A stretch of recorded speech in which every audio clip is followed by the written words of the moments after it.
Oh.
Good morning, everybody, and welcome back to the 2024 Embassy Open, live here in the San Gabriel, California. We're at the Embassy Billiards Club. A lot of moving and shaking today. It's going to find the conclusion of the round robin. We're going to find out who is going to be the top 16 moving on to the knockout phase. Got a great matchup to get us started. A local favorite in Michael Chan taking on Abdul Razik, who is the owner and operator of the Iran Snooker and Billiards Club up in Sacramento, a club we've heard a lot about as they have 10 snooker tables up in that room. A lot of us are itching to get up there. It's David Burney in the booth alongside with Christian Youngers. How are you doing today, Christian? How's it going, David? Yeah, it should be a fun one to watch. A little bit of a California clash. Should be exciting. I think the players have flipped the coin and are getting ready to go. And I think, yeah, we got the thumbs up. So Abdul Razik at the table. Ready to get us started for day 2 action. We're live here at San Gabriel. Ox Promotions bringing you the snooker. Yep, Abdul donning the Johnny Cash, the all black, and Michael in the more traditional white shirt and black vest and pants. Okay, yeah, this is Michael Chan at the table. Yep. All right. I think, as you aptly said, Christian, it's a nice no-cal against SoCal. Do they say no-cal up in the Bay Area or NorCal? NorCal? Yeah, NorCal, SoCal. That's the split. No-cal sounds a little bit funny, I think, if you think about it. Like, there is no California. Okay. All right, don't know either of these two players, but Abdul, being a room owner at least, is going to be competent, I'm sure, and Michael Chan, being a local regular here, I'm sure is quite used to these tables. Abdul Razik mentioned his top players that are from his club here. Fawad, who I got the chance to play yesterday, I think on the stream table, right? Not my best showing, but you know, I think he's a decent chance to do okay in the group. I think his other player, or Hassanin, I think is his name. Not in a group that we've been displaying on the live stream recently, but I think yeah, someone definitely to look out for when looking at getting out of the groups and possibly into the knockout stage. Definitely Hassani. He won the Q Tour back in February up at the Paps Academy in San Jose. Oh, is that right? Okay. So he must be top of one of the groups, probably. Okay. Yeah, definitely a player to look out. Nice long red by Michael to open up this, and takes that blue and opens up a few reds.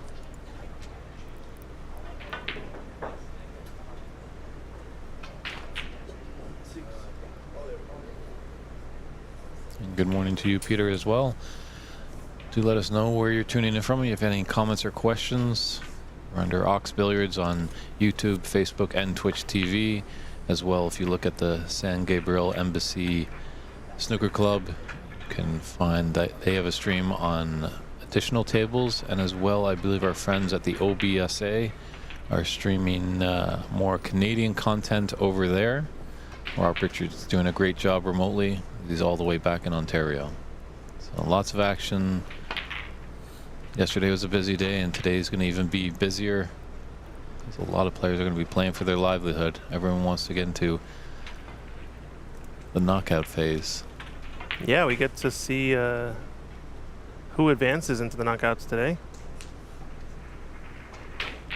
Ray Fung joining us on the Facebook stream. How's it going, Raymond? Sorry I missed you when I took my trip to New York, but sure we'll link up again at some point.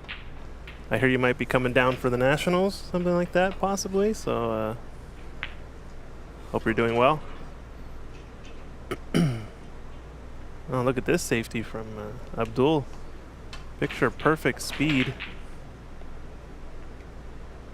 Yeah, in this tournament it is 3 attempts So, I mean, 4 attempts, 3 putbacks. Yeah, 3 For putbacks. foul and miss. There is no concession rulings, as sometimes some tournaments have more than 3 snookers on the colors. It's an automatic concession.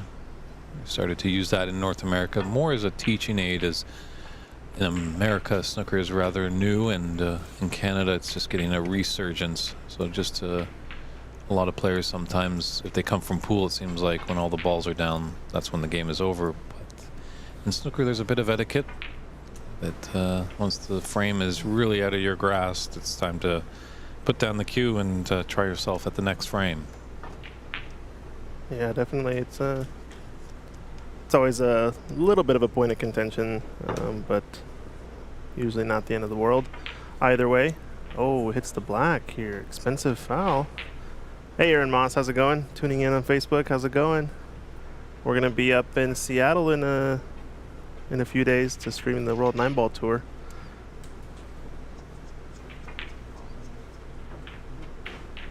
Yeah, Aaron, we could use your wonderful refereeing skills down here. Hopefully next year. You know, I think this is the first Embassy Open after the pandemic. They did run it in 2019, where Renat Denka won it.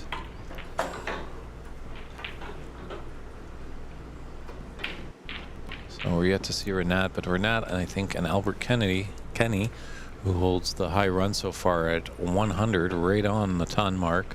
They're in their same group, so that might be an exciting round-robin match. Hopefully we can get that on the TV table.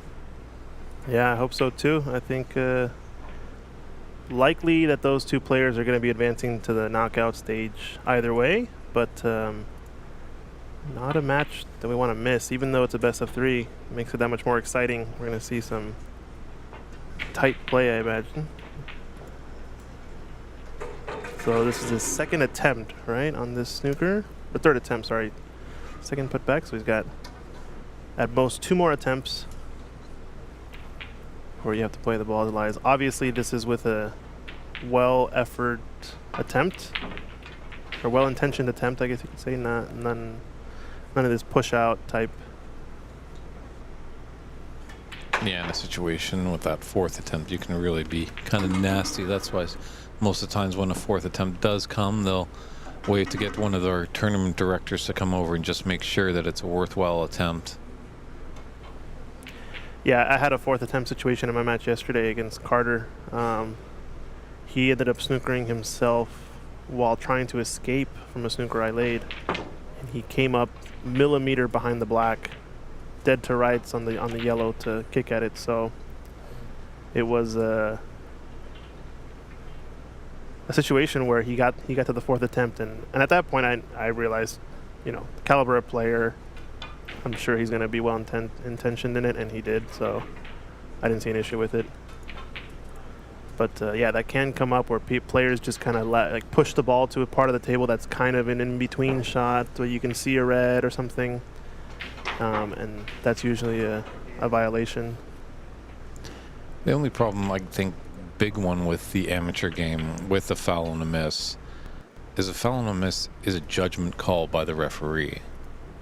Now, if you know you're snooking an opponent really well, you say you got the cue ball in the jaws, right nestled behind obstructing ball, and it's just like not a hope in the world that you can hit.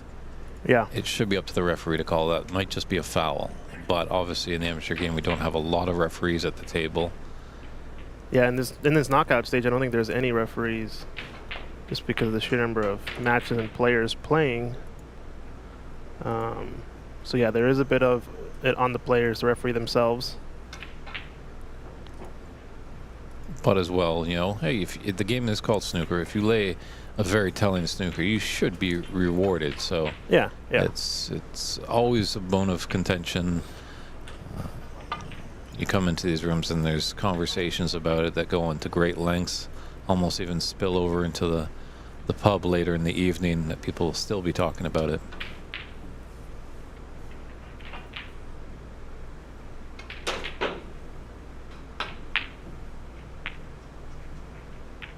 Yeah, it's the first match of the day for both these guys, so maybe just a little slow to wake up. But these reds are getting spaced out quite nicely. Yeah, an early start, 9 a.m. once again, but there's a lot of matches to be played, so we're going to see a lot of snooker today. Hopefully not as late as last night, but by end of today, we should be down to 16 out of 64, which is going to be a huge reduction of players. And that's when the real fun begins. The best of sevens start. Single elimination process is there, and I'm excited. Sunday's going to be a fun day, as well as the finals.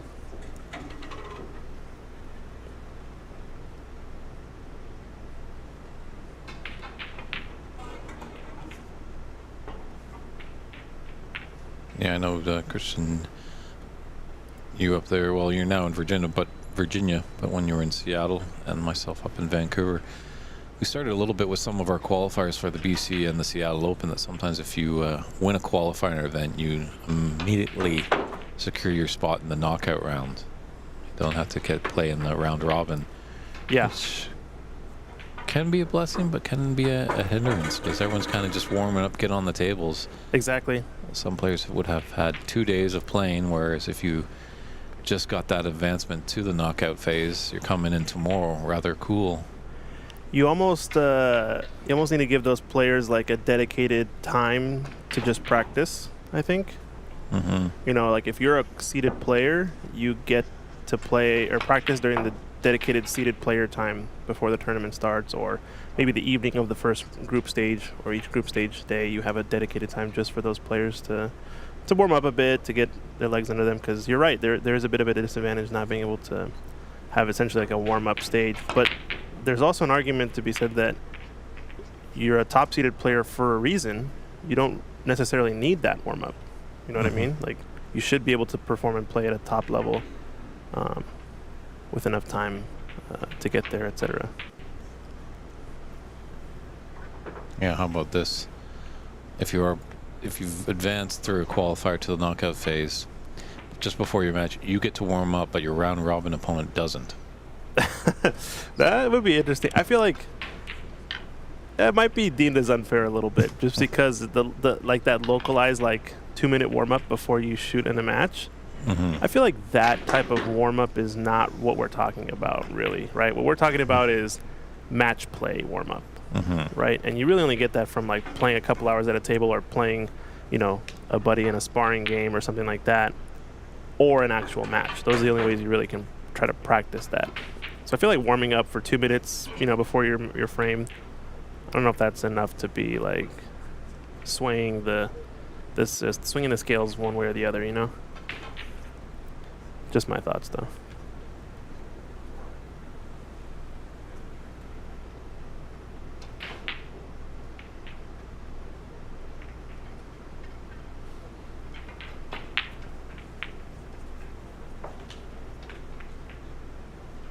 So Abdul's been playing some decent shots here. Michael's had a couple of misses. Maybe he wants back, especially that black early on, and recent miss here. And looks like Abdul's playing a little bit more defensive or more tactical in his style. I think he knows that his opponent is used to these tables.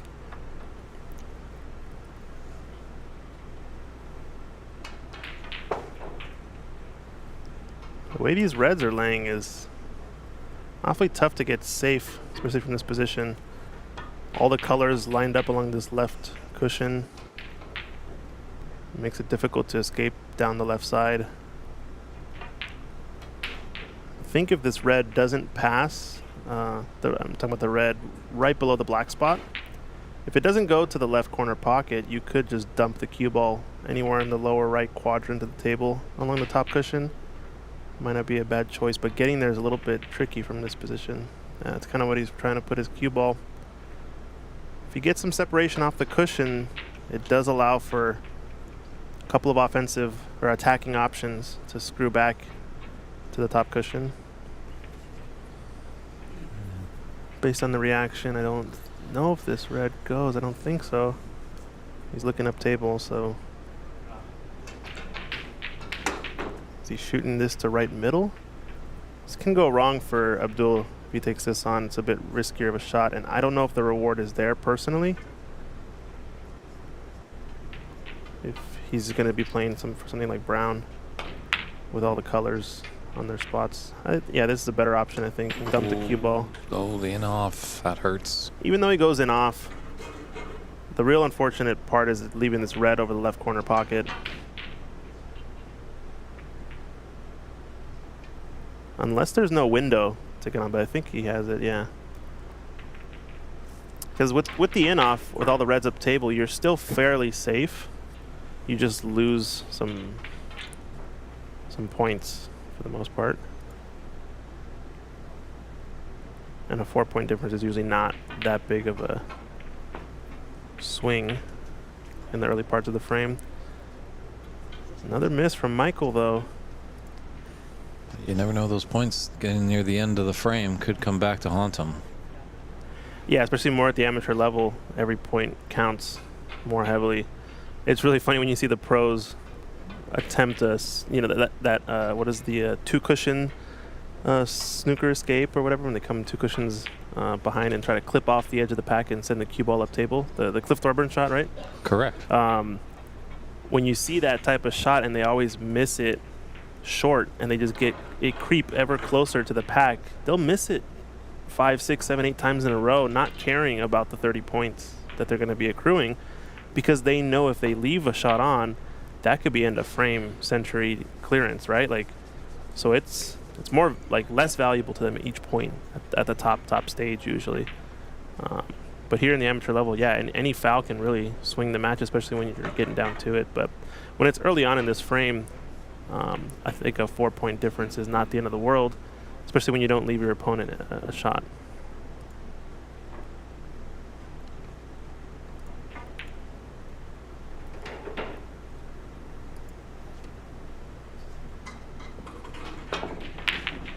Wow, talk about a pot.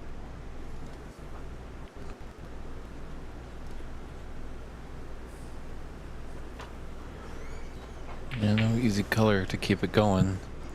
That's a impressive red there. Would like to get this black back on its spot. Yeah, fortunate to push the black up table, because that's really the only color that's on now. That pace, he probably would have been ended up somewhere in bulk. Maybe had to shoot the yellow or play a safety.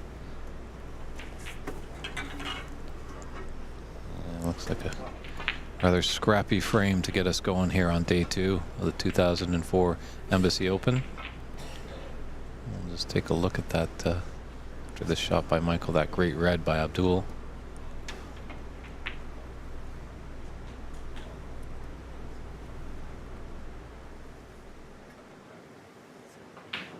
Yeah, it's the first glimpse of a big offense that we've seen from Abdul here. Tough shot this and down a long cushion. This is a tighter table, this one, with these pockets. So real impressive to pot that at distance, but then it doesn't come with the color, unfortunately, with missing with the rest immediately after. Brutal game, snooker. Sometimes you can pot amazing reds all day long and only end up with less than 10 points for the whole frame.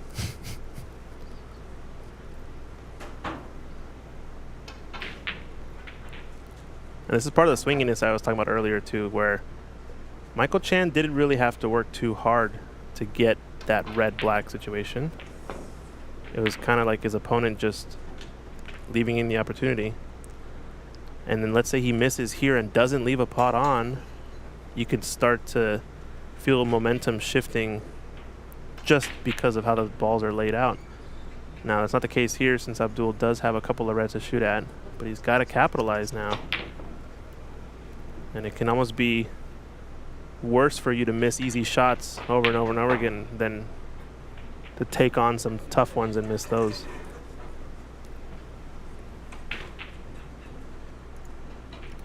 Who was it that said, was it Steve Davis, I think? Talks about putting extra effort and focus and emphasis on potting the easy shots, because those are the most devastating to miss. Yeah, I'd have to agree with that, but the Nugget definitely potted a lot of balls in the 80s, that's for sure. He was indestructible. Man of the boom when it happened in 1980, but we're seeing a resurgence here in the 2020s. Good to see that Charlie Brown's fan club vice president, Haley, has tuned into the stream. Oh, nice. Haley, Charlie is actually playing right in front of us, so we'll try and get you an update from time to time of how he's faring. Let's pull up the side camera.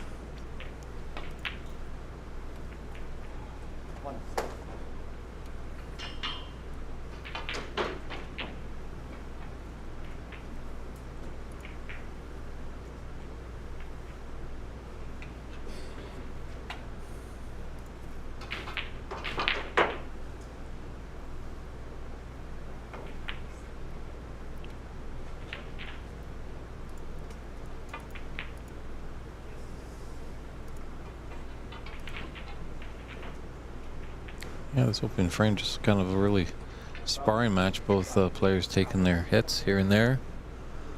No one really getting the big combination of big break and running away with it.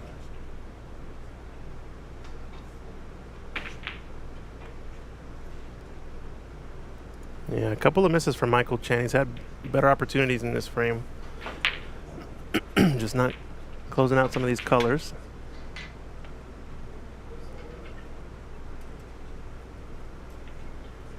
I think level of comfort has a lot to do with how you play snooker. It's such a mental, psychological game.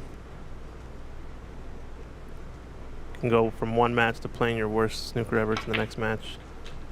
Playing like you feel like you can't miss.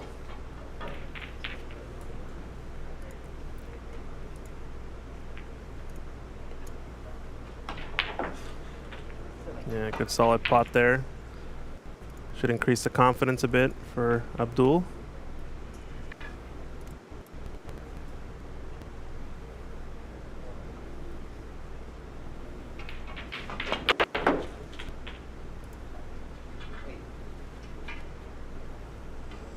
Got to run a little bit more for the pink, but he does have the blue.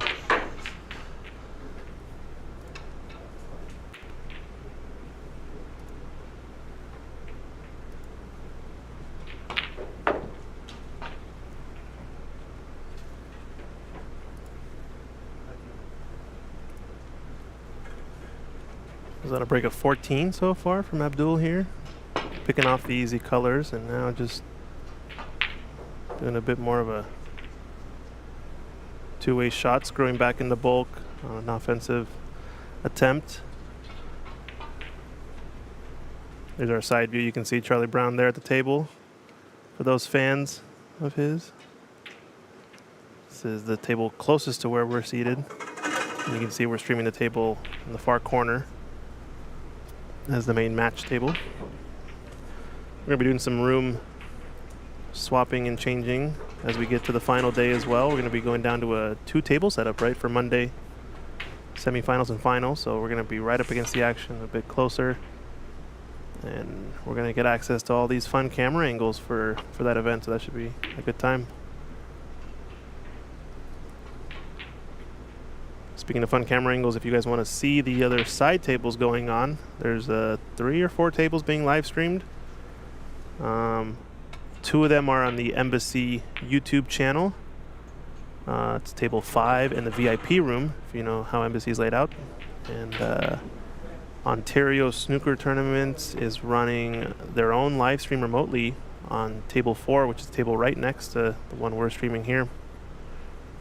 And you can go check them out on YouTube to watch that live stream as well. A lot of good action. Yeah, this could be a costly miss there for Michael. He's left a relatively easy starter for Abdul. Could swing around the house and maybe come back for pink or black. He's choosing a stun in and out of bulk. Let's screw back in and out of bulk. Try to get the blue into play.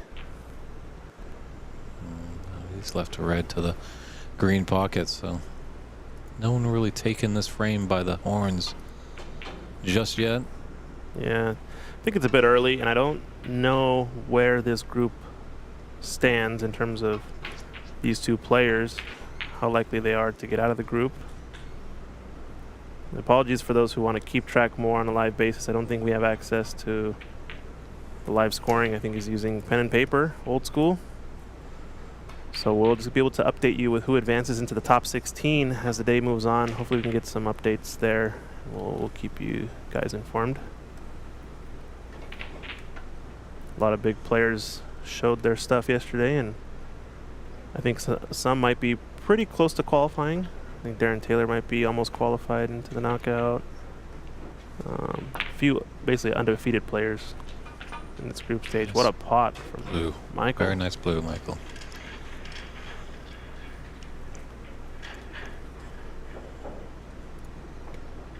It's a big difference potting those colors. He's got a red to the right corner. The green is clustered up, so he's going to have to float forward or screw back on this shot. And just the tight pocket gets to him a little bit. But excellent blue here. Let's take a look. Makes it easier. This shot is being really close to the blue. You can really dial in the angle that he's cutting it at, but it's a bit of a blind pocket, so impressive to say the least. And now back to match play.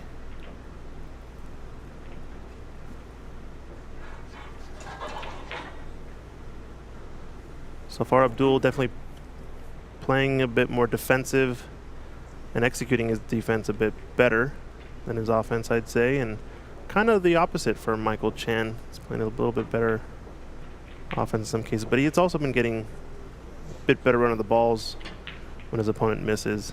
So anyone's frame, really. Yeah, we see so often in the amateur game that a lot of these frames come down to the colors. Good mantra to have. Just get yourself to the colors with a fighting chance. Yeah. I always feel if I play an opponent and I'm in the colors, I know I had a chance to win that frame. You know what I mean? Simply being in the frame while you're in the colors usually means there's at least one shot you could have done better or could do better to win the specific frame.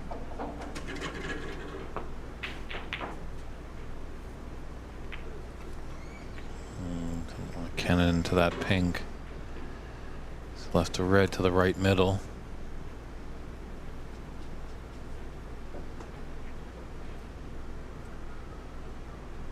Abdul definitely has the power. This is the time to flex that finesse. Good shot there. Good angle on the pink to come back down table. Yeah, loose red will be what he plays for next, but don't know if the red passes green. Don't think so. Left corner, so he might cannon it right now. And he's only made it tougher. Probably gonna have to take the red along the top cushion, and this doesn't have to go. This is a tricky shot.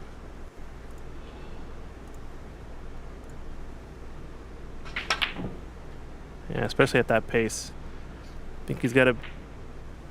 It's possible, but it requires a better stroke to get the same type of action on the cue ball with much less pace. His pace is what really kills that shot, potting into the corner. And if you can really slow down the speed of the cue ball while increasing the amount of action or spin, that's the real magic. That's why a lot of top players look so good, because they're doing that effortlessly. And yeah, the key is controlling that cue ball.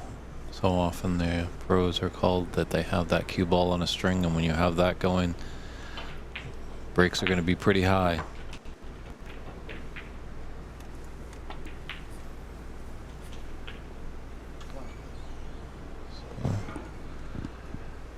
Abdul increasing his lead with that red. 41-26 advantage in this first frame. It's a best of 3. It's always good to get that first frame on the board early in the day. Hopefully get a match win. Help your cause to get into that knockout phase that starts tomorrow. It's a tricky green once again. He's shooting these balls along the top cushion, and I'm not sure if he realizes that the table's a little bit tighter this match one, so don't think it's worth going for. Actually, I think has a higher percentage to make this black of all things than the green, and it's even got a built-in safety. So I think this is the right shot.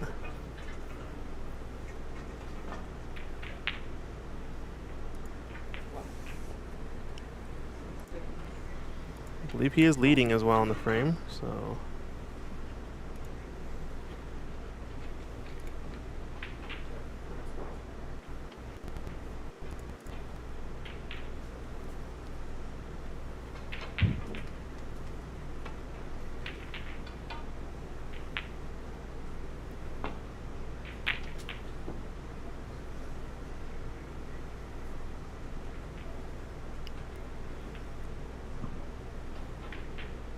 Didn't really force a mistake, but has initiative now, Abdul, to lay a better snooker.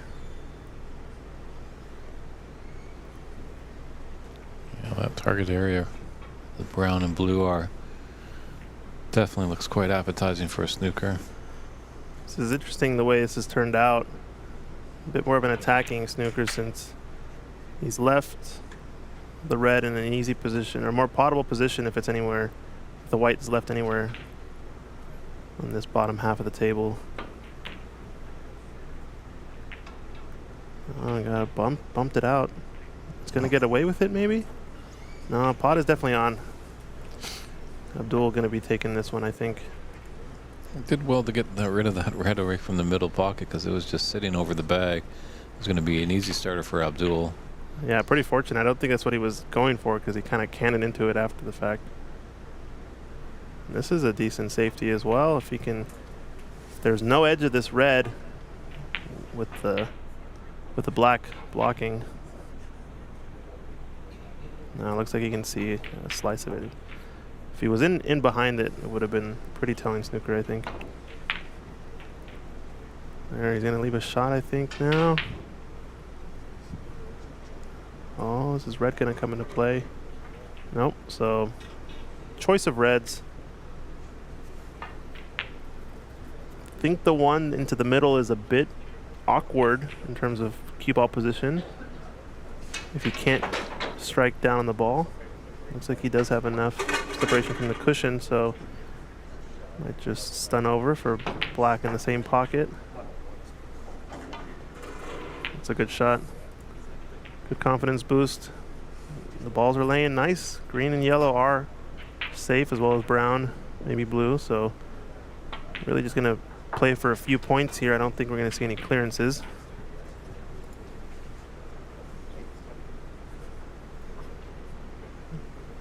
It's got an angle going towards the bulk cushion, so he might have to force this with a ton of topspin, 2 cushions, or he might have an angle that's straight enough. Just screw back and come back up table. He's decided to screw for the pink. He wants to shoot that with a bit of left-hand side if he's comfortable with it to get that zip on the cue ball towards the business end. Yeah, some good potting here from Abdul. Starting to build some confidence. On a break of 15. What was his frame ball there? So now Michael needs at least to ask snooker to get back in the game with a 30-point difference and 27 on the table. Much too much pace. Way too hard, I think, on that double attempt. I know he wanted to work his cue ball over, but he can get there with spin. With that brown and blue very safe on the right cushion, that's an advantage for Abdul to take this initial frame in this best of 3 match.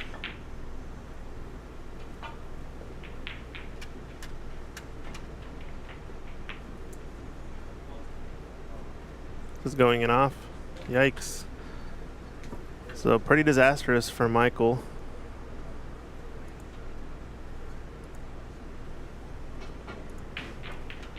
If he can get to green here, I imagine might be seeing handshakes.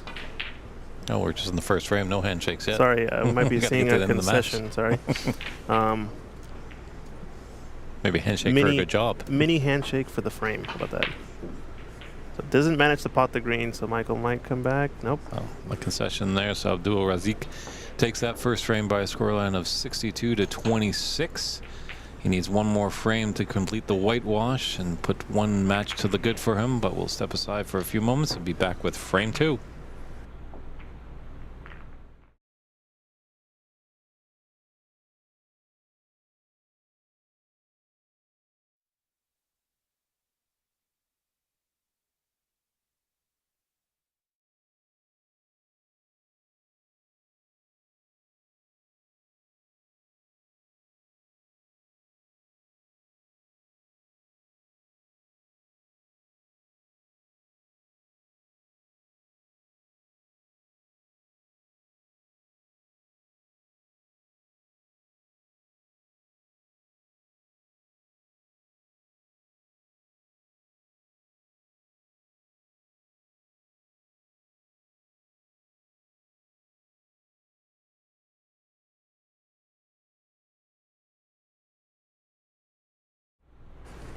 And we're back here with frame 2 of this group stage match between Abdul Razik of Sacramento taking on a local boy, Michael Chan. It's the 2024 Embassy Open here in San Gabriel, California at the Great Embassy Billiards Room.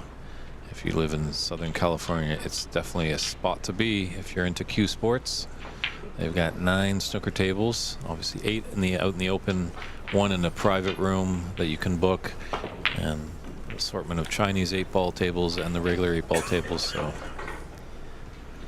just a quick update as well. Looks like Charlie Brown did win his first frame in his best of 3 match. So you can see the Canadian came all the way down from Whistler. Actually was quite happy. Most of the time he's flying east, so he has to battle the time change, where this was just a straight jaunt down over the 49th parallel. Straight jaunt. I like that. Ooh, is that a foul?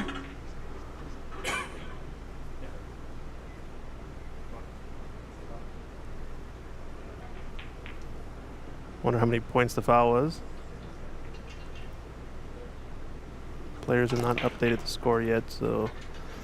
Was there a foul there? Like he was... Well, you could hear over the microphone him saying foul. Yeah.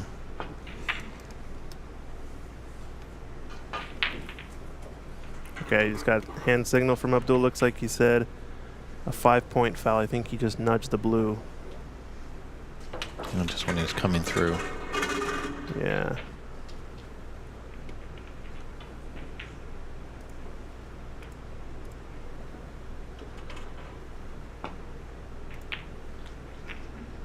Some good potting now from Abdul. I think he's warming up a bit. Yeah. Green is on. It's nice to see that black will go to both top corner pockets. This is tricky if you're trying to hold this ball. Might just choose to stun across. He tried to hold it, and that usually makes the potting a lot more difficult. Just that angle, you want to shoot it to just kill the cue ball, and it's that kind of shot is not always there, or just takes a really good bit of cueing. Tricky shot here for a left-hander, negotiating all those red balls that you're cueing over top of. Right-hander, you mean, right? Oh, right. My apologies. Yeah, would have been easy for a lefty. That's true.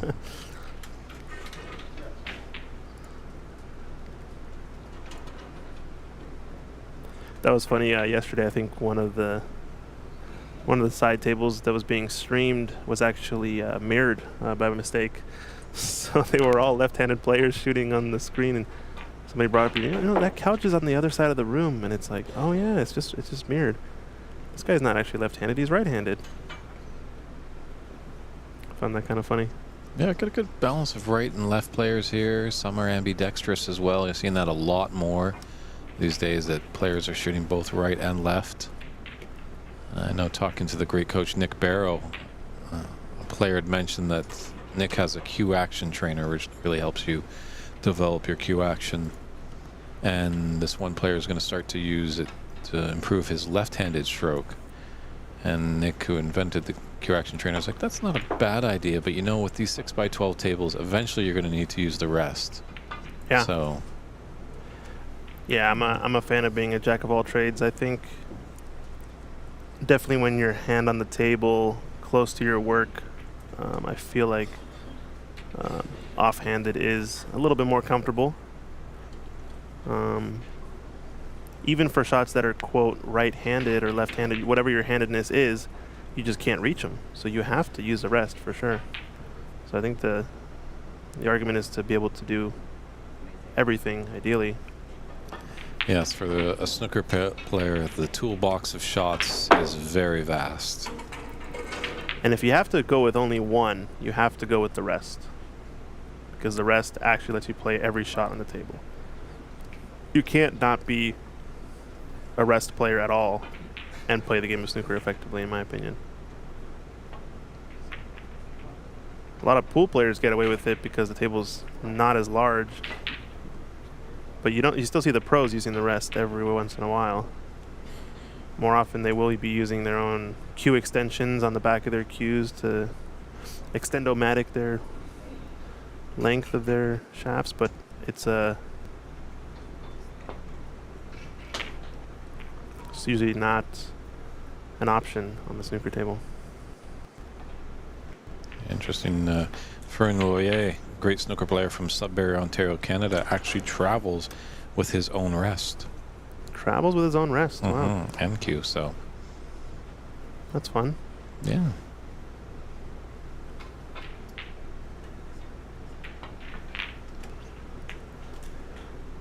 I guess if you're really used to it, or don't like the quality of certain rest. One thing I've noticed that varies from club to club and place to place is the weight of the rest itself.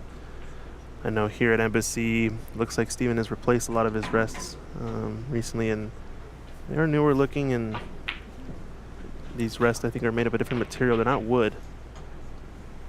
They're significantly lighter though.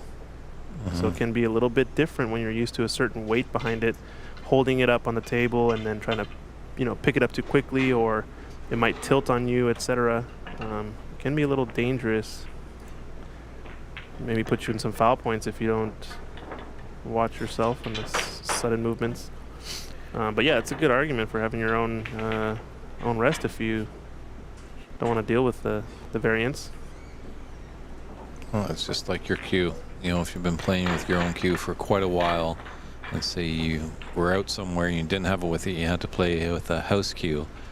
The difference is astronomical. Definitely. And I was talking to Darren Taylor about this yesterday when he was in the booth with us, which I think the importance behind just being used to whatever you're using and comfortable with it, I think goes a long way. It's really more important, I'd say, than trying to put some sort of objective measure behind, this is better objectively. In that context, the discussion was about carbon fiber versus wood, because we're seeing a lot of pool players switch to carbon fiber and some snooker players starting to get into it. But it doesn't replace years and years and years of experience and feel and the comfort you get of using a specific wood shaft or whatever you've been used to playing for so many years. Usually it's not worth it for you to switch at that point. But what I'm more interested in is learning is there an objective difference or measure, and are new players thinking about using more carbon fiber? But look at this shot. Another long pot. Beauty from Abdul. So you have a path. Looks like he has a path for this green into the right middle. No, he's playing the safety, just roll up. Must not have it. Got to look at that long pot again. So far, long pots going in the favor of Abdul. Another good one here. Top spin and glances off a couple of balls there to get back into bulk.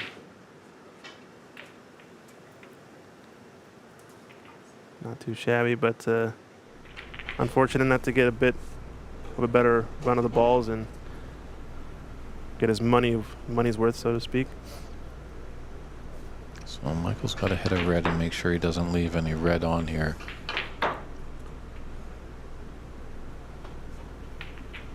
That's not too bad. He hasn't left an easy starter there for Abdul.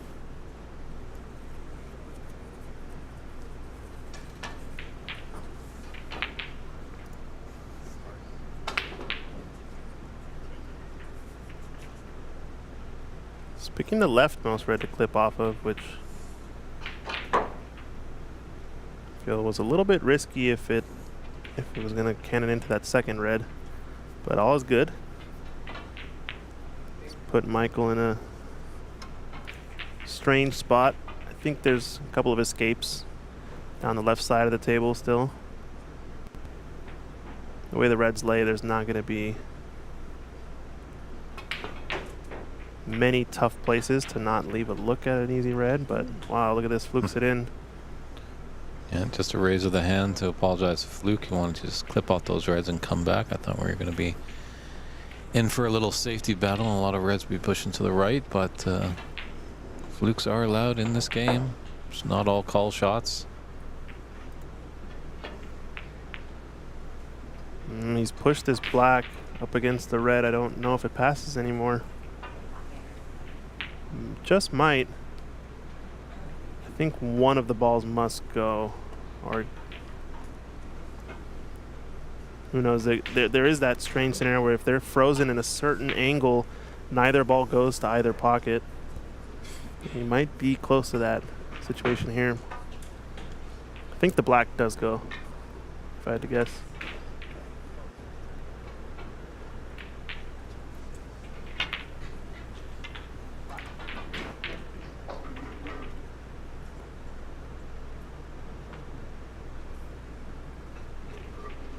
The fact that he screwed back a bit.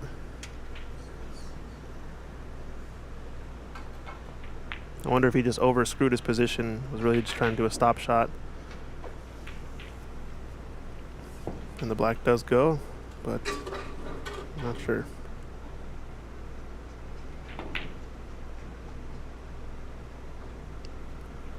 Didn't really even threaten the pocket on that one. I think the elevated cueing affecting him a bit.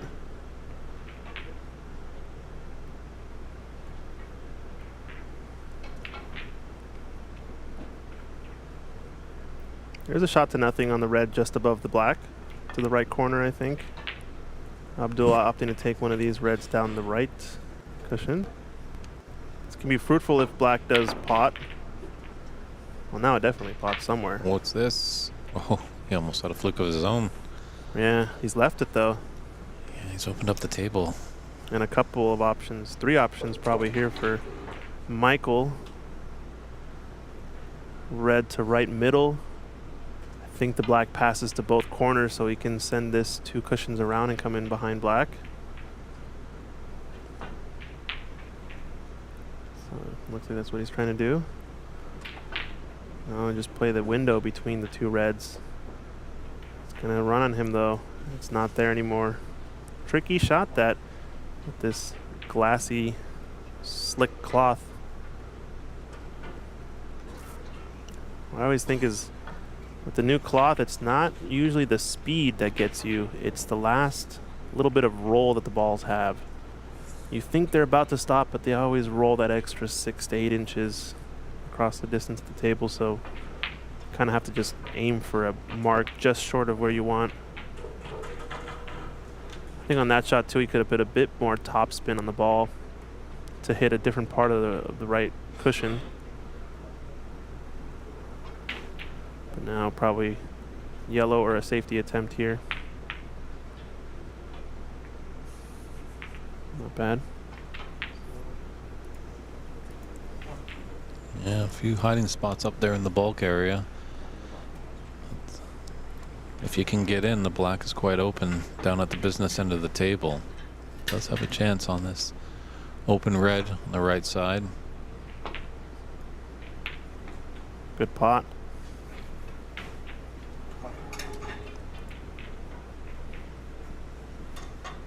Nudges the blue. If there's any separation between the cushion and the blue, he's got to roll up safety here, but might opt to take brown, seeing as the balls are open. It's risky though. You're leaving your opponent in. Yeah, I think a roll up is in order here. Just get tight to that yellow ball. Yeah, you'd like to do the blue since it's the closest, but I think it's frozen to that bulk cushion. He's taking the brown on, it looks like.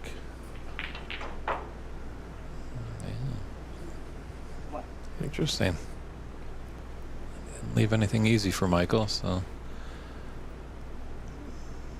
probably evaluated all his options there. Thought that was the best.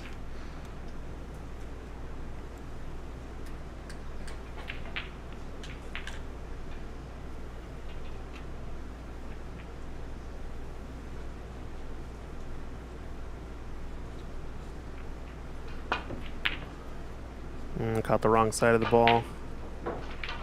And this red's gonna roll down and cluster possibly. If it pushes the brown, it can make things weird. Yep. Now these reds really only go to left corner pocket. And he's got a tricky one to the left middle. I think the shot here though is to just play safe. You've got a decent amount of blockers up table with the pink and now in bulk. Yeah, that's the shot here, I think. A bit pacey, though. He's taking away all the red along the left part of the table, which is decent. Although this cluster, he could clip off the right edge of this red and send it past the brown. He needs to hit that with a bit more pace if he's going to go thicker contact, I think. Made a mistake now. Yeah, this could be really costly. This is a good opportunity for Abdul to punish him. That's the kind of the difference between the good and the great player in this tournament. A great player is going to see an opportunity and punish their opponent.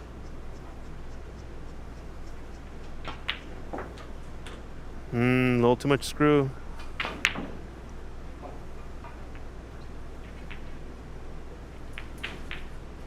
Yeah, someone in chat mentioning Abdullah was playing a bit better in the first frame than he was, playing more defensive. In his second frame, he's gotten a little less aggressive, and it might cost him the frame. Yeah, he's playing shots like this where he's, instead of just playing the outright defensive shot, he's trying to be a bit more aggressive. I think his defensive play, like I said, outranks his offense. I don't want to be too blunt with that, but when you know that that's your strength, you kind of have to use it to your favor and force your opponent to just leave you easy shots as opposed to taking on hard ones. You know, it's kind of difficult when you want to get started, you want to run away with it, but you just have to know how to bide the time and live to fight another day. Yeah, you got to play your game. You can't play your opponent's game. You got to know what your strengths are. Some players are better long potters than others. Some have a good tactical game. Some are big breakers.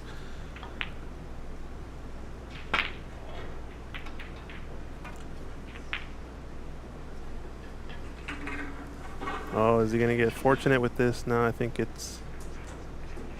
I guess was never going to be fortunate with the red in the middle of the table, but red nearest the green does pass.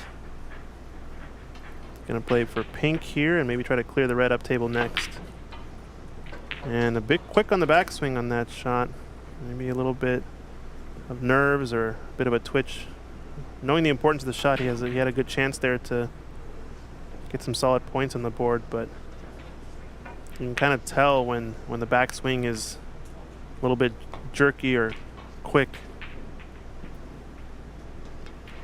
It's interesting how hard both these guys are hitting the shots with these super slick costs. Seems like they're sending balls all the way back to Sacramento, it seems.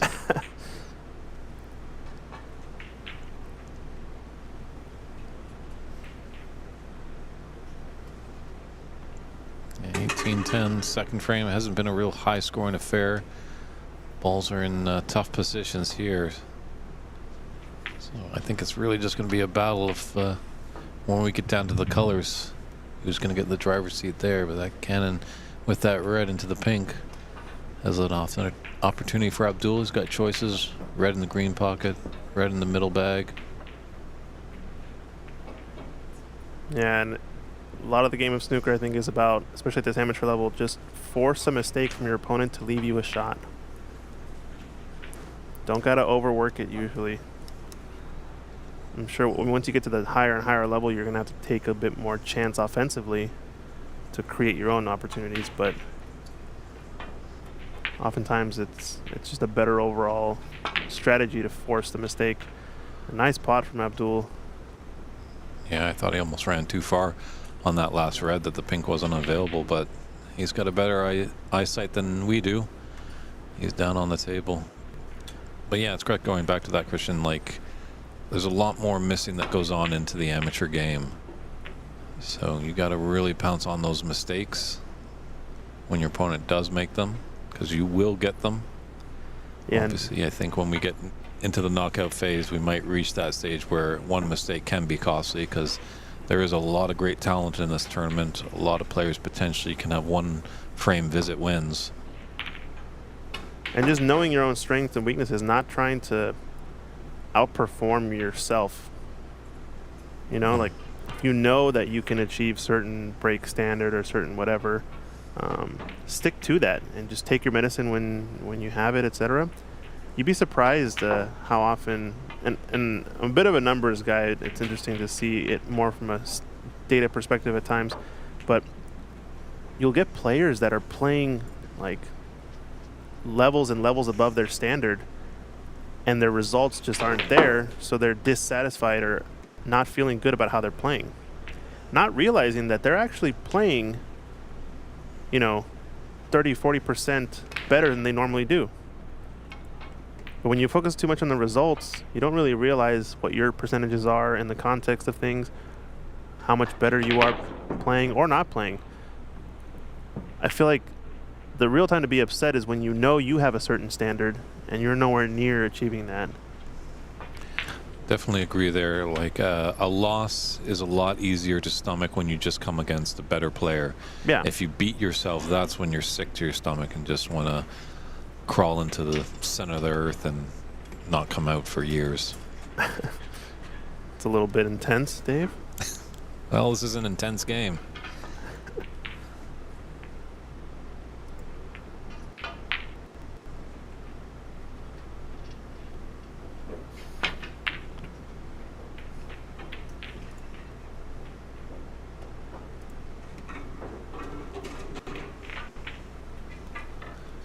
Yeah, it's definitely, there's no worser place to be in the world, sitting in that chair watching your opponent just rack up points. It's really the only game or sport where you really are sitting there, you are helpless, you can't do anything. Yeah. Tennis is very reactive, as well as badminton. Golf, you're kind of out on your own on the course. Obviously, there's opponents, but you're not seeing what they're doing face to face. And you kind of got to play your own game. Yeah, I think it's that delineation, like pool and snooker and cue sports is in a different playing field. It's like a third category, I'd say, of sports. You got your team sports or your, versus sports where you can directly influence your opponent's behavior, whether it's physically, whether it's strategically or decision-making wise. Like you said, tennis, you can literally place a backhand to a certain place for this player, knowing that they struggle with, etc. Or basketball, you can jump up and try to block the shot. In snooker, you have that, but it's a bit less direct. It's like your indirect safety play is what affects your opponent, but they're still the only ones at the table, so they have the ultimate control in terms of what's happening. Then you have your individual sports, but I think golf is a little bit more along those lines of an individual sport where it doesn't really matter what your opponent's doing. Oh, he flukes this red in. Yikes. Michael Chan with a big fluke in this frame. But yeah, you have your individual sports, your athletics, track and field type things, gymnastics, all these events which are just you out there performing without anyone else to influence what you're doing. Obviously, if you see them running faster or slower than you on the side, that maybe can mentally influence you, but there is no direct impact that you can put on your opponent. So cue sports is kind of in this in-between zone where it's kind of an individual sport. You're the only one at the table. You're the only one doing your thing. But then you sort of indirectly can affect your opponent, kind of like you would in basketball or football or soccer. And what is going on here? Oh, my goodness. He's fluking everything. He's fluking balls. He's fluking fouls. Michael Chan, maybe his nickname is the fluke artist. Yeah. Fluked 2 reds there, but then that cue ball found the bottom of the middle pocket. That was interesting talking to Albert Kennedy when he was in the booth. Kenny, that is. My apologies. When he was in the booth yesterday. Just saying, hey, when a player's getting all the luck, you can only control what you can control. And definitely the snooker guards are watching. If you do feel like a player, your opponent is getting all the breaks, it can turn at a moment. And when it does, you got to capitalize on that.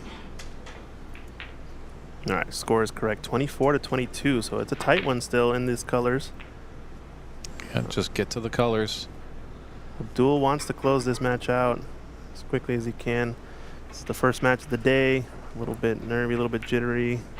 maybe lack of focus for a lot of the players, but got some good matches on the side too. Stephen Wong playing against Fawad in Group B. I think that's my group. I lost to Fawad yesterday, but didn't really play up to my standard in my opinion. Stephen, I think, has a loss as well in this tournament. So our Group B might be a little bit shooken up.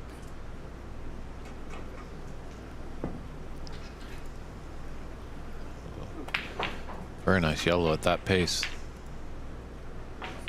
Going a bit too far for the green. I think there he's playing the shot kind of two ways. He's playing it, maybe try to pot it in the corner and then roll his cue ball forward. I think there he's got to just commit to playing the safety. Just the offensive shot is such a low percentage, and his safety game, I think, is still relatively strong, especially compared to his offense. And I think he's playing better safeties than his opponent as well. So keeps going back to that. What are you leaving your opponent? I think he could have left a much more difficult shot had he outright played the defense instead. That was Brown looking of paramount importance here, as the blue, pink, and black are out in the open, not really that safe, and it's just a 1 point difference between the two players. Michael Chen wanting this frame to force us into decider, just waiting for the adjacent table to take their shot. But as you said, Abdul would like to take this frame and get the whitewash, and there we go, gets a late breakfast. Speaking of late breakfast, I'm gonna have to go hit up Tasty Choice. If you guys are in the area, check out Tasty Choice, one of the sponsors of this event, restaurant across the way. It is the tasty choice of all snooker players in Southern California. Yes, indeed. And he's a bit fortunate to bump the black in the way of the brown here. The speed control was just a little bit too long to try to hold behind pink.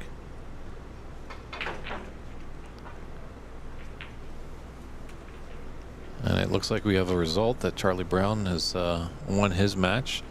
So Charlie's got 3 wins to 1 loss. Oh no, it was there. Charlie looking pretty good. I think Canadian maybe to get into the knockout phase. I think he's looking pretty good in his group. We're gonna try to get some update on where the groups lie and what the results were tallied from yesterday. Hopefully we can show the viewers where players are at. I think this is frame ball now for Abdul. He's got to bear down and pot this pink. I like going a bit more of a stun run through in behind black in case you miss. There's a lot of space to be safe, and look at that pot. He's going for the clearance. None of this two-way action. Those pots usually go in when the frame is really done and dusted. On a frame ball, he took that by the horns. So Duel Razik and puts the black in as well. What a finish there. Abdul wins that frame 48-25 and wins the frame to make a 2-0 advantage. And he'll have a good match win. There's us in the booth. That's Christian Youngers. I'm David Burney, and we'll be right back in a few minutes to see what our next stream match is. So stay tuned, everybody. We appreciate all your viewership. Take care.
And welcome back, everybody, to the 2024 Embassy Open here in San Gabriel, California. Got another great match here with Quan from Canada taking on Adam Najit.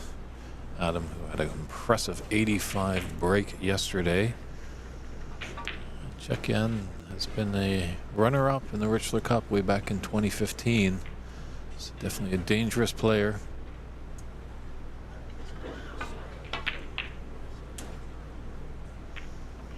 Raz, good morning to you as well. Thanks for tuning in.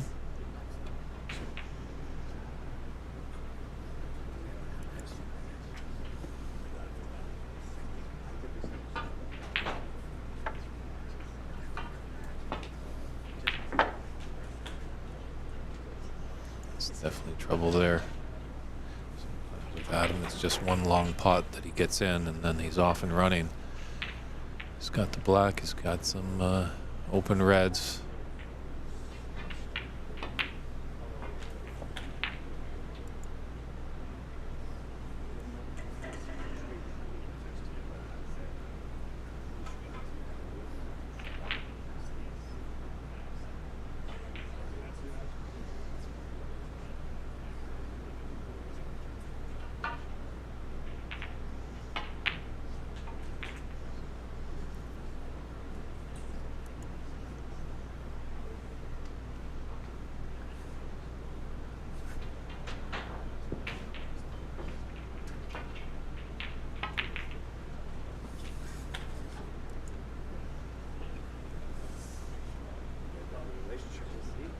This is not what the Canadian really wants. And Adam is coming out guns blazing, that's for sure. Taking off from his great potting ability from yesterday.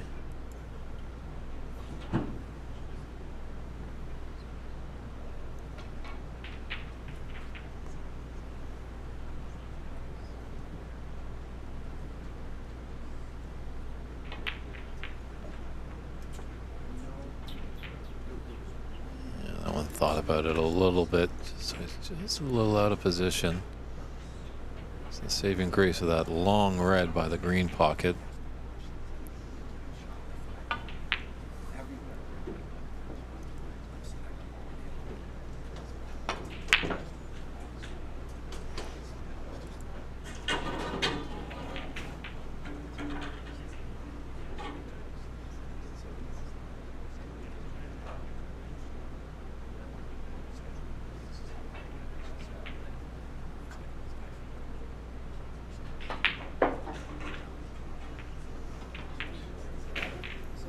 Long red, nice green, come back down table.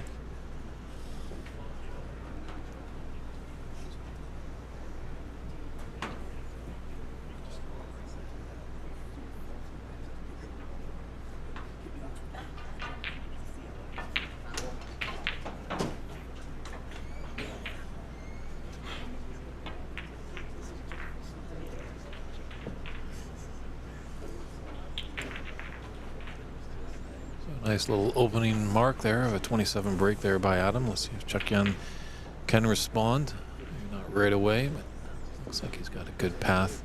Get by the yellow, clip off a red, and come back into the bulk area. Oh, didn't even see that plant. Very nicely done. Chekian. Got an angle. On the yellow to come back down table. It does look like that black does pass the red near the top cushion on the right side.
judgment of pace there.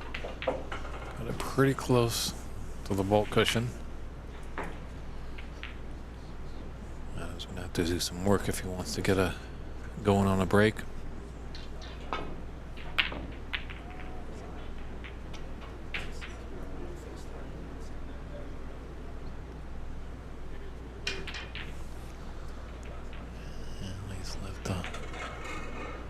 Red open. The right of the pink. It's a mid-range shot.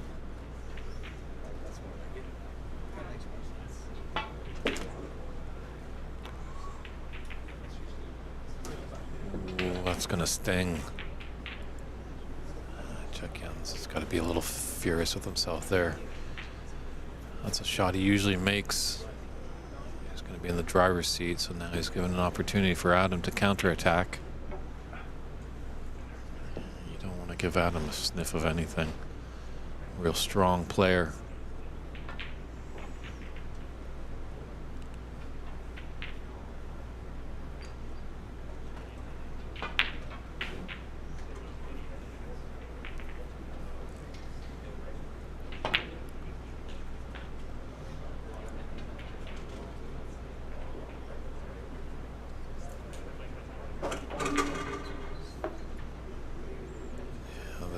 This frame could be over pretty soon.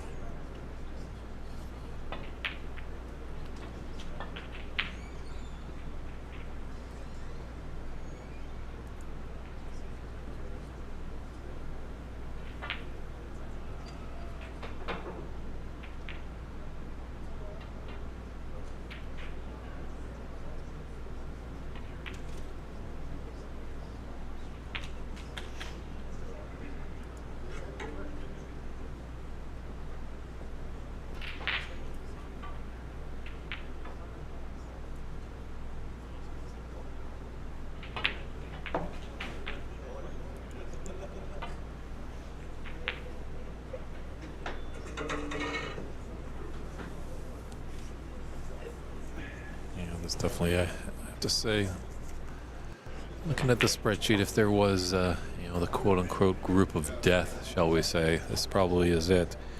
Had a legit strong player, as well our friend Sharam Shanzi, who had a maximum first in America a few weeks ago.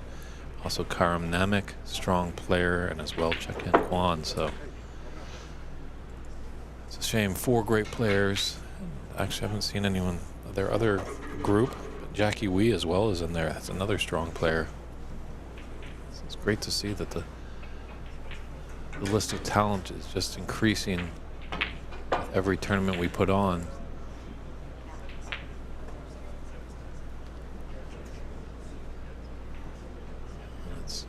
It gets exciting snooker, that's for sure.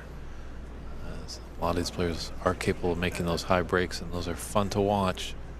See, sometimes when we get bogged down in a safety battle, it can be tricky.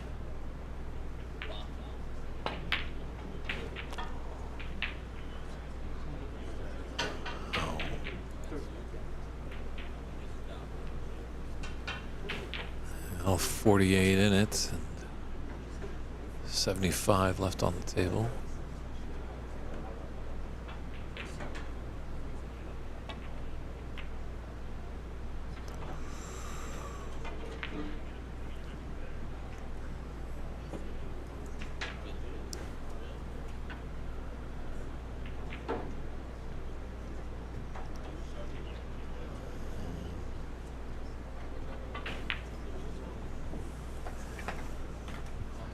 It's a tough game, check in, but those are a few pots that he's just got to brush it off.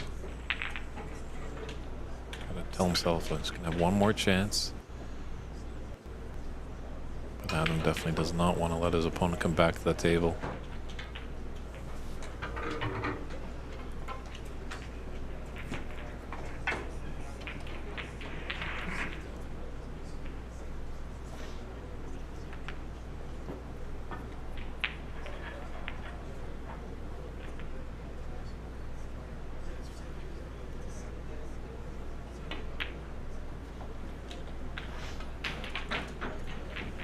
So Adam led off a little bit with a check-in mistake. He made a mistake himself. Check-in was back in. Like he could make a substantial break and get him back into this first frame, this best of 3 round robin match. Unfortunately, check-in faltered, and Adam is punishing him now for that mistake. That's what you got to do in this game. Players will miss. It's just what you make of that miss.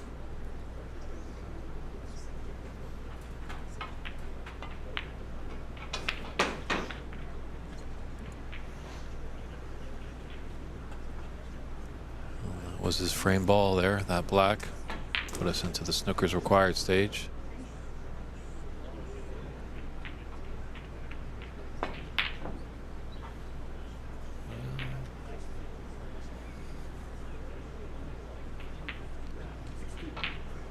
Like to bury the frame right there. It's giving check-in a little bit of a chance.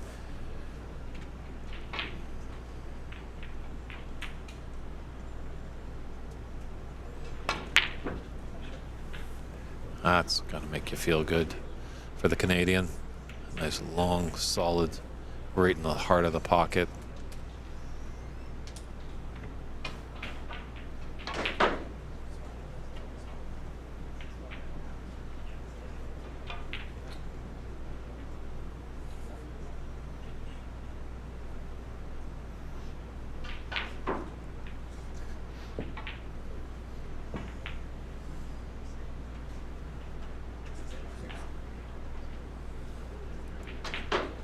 Just answer your question, Pool of Champions.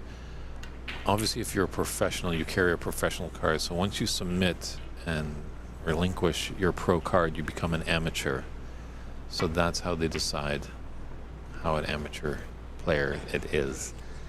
As, in tournaments that I've run back in Vancouver, Canada, we had the great Brady Golan play in some tournaments. Now, Brady was a professional. He did play on the professional tour many years ago, actually even played at the Crucible Theater, but he has stopped being a pro. He's given up his pro card and now become an amateur, so he is allowed to play in those tournaments. So that clarifies it up for you. There are some very strong players, and they might have been a pro in the past. I think we have a very accomplished, there's a guy named Corey, I think, that is a great pool player, might even be a professional pool player. But I think maybe in this tournament I'd have to check with Stephen Wong just to see if it is a professional snooker player. I'm not sure if they allow professional pool players.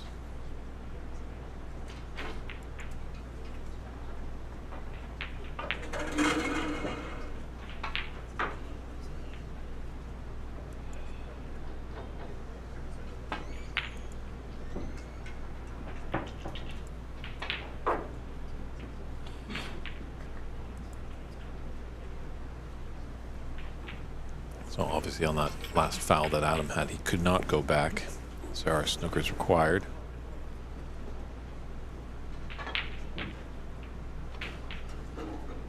Check-in just needs one more.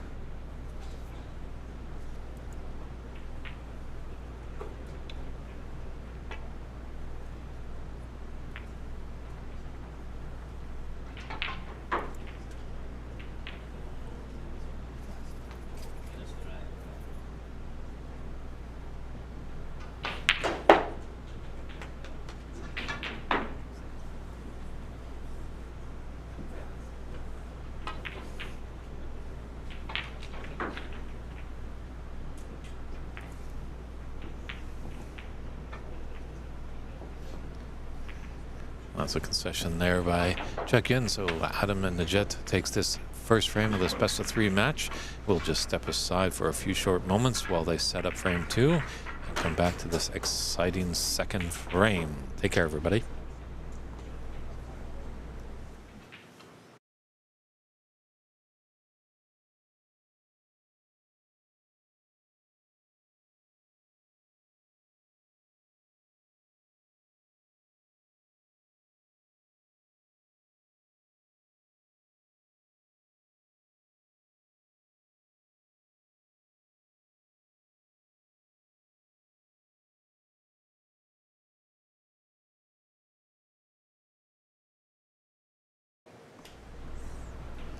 Players don't like to waste any time, and we're back at it. Frame 2.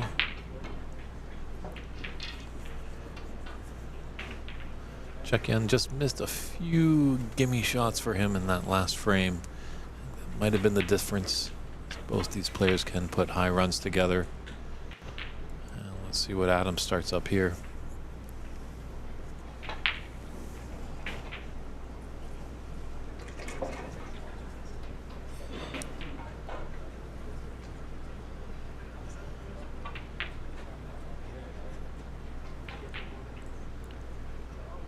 Hopefully Peter is asking about standings and point rankings. If you look at Embassy Billiards, San Gabriel Embassy Billiards Club on Facebook, they possibly might be posting the standings there.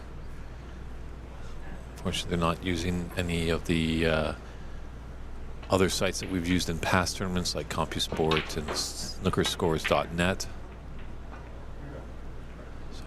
Check out Embassy's Facebook page. Hopefully you can find updates there. And if we can find some results, we'll definitely happily pass them along to you.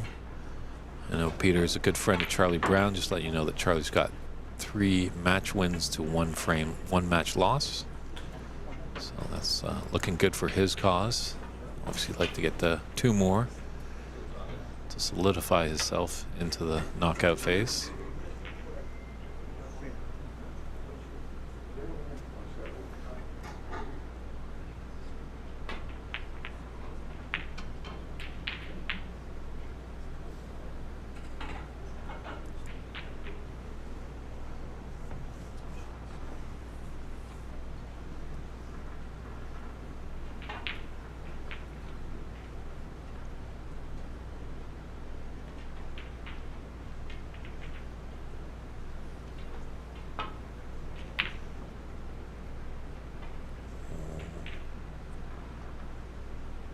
Now we know we have some friends from the Great White North up there in Canada tuning in.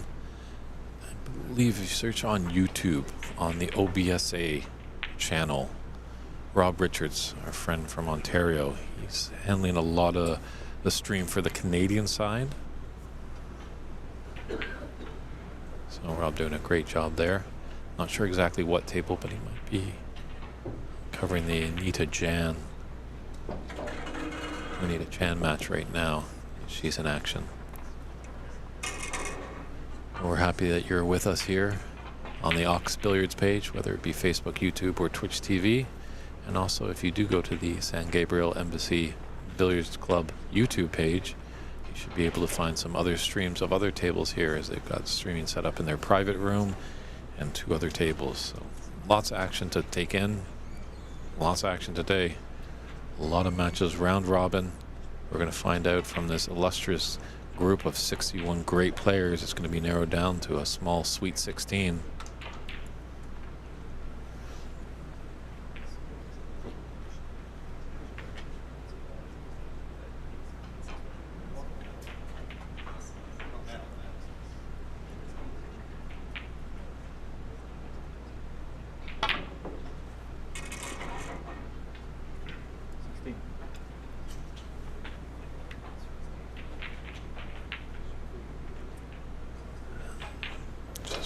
Out of position, and the safety isn't really elementary. You're clipping off that red and going into bulk, but there's a red just right in the middle of the D up there.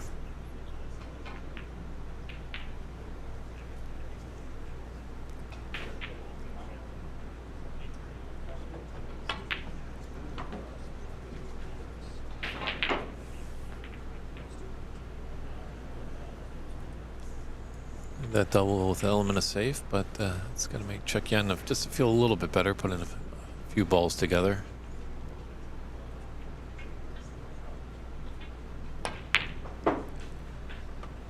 But you can't even give a little whiff to Adam here, and he'll take it. Good angle. Can really open up these reds after this blue.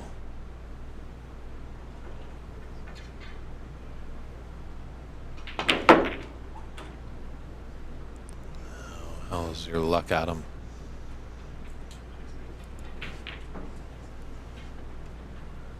Not deal, but I think he's got a red that's close to the top right corner.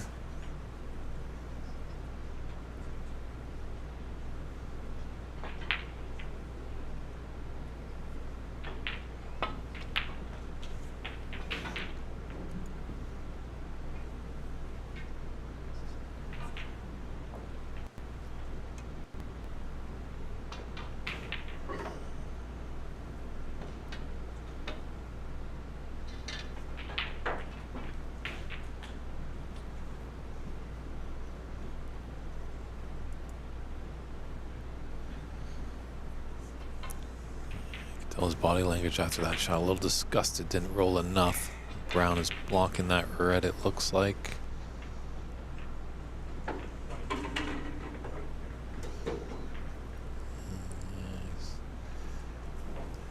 It looks definitely close.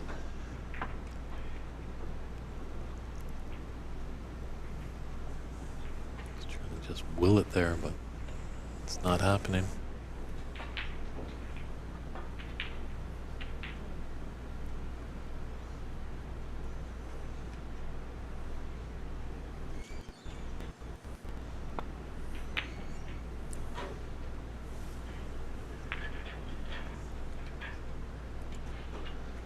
One frame advantage. He's took it on. Impressive.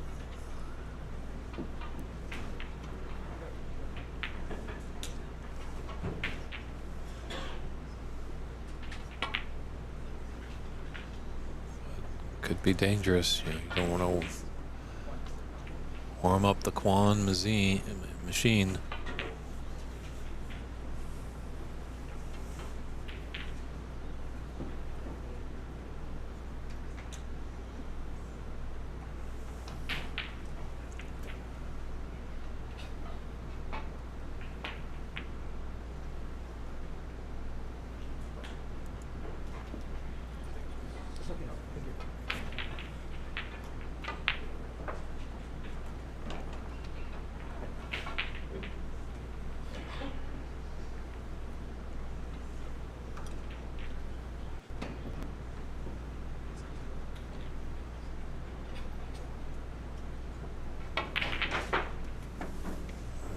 Tough little miss there for Ken.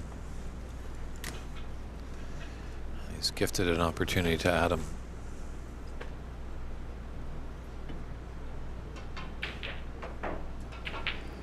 Back in the booth.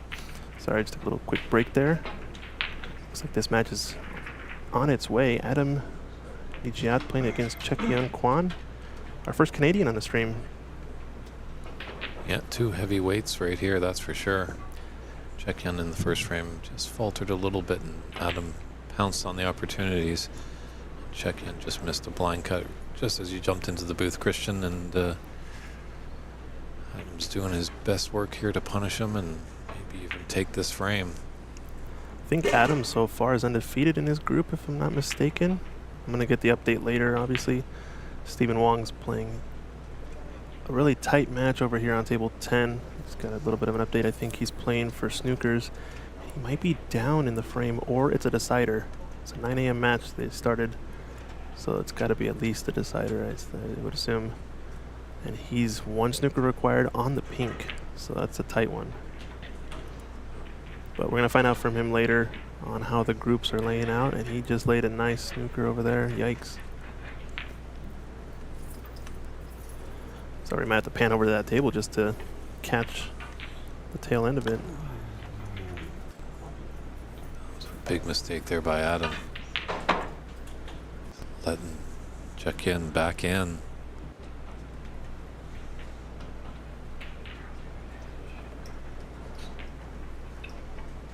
Chekian wanted to give Adam the wrath of Quan. Let's see what can happen here. This is a delicate little shot into the left middle. Just opted for the safe.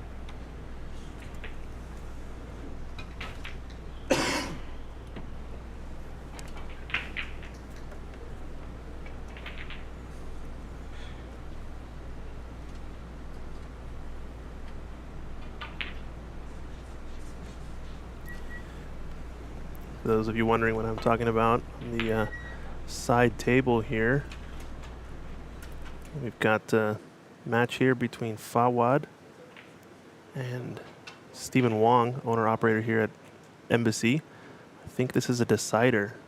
This could be a big match for deciding that Group B situation.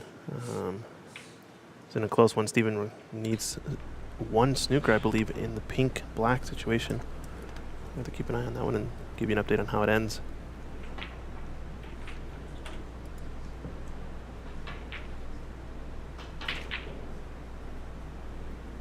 Yeah, I don't think actually even Adam has lost a frame yet.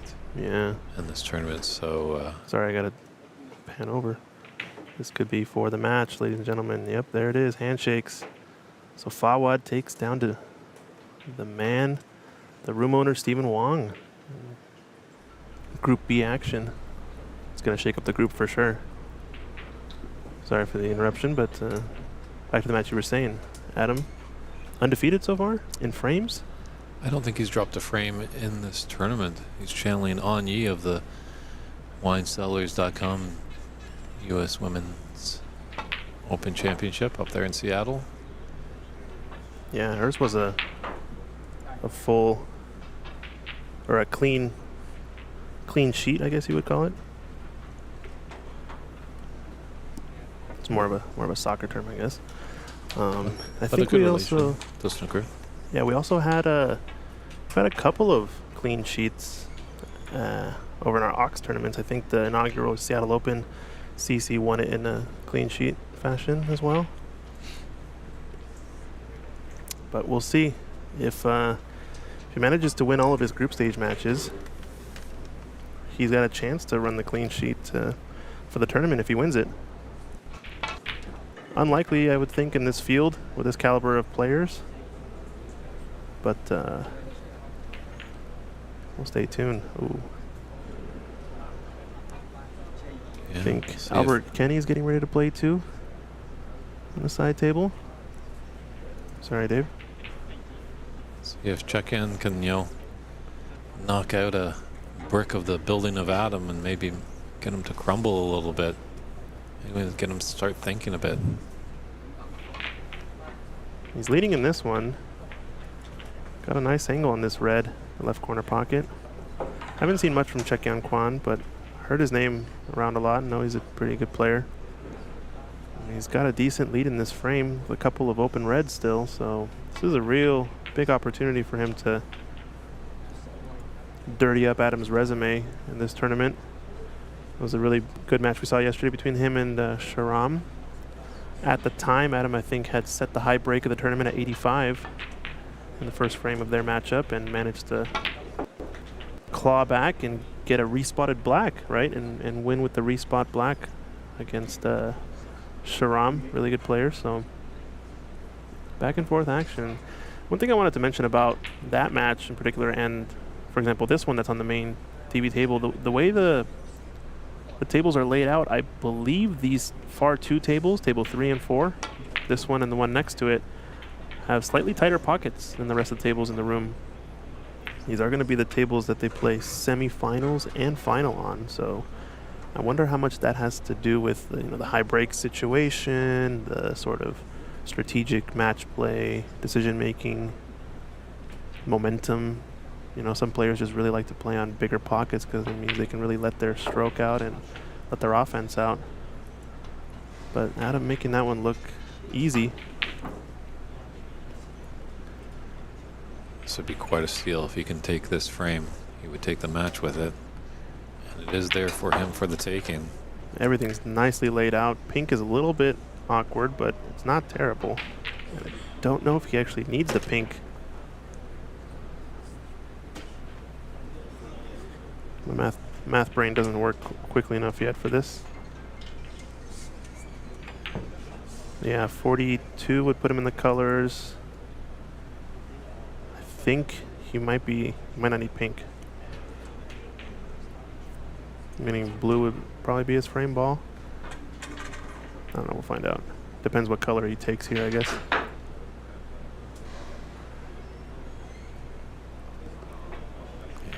Looking pretty straight on the yellow. Just take it onto its own pocket. draw back a little bit to stay on the yellow and start the color routine. Yes, stroking him confidently.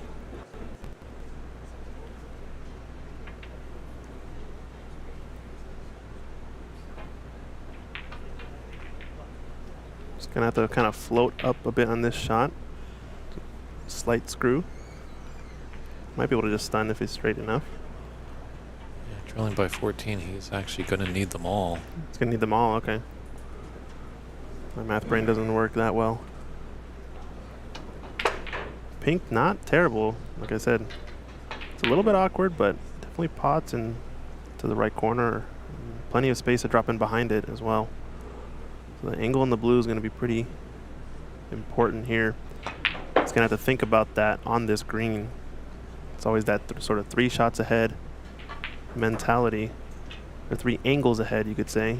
So this, the key shot to get on the blue for easy position on the pink.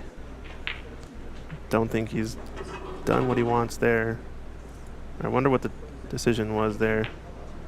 He's taking a look at the score now. Bit too late in my opinion. I think he could have had a bit different position on this blue. He's gonna have to take the long pot into the corner and try to either run into the pink or stun in behind it if he can hold the pace.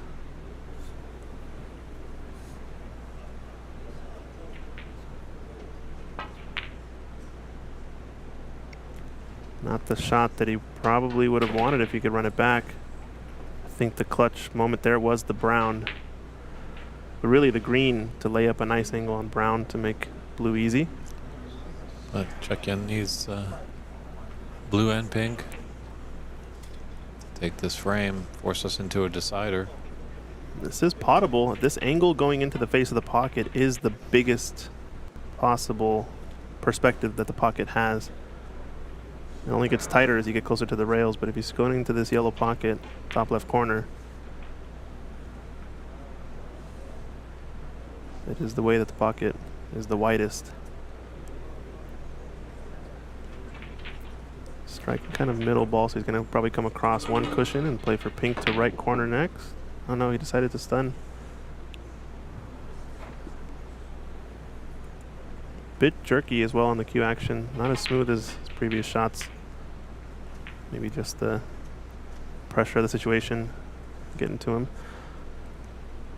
I think this is kind of the group of death we discussed, right? Check in Quan, Adam, Sharam, and another gentleman, Karam? Karam Namek, Jackie Wee as well. Jackie Wee. Yeah, Jackie Wee. Who'd have thought Jackie Wee might end up 5th or 6th in this group?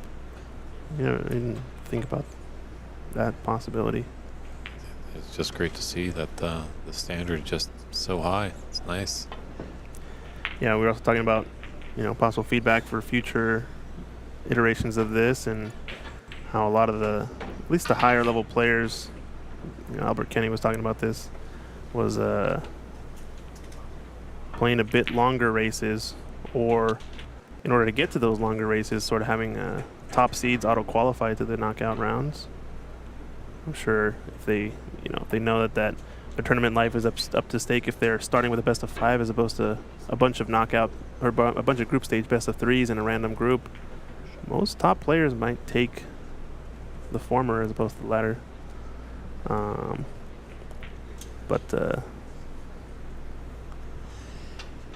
It's true, and you know, I think now with snooker's growing more and more in North America, we're going to maybe start seeing more different types of tournaments, like where this one is, wow, Adam. Rifled. But we're going to see, you know, this tournament has round robin leading into a knockout.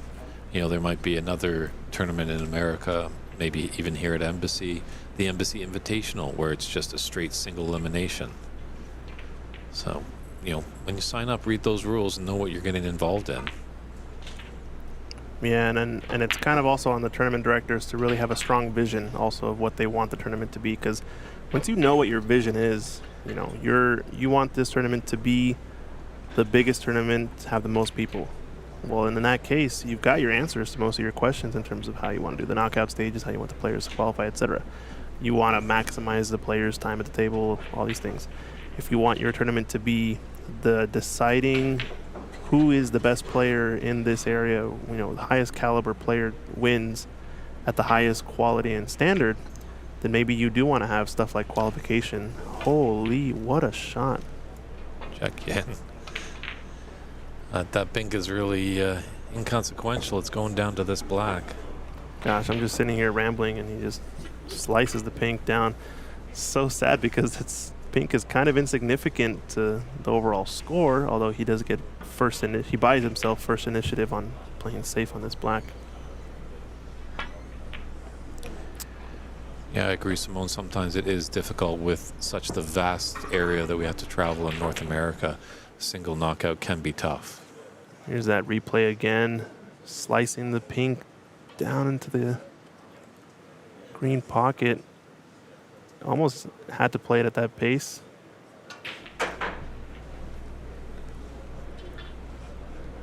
Big shot here. Oh my what a gosh. shot. Great black there by Adam. Just nips that frame 58 to 57, takes the second frame, takes the match. He's looking strong. He hasn't dropped a frame in the round robin phase. So we'll step aside for a few short minutes. That was fast and furious, that match, but we'll be right back with another great match. Just take a look at that black by Adam again. Dagger. What Ooh. a shot for the match. Just fantastic shot there. So there we are. We're in the booth as we're seeing a lot of players are starting to congregate behind us, but we're going to step aside. Hope you guys can grab a cool drink or something to eat, and we'll just tee up our next streaming match, and we'll see you shortly back here at the 2024 Embassy Open here at San Gabriel. Take care, everybody.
All right, welcome back, everybody, to the 2024 Embassy Open here in San Gabriel, California.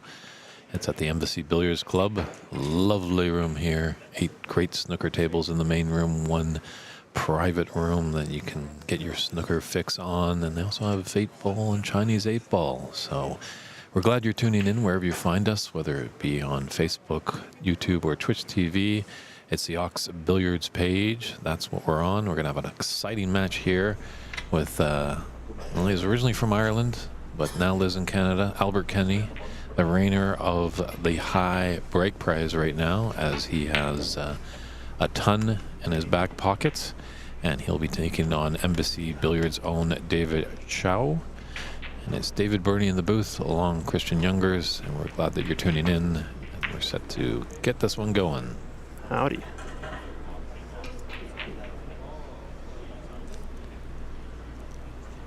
We got a bit of a resume here from Albert Kenny, Canadian champion for a few different events, right? BC Open defending champ and back-to-back BC Open champion.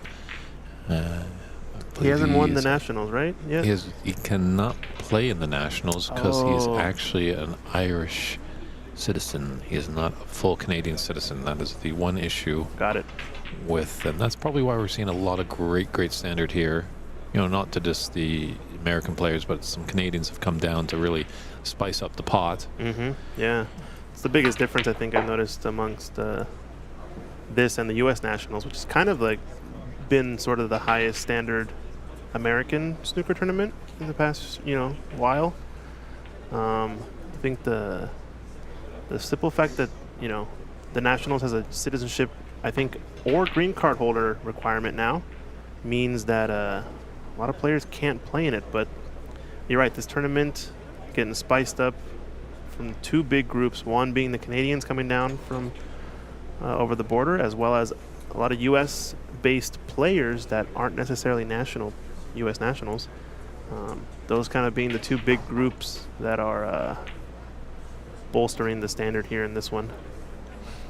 And Albert with a starter on this red to right middle pocket.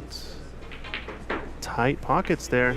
I was talking to him on the side, and he was saying on his century break yesterday, the 100, he only had 3 blacks in that break. Wow. He's shooting a lot of pinks, a lot of yellow, a lot of blues into the middle pockets because, in his words, they're pretty big middle bags, is what he said.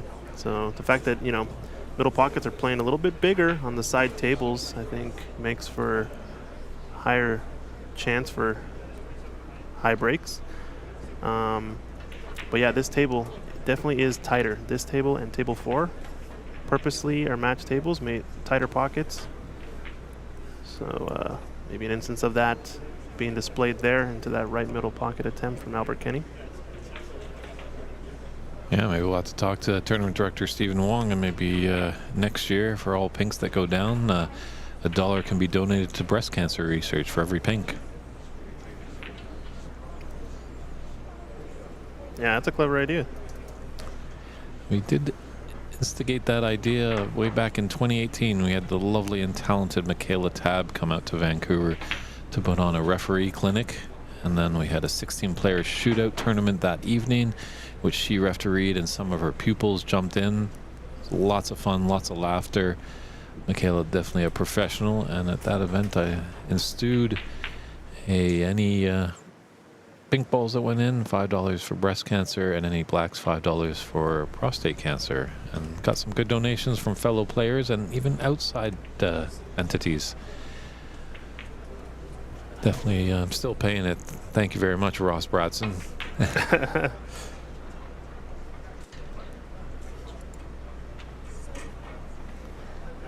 No, it was great to see. Just kind of surprised Ross didn't make the trip down here. Yeah, he's a player I would have expected to show up, as he does travel for some of these events. Definitely able to compete in this field, I would say, too. He's no player to sniff at. Yeah, but it's, we're all amateurs here. As they say, amateurs do it for the love, as professionals get paid. Oh, it's definitely a trip coming down here. Up in Canada, you know, you got to cross an international border. I know Ross has got a busy business to run, but I'm pretty sure he'll be participating in some events back in Canada and BC as the season is starting to kick off. Oh, this is getting close to the corner. It's got to clip the edge. Yeah, it just escapes. You always know if that ball's getting close to that corner pocket. If it just manages to catch that long rail on the way up, usually avoids the in-off. Or the pot if it's a red, I guess. But fortunate there, leaving it tight to the ball cushion for David Xiao. Playing pretty decent so far. Good safety there from Albert to cover most of the left half of the table with the green. Really just has this red out in the open on the right half of the table for David to shoot at. Don't think he can just dump the cue ball to the top cushion, since this red along the rail would be more potable. It is a tighter table like we said, but still you don't want to leave Albert right in behind it. So he is trying that shot, or he tried to go for the pot, I should say. Because one thing that definitely happens in a snooker room is news travels fast. I'm pretty sure David is fully aware that his opponent right now has the high run of the tournament so far at right on 100. So he knows he doesn't want to leave him any little sniff at a chance, because he might be sitting for a while.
Defensive to start.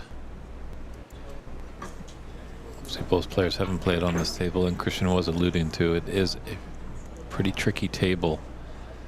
You know, they're all 6 by 12 feet. You know, all the pockets should be cut the same, but these ones might just be just a little tighter, as we saw some high break action on table 5 when we switched over yesterday.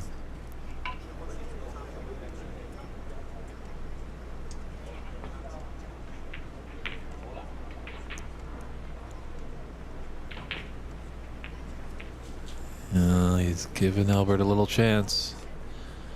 Good job, Ramin. All those troops up there in Cowtown in Calgary, Alberta, Canada. Here's your boy. Tune in. Give him the support.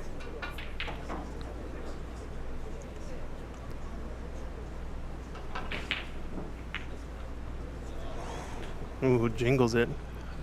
Jingle, jangle, drop.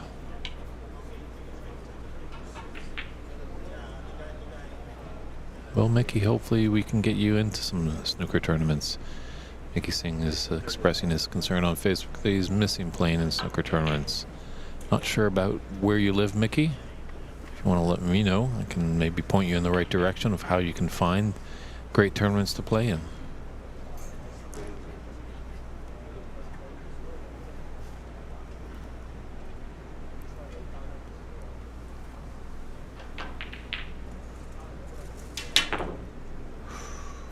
Ooh.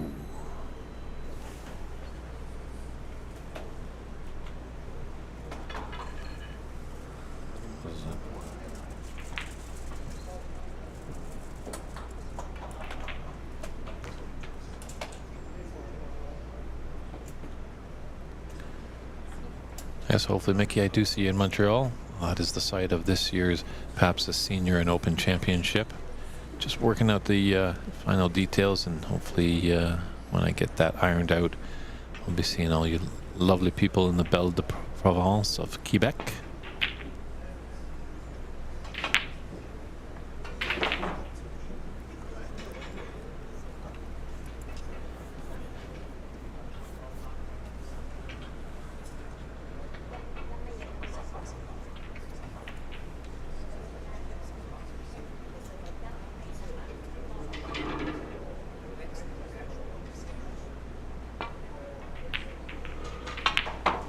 This is where patience is going to be a big key. Nice route there from Albert to get back into bulk, and good weight. Yeah, length looked really good. Just trying to force David to make an error because, well, those reds are starting to get spaced open nicely. So if Albert can get a chance and be in the balls, I'm pretty sure he will probably pot pretty heavily. This is David's backyard, so he's got home field advantage. It's gonna roll up and tap this red. Good shot not to leave it. It's kind of best case scenario to push it past the white away from the corner.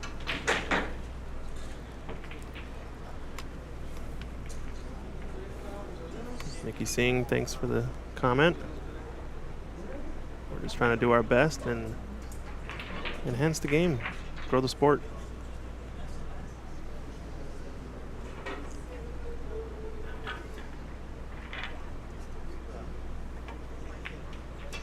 Yes, we're here to inspire and entertain. This is good length as well from Albert Kenny. Get that tight to the ball cushion. I think that's a big difference you see amongst the better players is they really dial in that speed. And whenever you're getting the ball up in the bulk, instead of just getting it kind of past the colors, just past the bulk line in that area, getting it tight to the cushion every single time just makes it so much more difficult for your opponent. Adds an extra 10-20% and then forces mistakes, possibly like this one here. Not a big mistake though. Yeah, Ramin, he's asking how many players will move on from each group. The top two of each group, we've got 8 groups filled with 8 players each. Well, a few have 7. We had 61 players in total. But by the end of the day today, we will be down to the Sweet 16. Yeah, it's a big reduction of player base after the group stage. Top 2 out of 8 is kind of a big jump. So not as traditional as you might see in most tournaments, but Stephen Wong running the show. He's the man in charge. He's going to be running the tournament as he sees fit. And I think there's going to be some improvements also for next year. I think he hasn't ran a big tournament like this really ever to this caliber maybe, but also hasn't ran it in recent years. I guess U.S. Nationals was about this size maybe. Yeah, they had 48 players at the U.S. Nationals pretty much a year to date. We were down here last Labor Day weekend. Yeah. And yeah, as long as, people are giving Stephen constructive criticism on his tournament, not just flat out criticism. Yeah. Because it's definitely a big undertaking putting on these tournaments. It's actually, I believe, he's shut down his club for the weekend just so all the players can not be distracted by a thriving and active pool room. Wow. And look at this shot though. David Xiao rolls the red right over the pocket.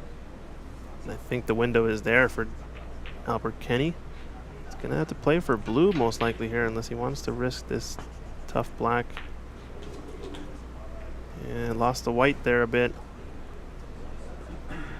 I don't think he wants to mess up the blue, so he might be taking edge of this pink, maybe to open it up and play more attacking safety, or just nudge the green and play back into bulk. And just going back to tournaments, there's no real winning format. Everyone's going to have a gripe about something, but I think if you're up front right at the beginning, say how the tournament is going to run, and you carry on that, even if it's not so great, you carry that all the way through. There's a level of respect there. Yeah. If you start switching things around mid-tournament just to maybe cater to a few players that aren't quite happy, That's an off. Oh, didn't good. It stayed up. Holy smokes, thought it was an off from the rip. So No, it's tough. if you can do that, you can put a successful tournament. You know, if players sign up for a certain thing and that's the format, well, you've agreed to that. So how can you gripe too much? I think going back to also the fact that as long as you have your own goals set as the tournament director, you have the goals that you want for what the tournament should be in spirit, then the decisions in terms of, you know, how many groups, what to do, how's the stages, how to qualify, it becomes a lot more clear, a lot of those answers to a lot of those questions. Because typically there's an intention behind having a certain format in each thing. And I think the rationale here in this tournament is 8 groups of 8 means we're playing a lot of matches amongst these 2 days in the group stage. So you're going to play 7 best of 3s in your group, which is a lot of snooker when you're talking about 61 players. So Steven has the goal of wanting to give players the most bang for their buck, most table time. You know, players are traveling far and wide to make the trek for this tournament, so wants to give them as much match time as possible. So that's a good reason to kind of make these larger volume type tournaments in terms of matches. And yeah, talking to Albert yesterday, you know, he was like, when he was a junior, there was so many tournaments going on, just thriving in Ireland. Obviously, he has a rich history. You know, they have the 1997 world champion Ken Doherty. But he's saying some of the clubs over there, you know, they have 20-odd snooker tables in the room. And as well, you can drive from the east coast to the west coast of Ireland in 2 hours and the north and south coast in 4 hours. So getting around there, and they've got 4 million people in that country. yeah, it's a bit different. You know, I think the state of California is probably bigger than Ireland. Look at this shot. Don't know what his reward is here, but I got to do a replay of that one. Long pot, screws back. Kind of a la Judd Trump a bit, this type of shot, one that Judd excels at. Usually zips it back a little bit more, but back Still, to the that's an action. impressive shot. Yeah, really, really well done. Gonna have to talk to David. I'm a fellow David. Can you teach me that shot? Can you teach me? I really want to learn. I want to learn how to shoot it. All right, I'm done. Yeah, I think there's an argument to be made in this tournament. He could have easily set up groups of 4, let's say. And with groups of 4, you either have top 1 or top 2 advance, maybe out of each group. You have a longer knockout stage, but maybe you could do best of 5s in the groups of 4 round, because there's only 6 matches with as many tables, right? Another idea too was to kind of split the groups in half, sort of into two groups of groups, sort of A, B, C, D in one day, and then E, F, G, H in a different day, so that you show up and you're playing almost more back-to-back snooker throughout the day, but you're only playing it all in one day. Then you have a full day of rest, for example, or you don't play on the first day at all. You don't have to show up until the second day, whatever it might be. Another idea. Yeah, as we said, there's no winning formula. Yeah, a lot of interesting ideas. We'll see our good friend Charlie Brown. He and I were chatting a little bit at a previous tournament. I think actually at this year's Seattle Open. You know, looking around, wonderfully dressed players here. Always everyone looking top notch in their formal gear. But you know, the Seattle Open was in the summer, so Charlie and I had a little brain idea of we're going to run a summer snooker tournament, but the dress code is either tank top or Hawaiian shirt, jean shorts, and flip-flops. Oh my goodness. And that's mandatory. Terrible. Mandatory. I'm a fan of the polo situation. That's one that I think we should see more of. Sort of dress pants and polos, you know? I think it's a bit of a difficulty or quality of play difference when you're playing in the waistcoat, etc. for a lot of players. Obviously, it's very traditional. So those purists and traditionalists are going to want to keep what's been going on for years. If it ain't broke, don't fix it type. But I think if you want the standard to improve, players are going to be more comfortable and a bit more comfortable wear, I would say. Yeah, Judd Trump has definitely been quite vocal about it, that the tight formal wear with the waistcoats really it hinders his ability. But there is some tournaments in the pro scene that are starting to be a little bit more relaxed. They do go to the dress pants and the polo or golf shirt, as Christian's alluding to.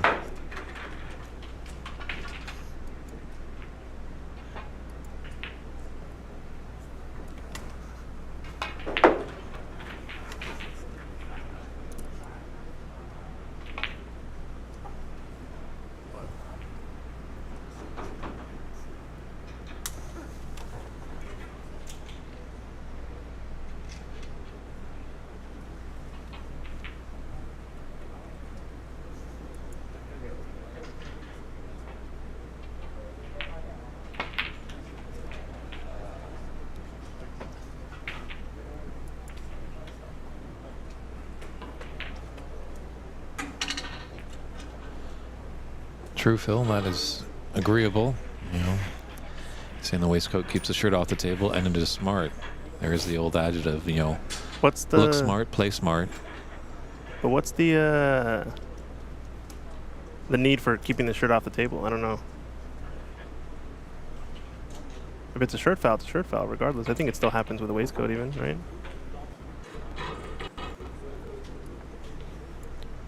It can, but definitely the waistcoat keeps that shirt tucked in a little bit more.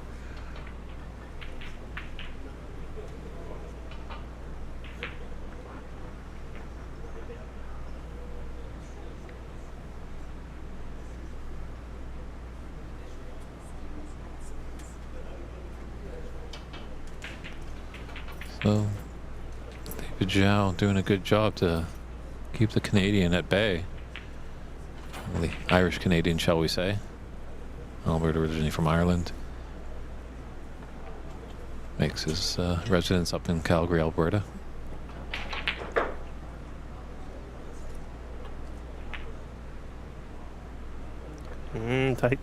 Tight pocket.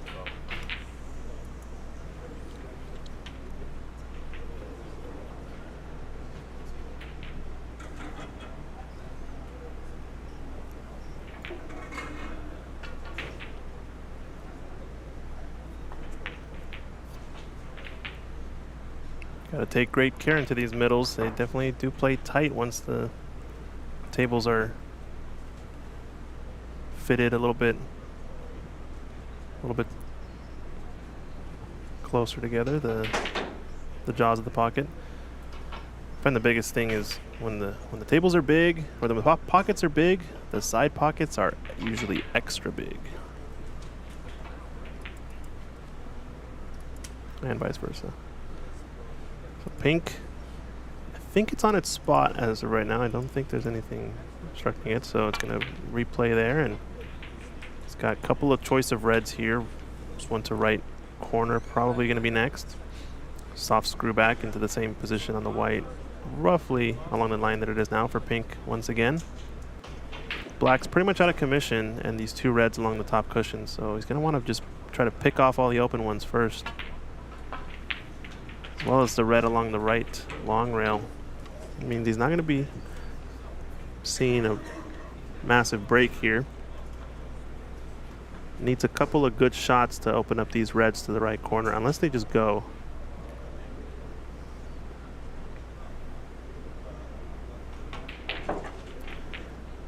Yeah, someone in the chat saying 8-player group is good, but should be top 3. Stops players from giving up or not showing up. They've lost a couple. Yeah, I think that's definitely one of the big main feedbacks of this one is I think a few too many people are being eliminated after the group stage. So you are going to get a lot of folks who just drop out, which in my opinion is a bit of a lack of respect to the tournament director slightly to not want to complete your matches. You know, you showed up to play, you decided to do this tournament, you should respect the effort being put into it and finish your event. Agreed. I think it is poor etiquette. One thing that you could dance around with as well, potentially maybe throwing in some wild cards and a stipulation of being able to qualify for a wild card spot is you must play all your matches. If you don't play a match, you're disqualified from having the wild card option. Yeah, that's a good idea. Lance Bromlin is a smart man.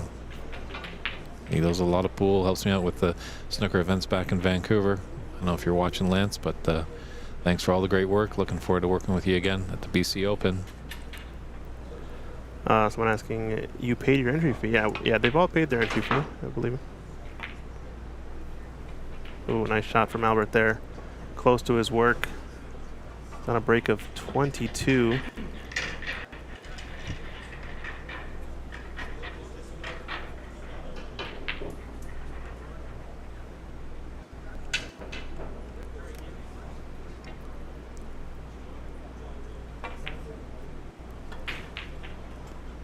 Good pot to the right middle. Just has these last two open reds to play for, with pinks or blues most likely. And then comes the grit part of this frame where start to play the safeties. I think if you can, you want to push the red that's along the right long cushion down towards the other two to kind of make a smaller area to hide from. This has almost gone wrong, but he's just there for the pink. Someone asked a question. You didn't see my question. I don't know. Let's scroll up. Ramin asking, your guys' opinions round robin best 3-4 players in groups, 12 groups would be better, or 3 groups of 16 player single knockout, best 7 or best 5 or best 7. It's a little bit difficult to understand the question, I think, but yeah, I think in general we're just discussing a lot of different options in terms of group knockout stage situation.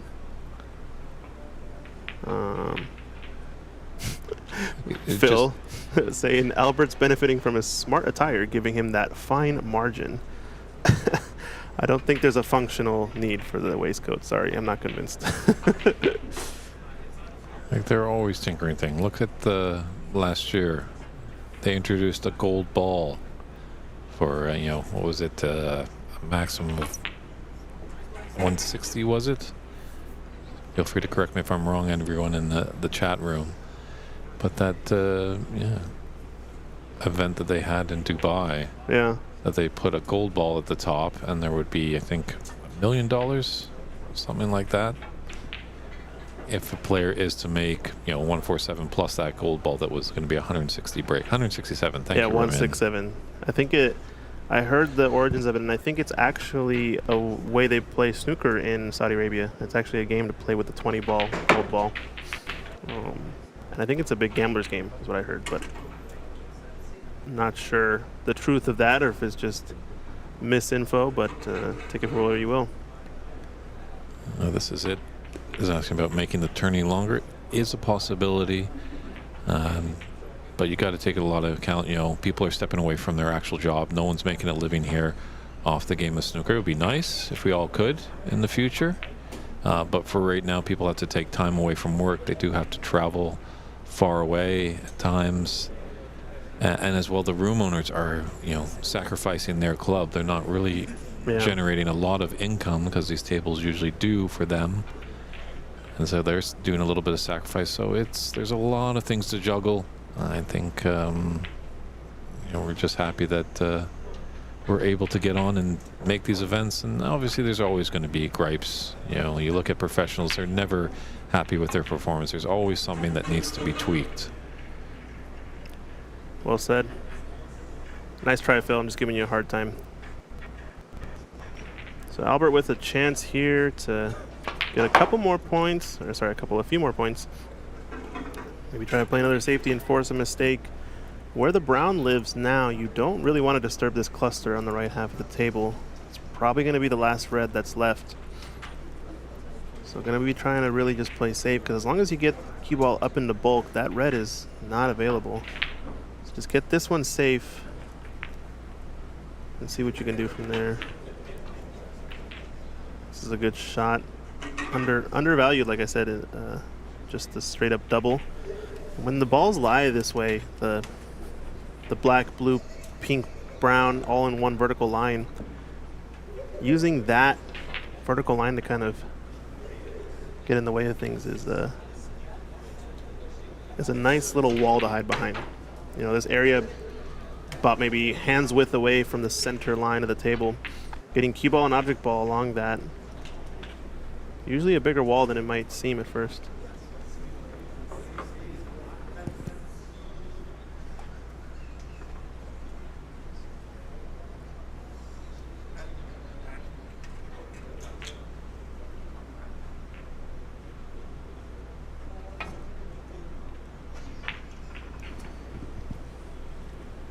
It's going to be a mistake from David.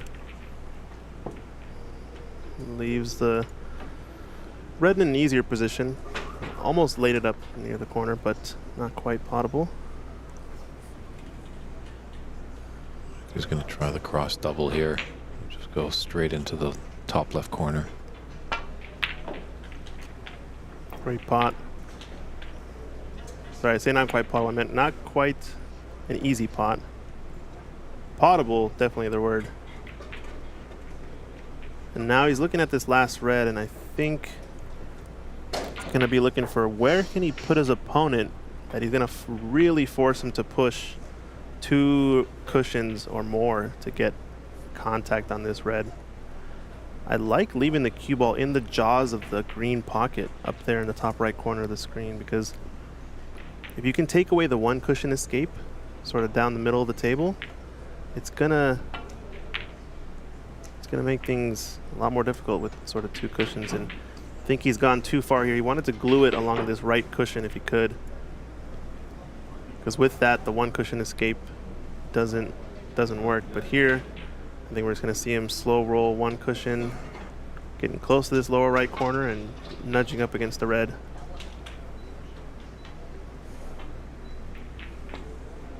It's hitting it a bit hard. He's going to open him up. It's a good contact.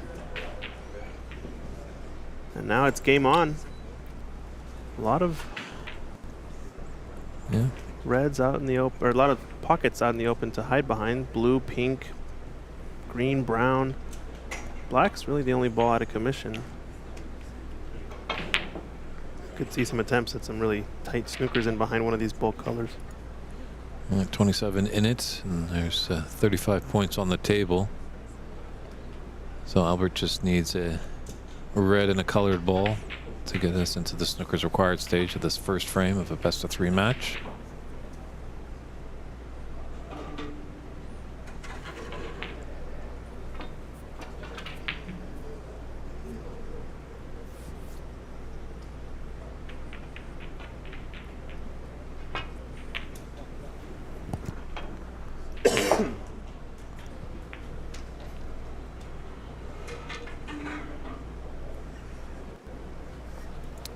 Yeah, true. Not easy to clear these up.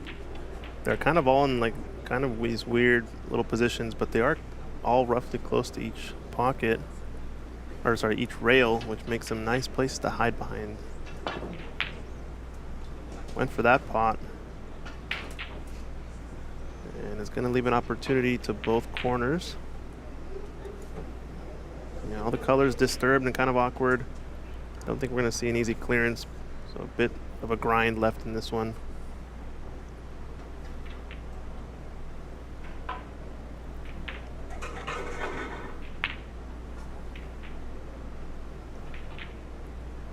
Nice effort to try and get behind the green. Just missed the trick, but pink has probably come to help him. Looks like David Xiao does have an active snooker brain. Good to see. Just watching Renat Denka on table 5. Clearing up there, pink and black, to win this match against Curry, or short guy, I think. What's his actual name in the tournament, I wonder? Should look that up.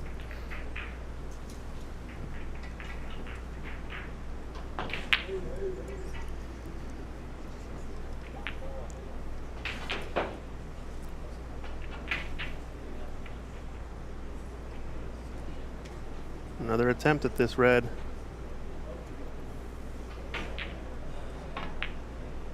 It's going to play the double. Try to get in behind green. Like I said, there's a lot of little pockets. This is a good snooker here from David Xiao. Can slight swerve around, it looks like. Yeah, good contact from Albert. It's not going to settle. It's going to go past the jaws. And another safety attempt coming up from David. Still got green kind of to play behind. Yellow's in an interesting spot. Don't know if he has the angle to play the 3-cushion middle or not.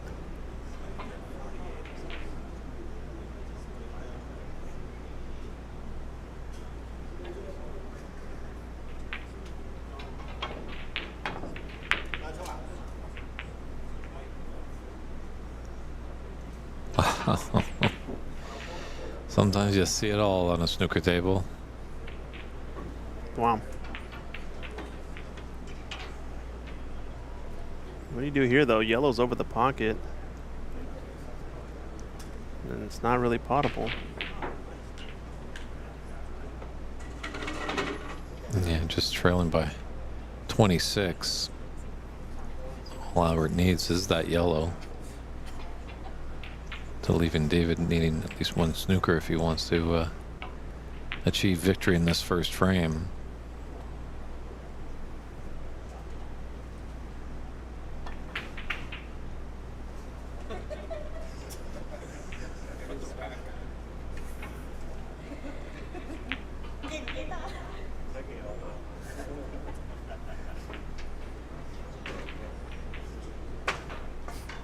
Having an interesting time on the side table. There was a snooker situation, and the escape was a foul and a miss. But unfortunately, she disturbs almost every ball on the table. And they said, you know what, I'm not going to try to put those back. I'll just continue on from here, which I think is totally fair. It being only, what, 4 attempts, 3 putbacks is not the end of the world. In terms of missing out maybe on a few extra foul points, if it means trying to take a bunch of time to respot and reset.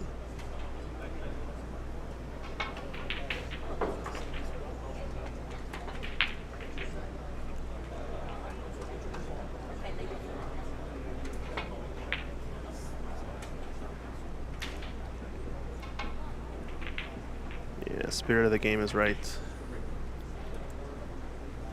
So green, blue, still nice areas to get in behind, but I wonder what Albert has up his sleeve here. Probably just a cross double. Avoid contacting the black with the white as you pass by. You might have a line to come in 2 cushions up towards the green and miss contacting the pink on the way up as well. It's kind of tight, that window, but he might have it. Maybe work it with a bit of left-hand side.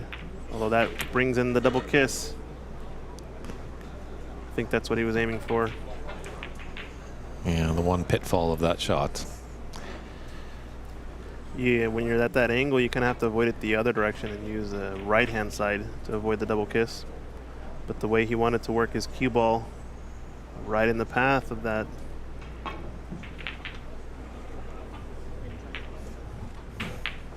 I think there is a way to, since he has both edges of this yellow, he can double this and play in behind blue with a top spin ball off 1 cushion, or do the same shot towards the green. He's going to push this green close to the pocket, and there's a foul mistake from David Xiao.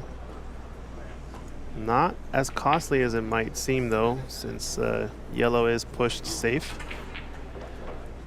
And now, with 30 points in it and 27 on, David does need a snooker. Oh yeah, that's massive actually. So that was frame ball for Albert, essentially. And now if you're Albert, you're playing a totally different game. You're just going to try to put these balls down as quickly as you can. without leaving your opponent a chance for an easy snooker. But I think he's left something here. Don't know if he plays a snooker here with the blue, but might just choose to pot this and play snooker on the green.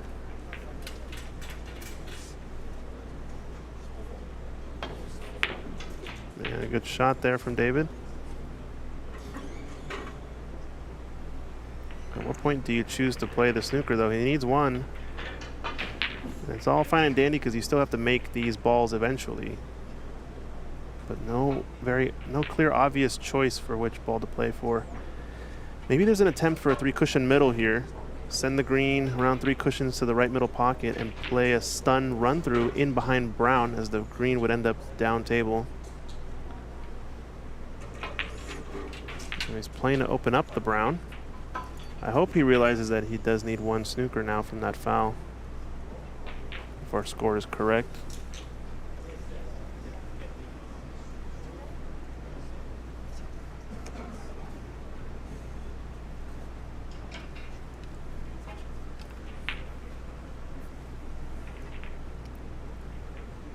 Oh, we're actually, yeah. +5? Yeah, we're correct. I should say the players match what we have. We're always correct. This might be a chance to drop in behind pink, roll in. Needs the brown to run. Hasn't quite got it.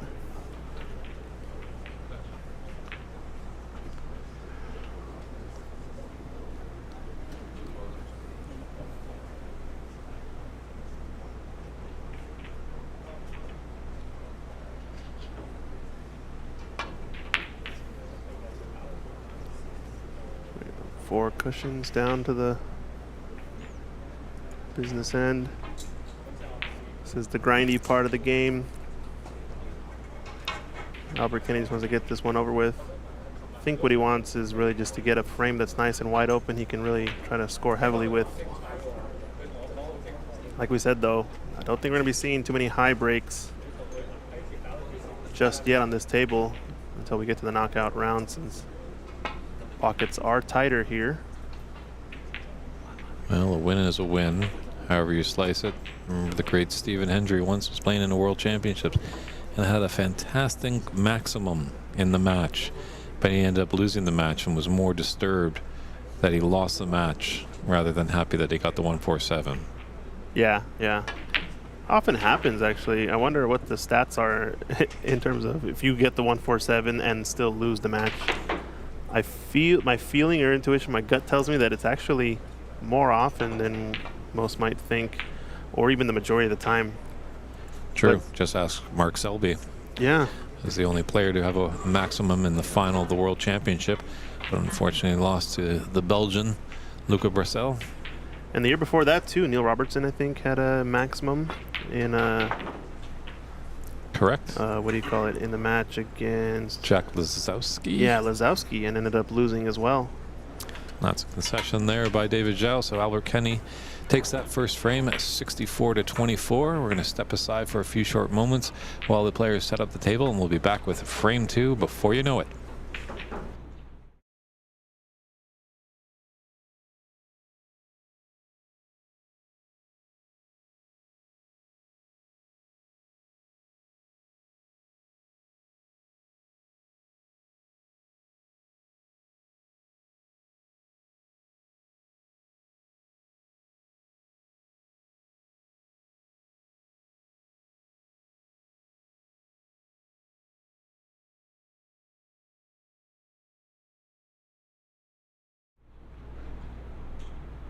And we're back here at the 2024 Embassy Open, frame 2, a round-robin match between Albert Kenny, coming all the way from Canada, taking on Embassy Billiards' own David Xiao.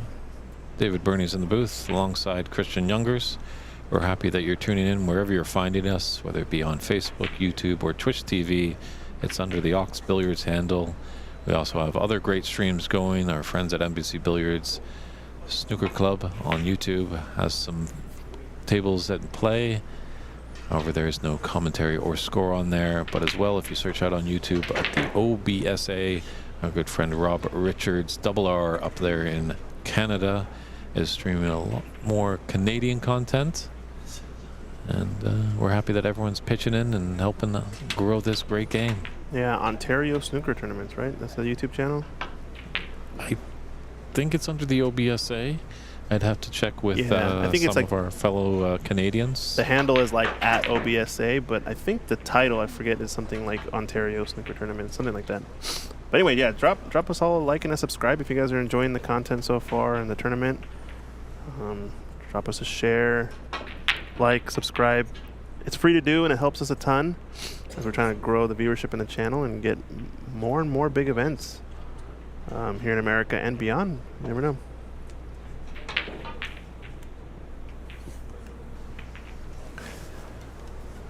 Just checked with our good friend Levi Mueller, great Canadian player. This did confirm with me that actually Rob Richards is using OBSA. That's the handle on YouTube. So Yeah, OBSA. I think when I search it though, there's like a different title that YouTube shows. So I think that might be more visual for some folks. If they see it and they just see Ontario Snooker Tournament, they might not know that that's actually OBSA under the hood. Because I think there's a couple different ways that YouTube names the channels. come on, we got to be doing it better than they do over in the UK. You got to make it easy for people to watch snooker in North America. Right? It's always tough over in our side of the world to watch some professional stuff, obviously with the big time change, but hopefully they can do something over there to get snooker on demand. I think that would just incredibly help people. I know a lot of the times matches, when they're done, they get put up to YouTube, but sometimes they're just single shots.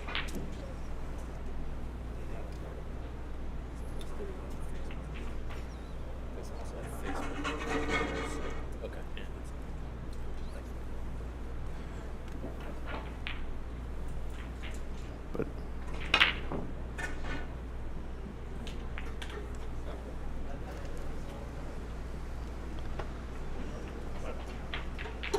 yeah, just getting some clarification. It looks like there's under the OBSA channel, I think, on YouTube, and then Ontario Snooker Tournaments. Rob has also put it up on Facebook, a link there on the OBSA page. on Facebook, okay. Yeah, pretty cool that we can get multiple streamers happening at the same time, multiple matches going live. Total of what, 4 tables being broadcasted simultaneously? Obviously, we got the main match table here with commentary in the room.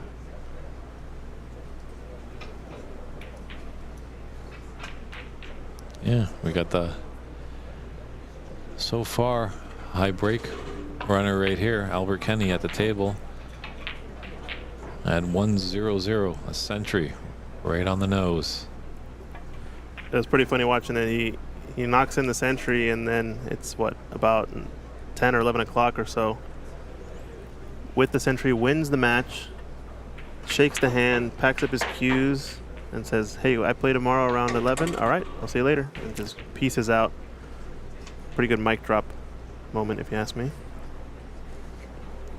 Yeah, he had a long day. He had a player in his group that actually dropped out of the tournament, so he initially had a bye and just was waiting quite a long, but he's got a lot of matches today.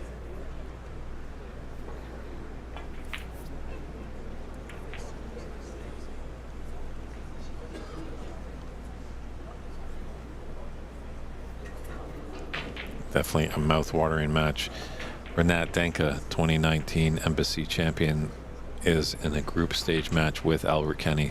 So we're definitely going to be trying our best to get that on the big stream here. Struck that ball a little bit harder, I think, than he needed.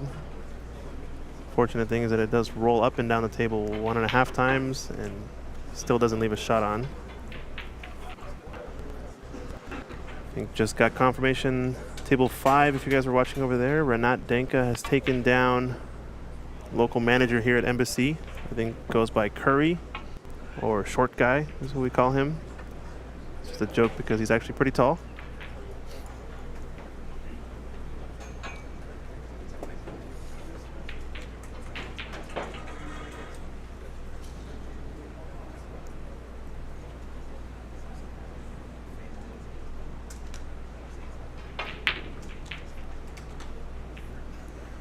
Yeah, we're going to be here all weekend long, leading up to the final on Labor Day Monday. It's Embassy Snooker Club, or billiard rooms, I should say, in San Gabriel. So if you're in Southern California, you're sticking around on this long weekend, feel free to pay us a visit. Lots of great snooker action here. Christian is always up for posing in photos with anyone that wants to come along. Stop it, Dave.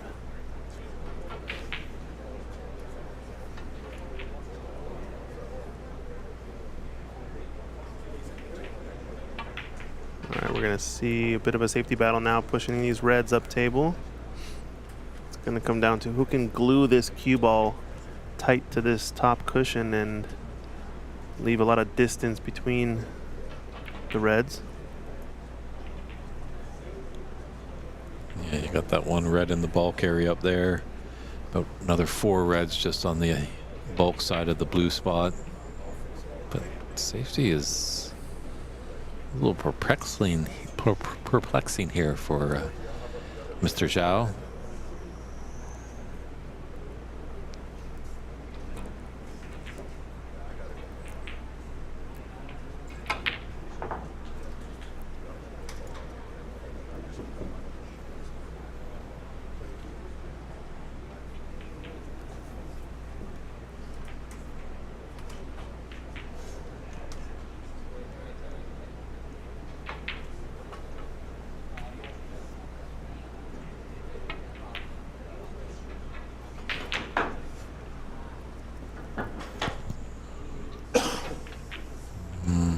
I don't know if I like that shot, you know, making the red obviously on color, but that blind shooting it up.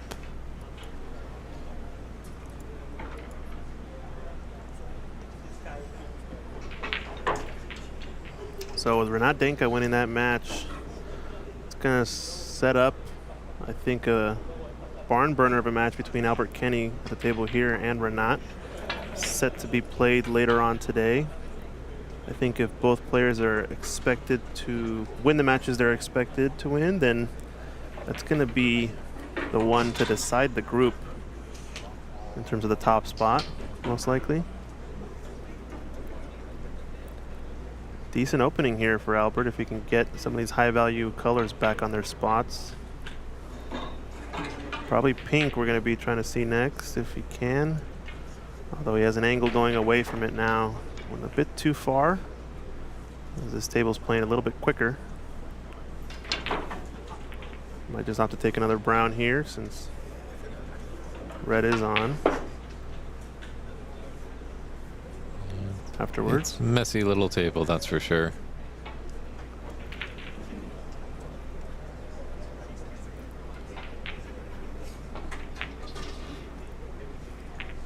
So brown, I think these 2 reds to the right of the yellow pass. At least the top one passes to the left corner pocket. And he's playing for that window, and it's overrun its pace. We were talking about it earlier. These are a little bit more glassy, these cloths. They're playing a bit quicker. So it's going to have to find the adjustment on how to control the white. It's that extra 6 inches or so that you get out of the white ball at the end of its path that isn't immediately obvious. Roman from Calgary just chiming in about one thing he doesn't understand. If you are confident the ball will go to the pocket you want, why not play with right pace to get good shape? Easily said there. This is a game of easier said than done. Yeah. I think a big element to the game, which isn't immediately obvious, is that you can actually play positional shots in a couple different ways. And some shots give you a wider margin of error than others when it comes to the positional speed. The biggest example they talk about, at least in the pool world, is called coming into the line of the position window as opposed to crossing the position window. I guess the closest I can analogize it to is that if you're trying to roll a ball on a line and have it stop dead straight on this, let's say you want to lag the cue ball up to the bulk line. Is it easier to do it when you're perfectly perpendicular to the line or when you're in line with the bulk line? Oh, he's fluked a little red in there. Maybe a little bit difficult to understand, I guess, what I'm trying to describe, but there's directions in which you can approach the next ball that give you a wider margin of error for speed control. Yeah, true. This is it saying a table can change from one day to another just from the change in humidity. I think the humidity is probably one of the biggest factors that can change a table day in and day out. Obviously, the amount of play that the table gets and sort of chalk buildup does have an effect as well over time, but it's nowhere near as instant as the humidity can be to change a table effect.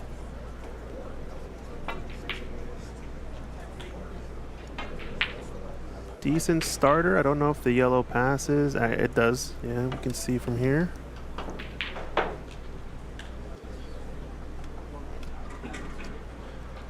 It's a tight window, but yeah, it passes these two reds into the middle pocket. And it's going to get put back on its spot as well, so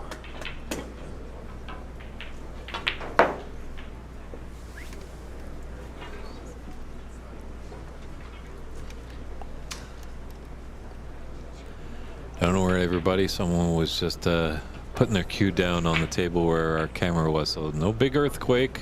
yeah. You know, the big one hasn't hit us yet in California.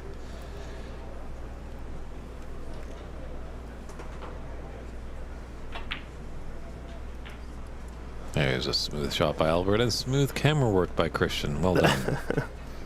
Soft screw shot there to play for the yellow. Playing the right shots here. Just tricky table, so not really going to get a ton of points. I think John Spencer was the only one in a not a competition, an exhibition actually, that took 15 reds with 15 yellows. The old bumblebee break.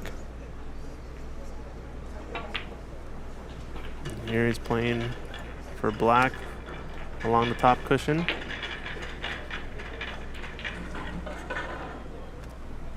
Oh, I see what you mean, Ramen. Yeah, in my opinion, if you keep playing with right pace under any circumstances, you'll improve your game, but if you play with fear in your mind, you'll never improve. Yeah, I think that is definitely the case in terms of you have to go for the correct speed, hit it in that window. You know, you can't be afraid of hitting it too hard or too soft. You have to be confident that you're going to hit it at the right pace. That goes for every shot, no matter what. I think just the way you mentioned it earlier, it seemed like nothing but speed matters, so just shoot the right speed, and it's not necessarily that easy. But I see what you mean. It's about the intent. And as long as you're always intending to shoot the correct pace, you're going to be improving. And a foul there, but not the worst case scenario for Albert. Nope, just one open red long pot. You know, gotta go from one side of the table to the other. Black is open, so Red potable as well. It's going to be solid long pot required though. And he has cue ball in the D, so he can get, you know, a variance of a few different angles to figure out what type of positional shot he wants to do next.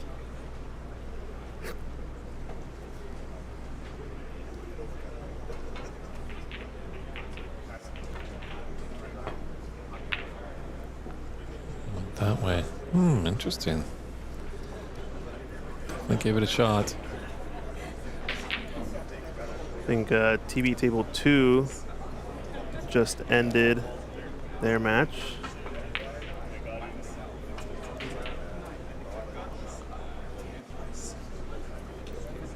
Darren Taylor taking it down, I think, against Abi. It seems like. I'm not 100%. Went for the double there and play for the blue. Be massive if you can get the blue back on the spot, because then he has something to work with. for either player, I guess. Blue and black is plenty to put down a big frame break.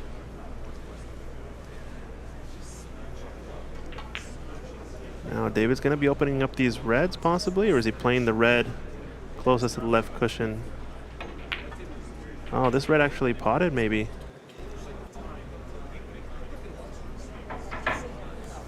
Now we're going to see more of the safety play, push the balls up table and play the cue ball to the top cushion. Wants it to be tight, and that's a good one there. So now pressure's on for David Xiao. All of this cluster, are there any plants available, you think? Does the two rightmost balls in this bunch line up into the right middle or lower left corner?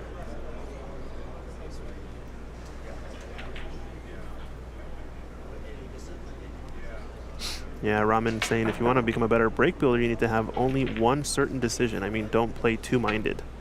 Yeah, definitely. We're seeing some players kind of suffer from that two-mindedness a bit too much, I'd say. Playing something with an element of safety, maybe allowing themselves to miss the pot as a result. It's different than playing for a position window that gives you more than one option.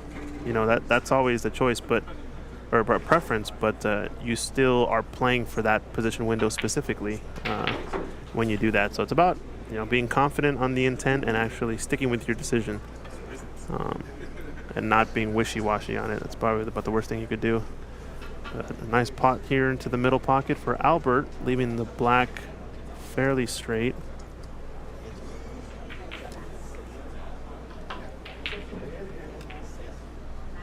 Yeah, he's got a 14-point advantage, 25-11 in the second frame.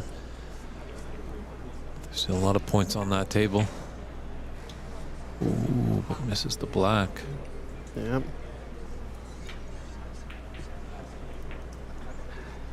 Tough table, this one. Mm-hmm.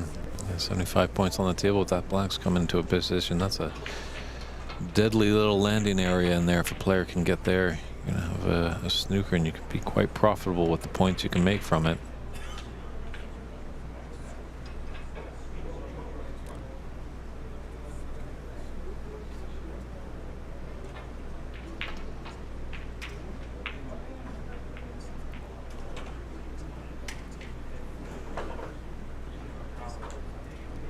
This is it asking, has David lost a match yet? I don't know. We're going to have to check, but if he hasn't lost a match, this could be pretty crucial for deciding the group, I'd say, since I don't think Renat or Albert have lost a match either, if that's the case. We're going to stay tuned on that one. I'm going to try to go get some updates from Stephen Wong from yesterday's matches to see if we can figure out where the groups lie. Give some clarity in terms of who's already qualified and who's in the running and what matches are pivotal. Yeah, we're kind of blind a little bit. It would be nice to know, you know, that we can get those important matches onto the TV table. You know, ones that either are deciding a group or a player that's just on the cusp of moving on or falling short. And I think this is Stephen Wong's first really big tournament. And he's done a great job. Obviously, when the U.S. Nationals here, where there was a tremendous amount of support from the United States Snooker Association. Obviously, this tournament does fall under the umbrella of the USSA.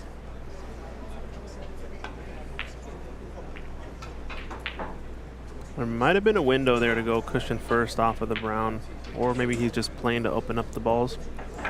Not exactly sure. It was tough to tell from this angle.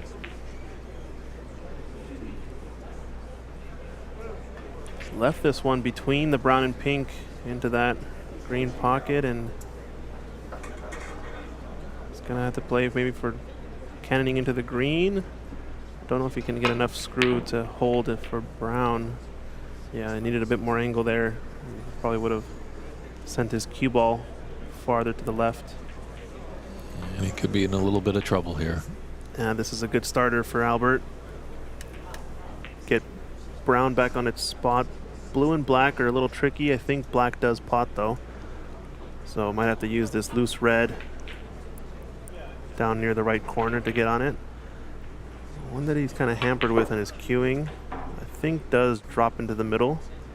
Although you want to get right in behind that type of shot. And no blue on, so it's going to be a little tricky. Play for the loose red. Closest to brown, maybe. It just doesn't like this queuing over the red.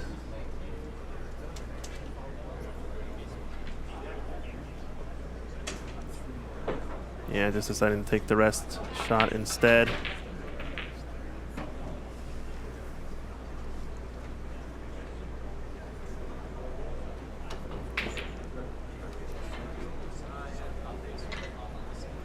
Don't mind him taking his time. This is kind of a weird situation and tricky shot. You know he's not a slow player. And cannons the pink there. Needed to get into that shot a bit more screw if he could to either avoid it or get to the top side of the pink maybe and send the white kind of in a better position window now. He's going to have to be playing safe, it looks like. Can drop in behind pink. I think the green's just on the cushion, so not able to hide behind that. Went all out for the double. And that's end of break. Not as much as he would have wanted to get off of that opportunity.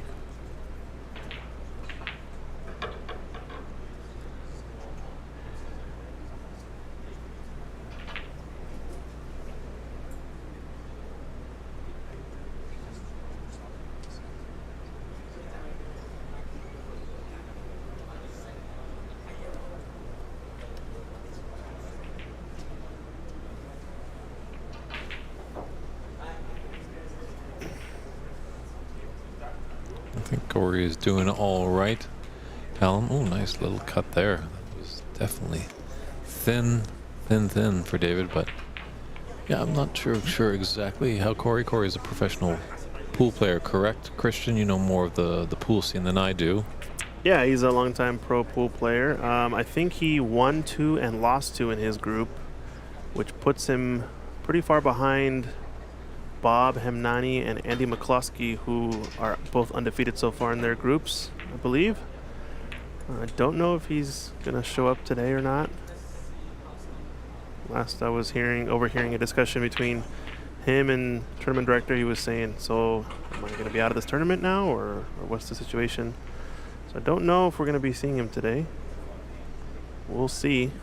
It's a little unfortunate as Bob he donned the title of his wife as the First Lady of Snooker. She's always a great supporter and of all our tournaments. This is a good starter for Albert.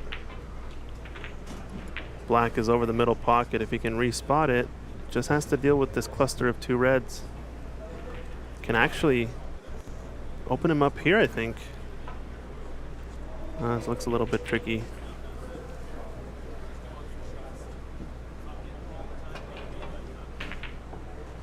Yeah, I just have to play for the loose one. Had he had a little bit less angle, it might have played for the cannon into the 2 in the bunch, because just any sort of glancing blow off of it, you'd have to favor his chances to get on one of them at least.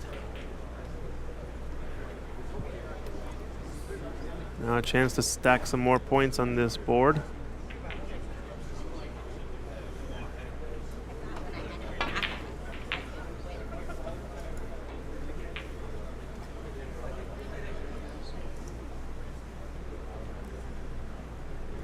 So with this black, he's going to need another red for his frame ball.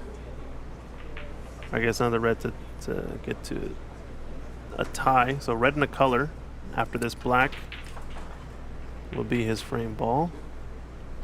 Has he tried to cannon into it? No. Maybe he's trying to screw off the cushion and to get closer underneath them so he didn't have to be hampered by the black, unless one of these reds pots. The right roast one does go into the side. Oh, that's the case. It was close. He had to do that sort of cannon first, so it wasn't quite there. can in the first red, push it out of the way, and then cut the second red in. I think it was the shot. No, 34-point lead, 43 on the table. And David's got a relatively easy starter into the left middle.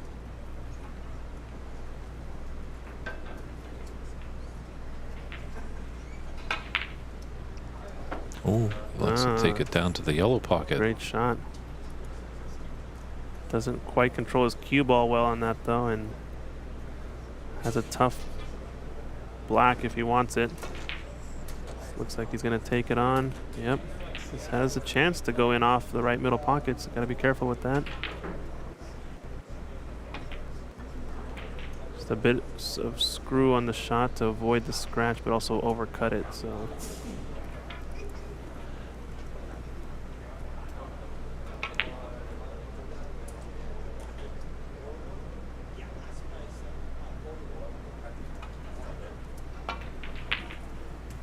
That was Albert's frame ball there. Nicely on the black too, so can he clear up enough points to keep David from coming back to the table? Well, we shall see. I'm gonna go check and see what our next TV table match is, but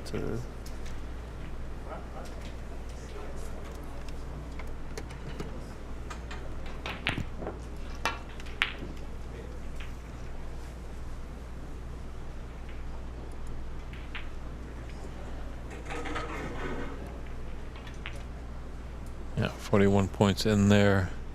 Concession has been added, handshakes all around. Albert Kenny takes that match by a scoreline of that frame by 54-13, and he wins the match 2 frames to none.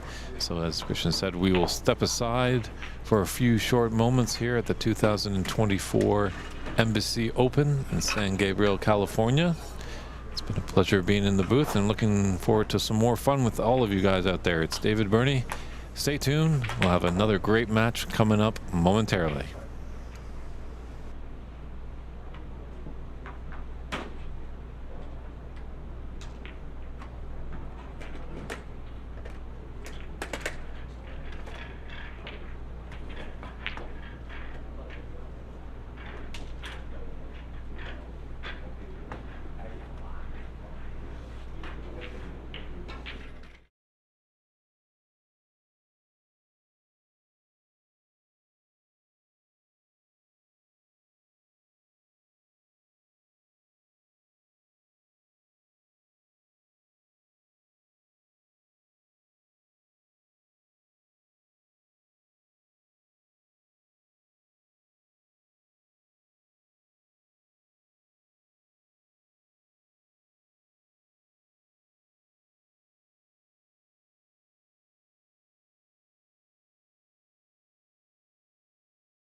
back at it again, ladies and gentlemen. We're here. Ox Promotions coming to you live from the Embassy Snooker Open 2024. Got a match here between Peter Quan, a local player at Embassy, and Corey Duel, professional pool player for many years. You guys know Corey does have a snooker background. I think he did win the U.S. Nationals in the past, as well as he might have gotten a tour card for the Pro Snooker Tour, I don't remember. But an avid Q Sports enthusiast across the board. Obviously, if you're a pro pool player, you're going to be pretty proficient at many Q Sports, no matter who you are. And I think Corey's had a couple losses so far in this. I think he kind of just signed up for this tournament for a little bit for fun, just to see if he can have a go at it.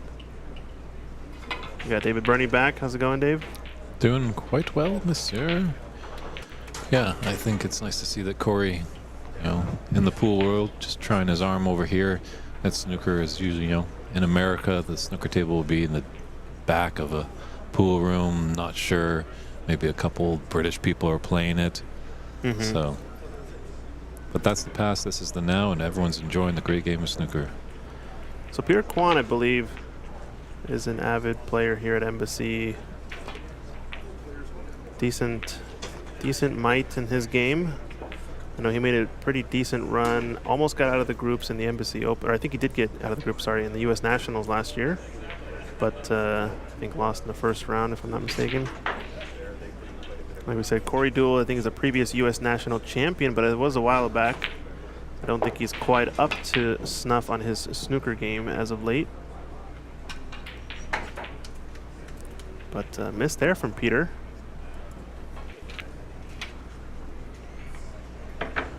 And it looks like this red could sneak past that yellow. It doesn't look like he's one of those going to refuse it. I was going to take it into the middle. Yeah, good shot. Corey Duel famous for a lot of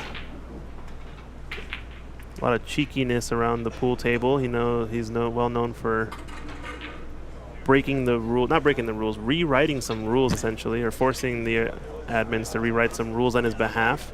There was a time where on a bar box pool table, they introduced magic racks. Where, there's like a template on the table that actually lets you rack the balls tight into a perfect diamond. And really what that does is it makes it so that the rack is very, very repeatable and very easy to pot a ball on the break, essentially. So a lot of famous videos of him sort of choosing to, rack the balls in a specific pattern, or sorry, the patented break is called the Corey Duel soft break is what it is.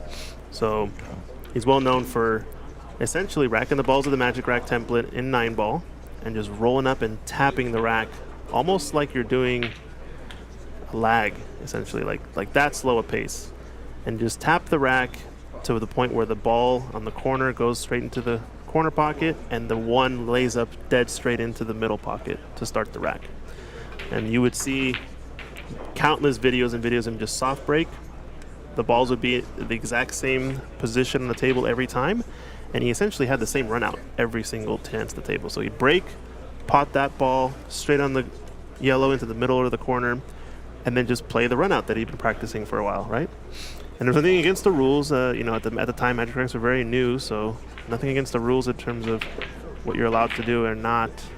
But that's kind of one of the big things he's famously known for. He did also have a lot of tricks up his sleeve when it came to 8-ball as well. So in the 8-ball magic rack template, you rack the 15 balls in a triangle, similar to the reds in the snooker table. And he'd pattern rack the balls in a certain way where if you broke and made a ball, he'd have his choice of solids or stripes. And the way he racked the balls, all of the solids would always cluster in the middle, and all the stripes would always spread out into the open on the rails.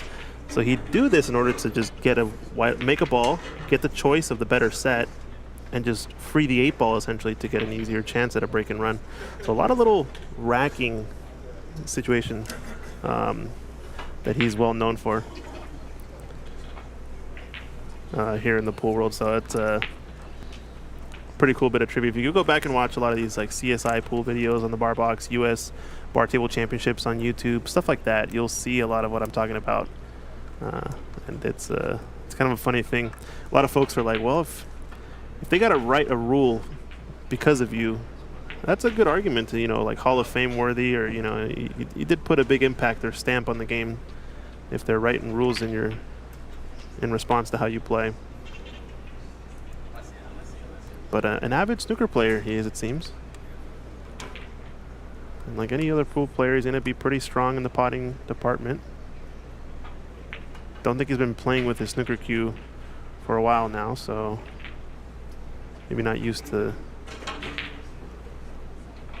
all the ins and outs of it.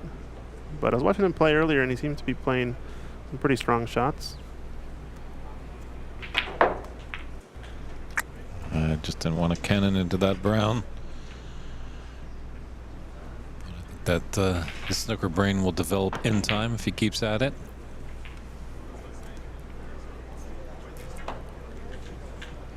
Yeah, definitely a lot of the time is when discussion comes up, that's when rules happen. Definitely we see it in the snooker game here, obviously in North America. And there's been a lot of talks, obviously, about, foul and a miss. We've limited it only to 3 attempts, 4 putbacks in this tournament. This one does not have a concession ruling, but we've come across that at various tournaments in North America.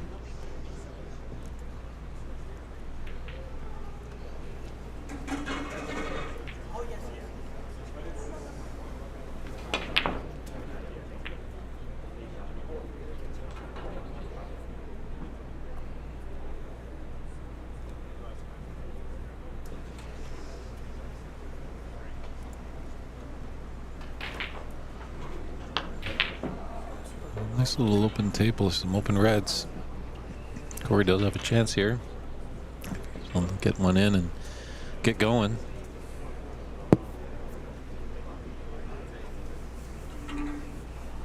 Yeah, he's definitely got that pool player approach where he kind of just rubs the cue and then comes down for the shot. As you see, a lot of snooker players kind of bring the cue down on the line of the shot. Mm-hmm. Yeah, and you can also tell a little bit by the stance as well. He's a little bit closer to a snooker style stance, but pool players typically end up placing their feet a bit more one in front of the other along the line of the shot. Here he does have a bit closer to a snooker stance where he bends the left leg and sort of tries to straighten the right leg. But most players you'll see bend both legs maybe, or straddle the line, or maybe even kind of what I call surfboarding or skateboarding on the line, kind of feet side by side along the line of the cue. A lot of different approaches, but generally still got to have pretty decent fundamentals to be a pro in any sport. And this has gone a little bit wrong, so might be end of break unless he can cue easily and pot this brown. A little bit jacked up, but I think he can get to most of the cue ball. Good attempt. Saw there he kind of did a little bit of a jab. I think it might be a tactic when he elevates, just to kind of keep his accuracy higher and just pull back quick and shoot it.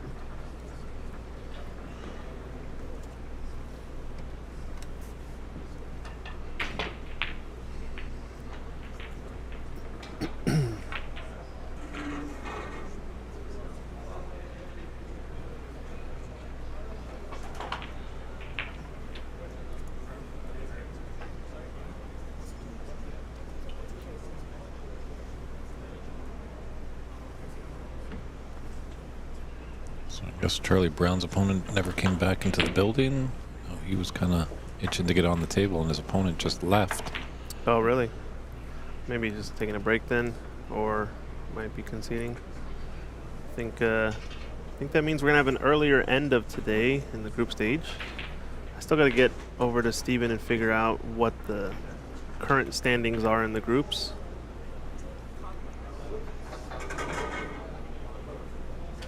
Yeah, that is sometimes the unfortunate part when we have big groups. people just, they've lost a few. They're just not in it. They just don't want to feel like playing anymore. They're down and out. They don't see the point of them carrying on. And it goes back to the etiquette that we've always alluded to on these broadcasts. Calling fouls on yourself. It's part of the etiquette.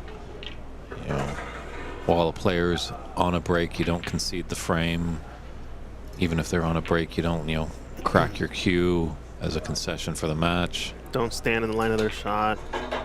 Oh, this might go in off. So, possible chance, Peter Quan. Missing that red to left middle just now. Might mean that he's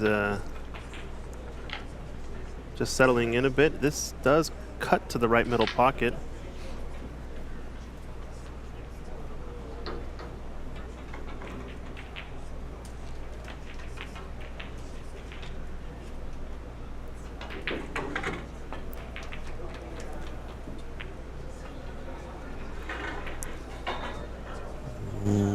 That's not good for Peter there. That's a pretty good opportunity here for Corey. He'd get in and put in a few more points on the board. He does have a pretty strong lead by 20 points, 25-5. But a cavalcade of reds are still on the table, so Peter's not out of this frame just yet. Decent shout here. I think he's overran a little bit in the position, wanted to get pretty straight or on the other side of the pink. And as we know, this table's playing a little bit quicker. It's going to have a mid-range red unless he chooses to go up and down out of bulk, which he is deciding to do. Needs to miss or get a friendly cannon, and it's okay. He's on a red, but he's kind of created a bit of a cluster now on the right part of the table.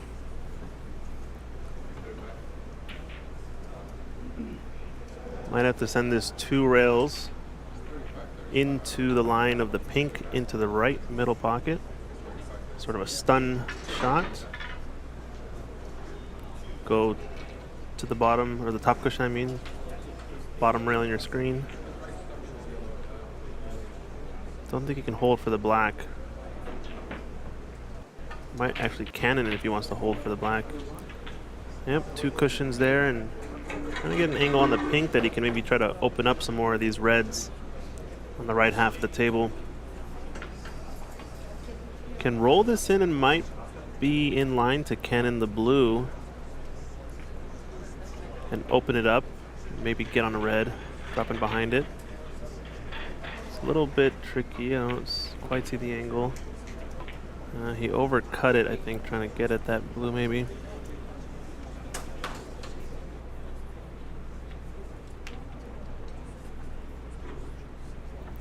Got a more straighter attempt at this red up into the left corner. Might want to go forward if he can to play for pink. But he is nudging, going to be naturally canning into these reds on the right. And just overcut. Now this frame has gotten a bit messy, and we're going to see a bit of a grind, I think, in the remainder of this one.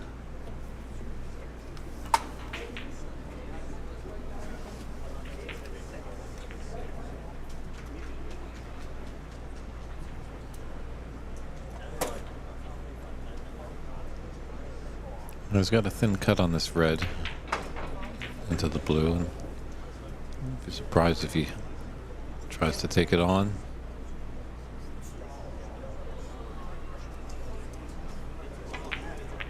Oh, he's just going to throw with the cross double. Yep. Very nice. We call that one a cross bank, Dave. He's a pool player. Come on. We are in a snooker tournament. It's a big debate for the stream out there. Yeah. Chat room. Feel free to chime in. It's always been a big debate when we have these snooker tournaments or pool tournaments. What vocabulary do we put on? I know we're in America where pool is quite dominant. But do we stick to the snooker vocabulary when it's a snooker tournament? Or do we... Went for this into the green pocket, figuring he's not going to be leaving an easy shot at least. Does this red closest to the cue ball pass up into the left corner pocket, past the yellow. Just might.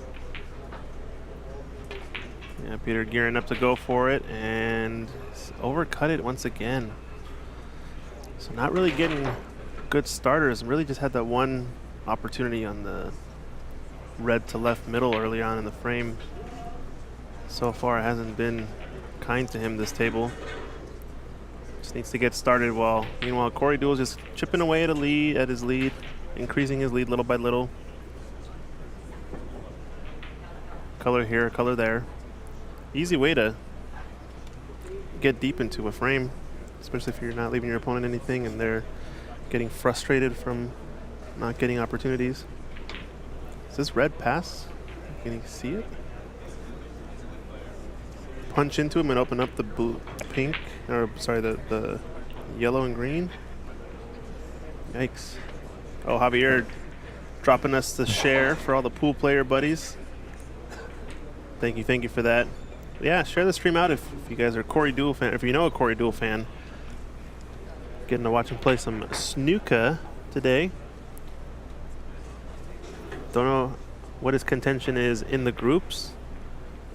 I think he does have a couple of losses though, so he might be getting close to not being able to qualify. We'll see.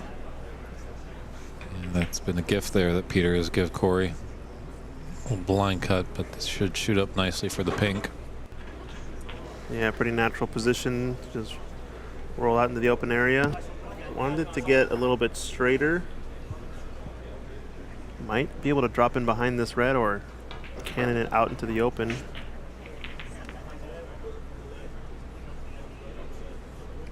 A little bit kind of a, oh wow. Just threw his shoulder into that one a little bit. Looks like he's a left eye dominant player. Kind of favors the left side when it gets down on the shot. But is a right-hander, so has to kind of cross the body. Double attempt, will it treble? Nope, a little bit wide. Oh, he's left another little red, a little blind red on. Yeah, that's kind of the momentum shift. He's taking on tough shots, leaving his opponent easy shots. And his opponent's just gotta pot balls. Well, that's what you see with the more advanced players. When they miss, they really don't leave their opponent with much on. It's a calculated miss. So we got a couple of choices here. You can try to stun this into the cushion and out, play for the red to right middle, or you can choose to soft draw it. I think the first option is the better snooker shot, but oh, it doesn't want that cannon. So now we're going to see either take this red to the left corner into the yellow pocket or the rest shot. Does he have an extension? No, he's taking out the rest.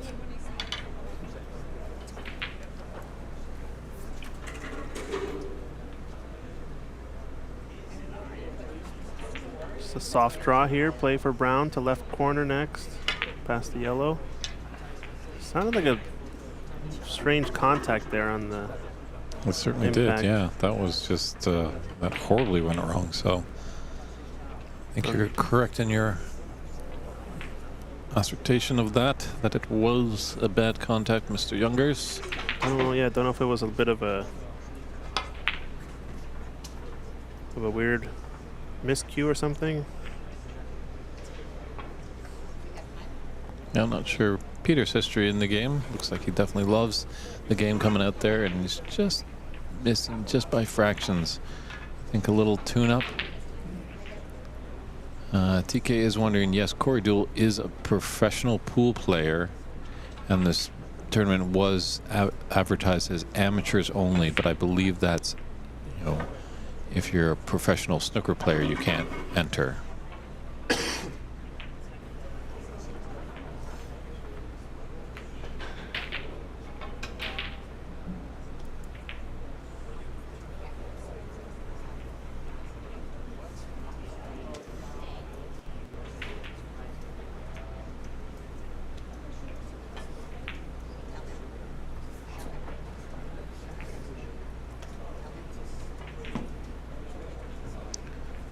Corey Duel with a 42-5 advantage in this first frame, best of 3.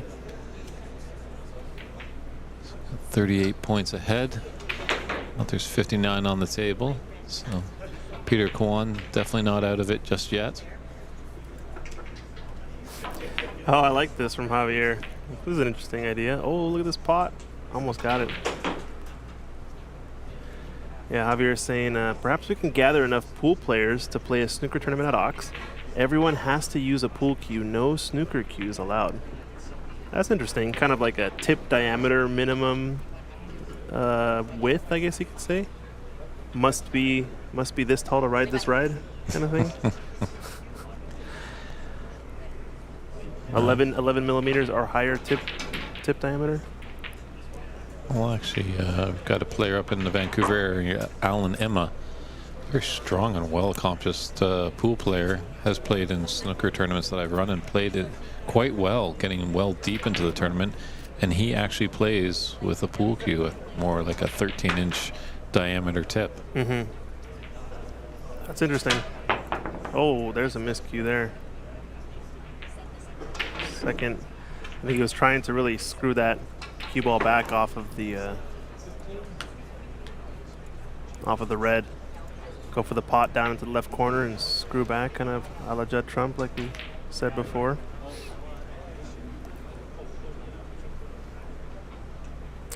TK saying, "Guy, with this season prize money, I'm surprised that not many pool players have signed up." Yeah, I think maybe that has to do with possibly advertising or not being aware of the fact that it's this much prize money in the pot.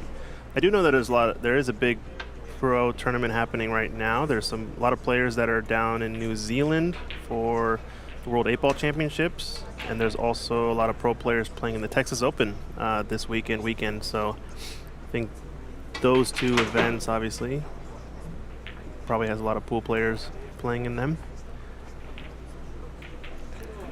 Yeah, it'd be kind of nice if someone created an online resource where, tournament directors and organizers can just throw all their tournaments on there, and players can chime in on that site and just see if there's any tournaments. Because I know a few people did not know about this tournament, and they definitely, if they knew, they would have played.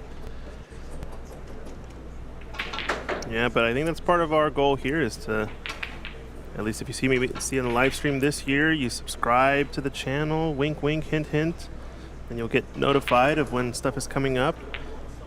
Head over to the San Gabriel Embassy YouTube and Facebook and the Ox Billiards YouTube and Facebook, where we do advertise these things as we know about them coming up. That way you get informed and notified and don't miss the next one. So a bit unfortunate here for Peter Quan to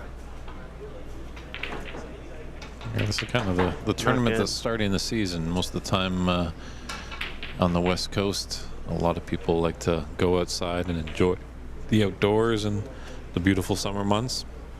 But now as we get into autumn, we're going to dust off that cue and get back into it. Oh, this is unlucky too. I think he kind of was playing for it, assuming he'd pot the brown, but opens it up perfectly to leave a nice little starter for Corey. Just stun up for the black, and play for the next red as well. It's got a bit more angle here. I don't know if it is straight enough for him to follow and cannon into the red. You can develop it a little bit. He's playing with a top ball, so I think so. And misses the shot as a result, maybe. Not sure. Felt a little bit quick, too, on the pre-shot routine compared to normal.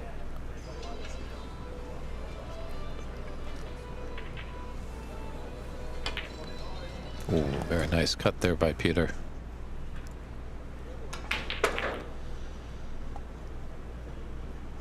Yeah, sometimes when you have that shot, when you're taking, as Corey had the black into the top right corner, wanted to develop the red, you got to block out that thought of the red when you're taking on the black. Know that, trust your technique, not just right on the pot, because you know your pre-shot routine has made you develop that red. Actually, there was shot. too many things going maybe in Mr. Duel's brain. Peter's slowly climbing back into this first frame.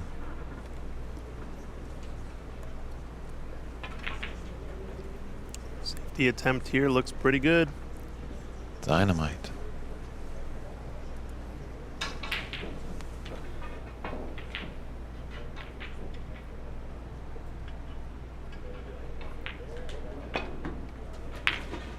Nice kick from Corey there. Good confidence.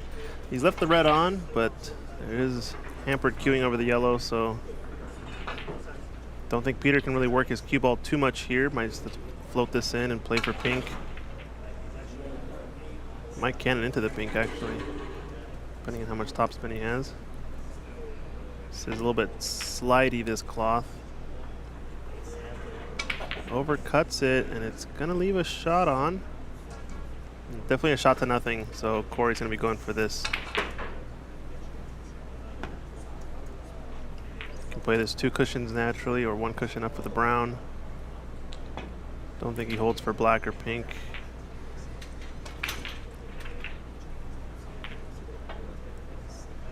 Develops the black now, and red is available to left middle, although it's a tricky pot, this one.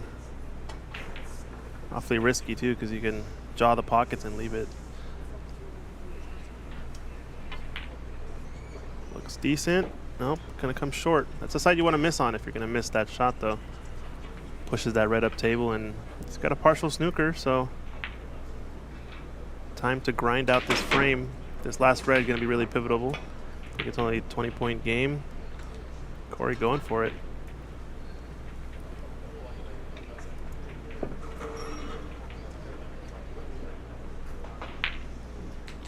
I think green is the one to play for here.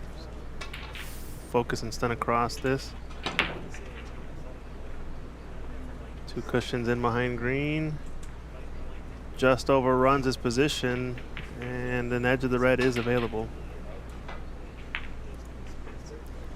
Yeah, TK, Corey Duel is a former U.S. snooker national champion. That is true. 2013 he won it. Oh, wow, went for that cushion rail first situation. We gotta show that replay from Sharam earlier. This is gonna be a free ball, actually. Yeah, free ball for Peter Quan. Javier saying, I'm kind of surprised Corey isn't at the Black Diamond tournament in Spokane. Feel like he has a much easier chance to place in the money there than in the than here. Only reason I can think of is he lives pretty close to this tournament. Yeah, I think the proximity obviously is one thing, and travel. I imagine he could just drive over here for this tournament. But he did say he has the whole weekend planned out where he kind of signed up for this tournament a little bit more for fun, since he hasn't been playing snooker that much recently. And he knew that if he did get eliminated, he's going to be driving up to Palm Springs to play some golf over the weekend. So that was his plan all along, if he didn't get out of the groups. So now I think he's itching to go from one sea of green to another.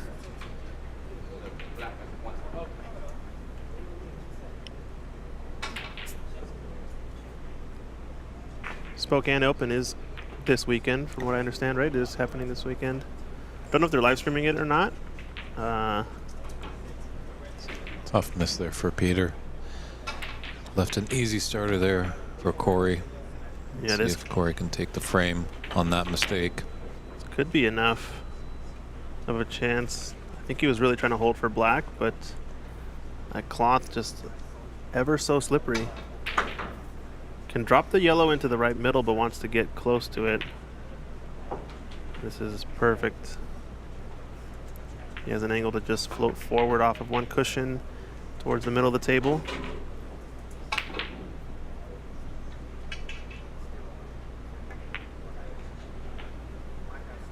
Yeah, well done.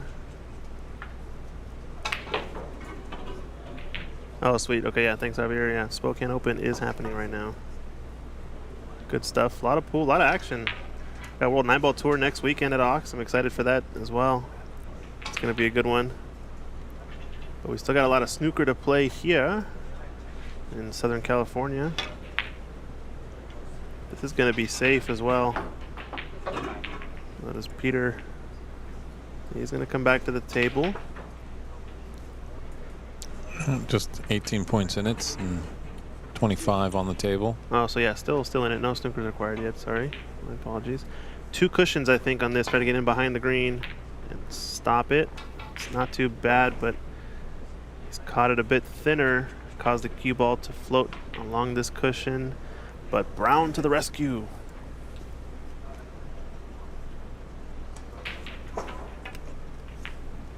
Same shot for Corey, but a little bit wide on his attempt. Still, pretty good result.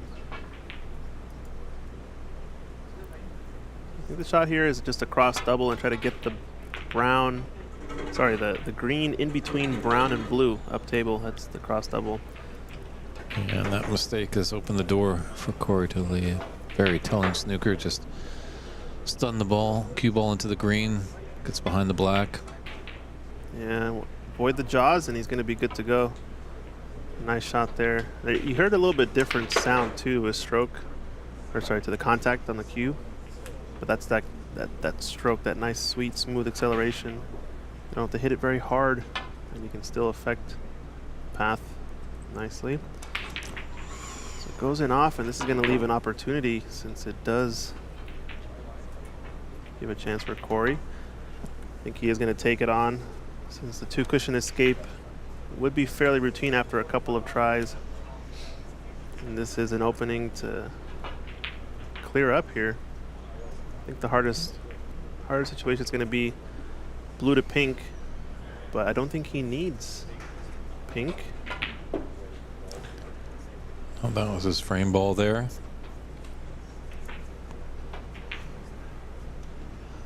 There's 25 in it and 22 on the table. But a brown and blue will make certainty of it.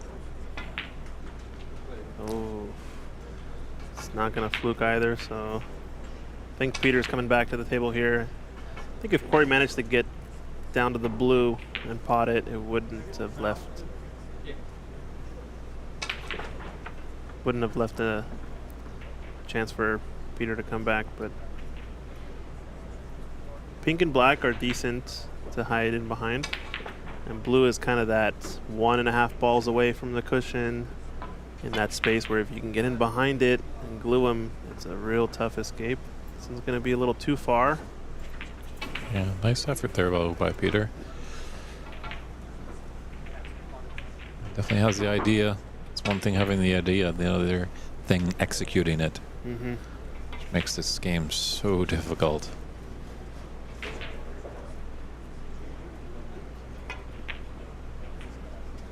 Little pocket attempt. Yep, 10's in saying Corey, he is a pro. He's a pro pool player. That's true.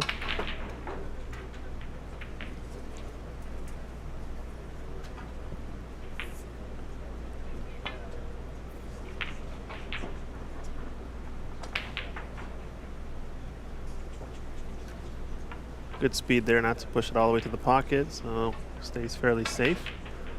I think if you're Corey, you might choose to go in or over here and just roll the brown towards the pocket. You can also cross double it.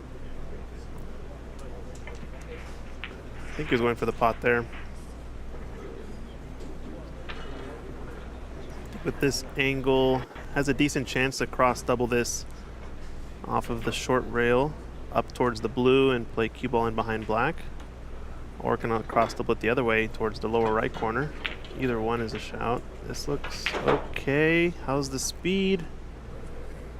Looks close.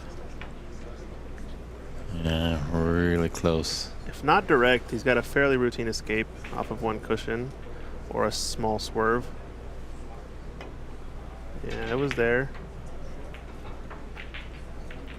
I think on this one, if you're Peter, can you get enough of this brown to send the cue ball in behind black? Either directly in the line or on the thin side off of 2 cushions going towards the lower right corner. Not sure. Can also try to play cue ball in behind blue here. Send the cue ball into the right long rail with some left spin, and then the short rail and in behind blue. That shot might be on, but it's a little bit tougher. Yeah, this one was a little bit tricky because you need to hit on the thick side.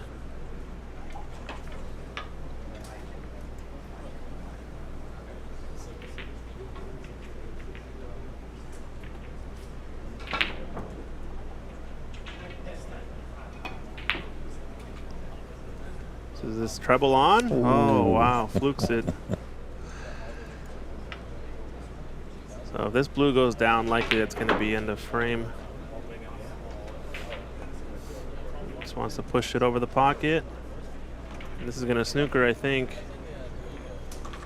No, it's still on, still there. Peter just having a look at the scoreboard. Is that 29? 18-29 difference. So 3 snookers.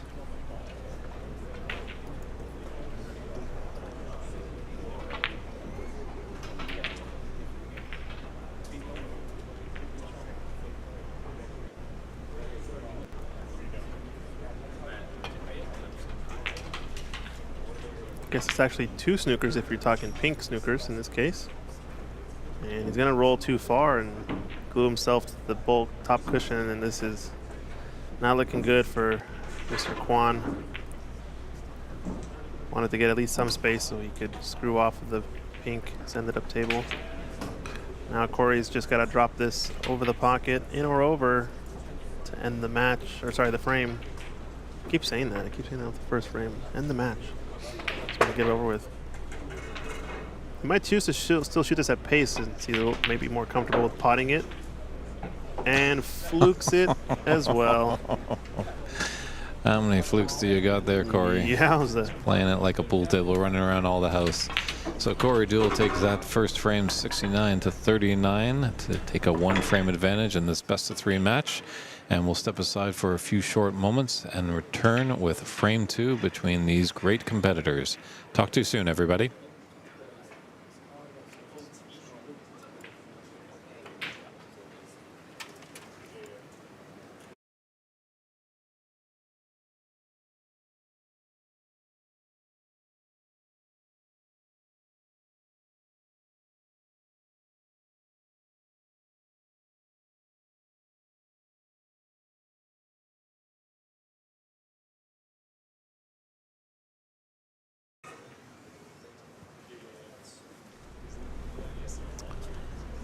And we're back here with frame 2. And Peter Quan has broken off and hasn't really left anything easy to start for Corey here. It is the 2024 Embassy Open here in San Gabriel, California. We're at the Embassy Billiards room. Admission is free, so if you want to come out and check some great snooker action, it's all available for you down here. They've got some cool drinks.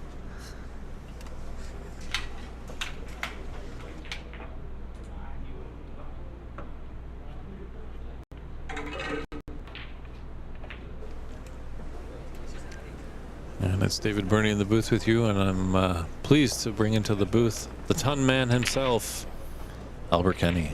How are you doing, Albert? Not too bad, David. How are you? I'm doing all right. Yeah, just fresh off your last victory. It was interesting. Looked like you're having a little trouble with the table. Was it a bit tighter than the others? It is, yeah, I would say it's a very tight table compared to the rest. I think all the tables in the club are playing quite tight. Apart from the middle bags are a little bit more open. But also that this TV table here is by far the fastest table in the room too. So I was struggling with my cue ball control in that match. Just couldn't quite get the pace of the table. But beautiful to play on though. Absolutely top class conditions, you know.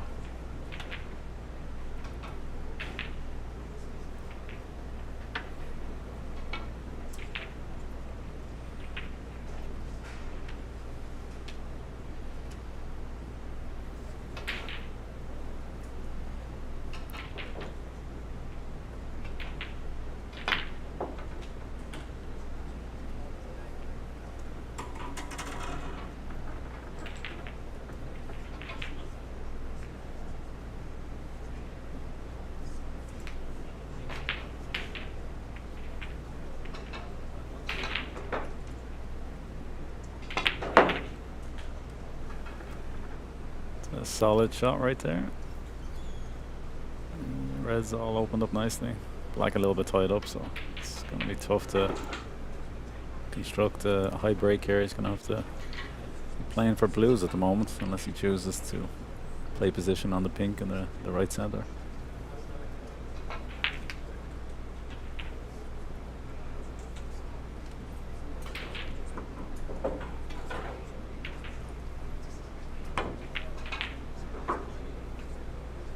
Pushing the boat out a little bit there. Do you know Corey Duel at all? He's a pro pool player. I've heard of the name. I think I remember seeing him on the Moscone Cup team maybe a couple of times. Okay. Because I wouldn't watch a ton of pool now, but yeah, back in the day, if I was tuning in to watch pool, it would be the Moscone Cup. Had a few snooker players playing the Moscone Cup over the years. People like Jimmy White, Steve Davis. I think even Alex Higgins played on the European team. True. Yeah. I think some of the American commentators might have been a bit surprised. And American players like, oh, they just play this snooker. They know nothing about this pool game. And all of a sudden their jaws were dropped to the ground and be like, actually, they can play. Yeah. It is a different beast, definitely, snooker and the pool game. Much respect to both games. Absolutely. I think what you'd find with the snooker players when they do play the 9-ball pool is they'd be very good potters. Positional play, but it's the other parts of the game, you know, playing hooks and banks and jump shots and stuff like that snooker players wouldn't be accustomed to, you know. Yeah, definitely that jump shots and the break shot, so important in the game of pool. Mm-hmm.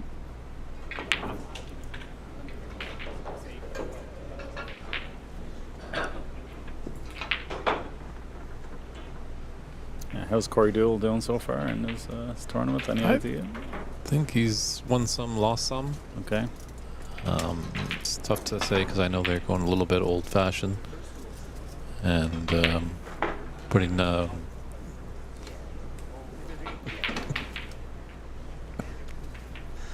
Christian is tapping me and telling me he's going for a lunch break while I'm trying to complete a thought.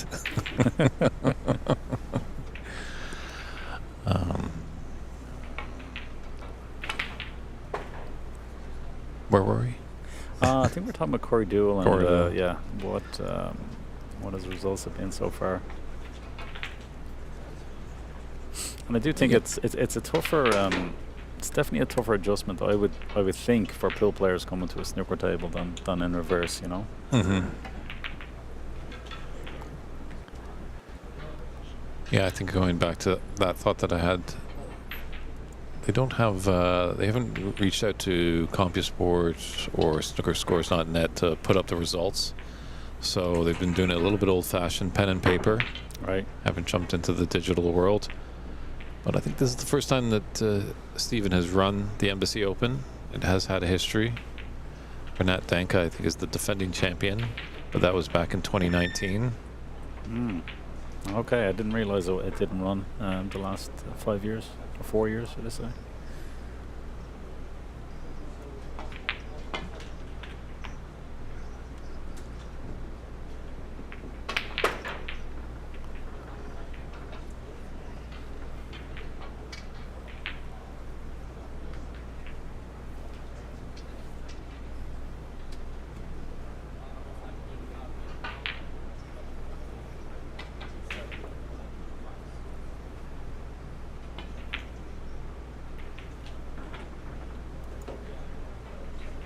I don't know much about Peter Quan. Be one of the shorter competitors here, but definitely does know his way around the table. He's got a good snooker mind, as I've seen in the first frame. That was a great stroke right there.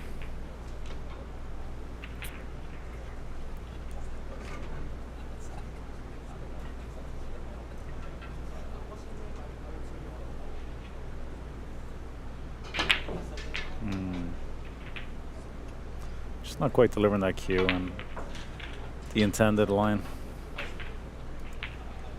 Definitely a bit of steering going on there. No, 6 is right. 6 is right. So you got 2 reds. 2 reds and a brown.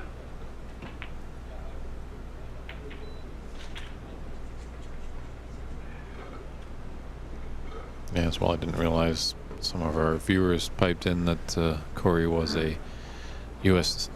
national snooker champion back in 2013. So he's not completely foreign to the game. Mm-hmm.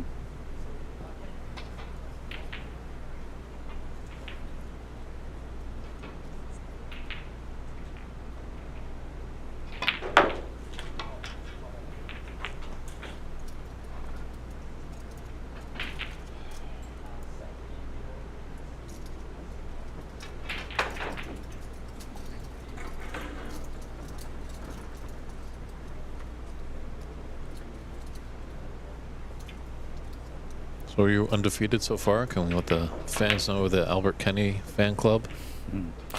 Yeah, I am 4 for 4, or I should say 3 for 3, and I got to walk over because one of the guys didn't show up in my group. So I'll have 3 more matches today, and yeah, all is good so far.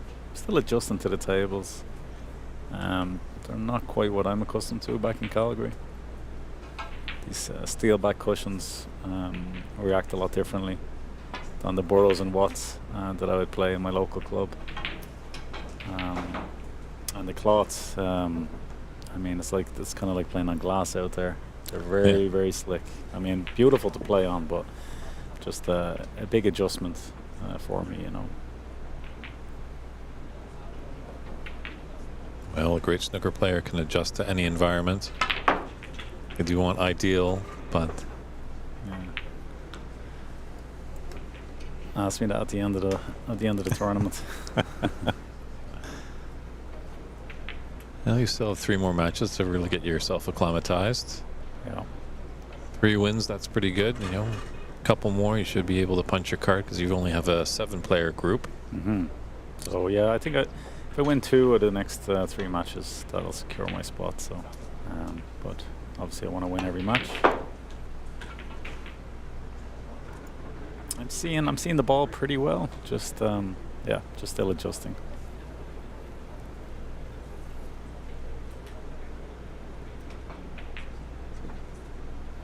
The conditions here are first class. They really are. Everything from the lighting, the brand new cloths, and these Riley tables. Me growing up in Ireland, I would have played on predominantly Riley tables back in Ireland. So there'll be no complaints out of me. Did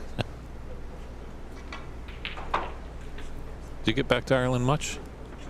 Yeah, I was just back there in May for a couple of weeks, and it was over 4 years since I was home. So yeah, it was great to get back, spend some time with some family, and hoping to go back this Christmas. But flights are a little bit too expensive at the moment, so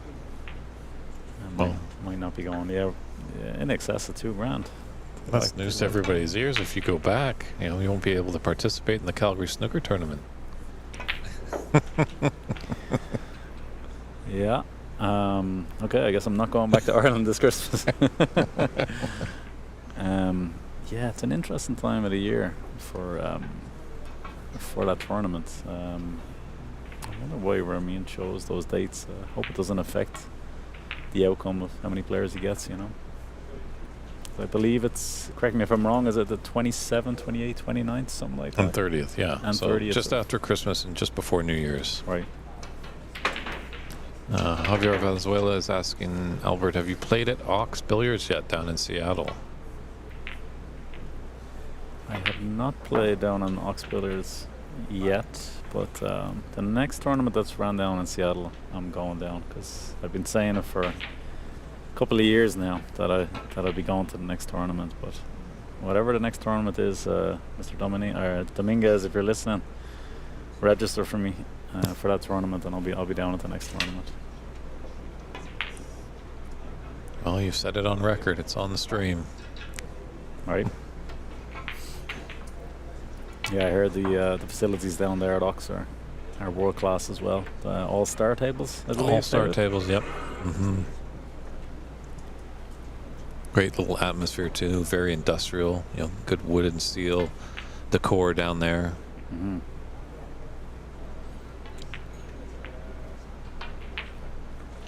I think he'll settle for that. This is going to be tricky to. Well, it's easy to get out of the snooker, but getting out and leaving it safe is another matter.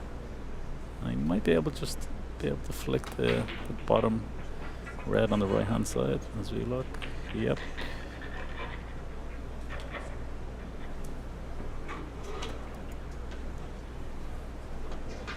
How are you enjoying the tournament so far, David?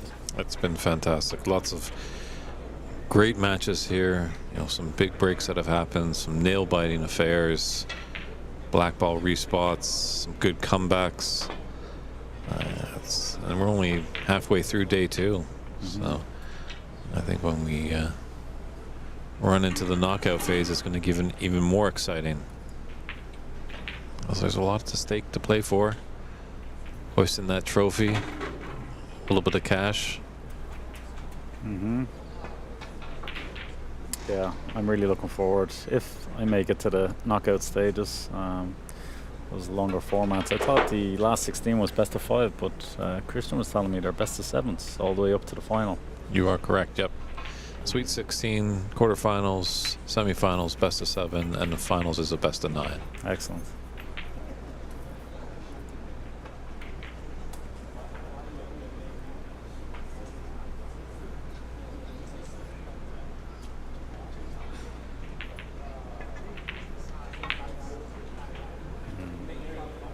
So with those long frame matches, Albert, you can really let your hair down. I know you've got lots of it. My beard hair, is that what you're talking about?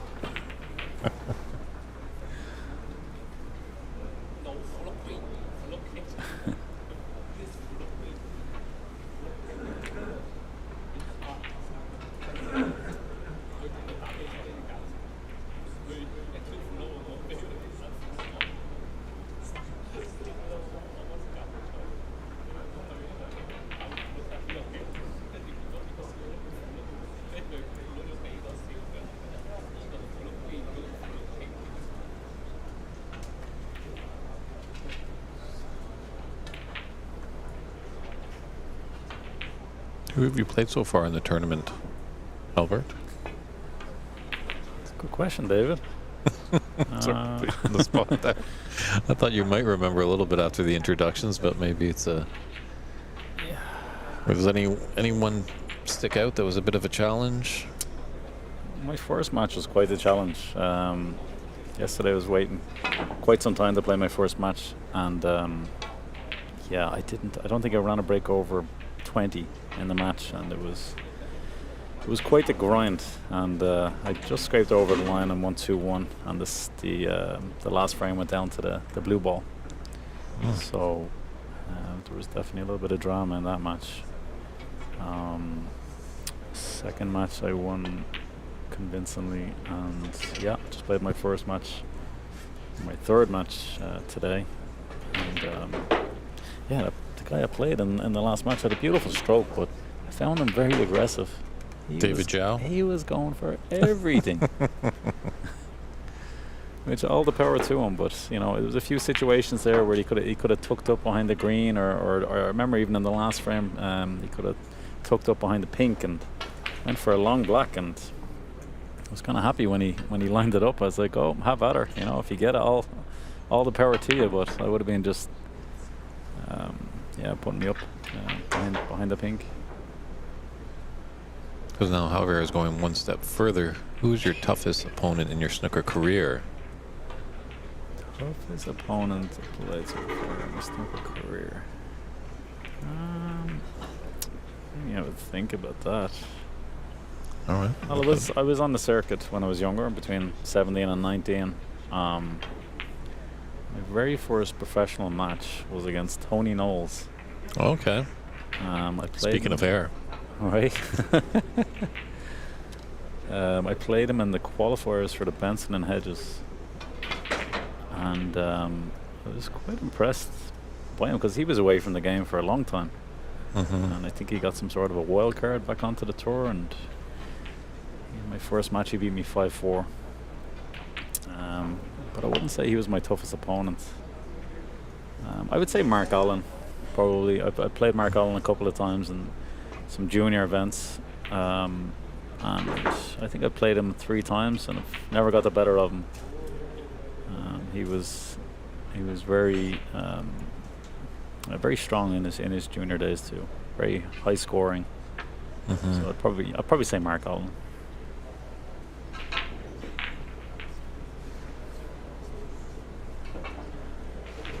Now, back when you were on the pro circuit, how much time would you be practicing?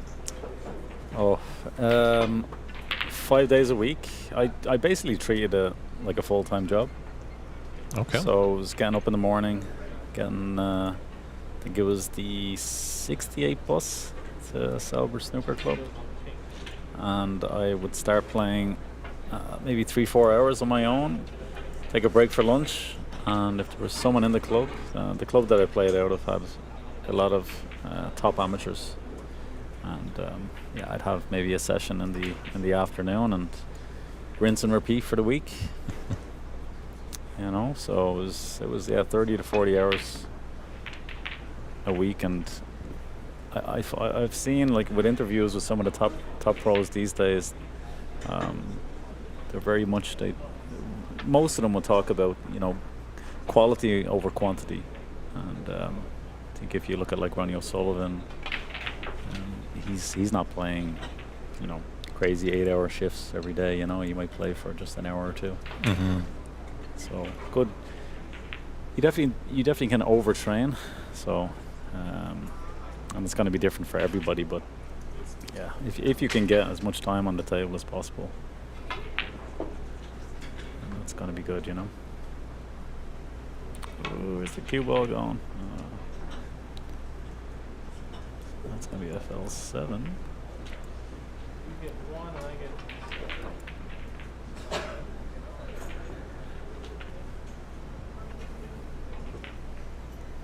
I remember I played the World Under 21s out in New Zealand, and every day I go in the snooker room. I get in there in the morning to get some practice before my matches, and Ding Junhui would be there every morning. He'd be the first person in the door, and I might play for a couple of hours, go for lunch, come back, play for a few more hours, maybe go for dinner, and maybe late in the evening I just pop my head in, not even with the intention of playing. Ding Junhui would be in there all day on his own, practicing. The man was an absolute machine. First one in and the last one out.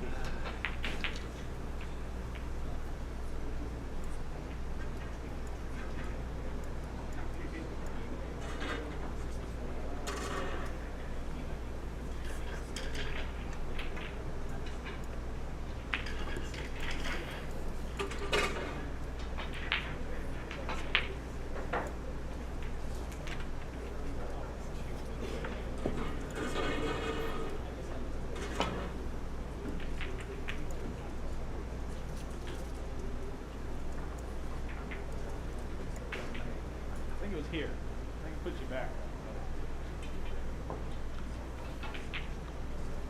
Just going to correct our scoring a little bit.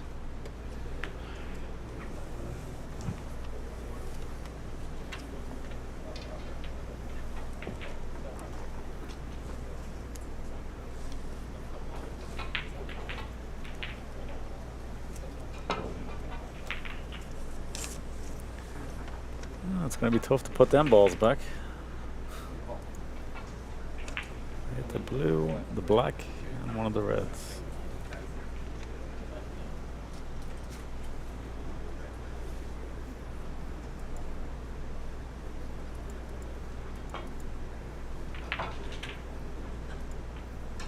He's got a free ball, so every color on the table is worth one.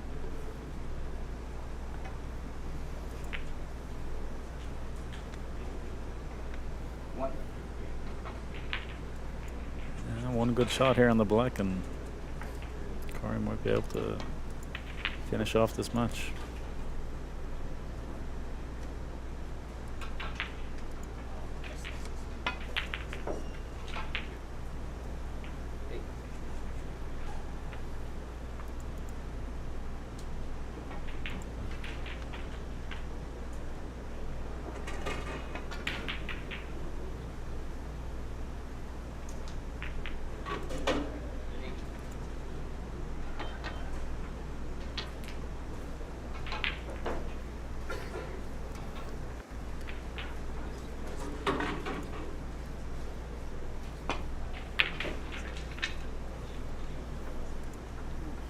Great pot there by Peter.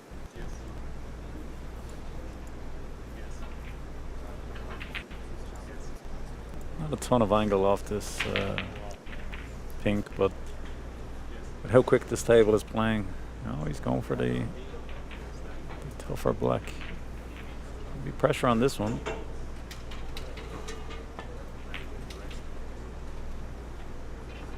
Good putt. Yeah, I got a little squirrely with all those fouls and free balls. We had to just adjust our score correctly, so that is reading correctly right now. It is 56-34 for Corey Duel over Peter Quan in this second frame. Beautiful. That's a good chance to run them out here. Yeah, played a brown off one cushion, and just the green to brown seems to be the only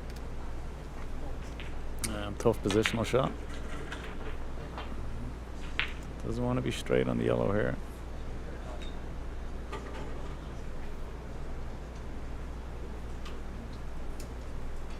And he was. So this is the big shot here now.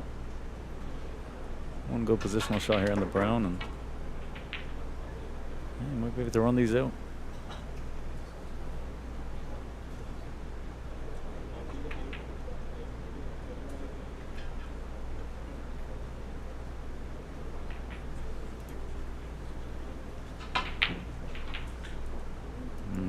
Dead straight on the green, so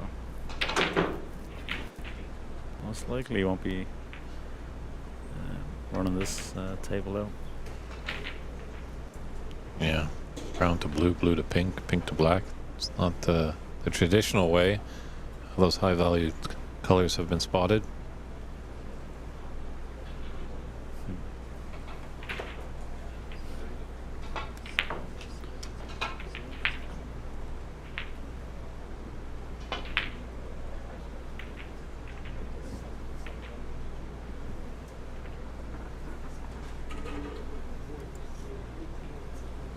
He's inched his way back into this frame, only trailing by 12 points, 22 on the table.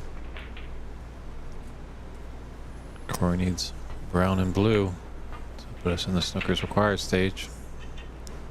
Just gotta watch Dena off here.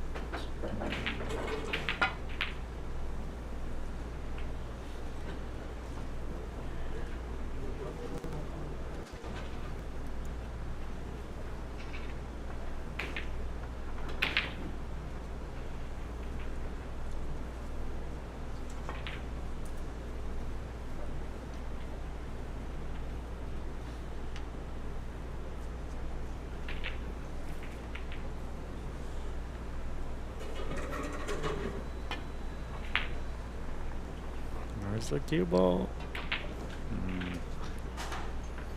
Yeah, I don't think he's trademarked it just yet, but yeah, that's a cliche, I guess, in the snooker world. The John Virgo classic, where's the cue ball going? It's my second time in the commentary booth, so I'm trying to pick up some signs, even if it is robbing a few of JV's quotes, It's interesting. Back in Canada, I told them I'm going down to Los Angeles to commentate on a snooker event. For some reason, they all like to go 180. I'm just like, no. Oh, good.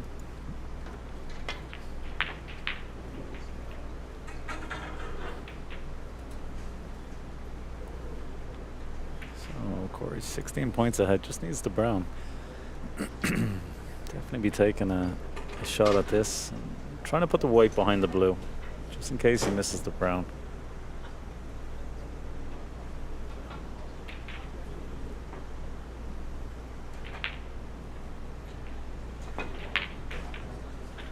Yeah, and that's what he's done. Excellent shot. Oh, is that brown gonna... Oh, we might be on it. What do you reckon, David? Do you think you can get past there? Ooh. It's always so tricky from our camera angle, and this table's on the other side of the room. I Line it up like he's on it. Oh, But he hit the blue. Yeah. It's going to be 5 points. 16, so 21 the difference. Oh, he's still in it.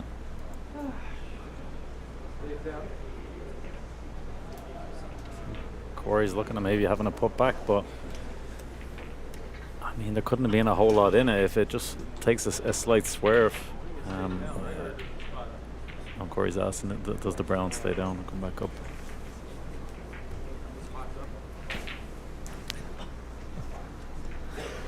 Few hand gestures there. And We got to help him out a little bit. Hopefully we didn't distract any other table, but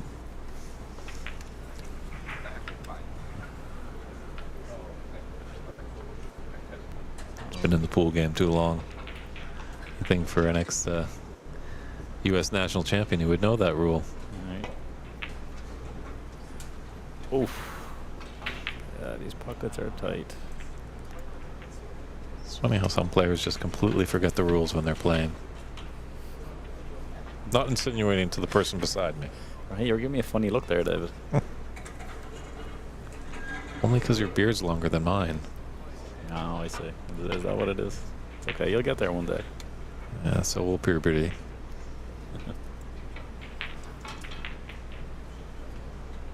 Okay, thin cut here. A lot of pressure on this because you're playing a thin cut like this. If you miss it, you're generally going to leave it hanging over the pocket for your opponent. So, and that is exactly what he's done. Here, that black isn't going to help him out. Good spot there, Mr. Kenny. That's the first compliment you've given me, David. I always give you compliments. All right.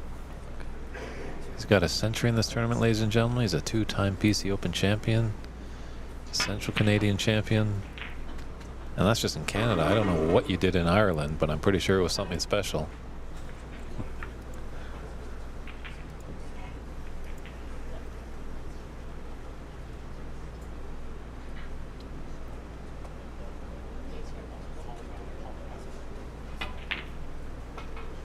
Beauty. Oh, very nice. So Corey Duel, professional pool player, will put this match to bed with a great 83-48 second frame win to whitewash Peter Quan. We're going to step aside for a few short moments to set up our next TV match. And I believe Albert Kenny is going to be on the TV table. Is that what you're saying, Albert? Yeah, Stephen had mentioned that to me earlier that once that game was over, I'd be up next. So Okay. I better get me skates on. Get your practicing going. I think you might be going against Renat Danka. So that's No, that's my last match. That's your last match? Okay. Well, Yeah. stay tuned, everybody. Albert Kenny, always great company in the booth, but now we'll see him on the stream. So stay tuned, everybody. We'll be back in a few moments at the 2024 Embassy Open. Thank you, David. Thank you.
All right, ladies and gentlemen, David Burney's taking a break.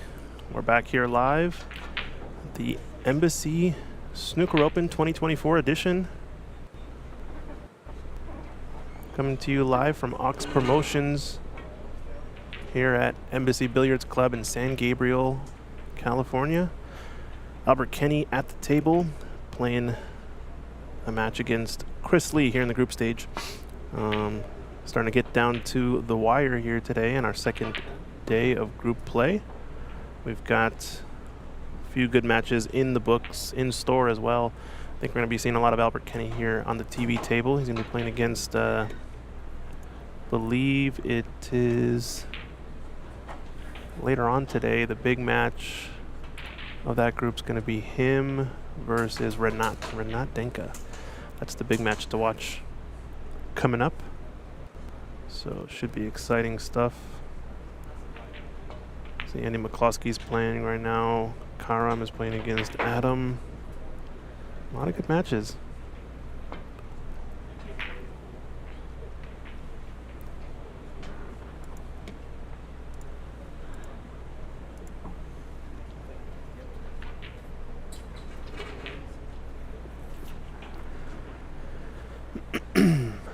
Is today Sharam match or not? Somebody asking. I think Sharam might be playing. Yeah, I think we're gonna have a TV table with Sharam today. Him versus Chengyang Quan, I believe, is gonna be scheduled for a TV table. I don't know when it's coming up yet, but it might actually be the next one up. We'll see. Might be soon. I'm not to confirm, but they're doing a bit of a roll-on, roll-off basis here for the group stage, so it's kind of whatever match is available, they want to just throw it on the next table. We are doing a bit of holding off on matches such as TV table matches that we want to watch specifically on this stream table, but it's not going to be perfect as there are a lot of games to play and we do need to get going here.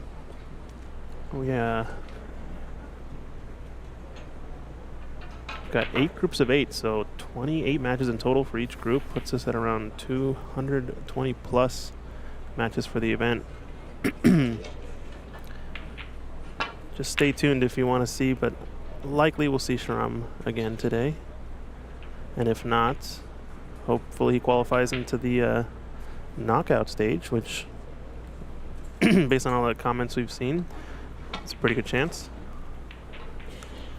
I am updating the groups as we speak from the master spreadsheet just to get an update on where they lie. So stay tuned for that. But Albert Kenny now. Albert Kenny, Chris Lee. This is a good one. Another good TV match that's starting here soon is going to be Sargon Isaac, previous U.S. national champion for snooker. He's going to be playing against Angus Liu on table 5. So if you guys want to watch that match, stream table 5 is going to be available on the San Gabriel Embassy Billiards Club YouTube channel. They've got some side matches going on that are available to watch on their YouTube. No commentary, no scorekeeping, just the match itself. So if you know folks who might be playing, go and drop in those other channels. I think there's 2 other tables being streamed on the Embassy channel, and there is one additional live stream happening remotely from Canada over on Ontario Snooker Tournaments. They're doing it on table 4, which is table right next to this one we see here.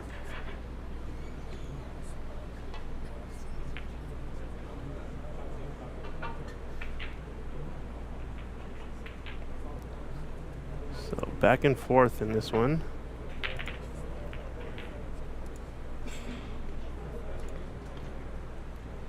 Red's starting to really open up now, and this one's a lot more potable. This one to right corner, sorry. Someone in the chat saying he's from Pakistan. Me and Shar. You guys are both from Pakistan? Nice. Sharam, I assume you're talking about?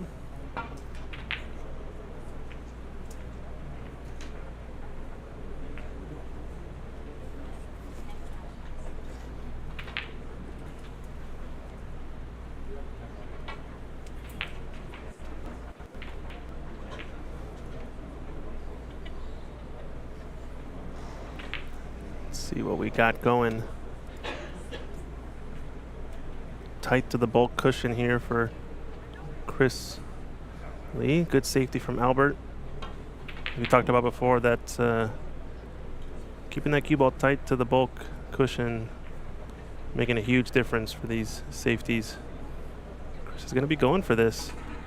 I think Albert realized in his last match that he played against David Xiao that a lot of players are being a bit more aggressive, even though this table's got tighter pockets in the corners and in the middles. Not as much, but these pockets being tighter means you want to kind of bait your opponent into taking on some more difficult shots than he could actually execute. Oh, we get to see the elevated rest here. Floating rest as opposed to using the spider.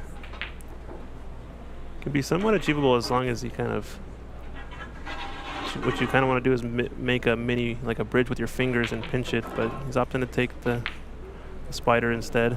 I think usually the rationale behind that is that the spider doesn't always have sort of a V taper on the opening on the forks on the top, so that means the cue can kind of slide side to side a bit more, the channel, as opposed to going straight up and down.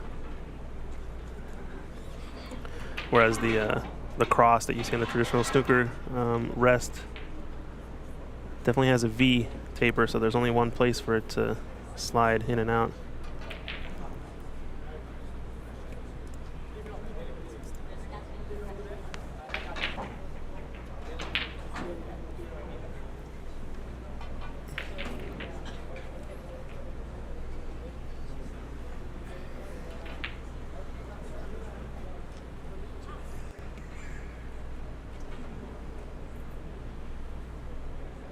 Albert taking on this green, just trying to play safe once again and force a mistake from Chris. Got to get this tight.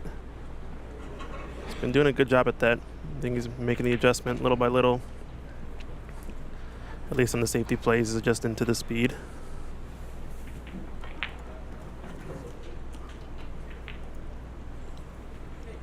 We were talking about it a little bit in the break, and I think he talked about it in the commentary, but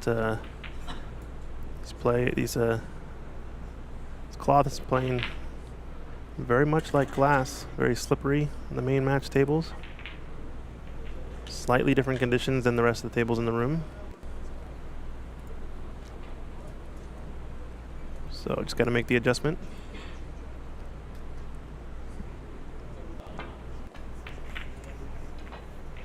Oh, did well to avoid the red there. Otherwise, that could have been disaster for Chris Lee. Albert Kenny does have the high break of the tournament so far, with a century break of 100 on the dot. Finished it off yesterday evening in his last match around 10 p.m. Wasn't on the stream, was on a side table, and he made the century, packed up his cues, and went home. It's kind of like a mic drop moment. Okay, I play at 11 tomorrow. I'll see you later. And look at this great long pot from Mr. Kenny. Good shot. Got this replay in store for you, which is nice. Perfect little stun angle to go in between this gap. Come 2 cushions out. And now where the cue ball lies, going to be either rolling up or going aggressive maybe, taking the green on to right middle or left middle, and great shot there. Now he's really built the opportunity. Some of these reds still clustering each other, and black is available to left middle.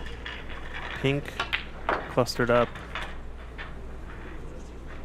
Don't know how the black spot looks exactly from this perspective. Hard to tell based on the spots, but I think that black spot looks like it is available.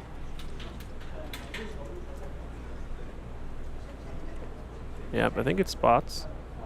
So gonna be available to left corner pocket next.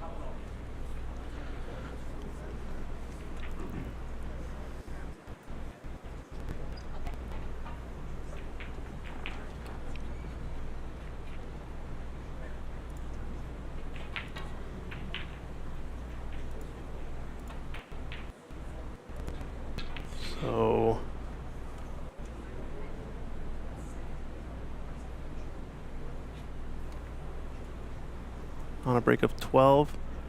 Wow, this red passes the pink. I'm surprised if that's the case. You can really open up the pink and just turn into a prime chance to put on a big break. A couple reds might be lined up in a plant to the left corner pocket. I'm not exactly sure, but imagine he's going to be taking that on later, as there's plenty of open reds above the black to finish first. Now this pink is going to spot, still be open to both corners. Sorry, left to right corner only. He's got kind of two main position windows to play in. Top left quadrant of this half of the table for the pink in the lower right, and lower right quadrant for black to the lower left. He's come up a bit short here, but fortunate that he has still a mid-range red to the left middle pocket. Might cannon into this red here and nudge it towards the side. Nicely done. I think he got enough screw to stay visible.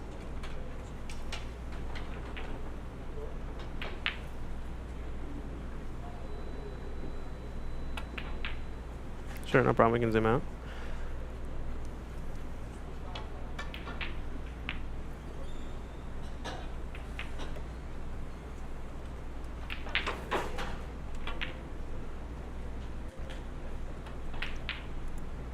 This is starting to become a real chance for Albert.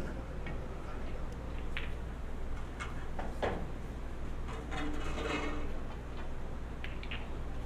think this plant is going to come into play. He's looking at it now. I think the angle that he's got naturally leads to it. He can get right in behind it. And he's kind of going, kind of can stun towards that gap. You'd like to be right in behind the plant. Just pop it in. Play for the pink or blue next. Straighter than I thought. And yeah, if you can get this plant down and leave the red, leave the first red available afterwards, should be prime chance.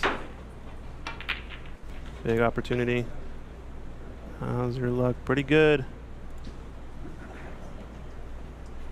Stun shot to play for the middle of the three reds on the left, or stun run through for the one just above the black. He's got options here. He's not straight enough really to play for any of the reds below the black. He's going to want to clip off these three on the left part of the table for at least a two on the left part of the table first. A break of 41. He's got the lower red still, so maybe he was playing for the left, one to the left of this red, but should be okay. He needs a good little screw shot, and yeah, that is kind of the mistake. I think he needed a bit more screw back on the pink just before that to get on the higher of the two reds,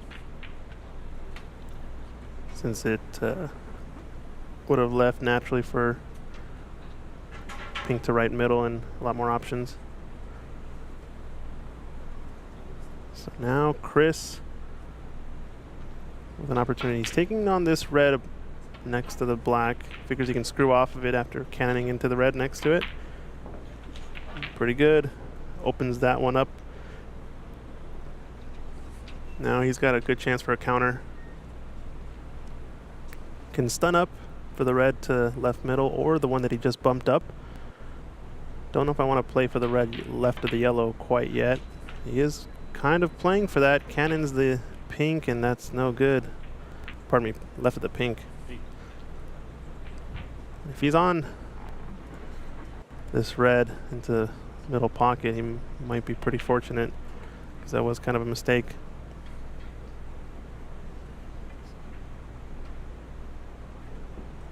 It's a high ball. Play two cushions around the bulk end, missing the brown. How's the speed though? A little tricky.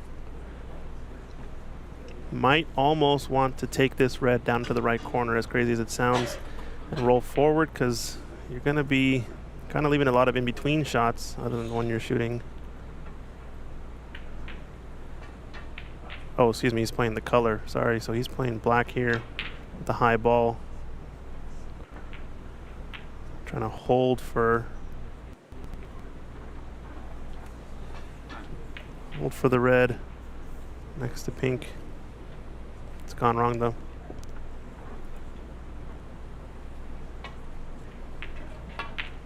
Lots of choices. Good little stroke there for pink. Get it back on its spot. This tricky red is the only one he's got to figure out.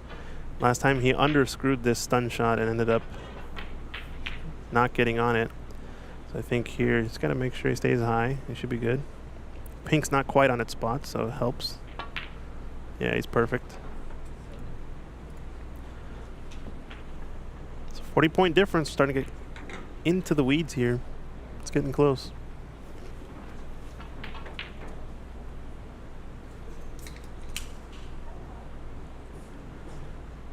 He's got an angle to stun run into position for the black.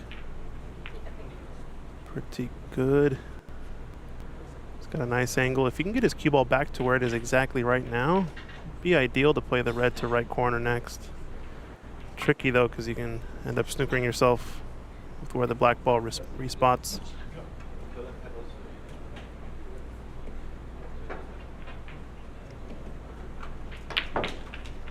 Yeah, doesn't want to come too high, and I think he might just be okay.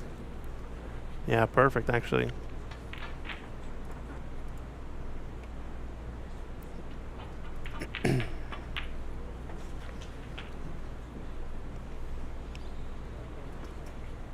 Nice angle here. You can go cushion first and bump this red out into the open, or you can just choose to drop in behind it.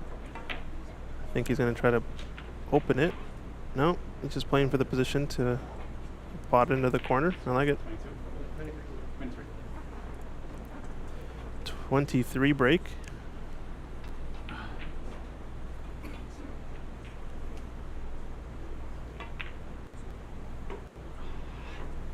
Just catches it thick to the pocket. So 23 break, 65 with 9 from his opponent. Means not snookers required just yet. Actually, no. It is snookers required. 54 and 51, the difference. Imagine if Albert can get a couple more of these reds, it's going to be curtains for this first frame.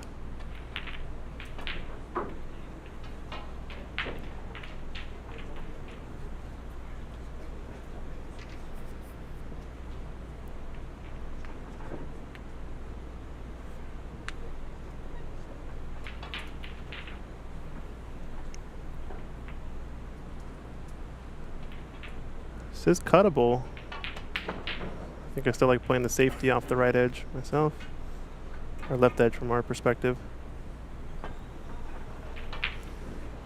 And it's got a good rub, but he's a little bit fast with the pace. Where it's light, it's not too bad though. It's managed to cut off the left part of these reds, forcing Albert into cross doubling this red along the cushion. It's a little tricky. Wants to avoid the double kiss. Some right hand side. Going for the pot actually. Guess he figures a shot to nothing, and that's the only red he would leave, if any, and left it he has. Snookers required now for Chris Lee to get back in this, so. I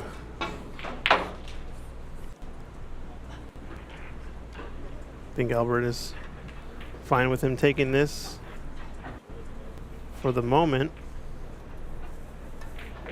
If Albert can get one more red and just push a color safe, it's going to be pretty difficult of a position for Chris to get back in this frame.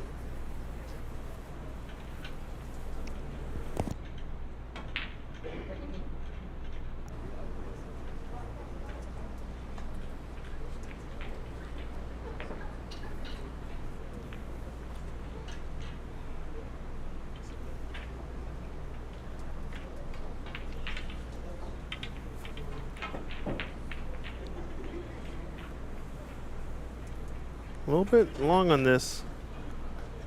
think he would help to extend his extension a bit more. Yeah, he wants blacks if he can get them. Not the end of the world if it's a pink, but he's kind of in between both of them now.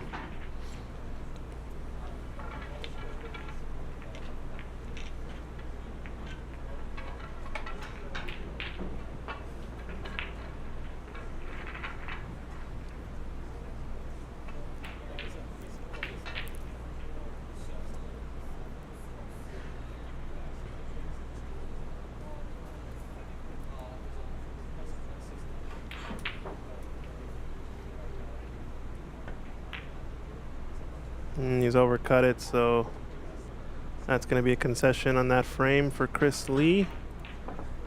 Albert Kenny takes it 1-0 so far and undefeated in this match. We're going to take a quick break, I guess, as long as it takes to rack the balls. I'll be right back.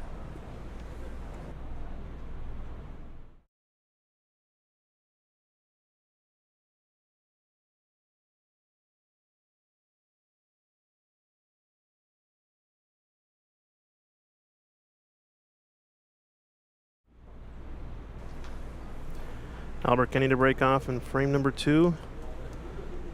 I think he'd really like to get another big breakdown if he can and finish this best of 3 quickly. Ooh, this almost got really nasty for Chris Lee, but it's all right. Has access to the left half of the table. I think the black out of commission, I don't imagine him going for this red closest to the corner, unless it has an angle for him to just put a bunch of topspin and send the white back up table. A little risky, this type of shot. It's not done well.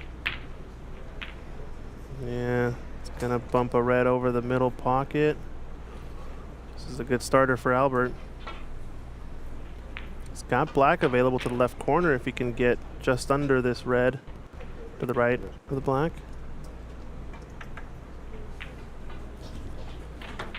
And I think he's off to the races. Wrong side of the blue, but red available to clear up in bulk end. I guess he figures he wants to keep the frame as tidy as he can. There. Decided to screw back and hold position.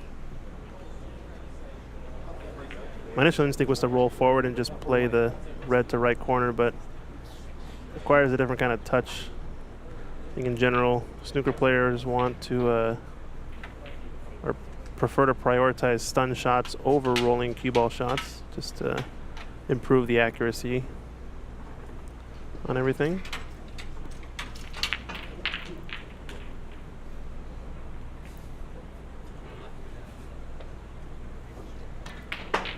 Does he have enough angle to I'm gonna say, does he have enough angle to get safe on that? Not quite. Going for the aggressive shot. I think Albert can actually stun in here behind black. And if he can glue him to the back. No, he's just playing to the top cushion.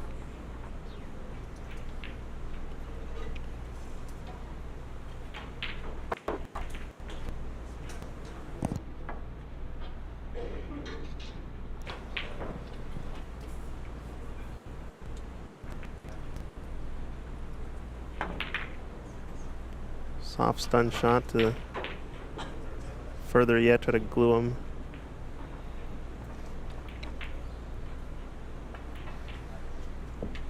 The tough one is if you can glue him to the cushion. Exactly, that's the real one.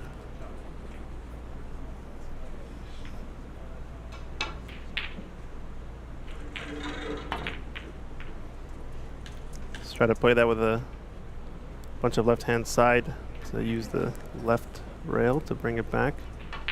But now a couple of options for Chris if he wants to go offensive. He's just choosing to bide his time.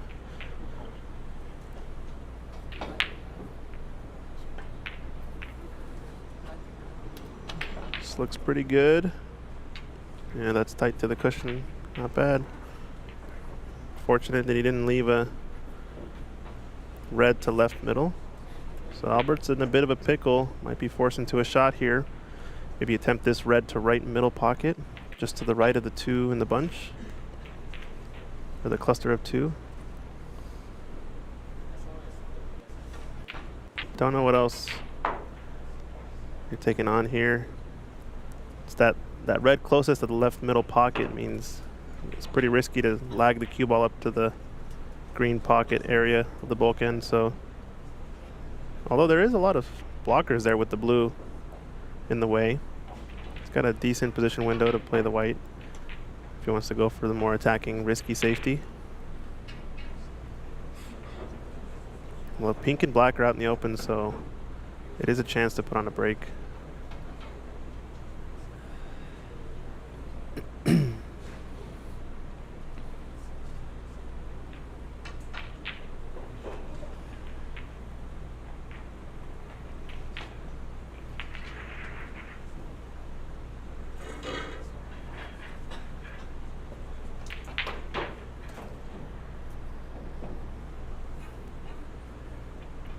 Gonna take it on to right middle. Yep, and this is giving up an opportunity. A lot of reds available, but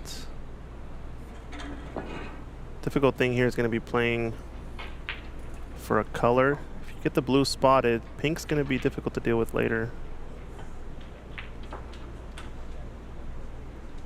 I almost prefer taking green on here, just to keep the middle of the table open until you pick off these last 2 reds blocking the middle pockets.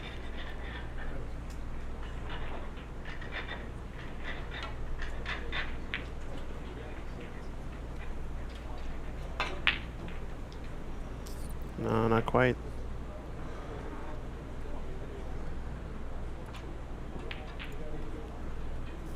A big miss from Chris Lee leaves Albert Kenny a wide open table for the most part, other than the bulk end being a bit messy and the pink being so far up table. The black's nicely out in the open.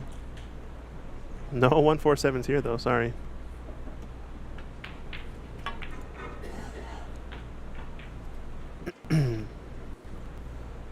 Got choice of brown or yellow, even blue if he wants it, although until you get the red and pink off of that middle line to the left corner pocket, I don't know if I fancy taking the blue out just yet.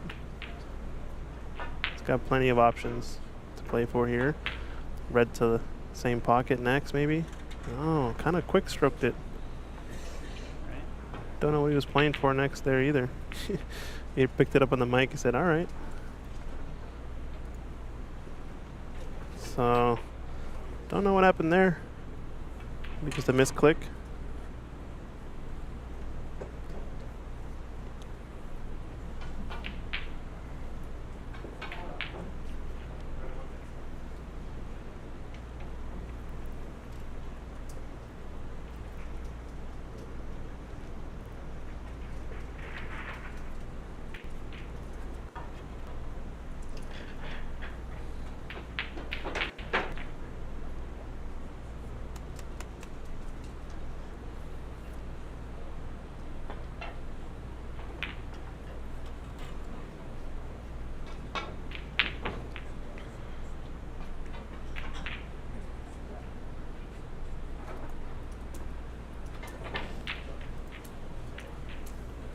Another attempt to this right middle pocket.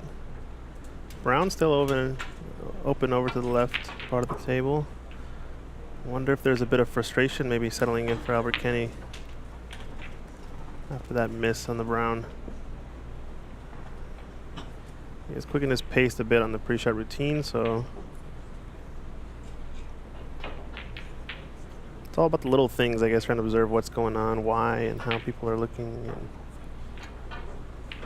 what could be happening. No, I believe Corey won his match against Peter Quan over on our previous TV match. Q Billiards in the chat asking. Corey has lost, I think, 2 matches so far in the group stage, though, yesterday. I don't know if he's going to be in the hunt or not. I know Bob Hemnani has lost a couple matches as well, who I think was undefeated for a little bit yesterday. So a lot of back and forth.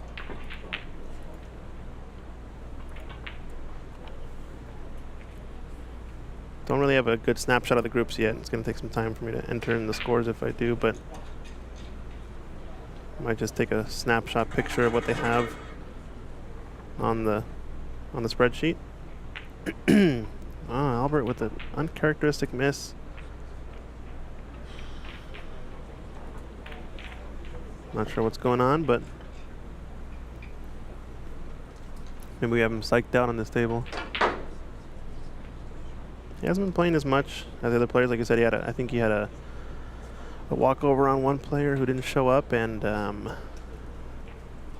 was here for quite a long time yesterday before he got to play his first match.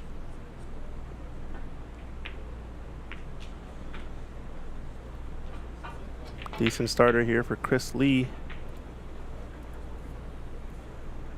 I would have thought this frame to be closer to getting wiped up by this point in time, but I guess not. The player's missing some uncharacteristic shots. Fortunate not to push too many things safe yet.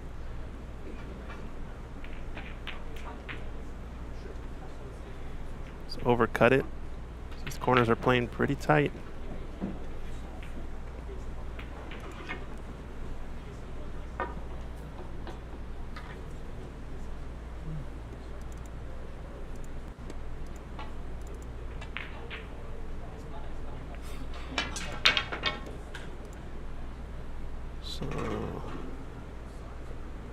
Another good starter for Albert Kenning.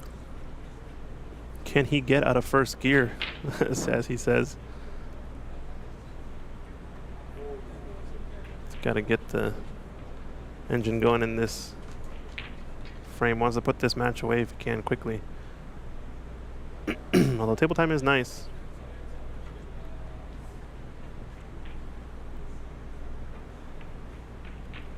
So he's opting to take, looks like yellow into the middle pocket as opposed to brown. A little bit more natural to come down table with the yellow. Soft screw shot there. Now I think getting the pink back on its spot really opened things up for playing for the blue. Black's kind of out of commission, so priority is pink and blue here.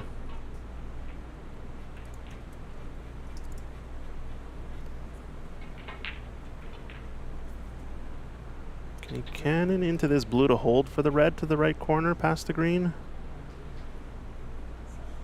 Can he stun in between the gap between blue and red, come in and out of bulk?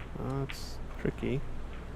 He's choosing to just roll it forward, play for red to right middle pocket. Yeah, it looks like pink's available to both corners. It's all about this blue now, or brown, to respot and get things going. Yeah, good pot.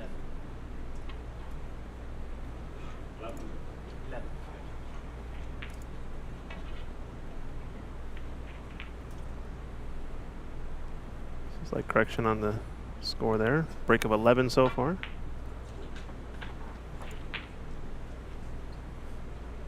And a bit too much side. He's lost the cue ball a bit here. That last few inches of runway. We saw it in the previous match. Just kind of overran it a bit. I think he was playing for either of the two reds left of the pink or the one closest to the left corner pocket. Now he's a bit of no man's land, but he does have the red closest to the black, and he's looking to see if he wants to take that black on. Might be able to drop in right behind with a kind of a kill stroke, kill shot. Soft draw. I think I might just like to play for blue though, personally. Yeah. Gonna bump the blue full ball, and he's actually okay, I think. I guess this is for a left-handed shot. Never mind, he's gonna use the rest. Haha. Now he's close to the blue here, so that helps a lot in terms of the potting angle. Removes a bit of the guesswork. And now we're back in business.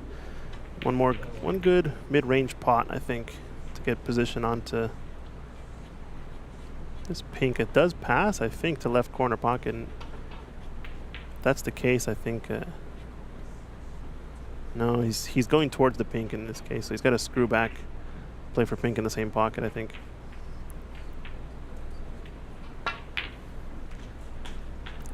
It's a good strike, but he's come a bit too far. Now he's going to be hampered queuing on this. It's a tricky shot. All he can do is roll forward and play for the loose red to the left corner next. Big shot here. So really open things up if he can knock it down, and well struck. Always tricky, those little shots, striking down on the cue ball.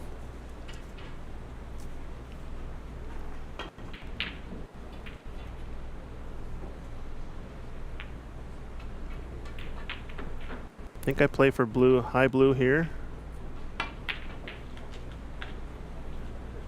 Yeah, good shot with the bit of right hand side.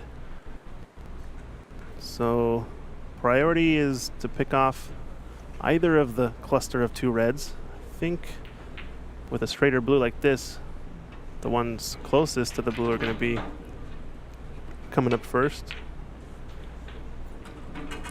The ones that he wants to get on are the ones lower. The pink, though, because that'll really open things up in terms of positional play. Doesn't really need the black in this break building chance.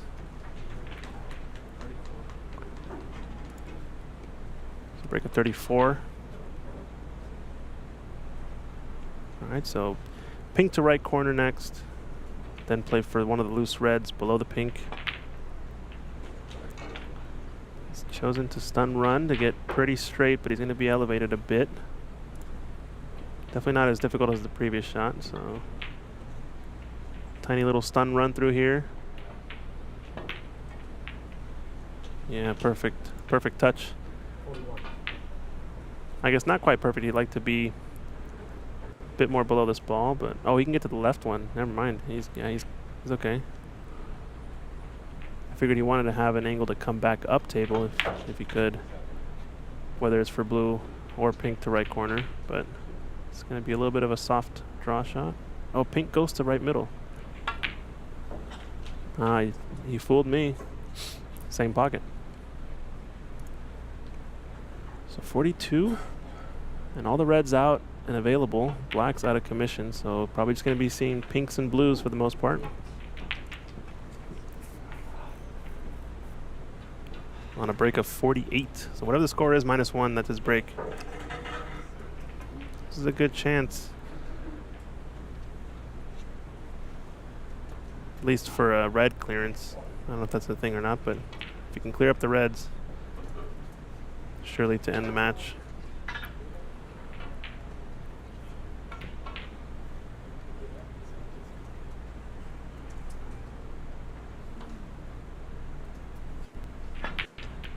That's a good shot with the rest. Needs high side of the blue, and this could be curtains.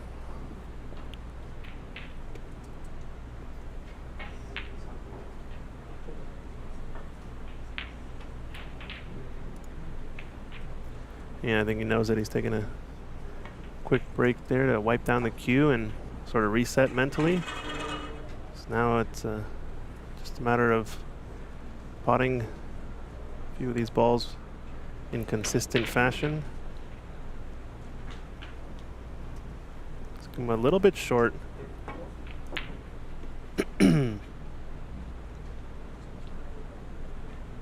Phil's saying he is very good. Yeah, that's why I'm interested in watching some of these matches. All these folks raving about Sharam, which is he's a great player. But I want to see the matchup Albert Kenny versus Sharam. That'd be a sweet one to watch. Sign me up for that. 55 break now. Both players are very different in their styles too, so it's kind of that classic clash of like a pacier, more rhythmic type player in Sharam versus a much more tactical and deliberate player that is Albert Kenny.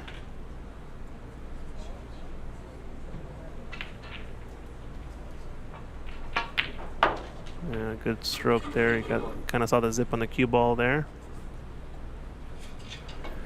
Arif Mahmoud, where can we see the up-to-date tournament bracket? Unfortunately, we don't have a bracket up-to-date online anywhere. So Steven's been running this tournament on pen and paper, so that's all that's available to us. I do believe he will be posting on the Embassy Billiards Facebook, and there's the handshakes. End of the tournament. Sorry, not end of the tournament. End of the frame. Break of 61 for Albert Kenny. Takes this match down. End of frame. End of match. Yeah, if you guys want to stay tuned, though, Facebook will eventually post the top 16 by the end of the day, hopefully. But we don't have live brackets.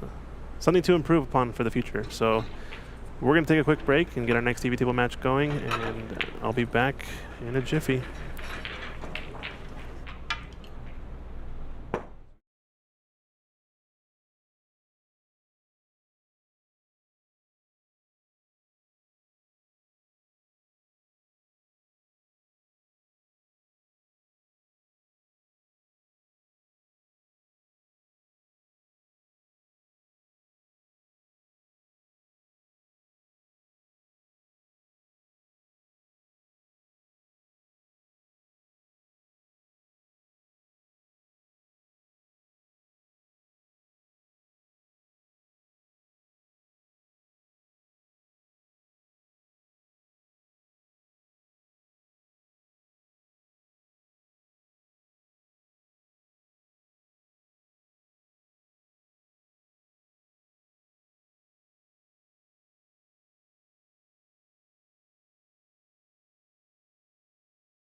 Hello, everybody, and welcome back to the 2024 Embassy Open here in San Gabriel, California. Great little match right here. Definitely a fan favorite. Charlie Brown coming all the way from Canada, taking on Tom Tan in another round-robin match. Charlie's looking quite impressive. Only one loss to his record. Definitely, if he's able to win this match, he should be able to be in the knockout phase. It's David Burney in the booth. Glad that we're joining you. Wherever you are, feel free to tune in, voice your support. It's a border battle right here. Tom Tan from America and Charlie from Canada.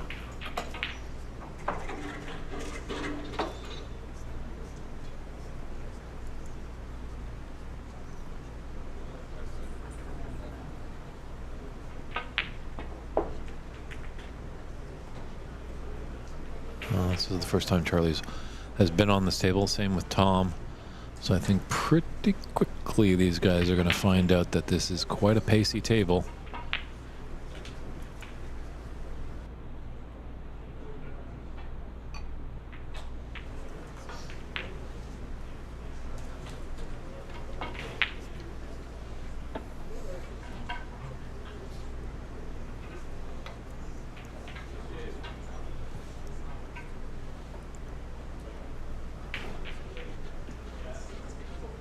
Yeah, I've seen Tom around a few of these tournaments down here in America, so he definitely is a character that does enjoy his snooker.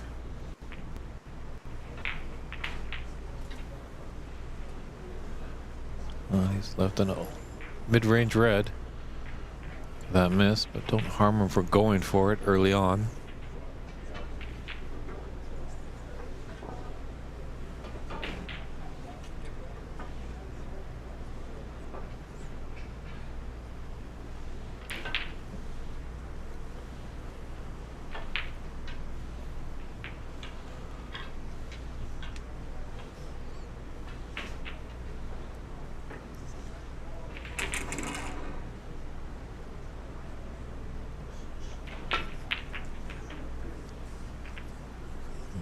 Maybe first range jitters. Both players have had a match today, so definitely got their arm going. Charlie's left Tom a relatively easy opener.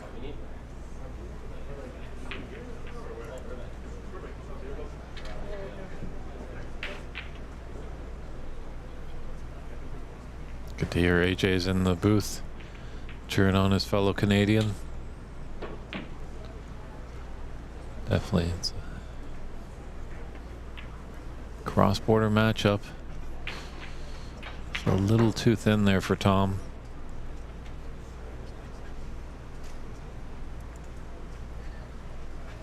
Quick sprints here, these best of threes. Kind of parallels the professional game, as in some tournaments the pros play best of sevens and the real seasoned top-notch players don't really like it that much, as a few frames they'll be trailing and they could lose to an underdog, which is definitely apparent here. Do see some top-notch players kind of go down as an underdog gets on a little bit of a roll and is able to take things.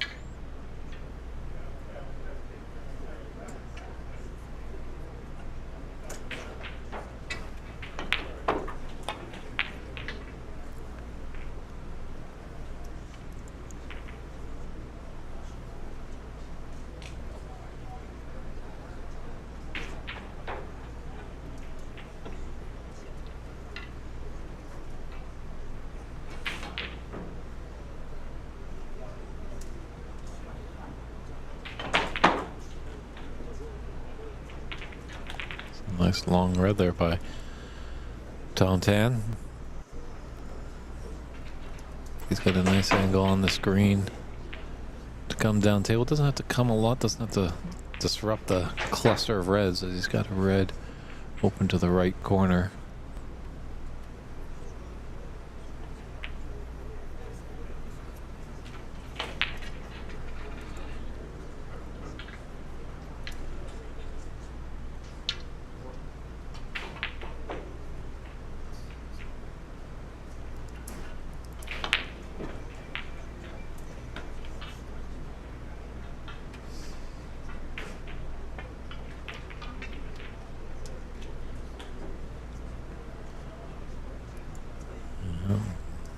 that already. Developed a few more. Just wasn't able to hold for the black, and pink's really thin into the middle.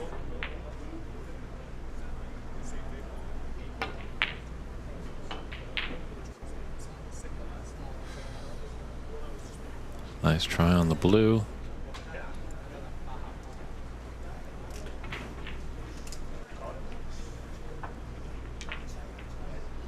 Charlie just coming around to take a look. Maybe there's a plant in that cluster.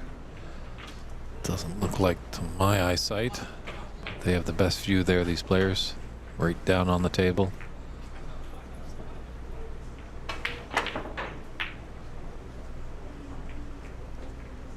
Ooh, we almost fluked that red in. Fortunately, he's left it there for Tom. I've got the monitor that I'm looking at, and I'm pretty much about 3 Snookers tables away from our live table there. So if anyone knows these tables, they're ginormous.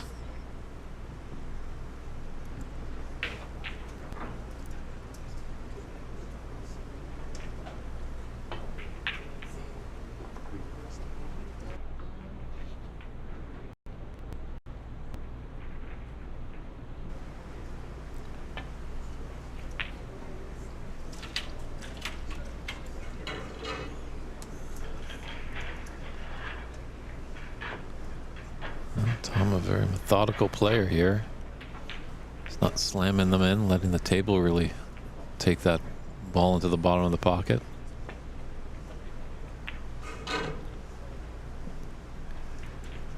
Nice to see that we have some support for Tom Tan as well.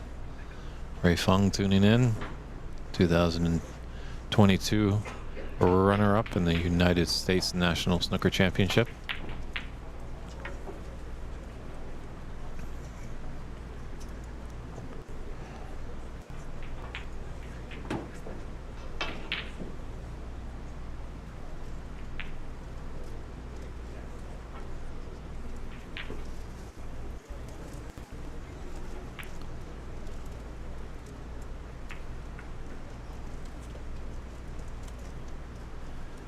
That'll do quite nicely, acknowledged by a tap on the table from his opponent.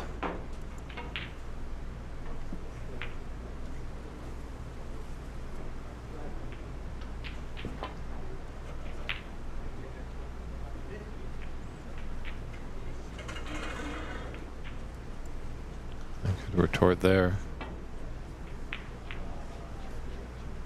This definitely match looks like who's going to capitalize on the mistakes. Tom was able to get a few points on some errors by Charlie.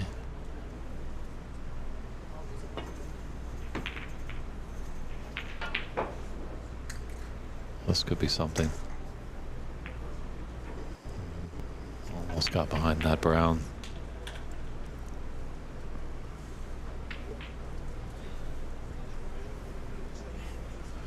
Who's almost... He hasn't forced him into this red on the left side. So he can cross double it and come back to the Balkan. Oh, he did go for it. Ooh. Oh, I almost fluked it into the middle pocket. But that's the mistake that he didn't want to have. He has a nice easy opener here on this red into the right. Top corner pocket. Drawing back ever so gingerly to be on the black into the same pocket. So good chance here for the Canadian.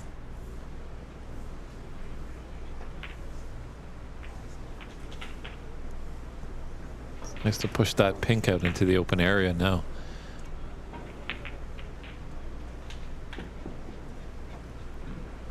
Black does though go to both corner pockets in the top end, but just in case he squiggles out of position, that pink is out in the open as well.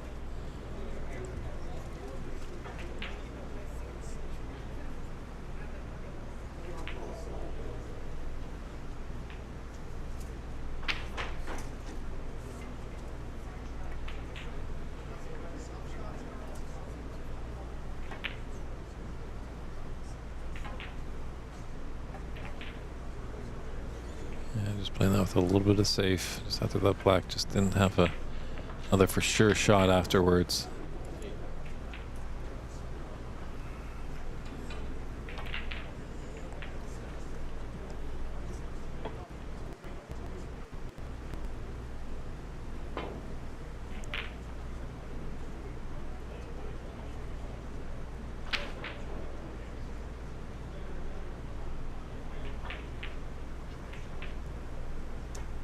Yeah, any other table, I think that would have come up nice on the bulk cushion, but this is a speedy table. This is our featured table. The final will be played there, so it's good to see a bunch of players getting their opportunity to see if they can get to the final on Monday afternoon.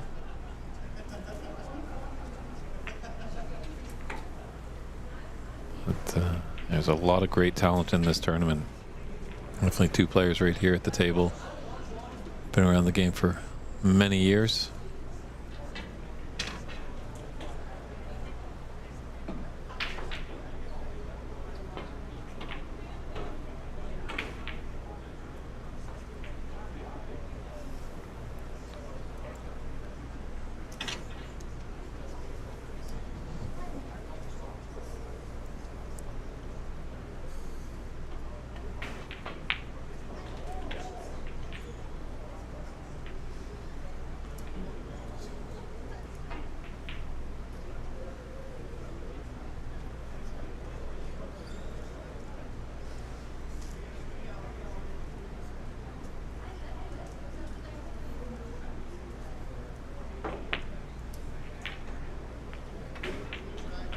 Very nice shot to nothing there. As you can see, Charlie's cue ball is scurrying back to the bulk area.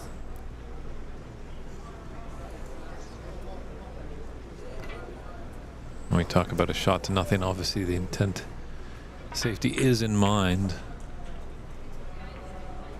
But you do take on a long red, and if you're fortunate enough to get in, you can continue on. Or if there wasn't a color available, maybe roll up. But if that red didn't drop, at least Charlie would be safely in the bulk area. Oh, he's going to give Tom Tan some nightmares there.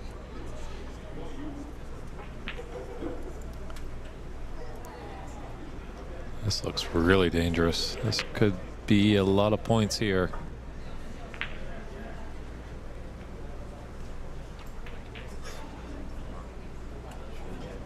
And they're just gonna maybe get out a coin just to mark where the cue ball was.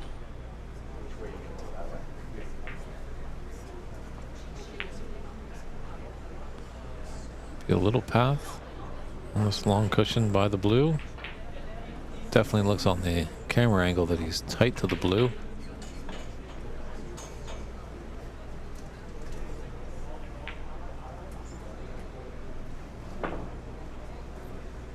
Uh-oh, this is going to be costly.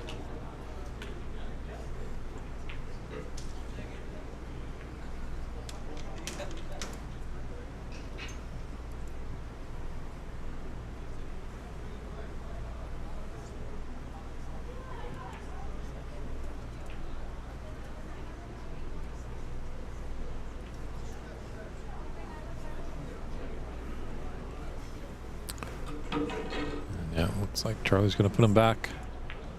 Just not seeing any real advantage. You guys just remember to put that black back. But we'll leave it up to the players. The round robin stage, they're up to refereeing themselves.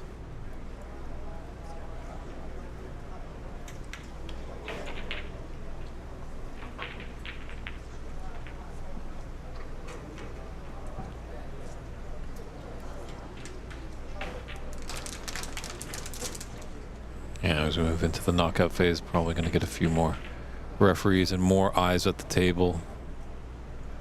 So maybe we can pull some players that maybe have been taken out of the tournament. Maybe they can put on their referee gloves.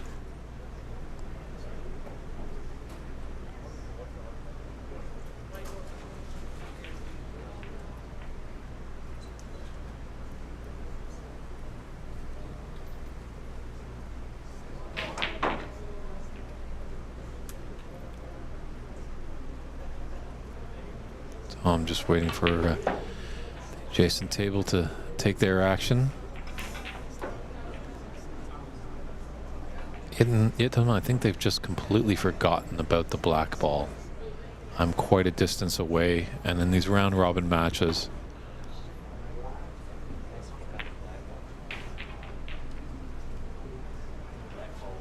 and a player has just come in to signify. So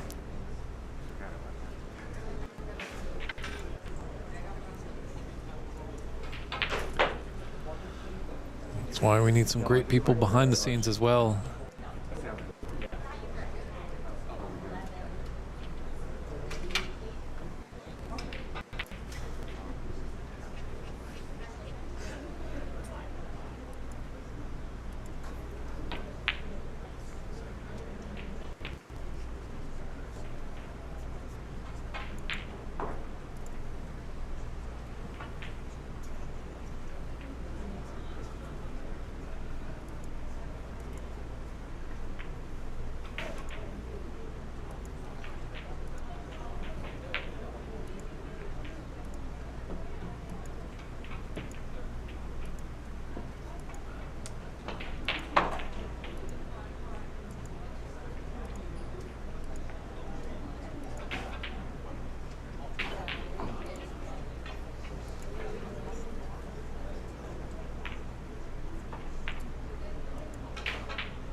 Just acclimatize our score. It's a bit of a hiccup there, but we're back on par there.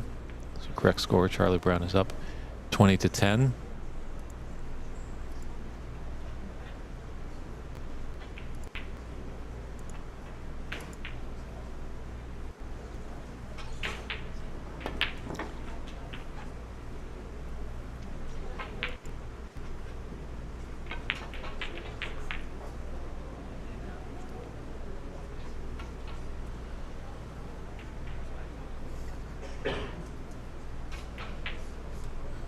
Looks like Charlie could come off a couple of cushions and nestle behind that blue.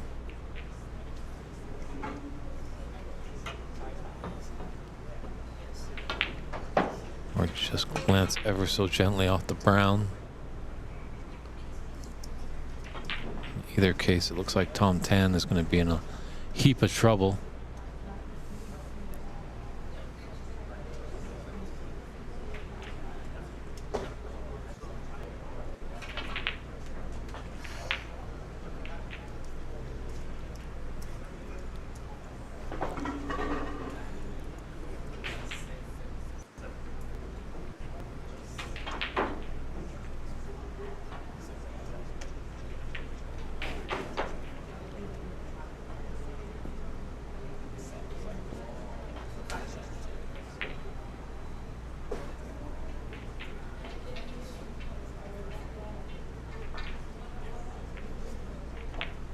We was able to find a red, actually a couple. Fortunate part is he's left a red on. Pink is out in the open. See how Charlie can capitalize on that mistake. Oh, it was really a mistake by Tom. He's in a deviously tough snooker. He's able to hit a red, but the fortunate part is he left a red on.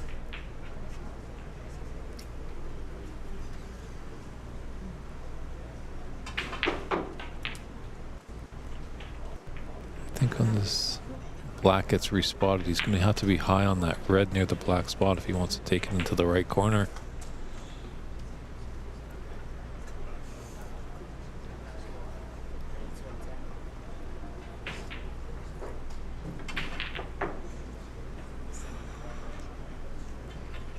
And actually, on contraire, TK, you can actually win a frame with 3 misses.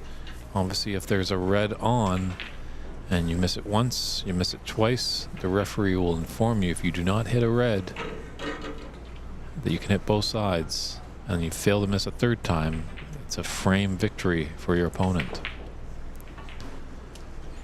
So always good to either jump online. I think, ooh, that's a nice pocket there by Tom Tan. Always a good idea to head over, I think, to WST.tv. They have the rules. You can order a little pocket-sized book that have the rules of snooker, English billiards, and the snooker shootout, or they definitely have an option that you can download a PDF. It's always good to get a good understanding of the rules. But then some of these tournaments have little tweaks, as us in North America. This one has a ruling where it's in a foul and miss situation. It's 4 attempts and 3 putbacks.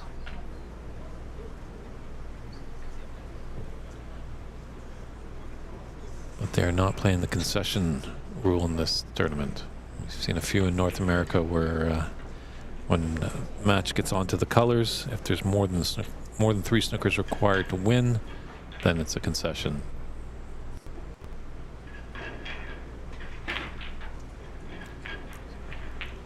Ooh, dreaded double kiss. Tom, we're not in France. We're in LA. A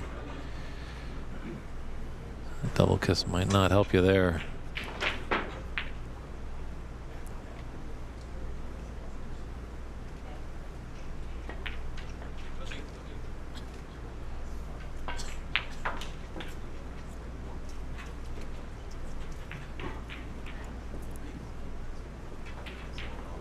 These 4 red balls on the right side of the table, just in funny position over there. Looks like Charlie might just try to thinly cut this brown into the green pocket, come back around, potentially be on a red.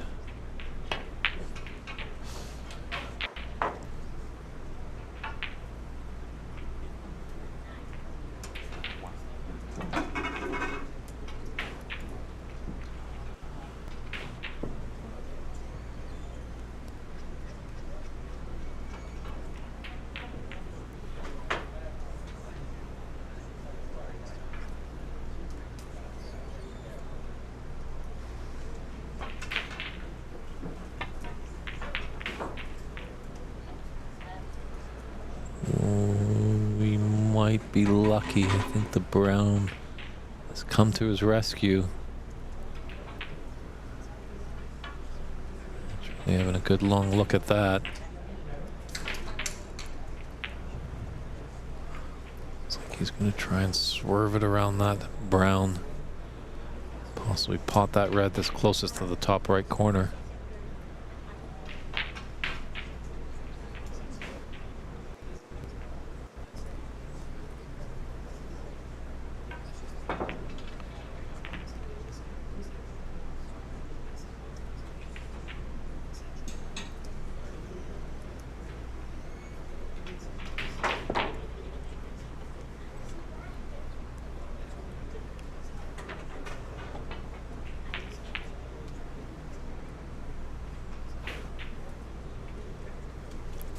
I don't want to be a conductor out there. Your cue is your baton, and just when you can get into a rhythm, it's like controlling that symphony. That could be a costly mistake there by Tom, running into that green. Just left a red open into the left middle.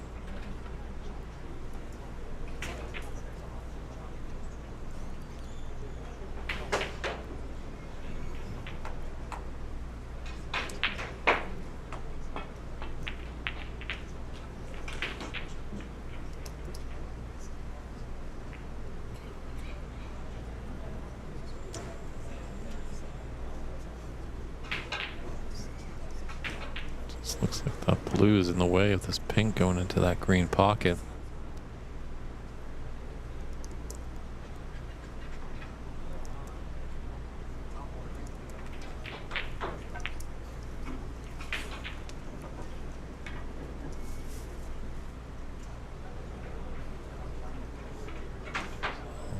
Looking behind the yellow here.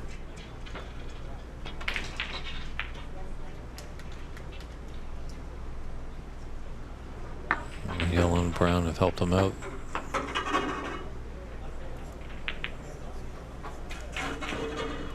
A little sluggish first frame here. In this best of 3 match between Charlie Brown from Canada and Tom Tan from the United States.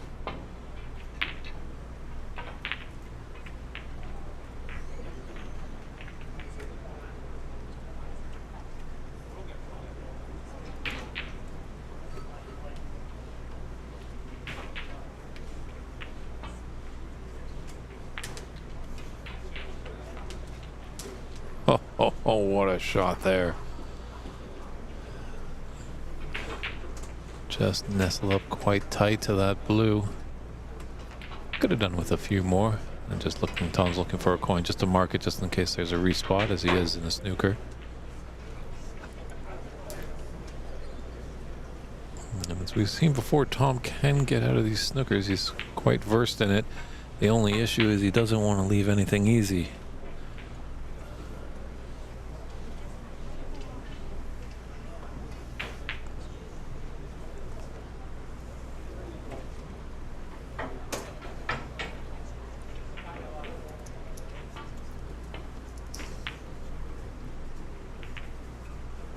Good hit, but that is gotta go. Oof, that was the one problem.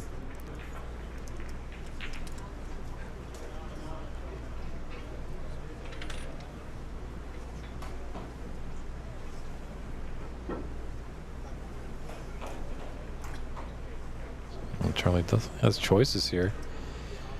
He's got one red into the right middle and a red into the top corner. I like this idea here. Sometimes you want to play a little bit of the tougher shot, because you know after this red and a color, got an easy sitter. But Charlie's telling me to eat my words, and he's going to go for the easier one in top right.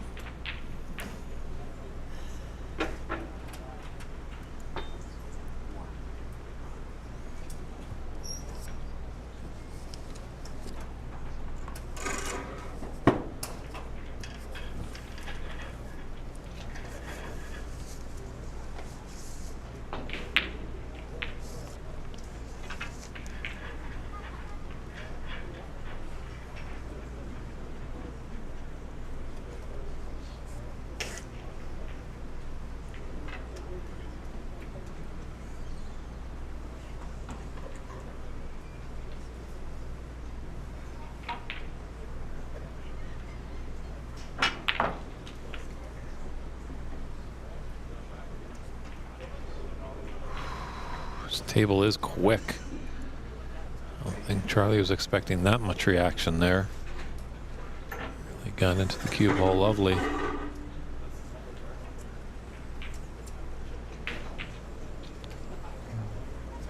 It's tough enough when you got to play an opponent. You don't want to be beating yourself up.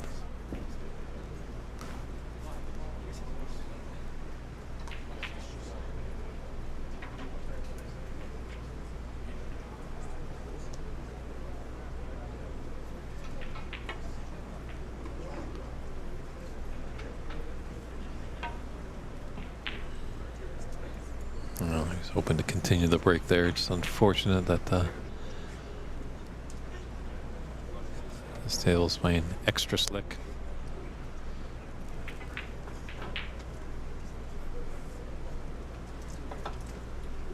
Looks relatively easy, this red into the right middle on the TV monitor, but it is a thin, tricky cut here. Pretty much have to do it pocket weight.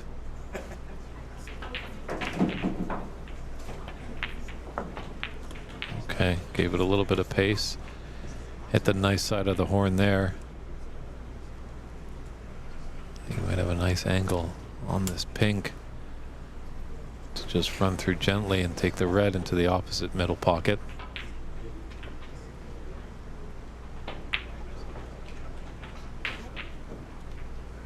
Maybe he didn't.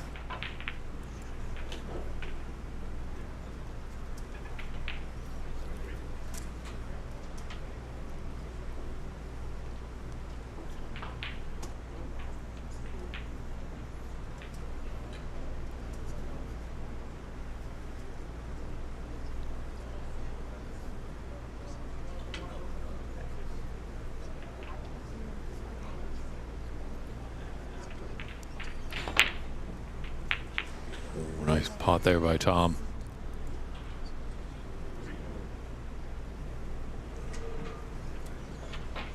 And it's a little messy up there at the bulk end. From blue and down to the yellow. No color is really on its spot, so a clearance is going to be tough for either player.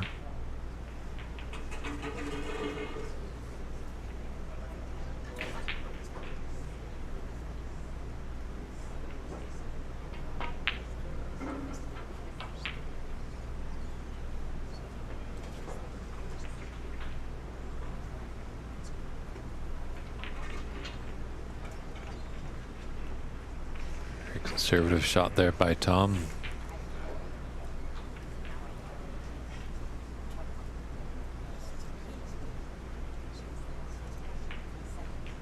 Javier, I'll have to tell Charlie that you want your rematch.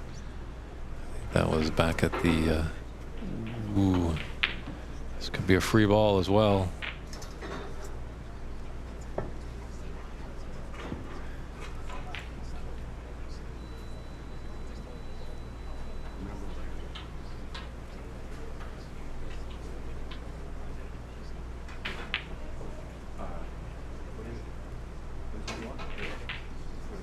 Put it back. Oh, I didn't know what you were asking.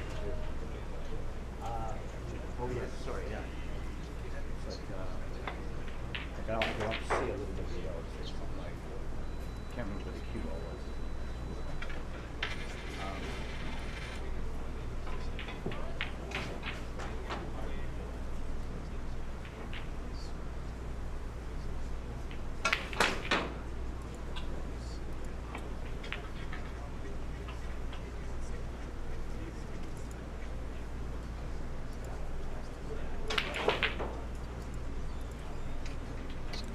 A foul there, so now that is the correct scoreline there. Tom is up by 2 points.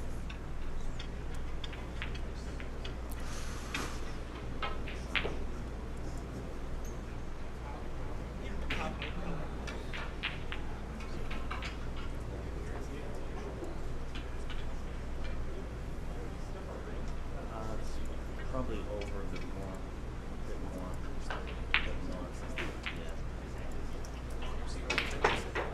This is Charlie's third attempt.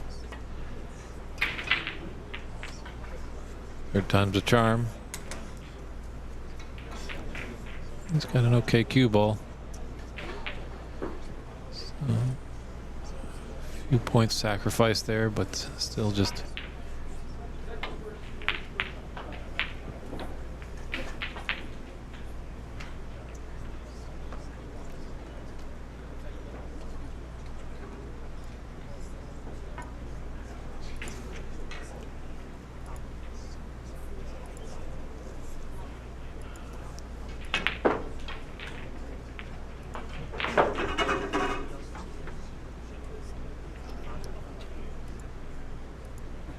I'm going to underdraw it after the last one.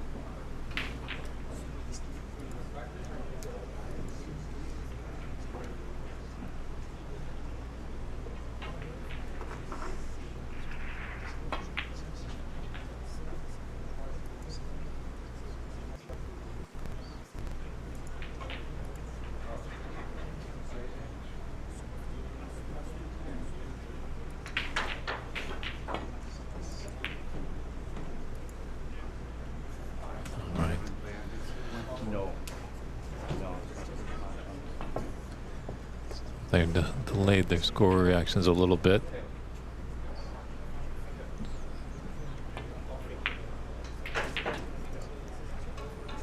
Tom just missed a trick there. Yeah, the one thing Charlie's been telling me, he's been up in Pemberton and he's got his own little practice room. The only problem is he's practicing by himself, so he doesn't have really a lot of match play. So keeping the score hasn't been in his forte for a while. Oh, Charlie Brown fan club was biting their fingernails on that one as that cue ball almost dropped in the left middle pocket after that Brown went in. Close, intense frame right here. Only 1 point in it, 18 on the table.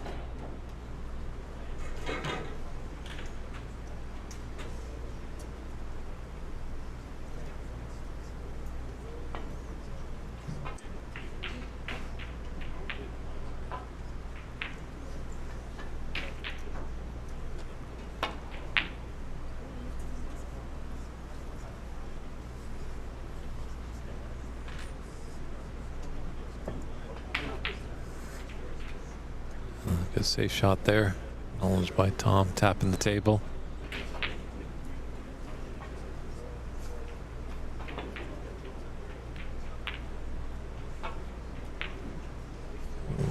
Just to get enough of the side he wanted, just to nestle up behind the black. Fortunately enough, the blue is rather safe on the bulk cushion.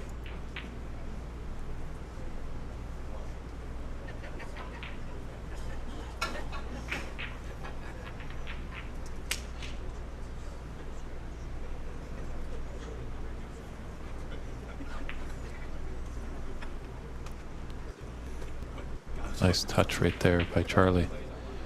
A lot of potential that could have squeaked out and been on into the yellow pocket. But he played in such a fashion that blue went tight to the cushion.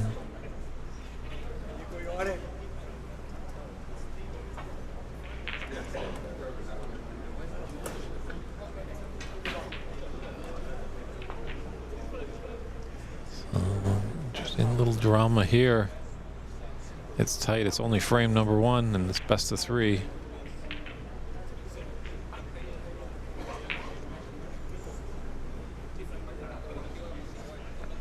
Who's going to blunder first?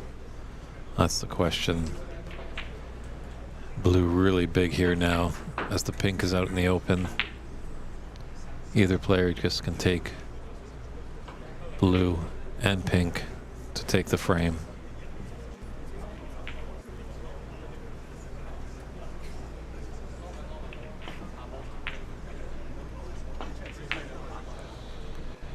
With the speed of these tables, well, that's not too bad. As he baited Charlie into taking that, thought that was going to pull up. But this table is extra fast, just rolls on a few more rotations. Oh, great pot there.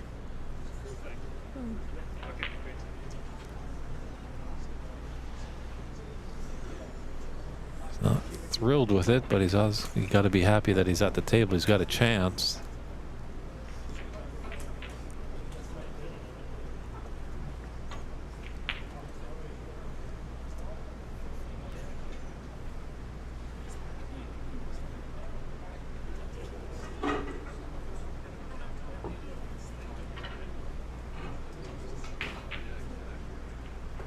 A little mindful of the in-off.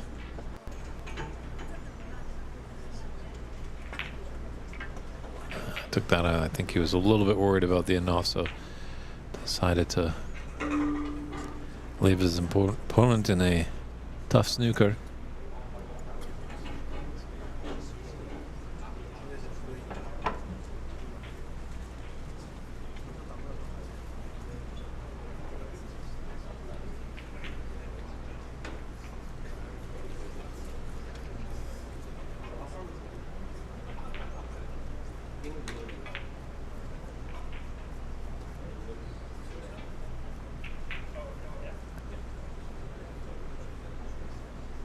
He's just going to come off one cushion.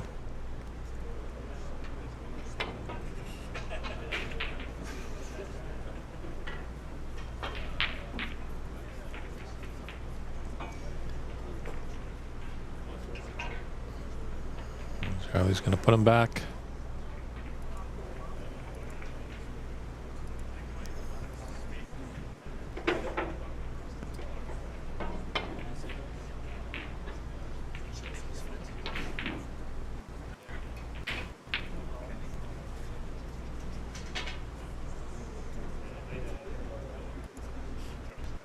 Oh, that could have been the twist in this frame that needed to happen.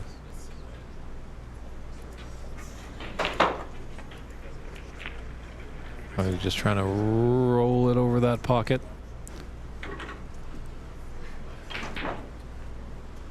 Tom is smiling, but he's definitely not happy with that result. He's got to somehow get this pink out of that jaws. That's not going to do it, so that's a concession there. So Charlie Brown, a nervy one, takes this first frame by a scoreline of 58-42, and we'll return momentarily with frame 2 action of this 2024 Embassy Open.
Oh, Charlie Brown has just returned to the table after a little quick comfort break. It's frame 2.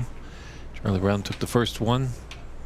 Hopefully he can continue it on, but Tom 10 wants to stop that, get this frame and put us into a decider. Let's see, as only time will tell, as Charlie's set to get us going in frame 2.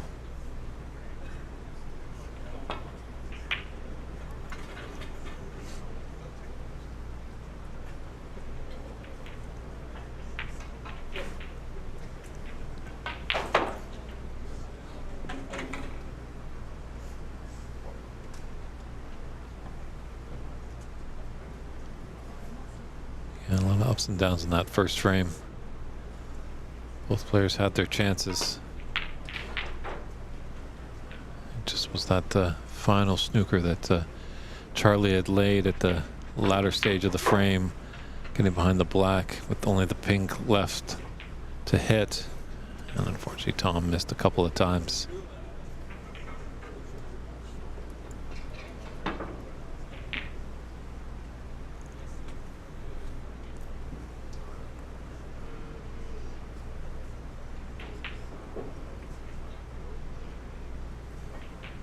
Charlie has a shot to nothing with this double. Wow, wonderfully played. Yeah, it wasn't leaving much, and he is on the black. Got an angle to go into the bunch and split them open. He went gently, really aggressively into it.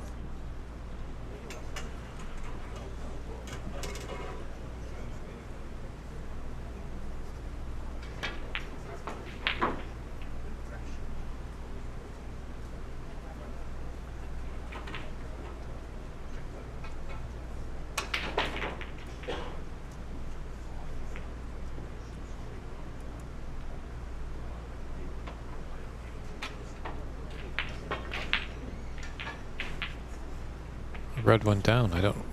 What happened there?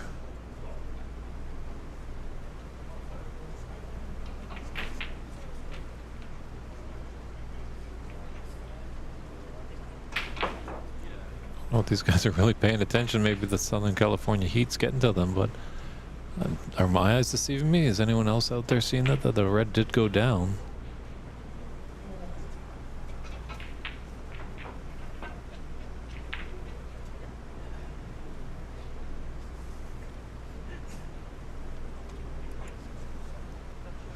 Yeah, they just didn't realize that Charlie had fluked a red in, so they're in charge there. Too late now to go back to it.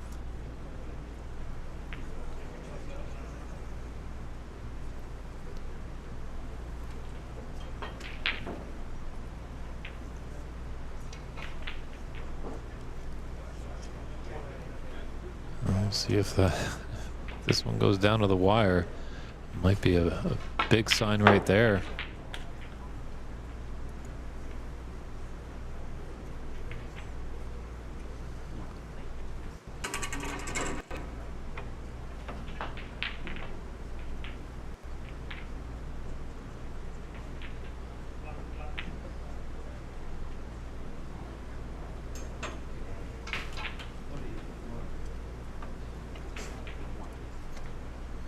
You can just hear Charlie agonizing a little bit.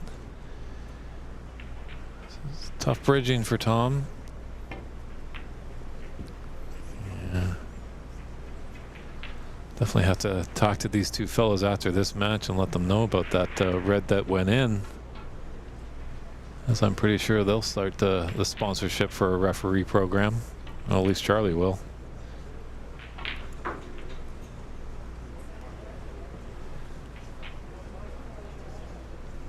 They have been long days. We were in here for quite a while yesterday. Started at 9 a.m. Finished right around the turn of the day at midnight. Came back here at 9 a.m. But some of these players have had breaks here and there. Well, the tough part, the schedule isn't up online, and it's kind of rolling on, roll off kind of mentality a little bit. When some tables are available, then players get on with it.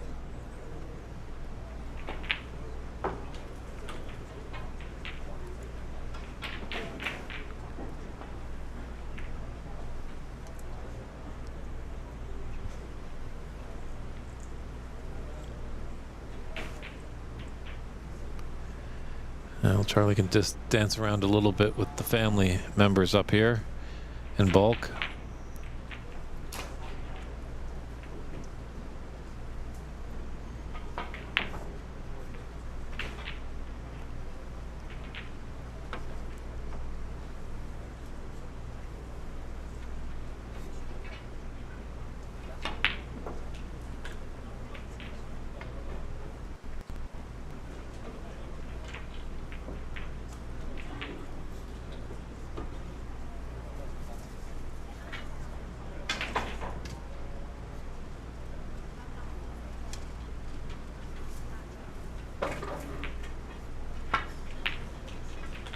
Fairly nicely struck with the rest.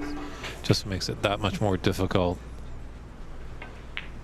But stunned that right into the top right and held beautifully for the black.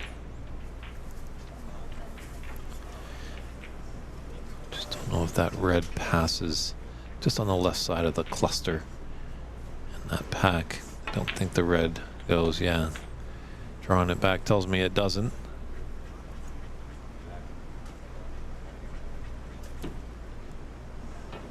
Charlie just waiting for the adjacent table.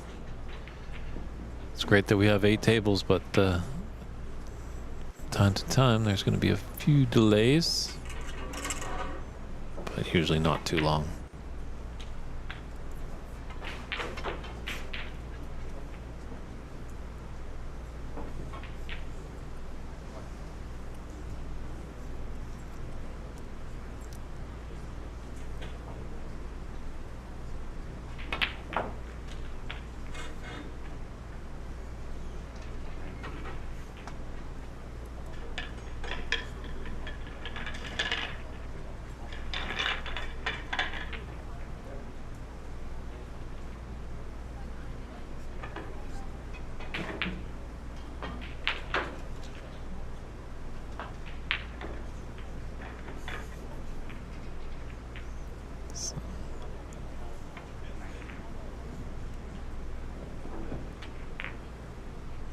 There by Charlie, playing safe. Tom coming back to the table. And as how they've marked it, it is 28-0. So, yeah, that mysterious red, they completely missed it.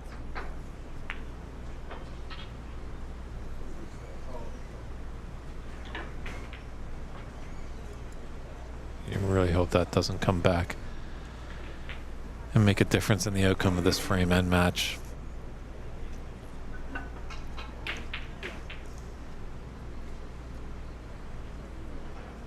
A few slips in this match by both players. First frame there was a foul and a miss where Tom and Cannon into the black and they forgot to put it back on the black spot.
Now we've got, well, I don't know, he's somewhat of a fellow Canadian. He's taking residence in Canada, but he is from Ireland and he's well versed on this table. Albert Kenny, welcome back to the booth.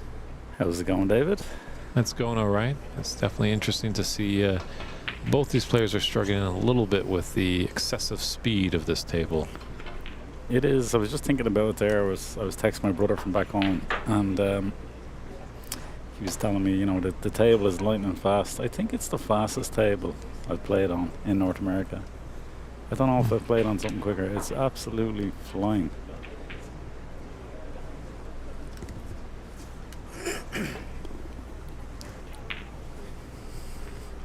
but it's beautiful to play on. Absolutely beautiful. It's just making those adjustments to the speed. You really just have to stroke the ball, you know. There's no need to hammer the ball for pretty much any shot. Sure, it's been an interesting match so far. A few mishaps, actually. In the first round, there's a foul and a miss. And Tom had cannoned into the black, but they forgot to put the black back on the spot. Charlie had... Ooh, he's angle hooked him here. Right? Yeah, that's going to be a tough one. And earlier in this frame, Charlie had potted a red. Kind of was going into the cluster of reds. Didn't think anything was going to go in, and a red dropped, and both players didn't even notice it. Played on. You didn't intervene? No, I guess you can't do anything. Can't really right? intervene. Yeah. Can maybe do a little bit of ruling if they asked about it, but both players were oblivious to it. So you see everything on a snooker table. I need to send them down to Starbucks or something. Darcy Michael saying hello. Hello, Darcy.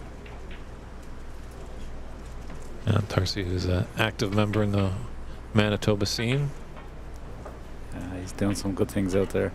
He ran the Western Canadians or the Central Canadians. Maybe Darcy can actually get to the bottom of this. Darcy, if you're listening there, was it the Central or Western Canadians that you ran earlier this year?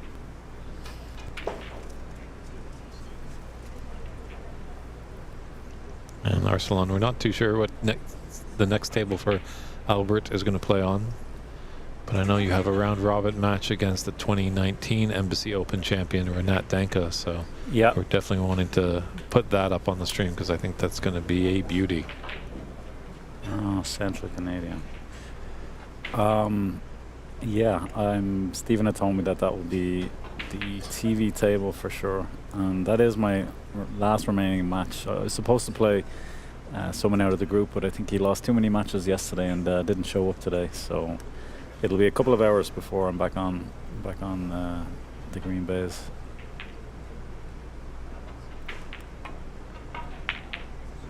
So I think, if I'm not mistaken, I think we're not won all his matches, so our match will basically just decide who tops the group and who comes second.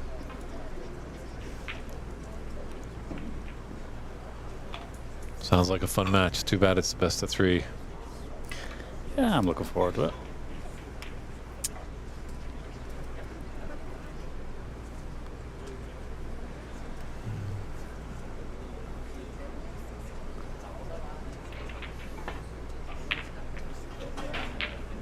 Solid pot there.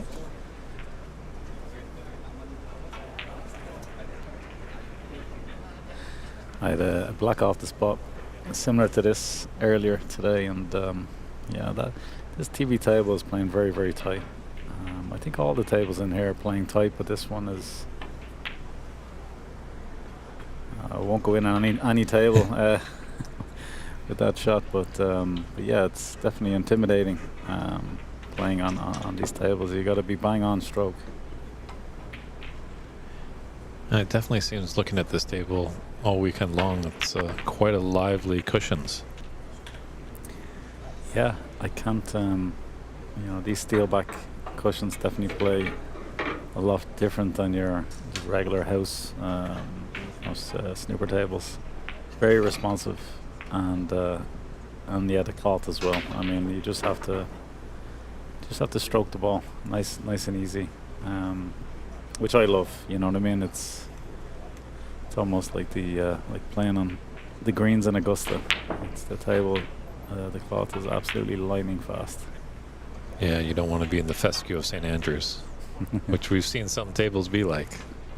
Yeah, I just find you get, if you're playing on tables that are slow and you have to start hitting the ball a lot harder, your technique can very easily just start to, slip away. Whereas on a table like this, you just have to be bang on middle of the cue ball, and yeah, it just doesn't take much force, much power.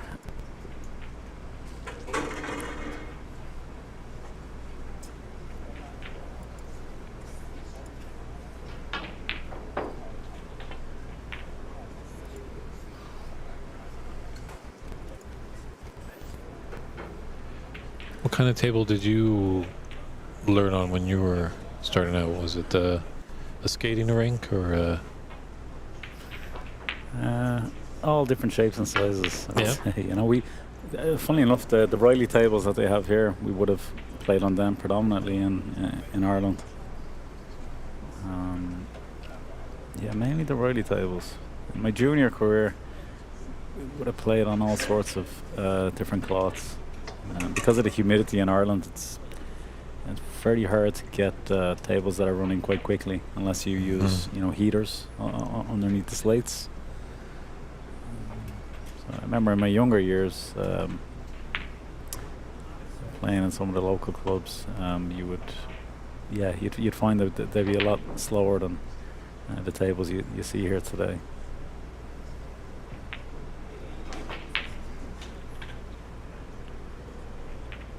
Well, you're in good company there, Albert. Looking at the past winners of the Central Canadian Championship that goes on in Manitoba. Winners of the likes of Kirk Stevens, Jim White, Jim Bear, and Brady Golan. Yeah, I actually took a picture of the trophy. Had some amazing names on it. I think Cliff Thorburn on the trophy too, Darcy. I can't remember, but yeah, a lot of great names up there.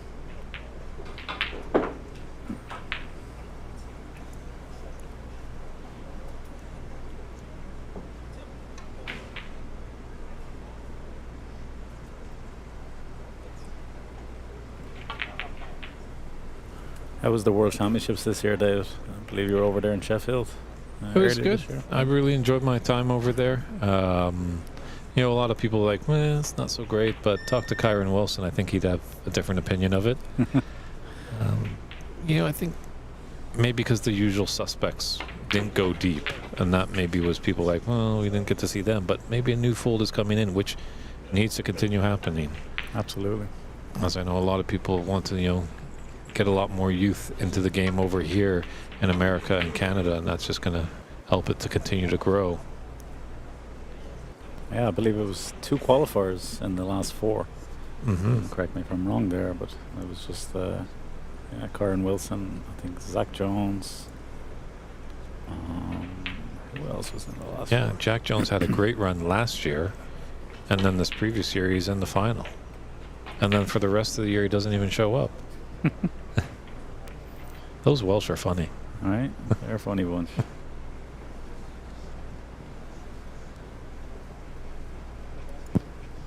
Yeah, I've never been to to Sheffield. So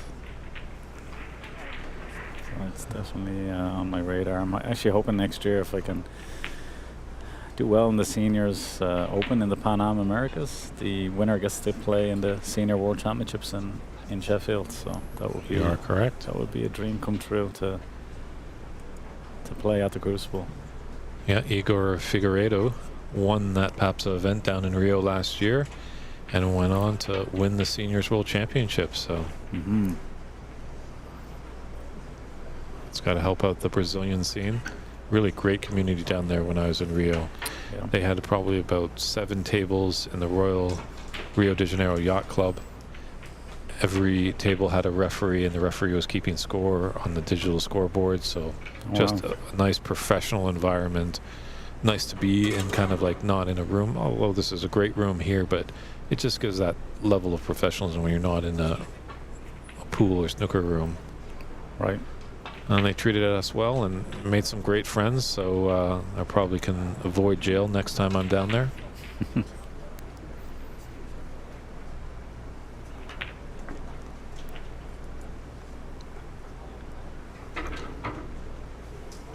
But yes, take a look at PAPSA's website. I think it's papsa.org. Although I think actually entries are closed for the PAPSA Championship, but there might be a waiting list. Good to get on there just in case. You never know. Life comes in the way and some people drop out from time to time. I'm still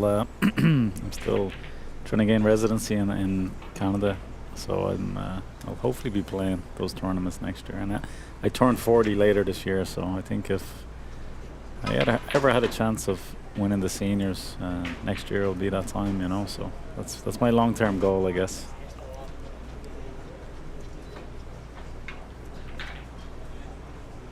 And I assume you're heading out to Montreal for. It's up in the air right now. Hopefully, feel free to write to the president of PADSA, a Jaipur Hawker, be like, the tournament would be nothing without David Burney. Right.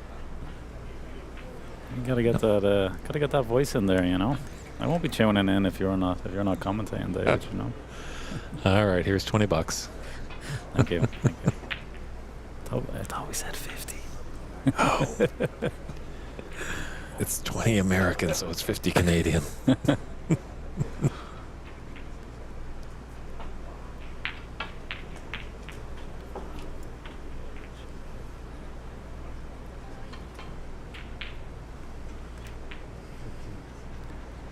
And Charlie's going to close out this match here. He's 33 points ahead. Just red color red. I should seal it for him. Myself and Charlie have had some battles over the years. Oh, there was a great one a couple of years ago at the BC Open. Yeah. We won't want to remind Charlie of that, but I'm thinking sure you're happy with that result. Oh yeah, we had he was 2-1 up and we went to a respotted black. Mm-hmm. And yeah, that was a fun match, I have to say. Yeah, I've had a couple of great matches with Charlie. One of Canadians' top players. Yeah, he actually played in the under-21s over in Iceland many, many years ago with your fellow countryman Ken Doherty. Mm-hmm. Yeah, he did tell me about that. Yeah, Jason Ferguson was over there as well. Okay.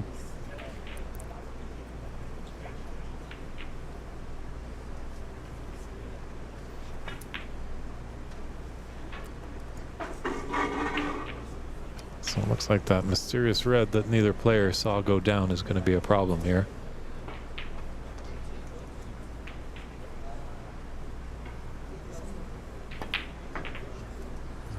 That's going to do it. Comfortable win for Charlie. Yeah, he kind of started slow, but definitely gearing up. So if he can get into the knockout phase, he'll enjoy those longer matches. Good shot.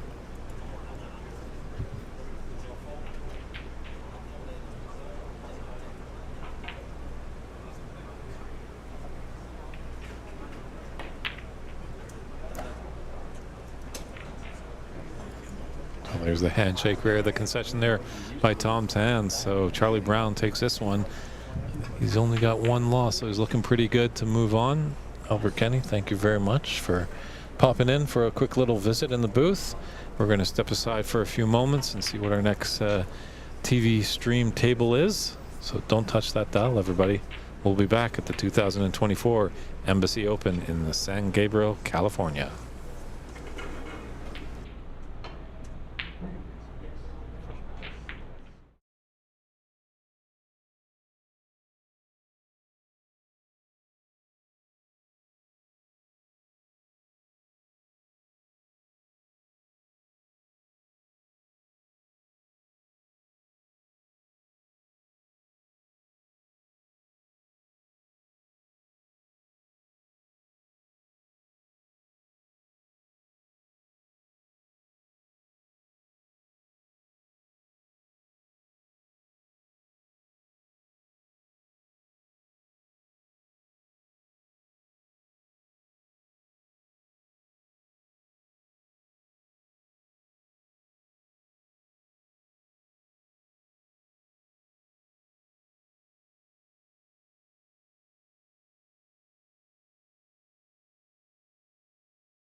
Welcome back, everybody. We're here at the 2024 Embassy Open in San Gabriel. Got another great round-robin match here with Hassani Al-Sultani going against Edward Ling. I think those flags are actually incorrect. I think Edward does come from Canada. He's the gentleman at the table right now. And Hassani is wearing the all black. You don't leave it on the blue spot. We've got a little excitement in the booth. A couple of Canadians chatting away about their battles, Charlie Brown and Albert Kenny. So it doesn't bleed through the broadcast too much. But we're great that you're tuning in. Take care, Darcy. Saying sayonara. You have to get some food. I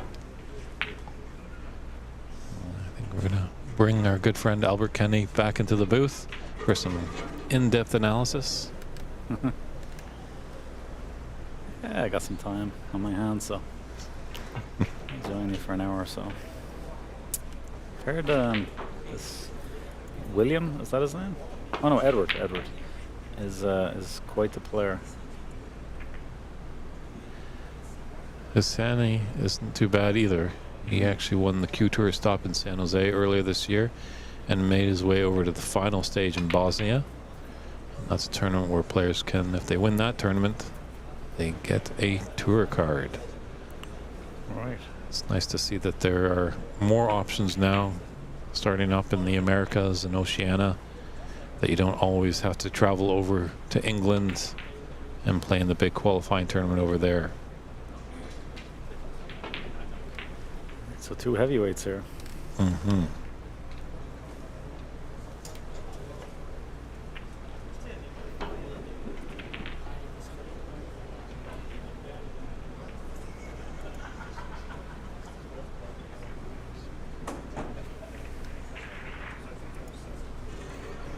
As I believe actually Edward is from Canada. He came with the crew of Ida Jan and Levi Mueller.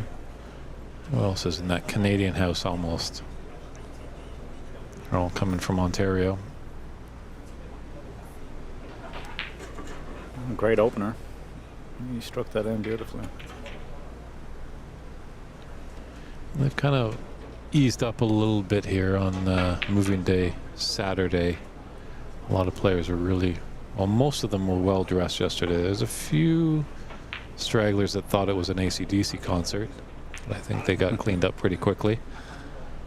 But with the heat of Southern California, they've kind of relaxed it a little bit. But when we get to the knockout phase, I'm pretty sure it's going to be vests, bow ties, shirts, pants, shoes. Bow tie. I forgot a bow tie. I do this all the time. I have 4 bow ties now at home.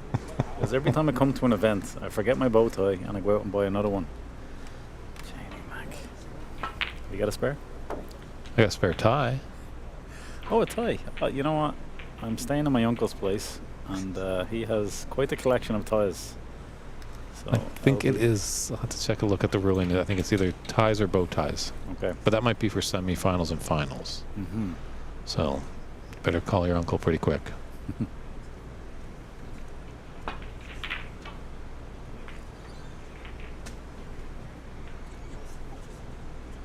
Safety's gone a little wrong.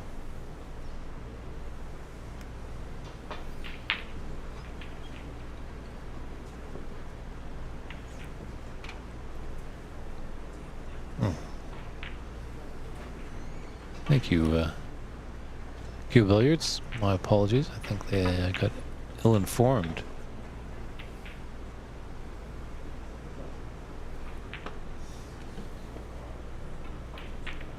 Just double check with our tournament organizer on who Edward is playing, but thanks for the heads up, Q Billiards. Just hold on one sec.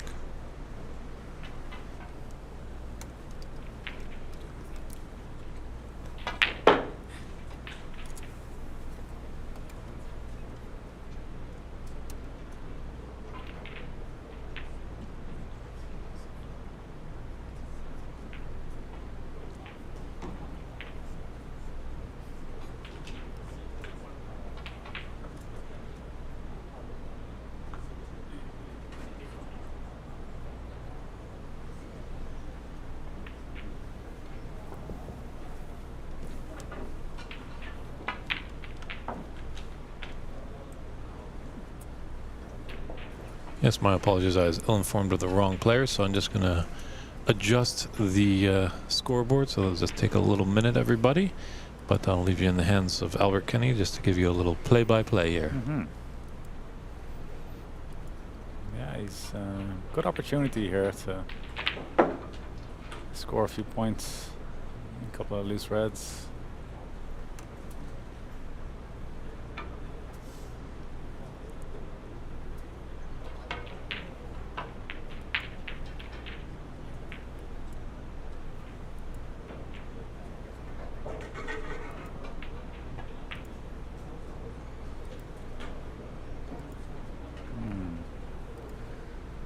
Such a simple shot. Just let the white get a little away from him there. I think you prefer to have a bit more angle here on the blue.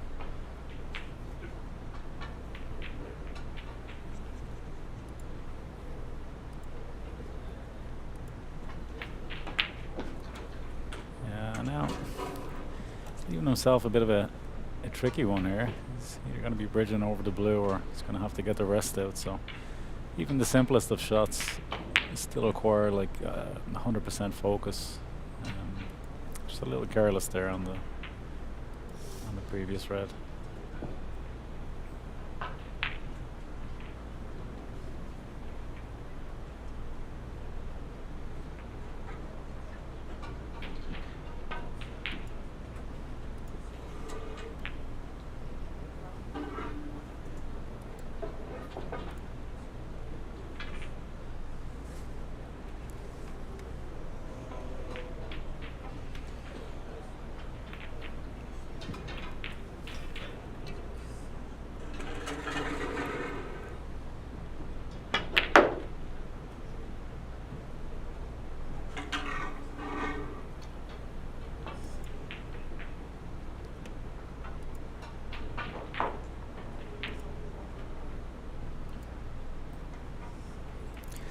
Can't do a whole lot with the cue ball here. He's just gonna have to take his points, and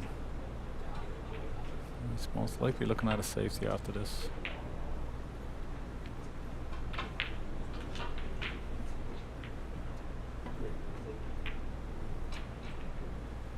Very well cued.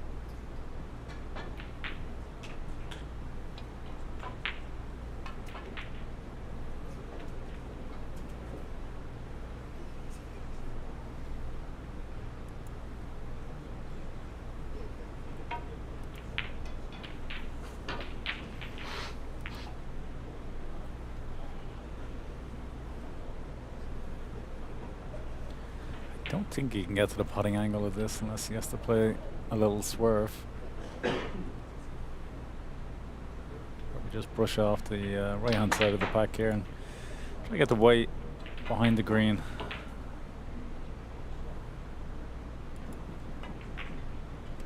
And just caught the pack a little bit too thin there.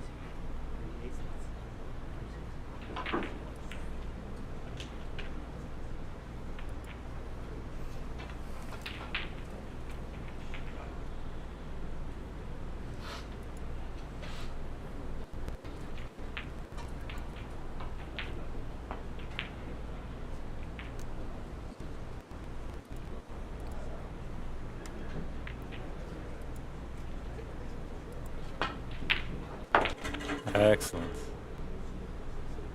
It's excellent cueing there, Ray Edward. Posed a lot of risk, as you can see where the white ball is. Would have left Farhan an easy starter. Now he can play this black and go into the pack, knowing that he always has that red on the left hand side. Another good shot from Edward.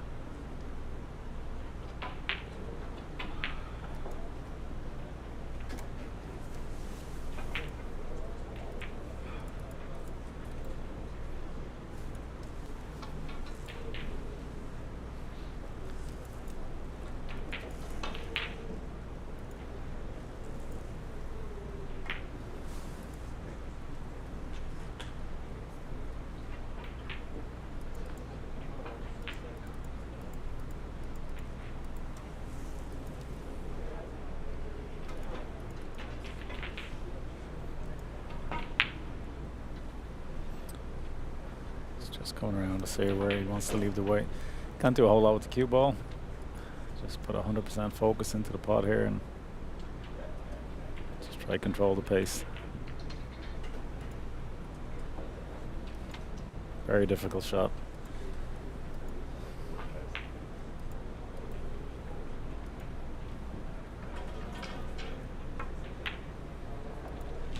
Cued it well. But as I struggled myself earlier, I just lost the cue ball.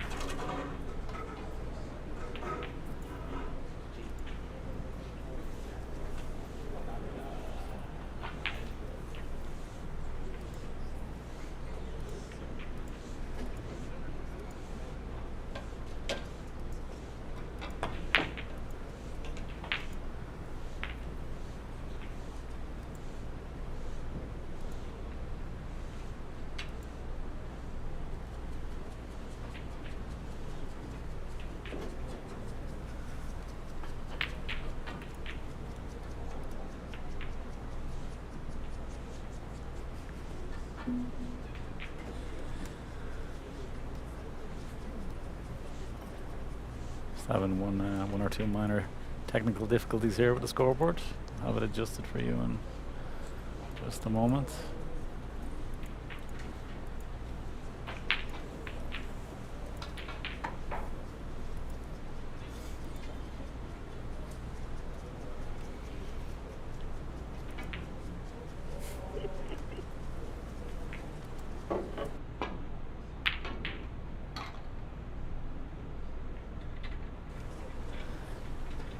Somewhere off the streets.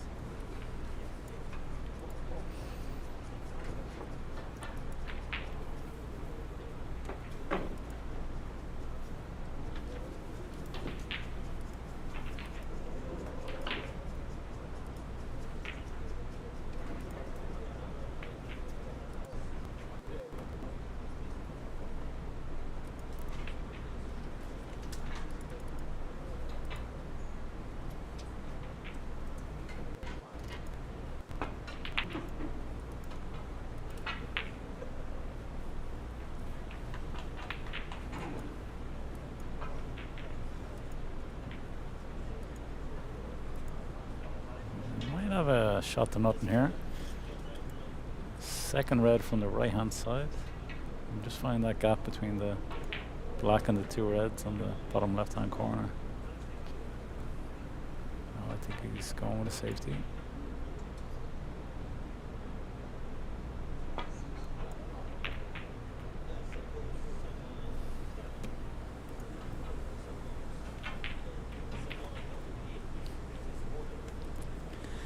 Okay, scores have been updated. And Flags have been updated. flags have been updated. Our throats have been updated. We're ready to go. I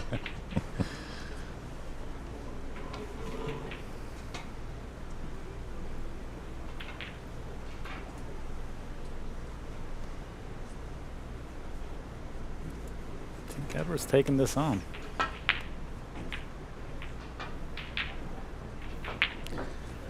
Just a little bit too aggressive there. Both are excellent players, and I feel like either one of them gets amongst the balls here, this frame might be over in one visit. Now they're definitely at least aware when a ball drops and goes in the pocket. Obviously, when a colored ball goes down, everyone's on alert, but a red can find its way in there without a notice. Yeah. Charlie was shocked when we told him. He was. I haven't seen Tom. Maybe we need to tell him. He might file some paperwork, a grievance.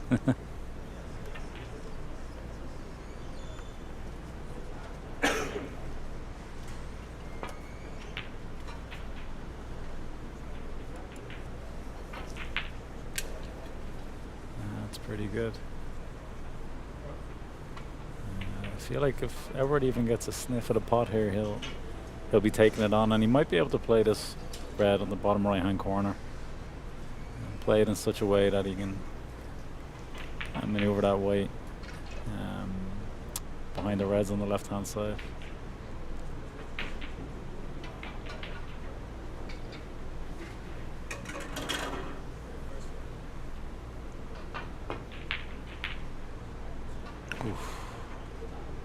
valiant effort. Yeah, and he's got a great weight. That's going to work out very well.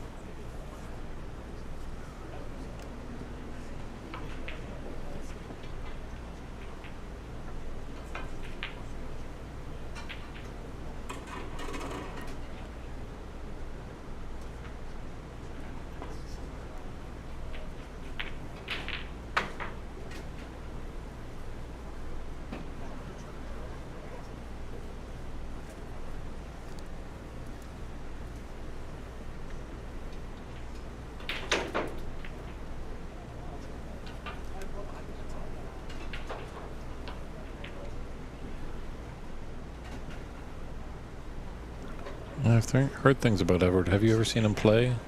Any of your tournaments that you played in Canada? No. No, I have not seen Edward play. Yeah, just here today and yesterday, but from what I've seen, he's a very attacking player, and he's a very good putter of the ball. That's a clever shot. Just getting that danger ball away from the middle pocket. He's got a good weight.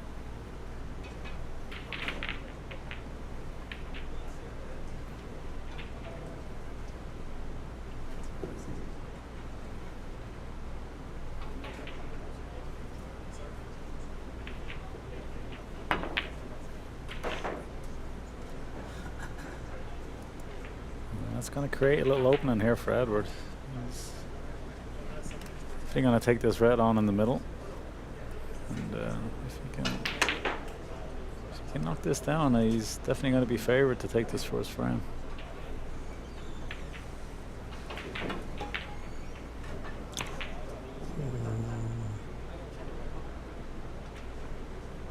He's left a red for Farhan. Couple choices. Hmm.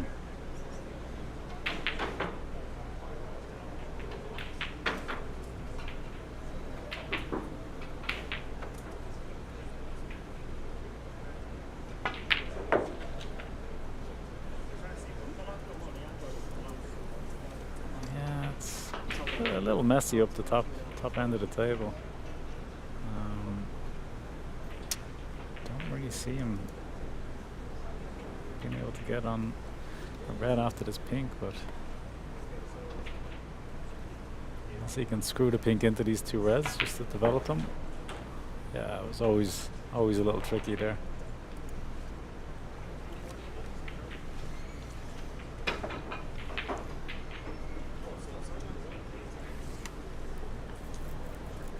think it might be worth going for a double here. Don't really see an easy safety.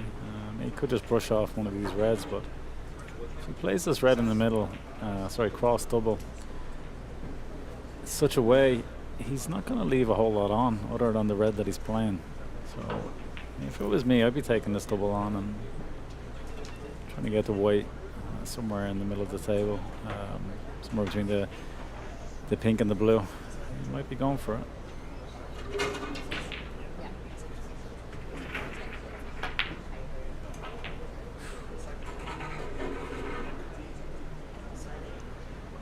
We're quite far away from the table, so there's no way that Farhan could have heard what Albert was predicting there. He's got a very good weight here, so yeah, we'll just be rolling up to this red, or yeah, nice containing safety.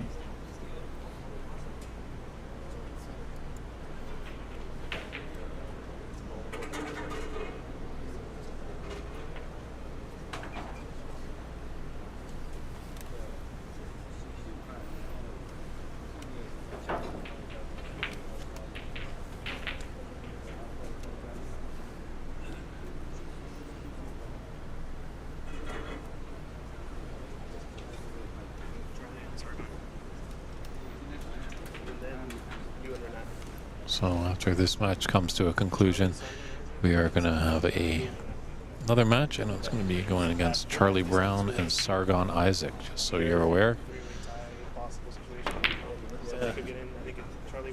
So it could get quite interesting. I think Charlie needs to win that match to move into the knockout phase, but Sargon Isaac, he's a tough customer. I think I had a chance to beat this guy. I went out with Steven in this game. The other two, or the last match, I would probably beat him. I lost to him and he lost all his matches so far. It's alright. Way more practice. I'm having a stupid thing with all this stuff. It's part of the problem. No, I live in Virginia now. I moved to the East Coast. Sorry. He's all right there. I don't know if there's a pathway for Edward for that red by the black.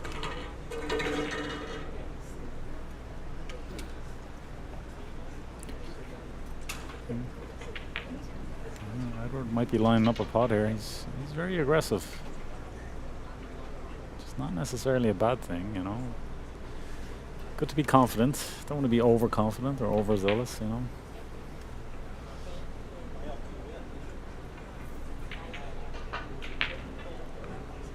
Our good friend Ray Fung tuning in with some great information there that Edward Ling was a runner-up to Bob Chaperone in the Can-Am Snooker Open of 2018.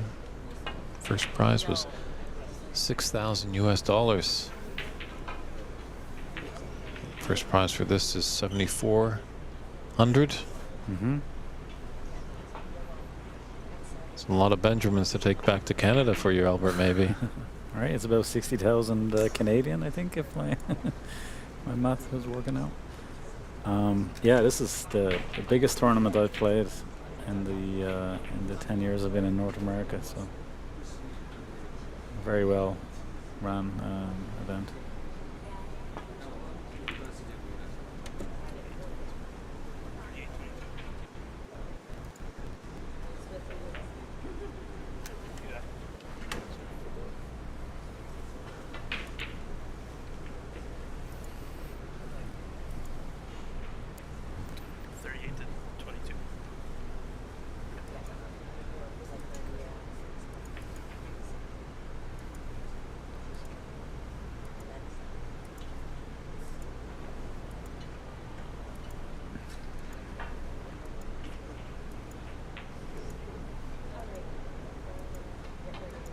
Bear with us, got a lot of people in the booth, and just a few distractions. It's been a long day. We just want to get that score correct for all of you.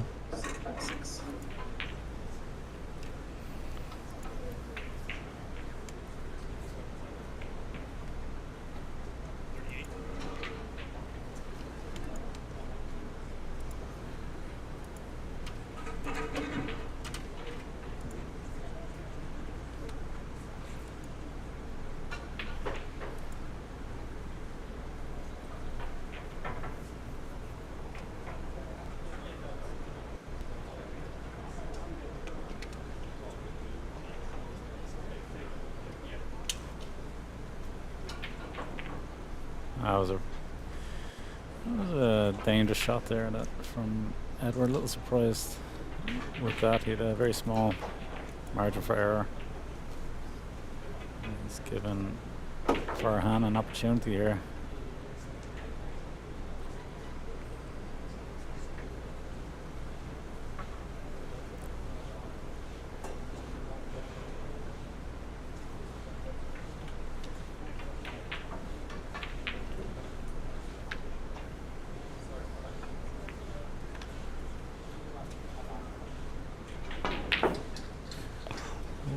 So hard. Definitely on these very quick tables. Not sure what the philosophy was there. He hasn't left anything easy. A few misses now, and Edward hasn't really got a easy starter just yet.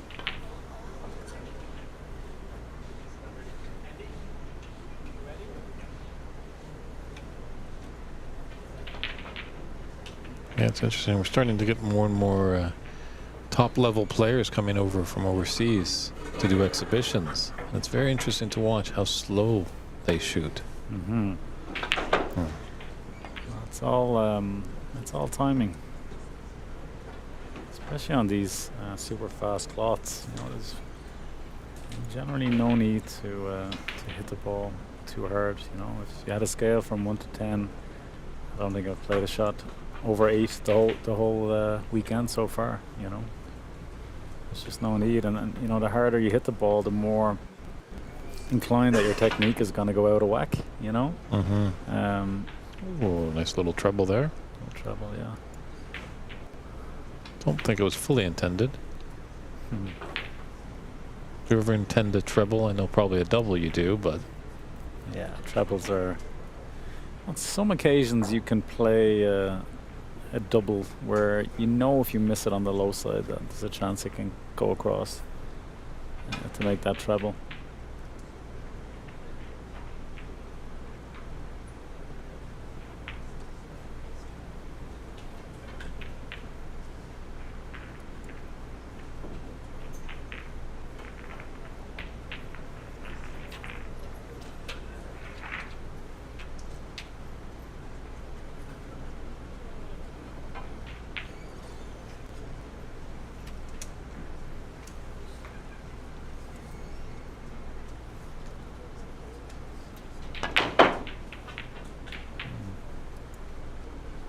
Once again, just his cue action is. Yeah, I kind of like his setup and his feathers. It's just he's just accelerating a little bit too much into the ball.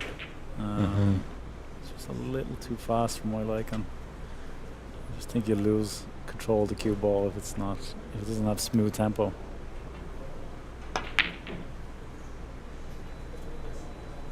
I'd like to see him come through the ball a little slower, which generally you never want to tell a player to come slower into the ball because you never want to encourage decelerating. But he's coming in very fast, you know. do you do some coaching at your club up in Calgary? I do, yeah. I got my WPBSA coaching certificate earlier this year, so I'm a certified coach, and yeah, I have my hands full in the Ranchman's Club back in Calgary. I really enjoy it as well. It kind of there's ever times where my game is slightly off or whatever. Anytime I find when I'm doing coaching, it reinforces the fundamentals and.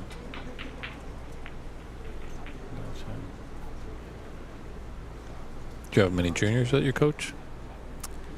Fortunately not. The club that I play out of, the average age is around 70. It's a private members club downtown that has a billiard room and has many reciprocal clubs across North America and actually back in Europe also. But yeah, it's not predominantly a snooker club. But beautiful facilities there, and yeah, a lot of people that play snooker in the club.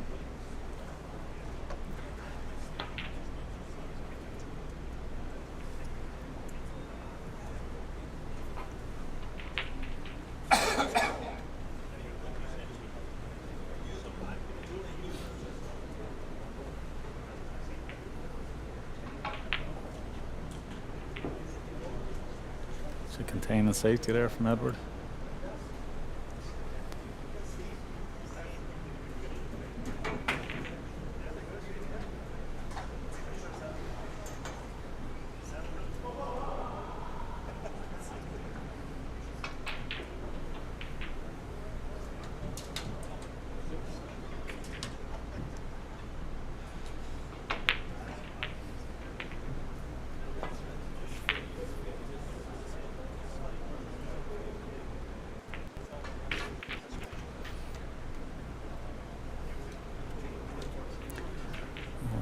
Edward will be taking this middle of the 3 reds on.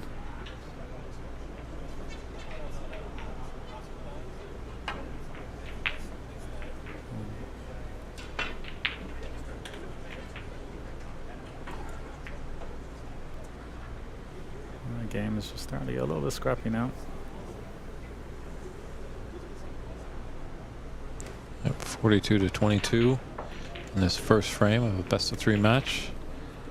Farhan Idris leading over Edward Ling of Canada. It's nice with the open style of this that players from all over the world can join as long as they retain amateur status.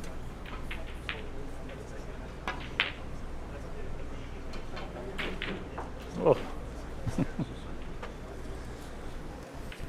Well, when there's 6 pockets, it's bound to find one at least sometime. Yeah, and it's a good opportunity to close out the frame. So he's 21 points ahead.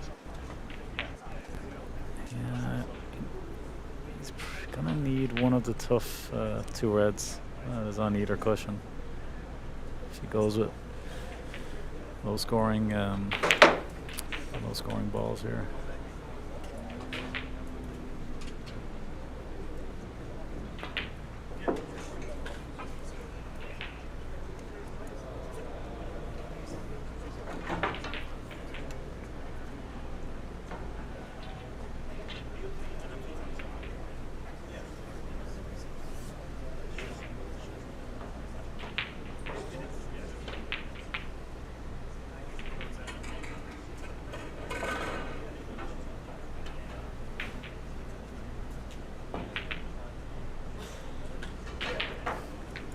Good shot.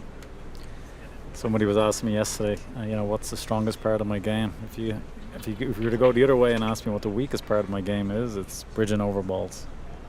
The absolute worst. Yeah.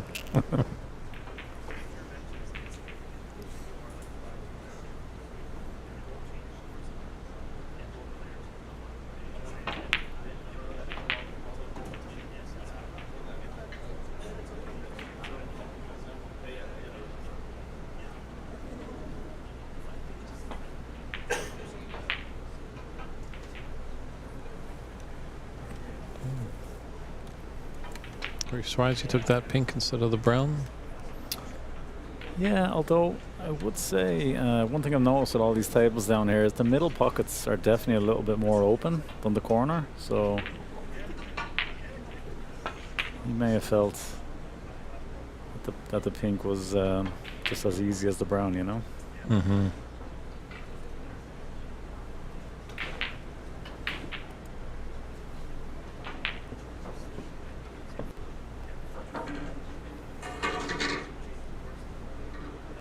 So if you can get a red, a pink, and a red and a blue here, you won't need that tough red on the cushion. Ooh.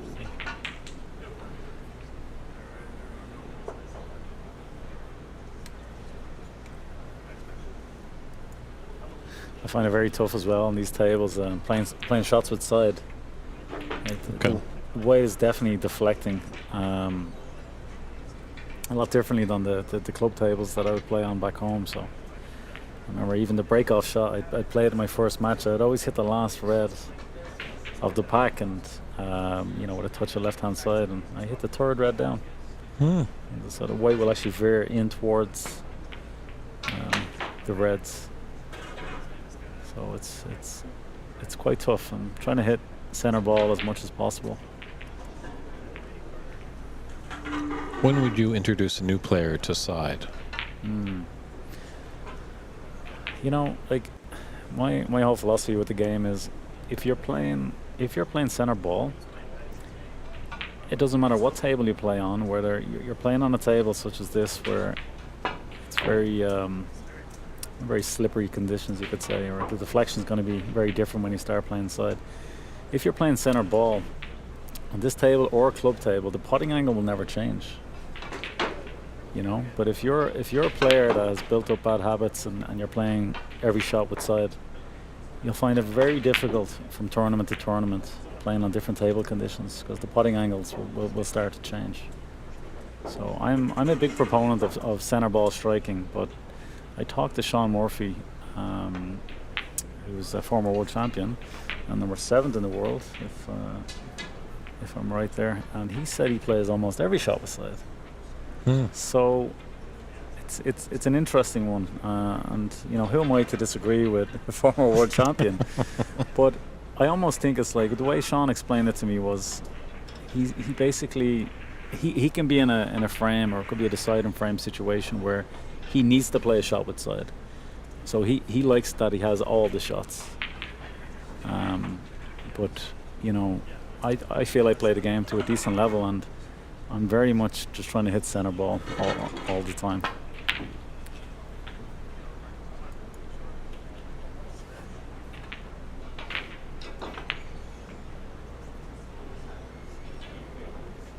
Yeah, what do you find the toughest shot in the game of snooker is to pull off?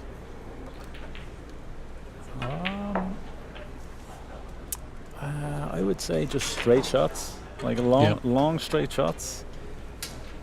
For me, I find tough to see the potting angle. I almost prefer, even if I had the cue ball in hand and I had a long red, I would leave it off at an angle. I feel I'm able to see the potting angle a lot easier than just playing it straight in.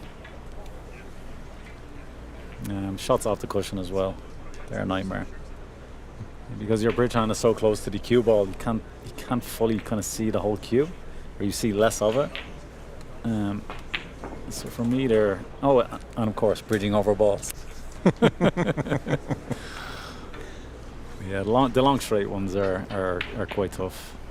Yeah, I think Dennis Taylor once said that's the toughest shot, the straight in shot. Is that right?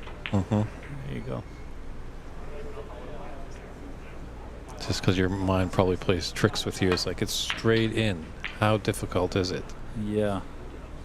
You have to give yourself kind of a hurdle maybe when you're saying just put it on that little bit of an angle. So I find even like sometimes if I'm playing like a straight black or even a straight pink, I set it up in such a way where I'm almost not playing the pink directly into the center of the pocket. Like, you know, I'll almost pick a side, which sounds a bit odd, but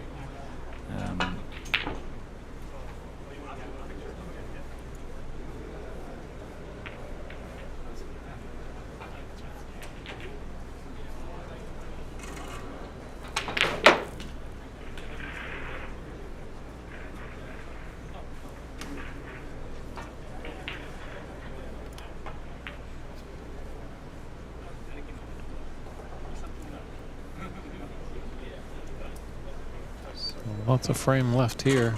35 points on the table. Only 12's the difference. Farhan with the lead.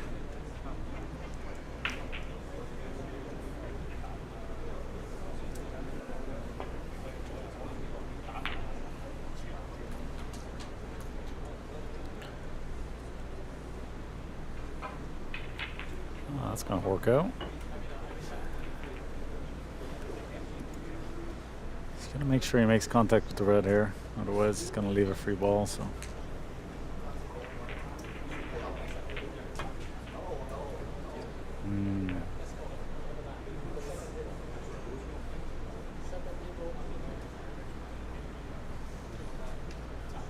Well, he has a free ball and he has the option to put it back. I'm surprised now he's put him back there as quick as he has. Well, it could have been an opportunity maybe to tie up the pink or the blue, given he has that 16-point advantage, and still could have, you know, had the snooker also. So it's not that difficult of an escape, and yeah, I feel even if he played the brown and put the white behind the yellow, it would have been a tougher snooker to get out of.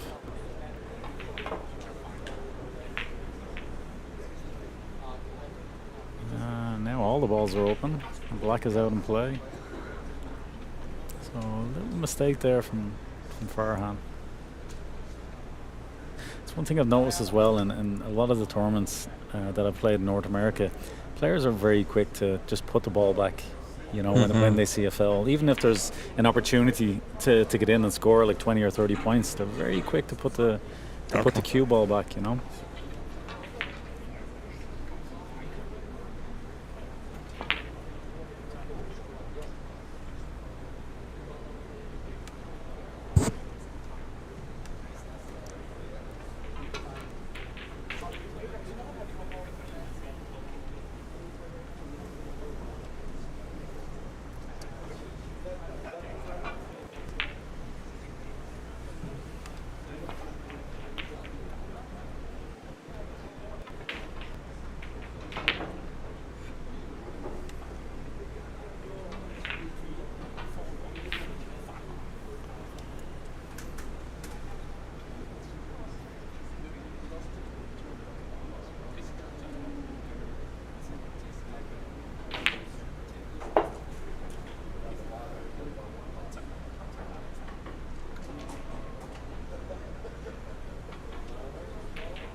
Little kiss off the blue. I think Edward can see it, but up against that cushion, not an Albert Kenny favorite shot. Edward showing a bit of patience there, and he's. I think he's left this one on, David.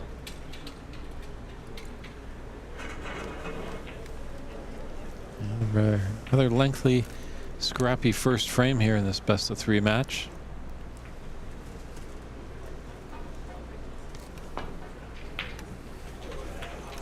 Nice pot. He's gonna get shape on the black here.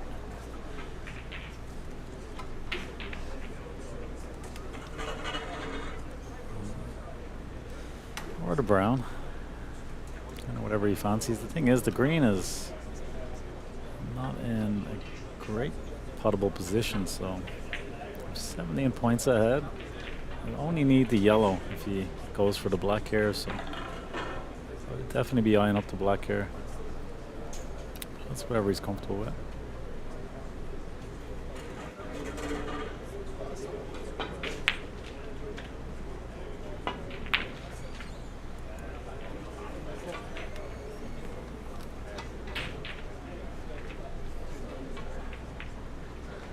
With a shot like this now, I'm playing a percentage shot. I'm trying to put the weight on the left-hand side cushion, and leaving the green basically in the middle or the bottom right-hand corner. Just put it into an area just like that.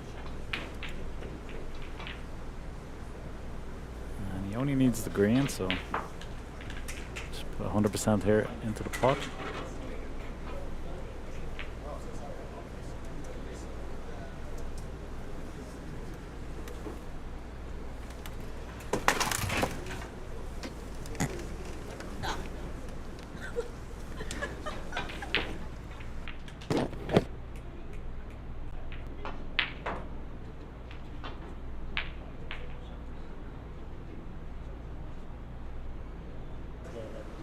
I think Albert just got a little excited there that we had a little chair malfunction there. My goodness. You okay? I'm grand. So, just gonna step away from the booth for a moment.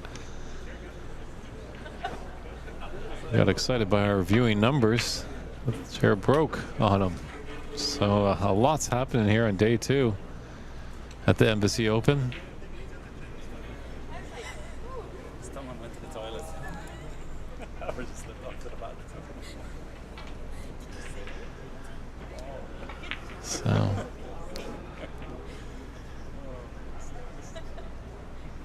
26 in it, and there's 22 on the table, so just one snooker for Edward.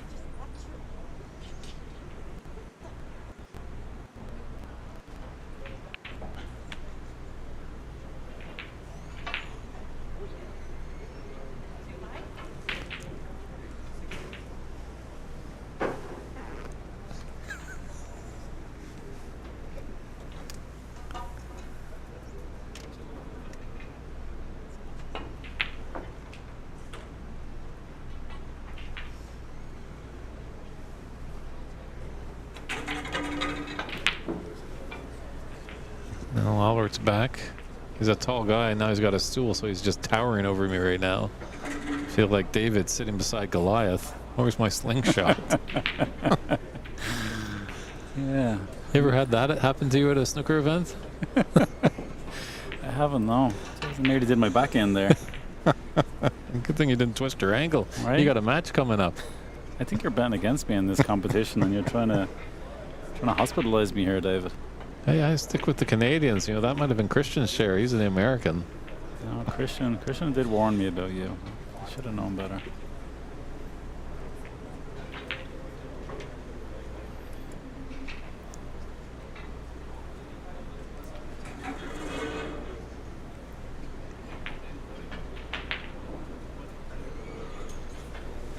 Alright, so what did I miss here? It's 22 points the difference. And Edward needs a snooker.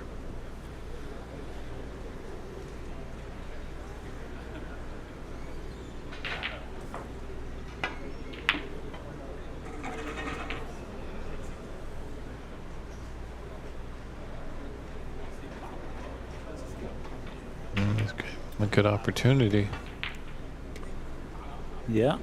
A little control stunner here behind the black. Tricky shot. It's always tough to get a snooker when the balls are out in the open as they are. How's that chair doing now? Oh, amazing. Just got upgraded here. Perfect, thank you. A little nervous myself now. I'm in one of the same chairs that you had a little mishap, so.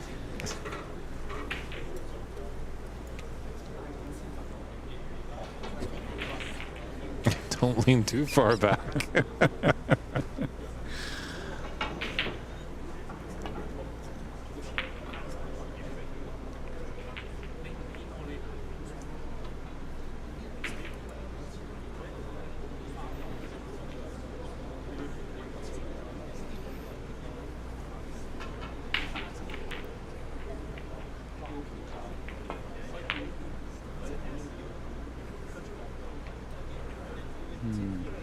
The black was actually in a better position there before he just moved it again. It's going to be tough for Edward to get a snooker here. Although he might actually have one there. Okay. So Farhan's checking up the cue here. I think I would just play the one cushion escape. Much bigger margin for error there.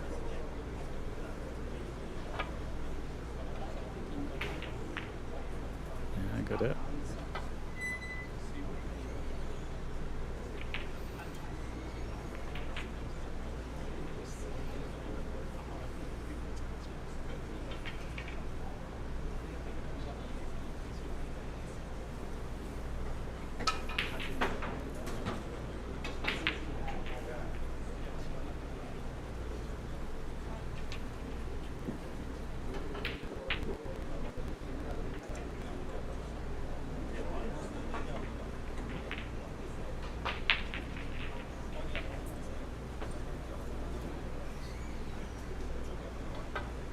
Our tech team has said that looks like that audio problem has been fixed on table 5.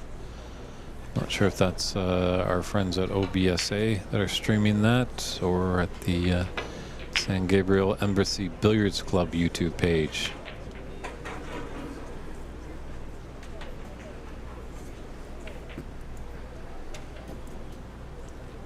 Anytime your opponent needs snookers, it's definitely a good idea just to roll balls over pockets. Farhan is electing to play these shots with more pace, but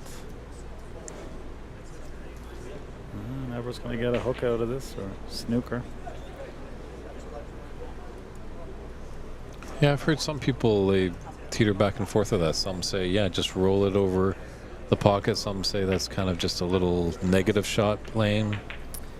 Well, the thing is, if you roll it over the pocket and it's in between the jaws and your opponent can't move and they're forced to potting it, there's less balls on the table, and then it's less likely that they're going to be able to get a snooker. So that's kind of the way I've always been taught. Just roll them over the pocket.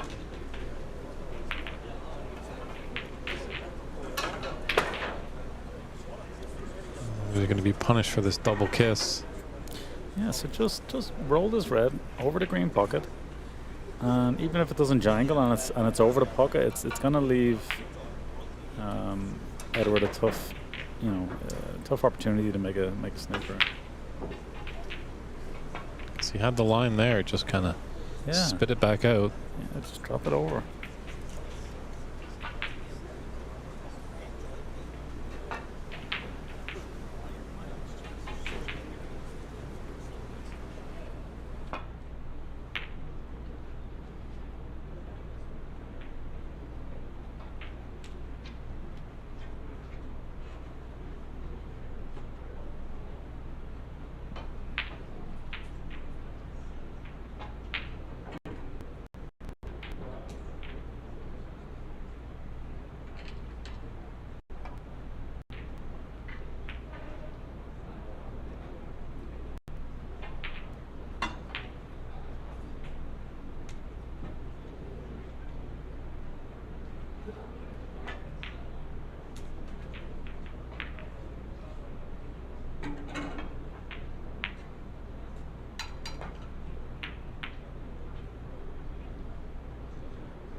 Yeah, our Just Tech team has let us know that just have to reset the Facebook stream, as we don't want to jeopardize getting that lost. So just at the conclusion of this frame, which will be happening probably pretty soon, Yeah, that should do it.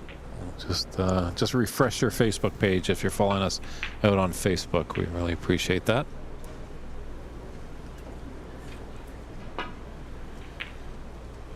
Oh, the pockets are looking like buckets.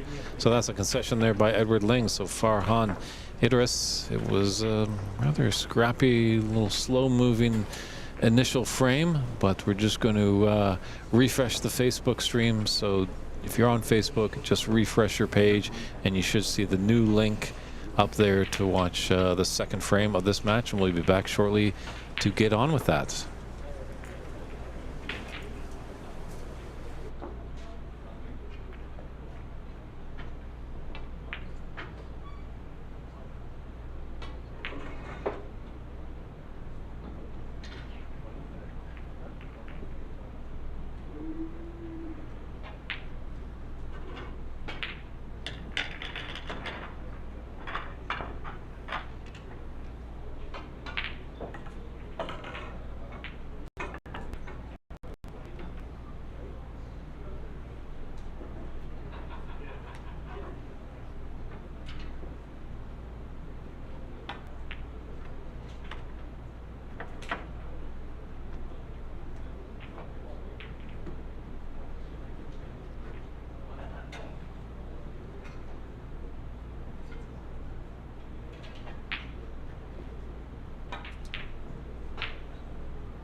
And welcome back, everybody, to the 2024 Embassy Open in San Gabriel, California. We're at the Embassy Billiards Club. Wonderful facility. 8 great snooker tables out in the open. They have 1 snooker table in a private room. It's David Burney along with Albert Kenny, who holds the high break so far at 100. A century right on the bat. And we've got a second frame here between Edward Ling and Farhan Idris. Farhan took that first frame. Rather kind of grinding, kind of slow affair. It's been surprising. Kind of one of the first that I've seen all tournament long. Most of them have been moving quite swiftly, actually. Yeah, they started off quite well in the first frame. Both of them were potting some good balls, and just the second half of the frame got a little bit scrappy. What do you think, David? Will the 100 high break, will it be beaten? It's tough. You're sitting right beside me, so you're putting me in a very awkward position. Well, you could say I could beat it, you know.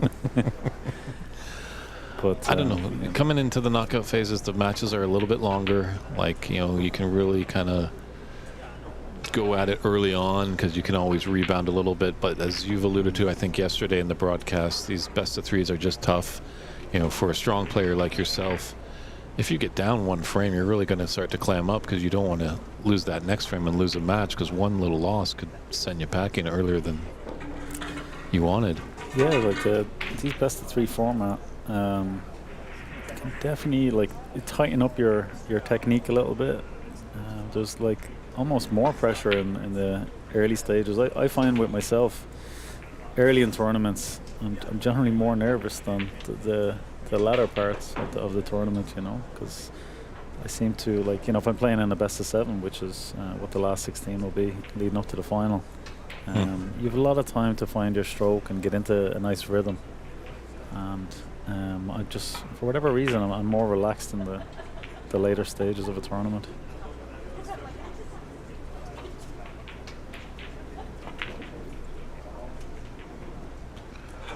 And just for everybody at home, just to let you know how the day's going to wrap up for us actually on the streaming table. After this match concludes, we'll have another great match of Sargon Isaac battling Charlie Brown. And at the conclusion of that match, we'll have Albert Kenny, who's in the booth with me right now, taking on the 2019 Embassy Open champion all the way from Chicago, Illinois, Renat Danka. So those 2 matches will finish out our day here on the TV table. But definitely take a look at the other streams that are available. The OBSA, the Ontario Snooker Tournament, run by Rob Richards. He's streaming away over there. And as well as the San Gabriel Embassy Billiards Club. They're on YouTube. Check out their channel, and they'll be streaming. Unfortunately, on those other channels, there's no commentary or score, but there is great snooker action.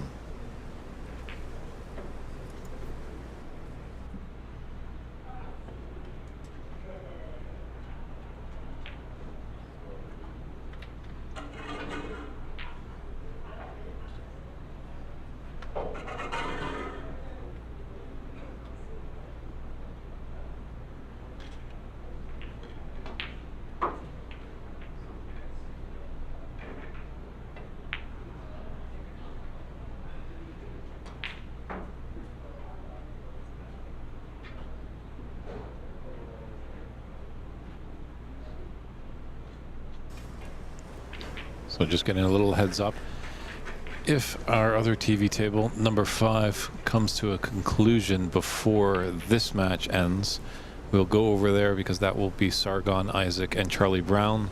Charlie Brown pretty much in a do or die way. He's got to win and move on.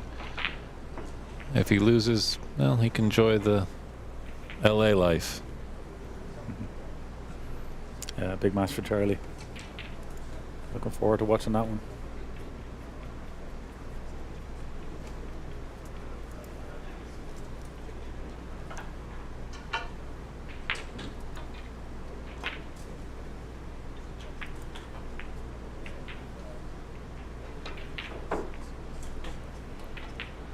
I think everyone's going to be forced into playing a pot here.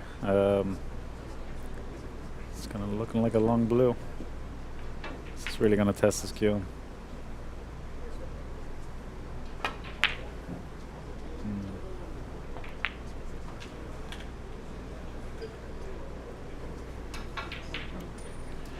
Didn't like the pink?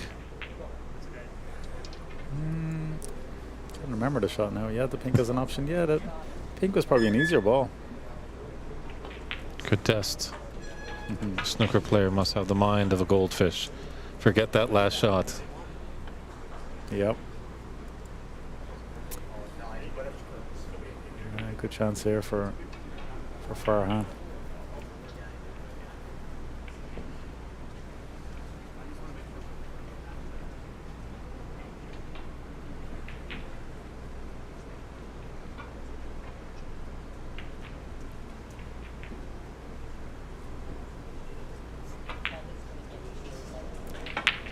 Just needs to slow down that follow through. I like his setup. I like his feathers. Just a little bit too fast on the follow through. So just to critique his cue action. That's what I would say. Yeah, Ramin, I'm not too sure who came up with the 3 foul rule. If you're alluding to, obviously, what we now really play a lot of the foul and the miss, that rule, because there is the 3 foul, obviously, if you're on a red and you lose the frame. But I'm pretty sure you're alluding to the former. You know, as far as I've gone, I think it was starting to get into play when I got back into the game in 2016. But I do remember, I think the first U.S. Nationals I was involved in, they were playing professional rules, but now they're seeing that it could be a bit tricky of having that in the early stages, but when you get into the finals and the real meat of the tournament, that's when they go back to a more professional setting. Yeah, my experience with it is I've only played that 3 miss rule in North America. I never played that back in the UK and Ireland. So always, but generally a lot of the tournaments I would have played growing up would have a referee on every table. So the miss rule would be in place for as many shots as it would take, you know. Well, aren't you guys special? Is there a secret formula? How do we get referees into this North American game? Scorekeepers. I got a pair of white gloves at home that I think they'd fit your hands. Yeah, we'll get you out there on the green bays doing a bit of refereeing. I think we got to call Dave Daly, bring him down from Seattle. Dave always does a wonderful job. As you see, I had the little multitask at the beginning of this frame. You know, the players switch countries during the match. We had the wrong player. Scores are all over the place. Did you see a bead of sweat come from my forehead? You're doing a very good job, David. I give you a little bit of stick from time to time, but you do a very good job in these tournaments. Don't worry, I'll always give you a chair to sit in. Yeah, just don't give me a broken one next time, will you? Shiny Mac, you're trying to kill me.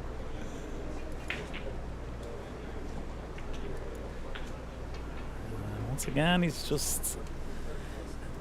I think it's over on that. Or maybe he can just sneak through to the putting angle. And if he can just nestle onto those 2 reds next to the black and he'll open up both pockets. But he's coming around looking at this other red, so I don't think he just ran that a little bit too far once again.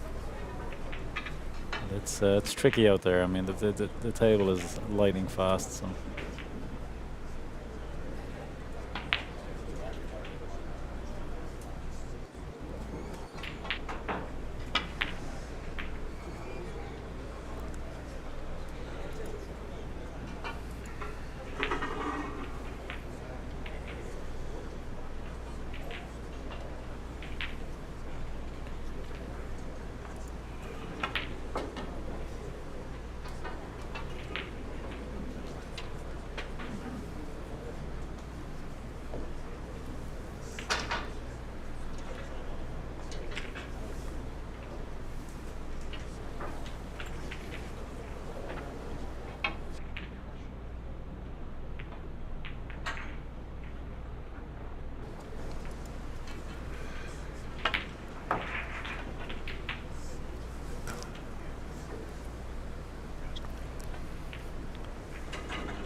good chance for Edward to score a few points and get his cue action going again.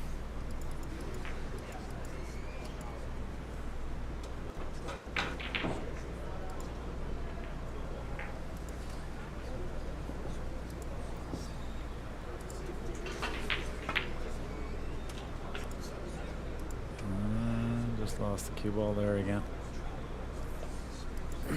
Little slap at the table there. He's a little upset because he knows that was a good opportunity to get a decent score going, but still has the pink here.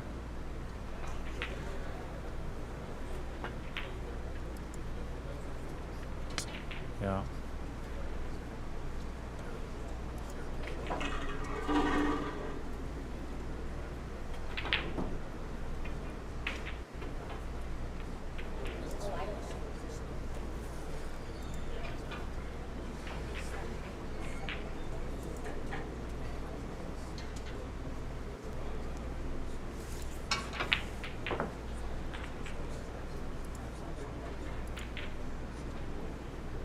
A bit better pace than the first frame.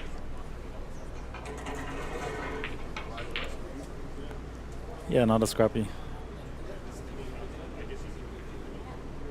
I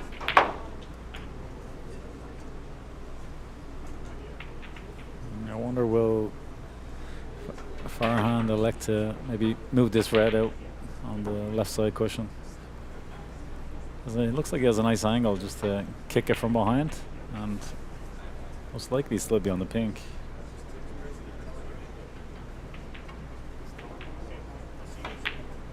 Oh, it's going up for ball color, and it's just overshooting the white a little bit too much.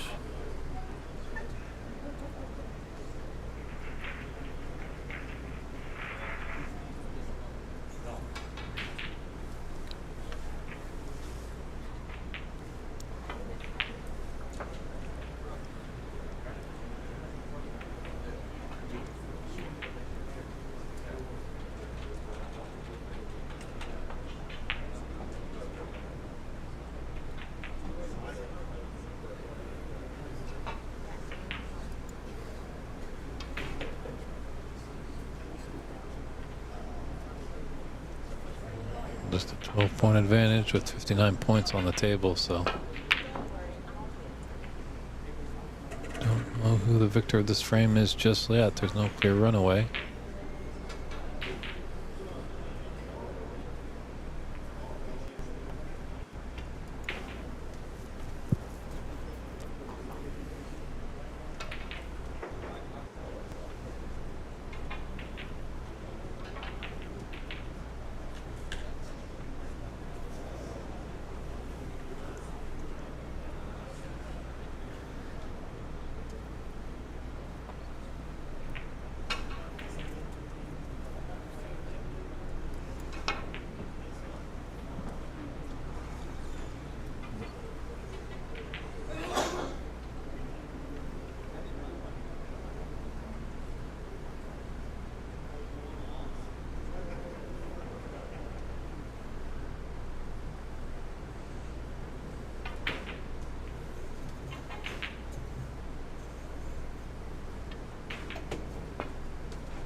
Oh, Edward. Very nice.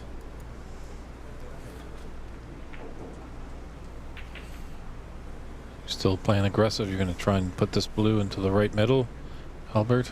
Yep. Absolutely. No.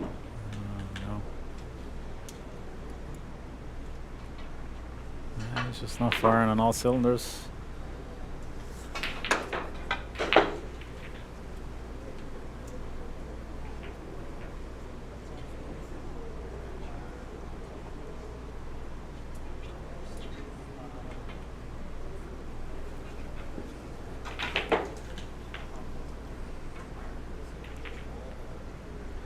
I want to play position for the brown and yellow here to leave an angle to open up those two reds. He's elected to come up and down the table for the black, and might not be too bad. No. he chooses to play the black here, he will be moving these two reds out into the open.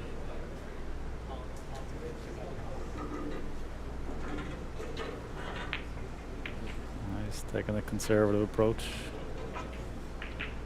Don't blame him for that.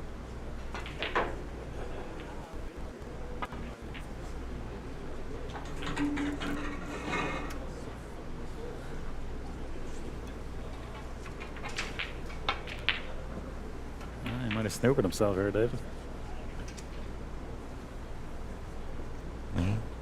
Looks like it.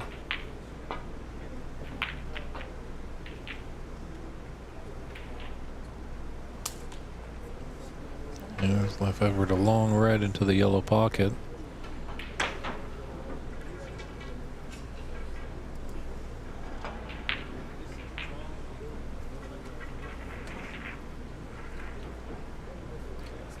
Yeah, he's got to go for it.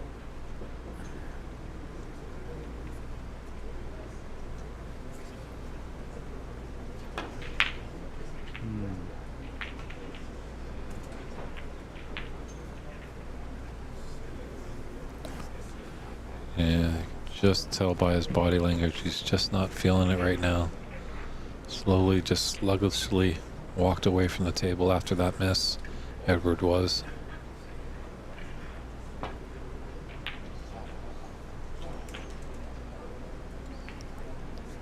It's a tale of two cities here. It seems like Farhan is beaming with confidence and Edward's struggling to find some. Yeah, one good positional shot here and should be able to wrap up this frame. The side cushion and right hand side cushion. Just be careful with the snooker himself on the pink. Oh, got the yellow.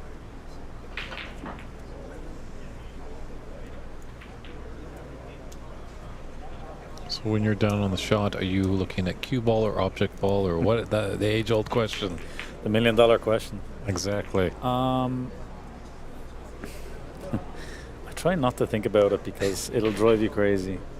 I think for me, I think sometimes I look at the cue ball and other times I look at the object ball. It really depends on the shot, but there's no real one way about it. I actually talked to Sean Murphy about this when he was at the club, and you know, that's kind of what he said to me. He says if you start thinking about it, you'll be taking all your focus off the pot or the shot at hand. So just kind of whatever comes natural to you. There's no right or wrong answer, in my opinion.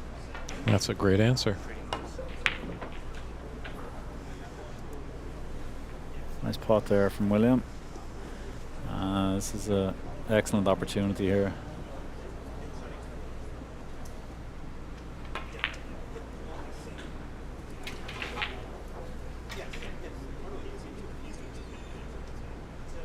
Fine, any times when you are struggling, like I think William would agree that he's struggling out there, just slow things down a notch, you know. Just try to go back to basics.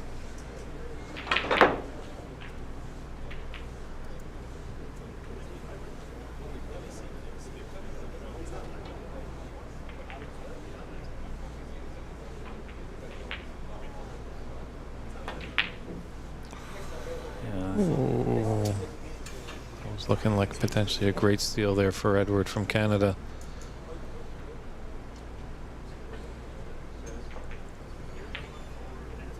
See if you could nip this frame and put us into a decider. Anything goes in a decider.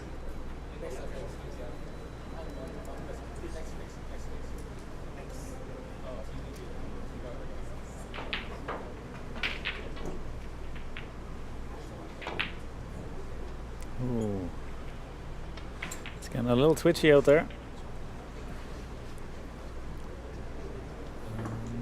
Edward has another opportunity here. Just Vero, yeah, a little. Yeah, I saw that too. Yeah. Okay.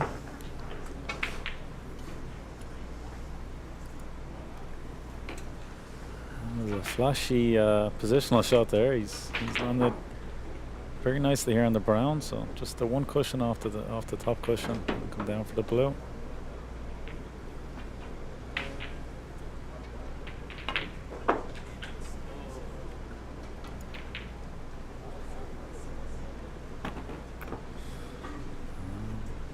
put him behind the black here.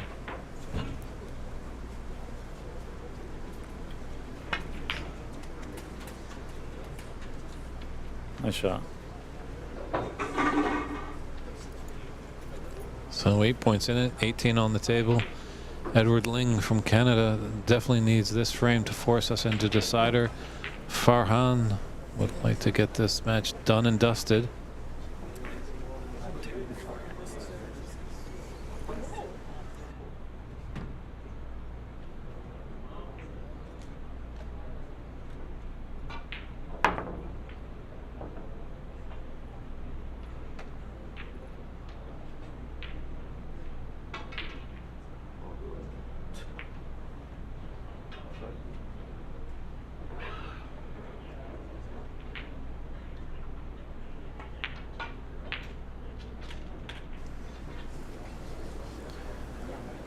So quick, just a little update. At the conclusion of this frame, looks like Charlie Brown and Sargon Isaac are getting going on table 4. They're just doing their practice right now, but we'll be going to that match as that's got a lot of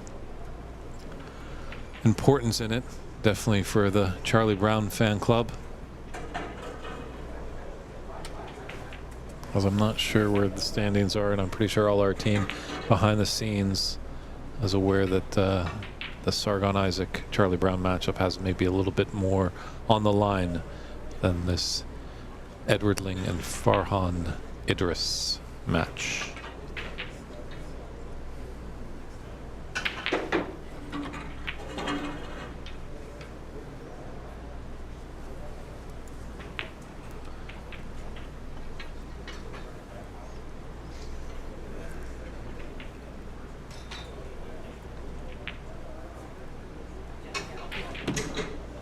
Farhan for the frame and match here with this pink. Throwing it down. I just found that maybe a decider decision. If you're in a decider, yep, frame, you got kind of playing a little bit with house money. Yeah, I mean, if you're not playing, if you feel you're not playing overly well, you know, like there's times I'll be in a match I'm very confident I'll take that shot on. And there's other times, you know, I'm not queuing quite well, and I try and like figure out like a percentage as to how likely I am to make that pot. And if it wasn't queuing well, it might be 10 or 15%. So I don't question Farhan for turning it down. But it was an opportunity to win the match, so might not get a better opportunity than that.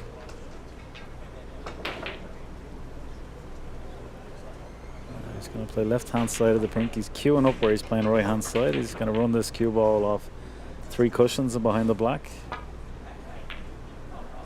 Like so. Excellent shot.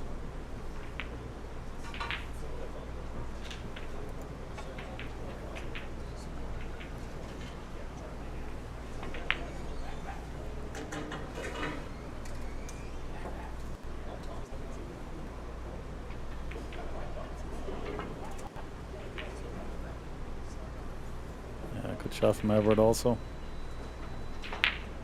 A little tactical battle here.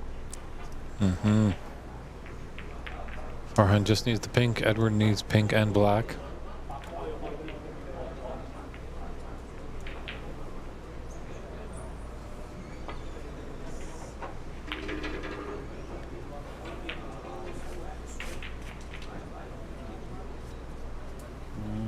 That's going to give Everett an opportunity there. Doesn't have to do a whole lot with the cue ball. Just focus on the pot.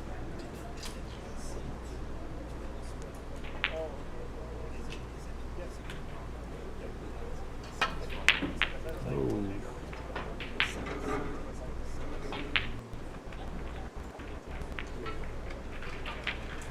He's gonna get away with it.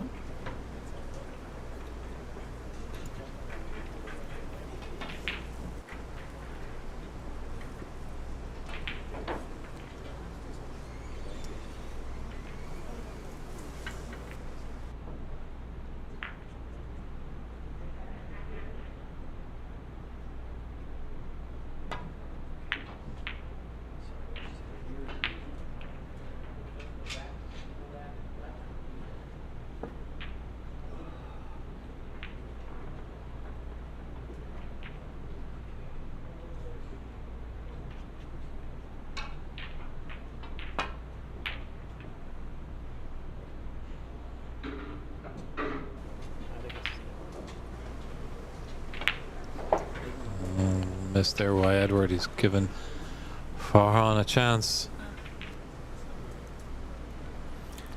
Now it looks like Albert is going to be on this table against Renat Danko when this match comes to a conclusion.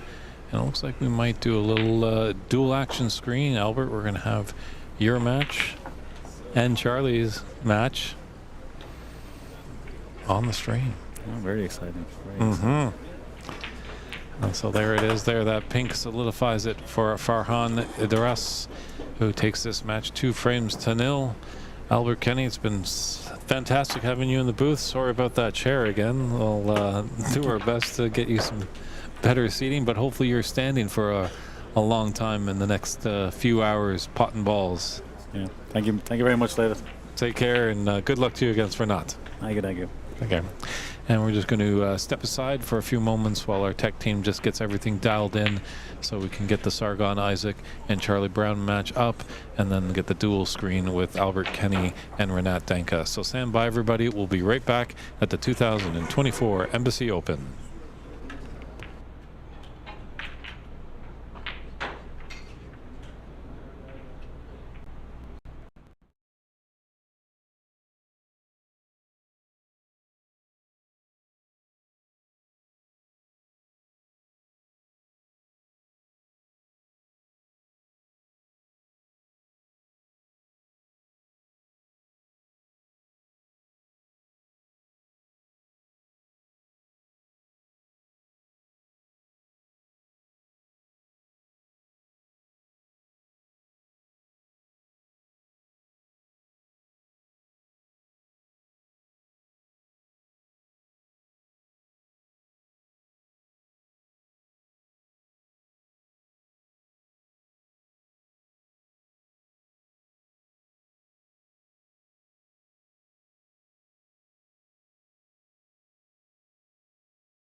Hello and welcome back, everybody, to the 2024 Embassy Open here at San Gabriel.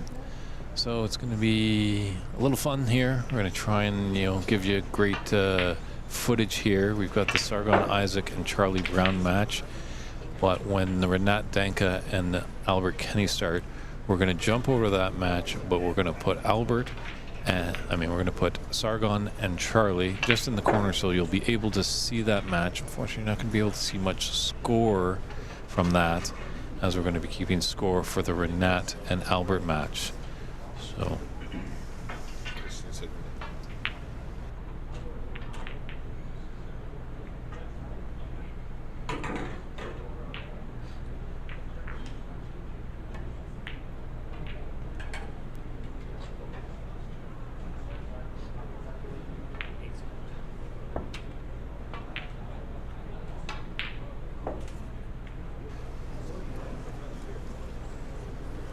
So we'll try and as well get some runners in the room to update us on scoring from the Sargon, Isaac, and Charlie Brown match. But, just as we're getting going on these are some great matches here. Too bad they couldn't be a little bit separated, but in the nature of keeping the tournament going, these things can happen. But there's going to be obviously some great matches tomorrow in the knockout phase, and I'm happy to announce into the booth, he's back again, the Admiral. Darren Taylor, how you doing? Good. Very good. Yeah, you got some really good good matches going on now. But especially with Albert and Renat. Definitely. And yeah, you played Renat last year at the US Nationals. Mm-hmm. A very exciting match. I mean, you'd expect this to be a good one. And how are you getting on in the tournament? Fine. Yeah? Yeah. I played awful yesterday, but it's queued a little bit better today. I left something at home before I came here. Shampoo? No, it wasn't shampoo. It was my cue action. Ah. I had to borrow one today. Are you moving on to the knockout phase? Do you have another match? Yeah, I should be, yeah. Yeah. Good to hear.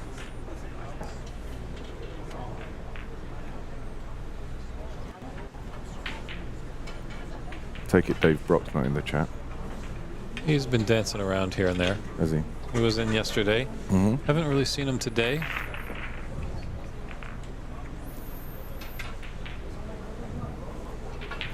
Which one are we watching right now? Are we watching Sargon and... Oh, And right, Charlie. Okay. Charlie, right. Oh, speak of the devil, there he is. DB. You're surrounded by DVs, He's always Mr. in the Taylor. chat.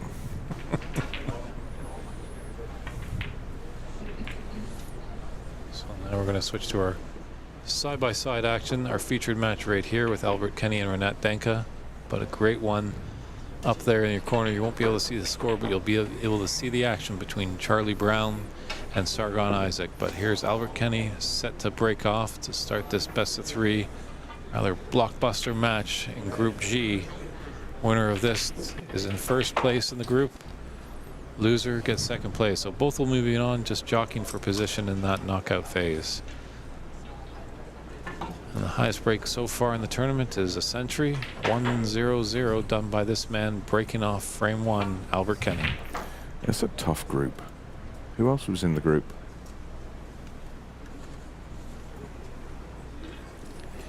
Looks like we're Mark Bethune, Chris Lee, David Xiao, Manak Rana, Kyrie Chan. That's about it, because Arif Mahmoud dropped out.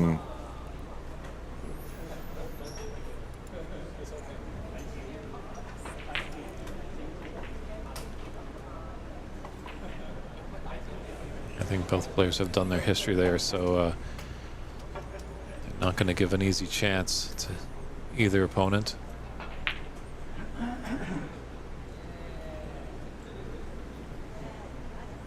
Who do you favour for this? Ooh, Tough call, right? very tough, very tough. I'd almost have to flip a coin. I mean, it really is when you've got these short matches. Mm-hmm.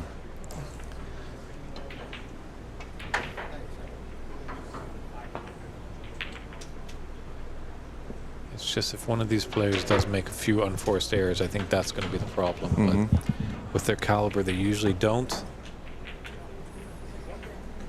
I can see him taking on this red up on the right-hand side because he doesn't. I mean, there's no real value. It's tough bridging over that yellow. It looks like he's going to maybe go for it, but I agree, Mr. Brock.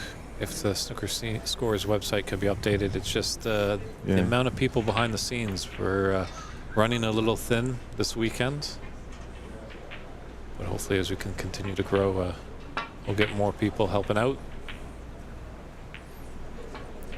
yeah, I felt there was more value in that one, taking the red on the right-hand side. He did. Didn't look to have left much.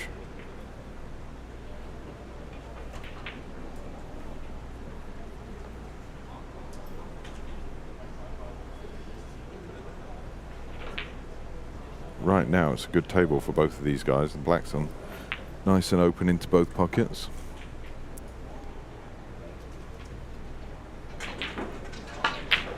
Oh, what a shot. Can I say I think Renat's going to take it now? My choice might change in a few shots' time. I mean, you'd favour, if he can reach it, you'd favour bringing the cue ball back down near the black end, trying to get on the red.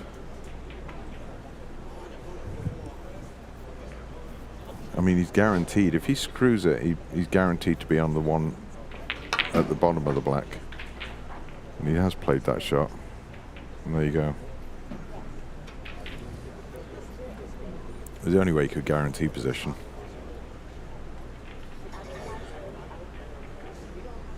These are tricky.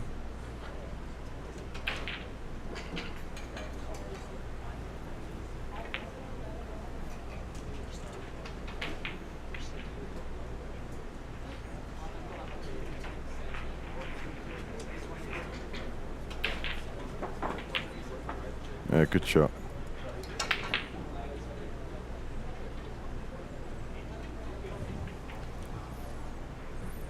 Just a little bit low on the black, isn't he? He just needs a cannon. Or just stun up for the red into the opposite pocket. Little cannon, there you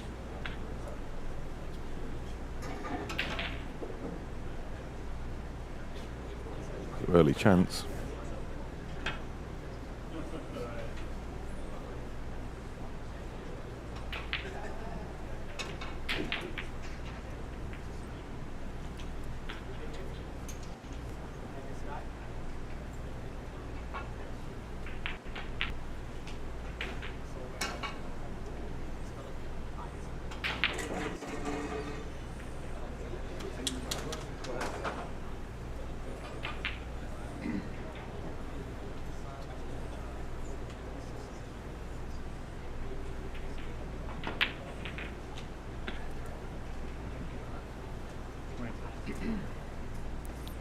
Might have a red into the centre pocket on the right hand side, but other than that, I think he might elect to play out for the blue here.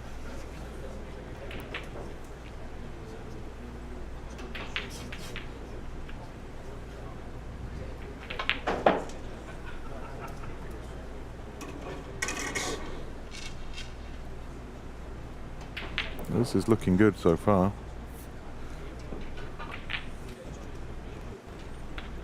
Yeah, Renat makes his living as a truck driver. Oh, yeah? One day he was hauling well, he had actually an empty truck going to pick up some freight, and he got a phone call from his home club in Chicago, and they said Ronnie O'Sullivan was in the room. Did a 180, went against Sin there, and zoomed back into his club to a chance to meet his hero. Oh, really? Nice. Yeah, he just finished. A bit unfortunate. He's finished absolutely dead straight on this blue, so he's going to have a long range or mid range next pot for sure.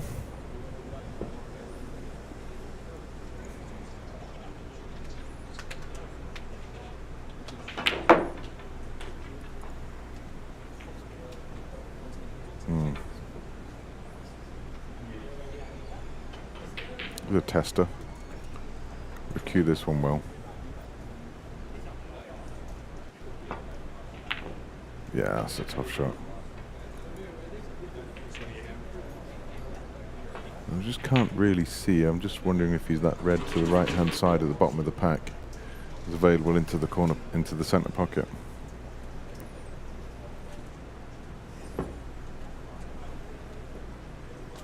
It is.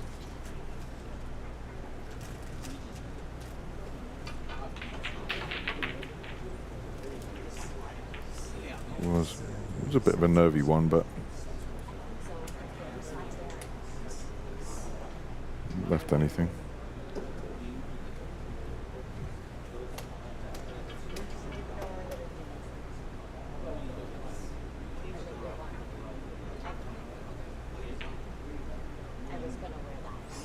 Fancy the double, maybe?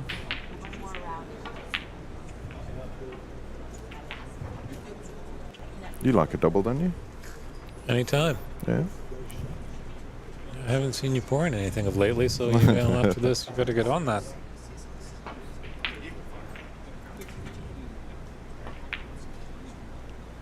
Well, they're both at it.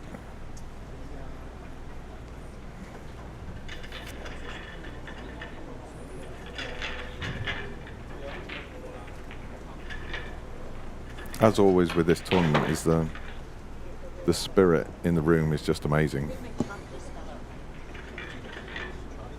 True.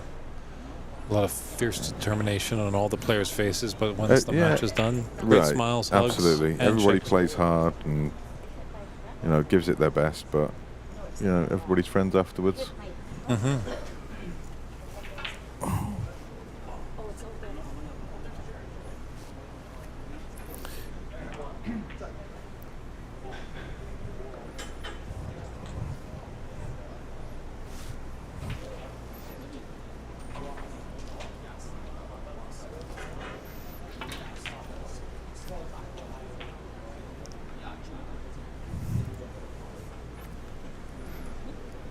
Oh, wow. Great opportunity.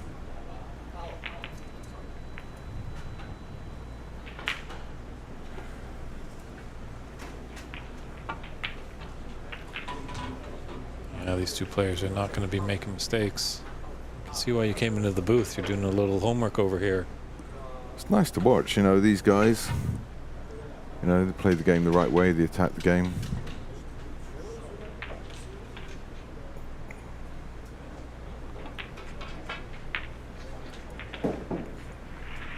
You'd be disappointed not to score heavily off this. Balls are great. Pink's off its spot, but other than that, blue and black available.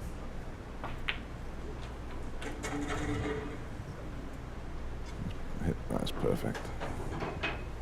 Don't think Renat has played on this table. That one maybe a slight advantage to Albert, because he's Possibly. been on this table, knows that the cushions are quite springy, Yeah, and it's a very slick table. it's a very slick cloth. In fairness, he's finding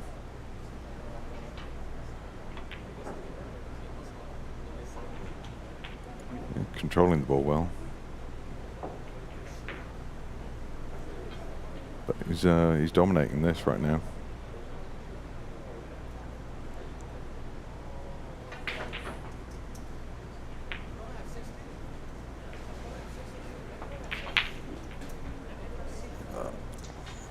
I was just about to say commentator's curse before he hit it.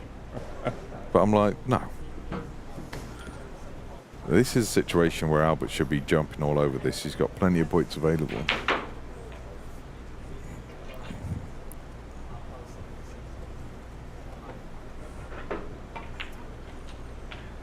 And like you say, he's just come off. He's been playing on this table right today. Mm-hmm.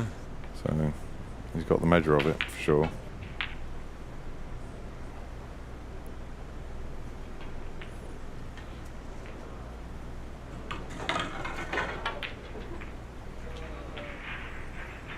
Yeah, perfect.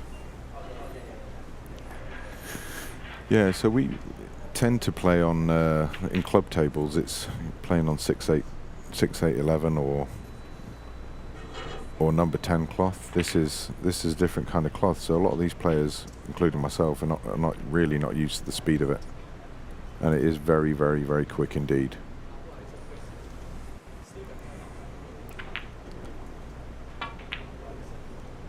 Oh, wow.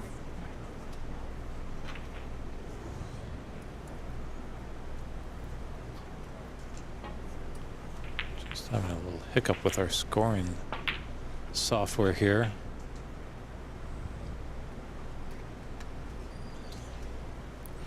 Technology this is a good example because he didn't mean to leave himself so close to the cushion here. And he knows he should be punishing him for the mistake. So 2 or 3 pots away from winning the first frame.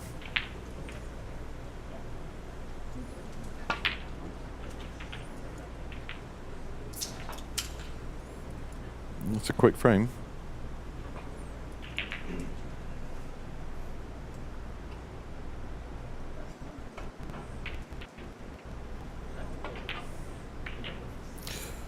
Wow. Seen some unusual pots missed by these guys. Put it down to the pressure word, P word. Mm-hmm.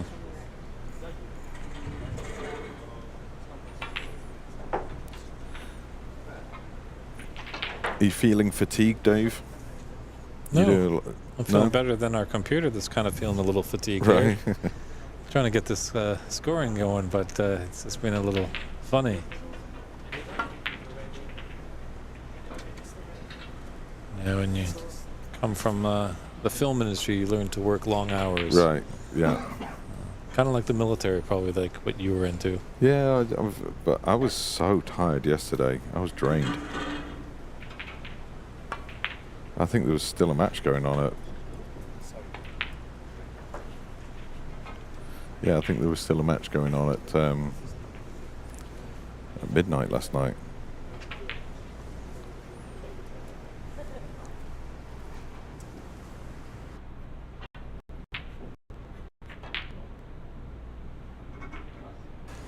Well, Darren, I hear that you have to go off and play your match, but it was short and sweet, but short lovely. Short and sweet, yeah. Just remember that double. I'll be looking for it. Right. So good luck in your match. Thanks for jumping in. No problem. Thank you. All right. Bye-bye. Bye-bye.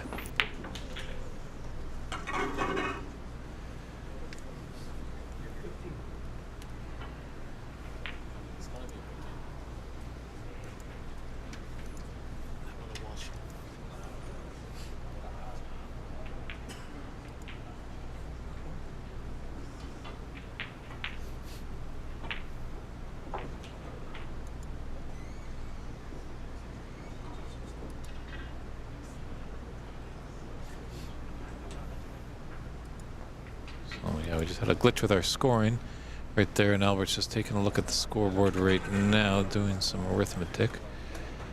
That is the right scoreline for Renat. Just not too sure where Albert is sitting right now.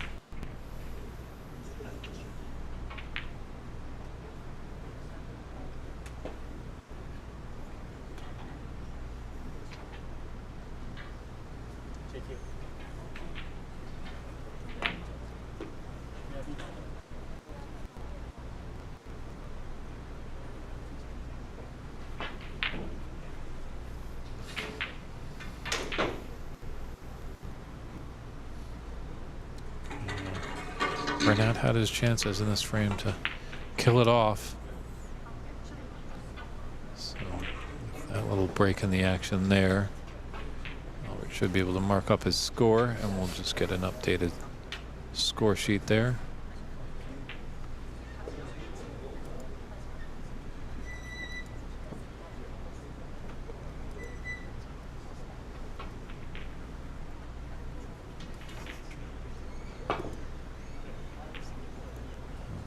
That is updated right there.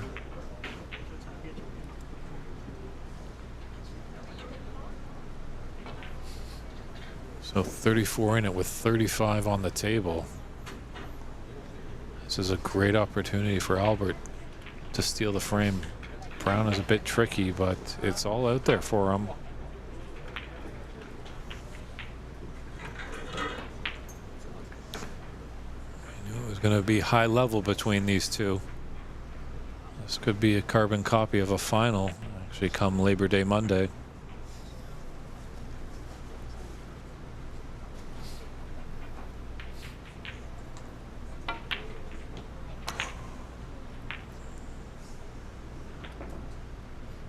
And that's a concession there by Albert. So Renat Denka takes that first frame by a scoreline of 61 to 68.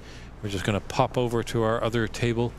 Not sure exactly what the score is over there with Sargon Isaac and Charlie Brown.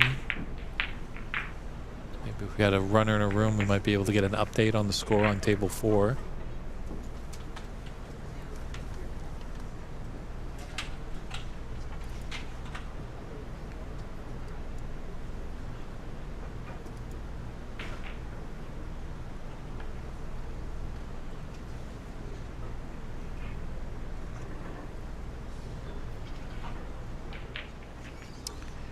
Now we're back with our featured match with Renat Denka to break off.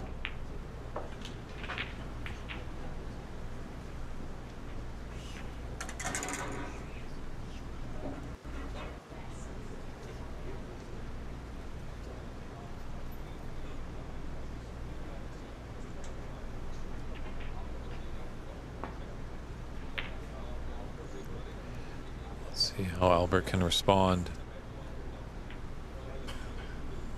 Renat might be able to take this red in the open to the right middle pocket. It's just right of the bunch.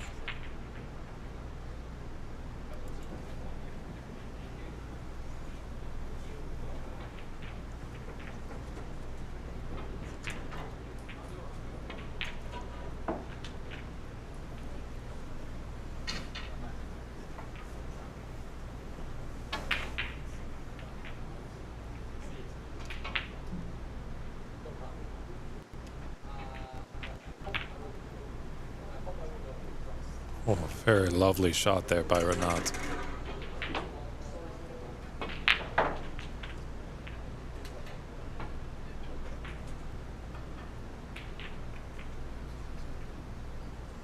Yeah, you really got to tie up these two guys if you want a chance at all. And if they do miss, which eventually sometimes they do, you got to attack full force. But Renat's into it here. See a good contribution here.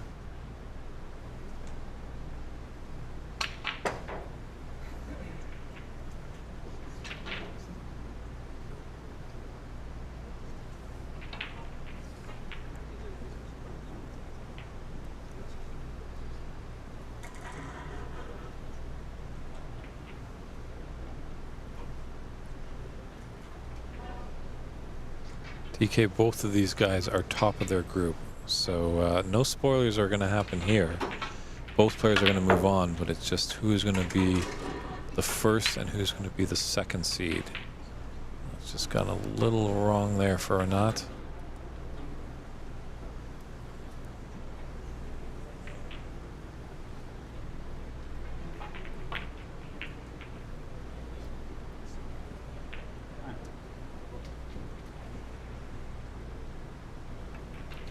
Great weight on that. Safety shot there by Renat. Just glued Albert tight to the cushion. As if you were tuning in our last match, these are the shots that Albert does not enjoy. All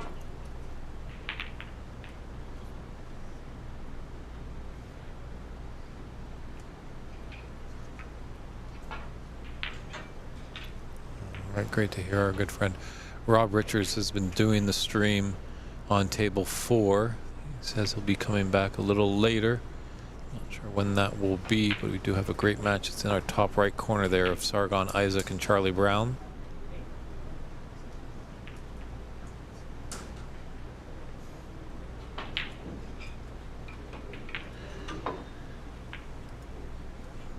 One just issue is it's very difficult to see the score from my vantage point in the Brown Isaac match.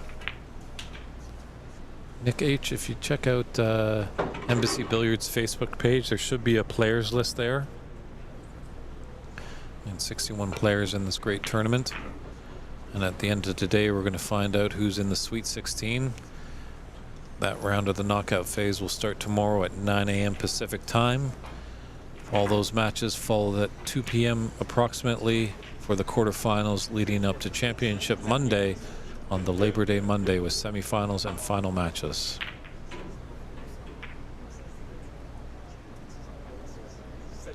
Yeah, beats me, B. Dre. We do like to have an active chat. It's a great forum for people to ask some questions, throw in their comments, throw in their support for players, let us know where they're tuning in from. Sometimes there's some great debates. Obviously, yesterday we had one about, raising the hand of when a fluke happens. So we're glad that you're tuning in. We really appreciate everyone's viewership. The more numbers we get, the bigger and better productions we can get and continue to give you great snooker coverage.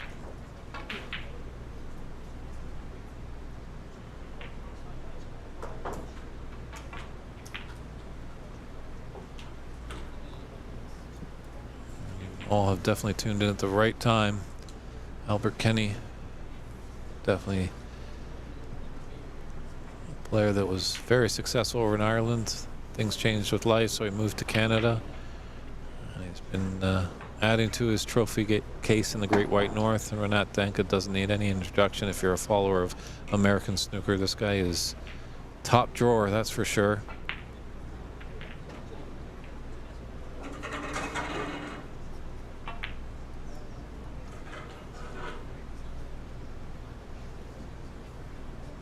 Renat took the first frame by a scoreline of 61-28.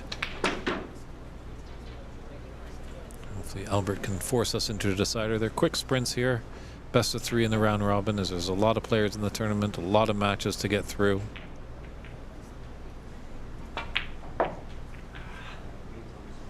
Oh, he knew it just as he went off that blue.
Oh, another in off.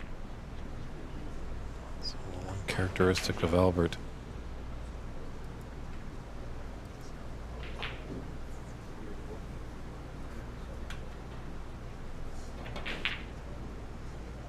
That might just be the turning point in this match, those unforced errors.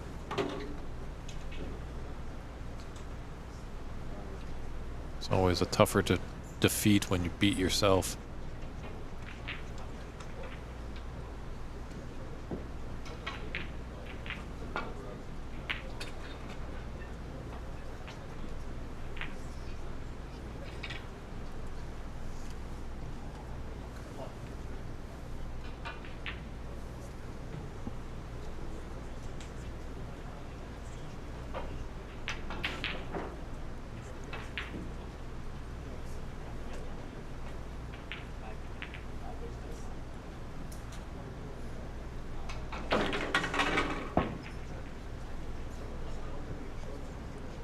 Do join us if you're in the Southern California area.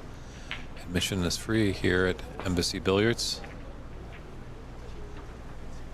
Some great matches tomorrow. as we're going to be in the knockout phase.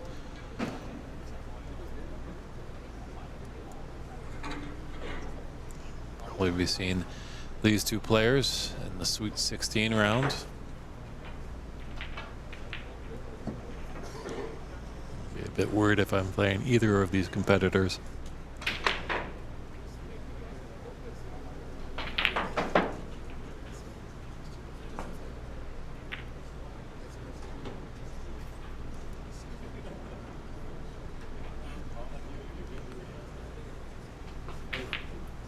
Not sure if we have many new fans on the stream here.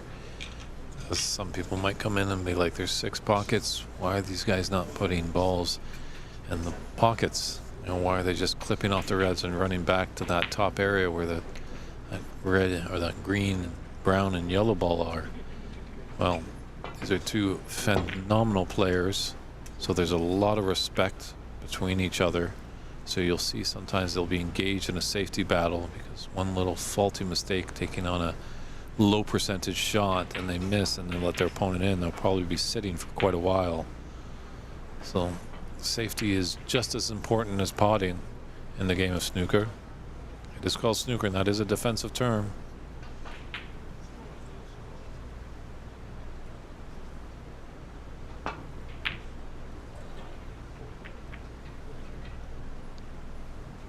Yeah, calculated risk there. Shot to nothing there by Renat. Red that was open did have a pathway, but his main focus was get that cue ball back into the bulk area.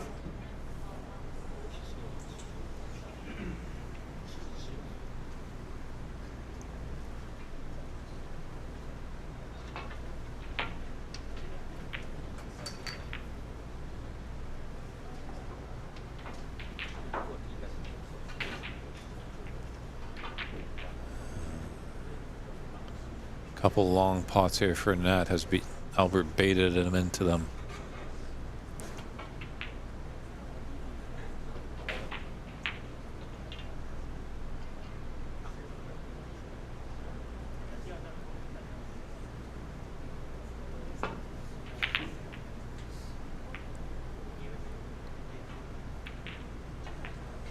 Yeah, a successful ploy there by the Canadian.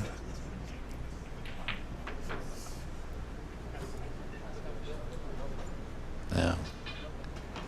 Can Albert put together a good break here?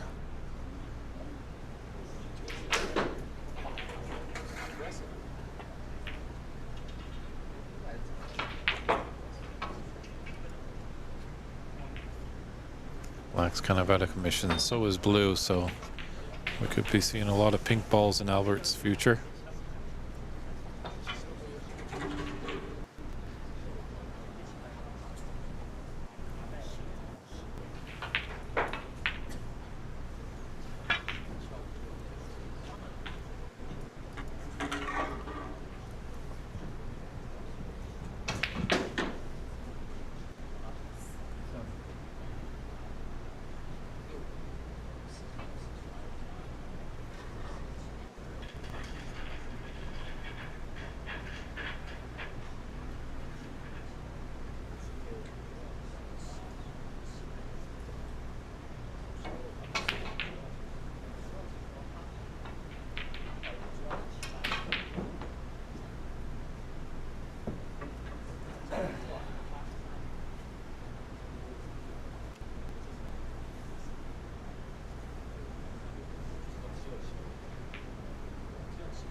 Nicely done. Just developed the black a little bit. Not going to take it on this time, as he has a nice pink at the top right. Just put the black in a more potable position.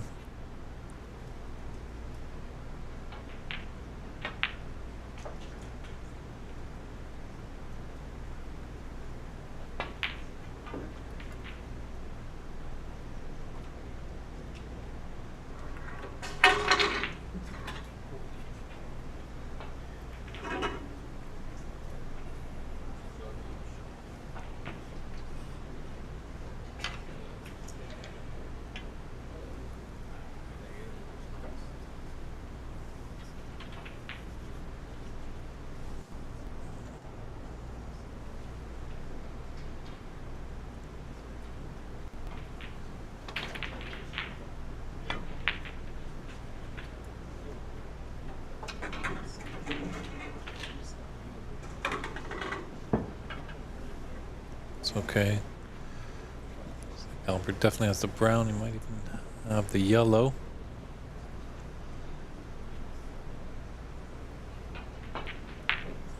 He's not worried about the push shot. Sometimes when you're close to the green, but it looked a little closer on our TV screens.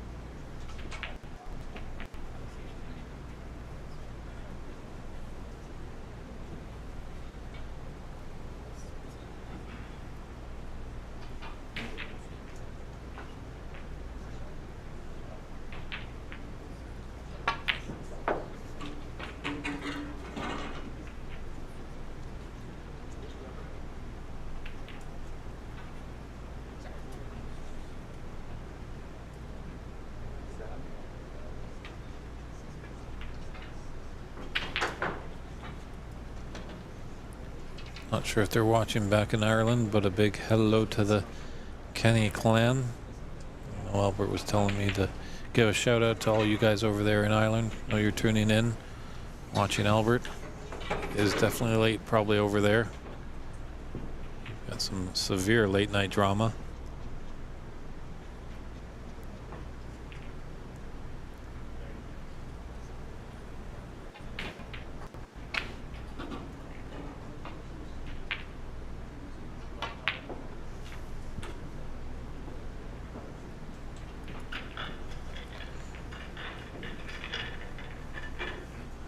Hasn't been an easy break for Albert, but he's doing a great job.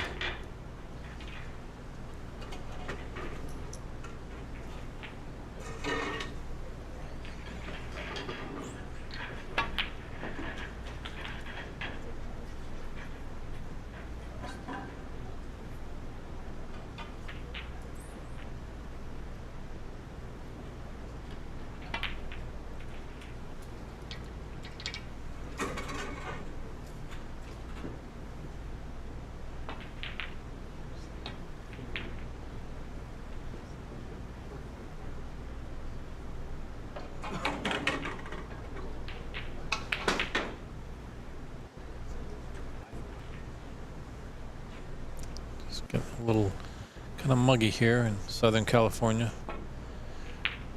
Remember just giving his cue a good wipe down with the towel.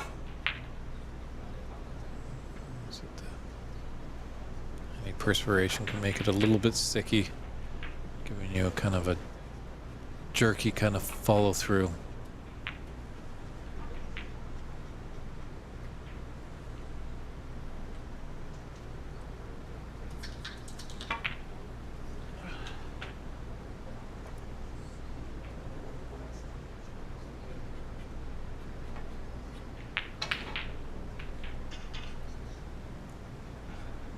This pink, red, and another color.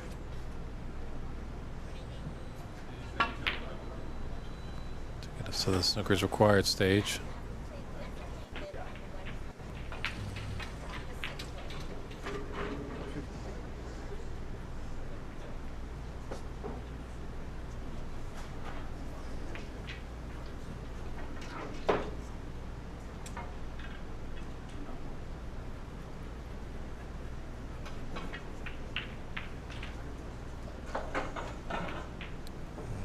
At the top corner, that pink went down for Charlie Brown, so I think he's taken that first frame over Sargon Isaac. Did he just flick out that green a little?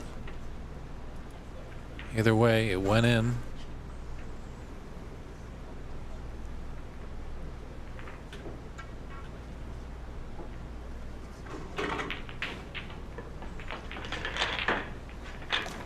We're just looking to break out that red from the blue.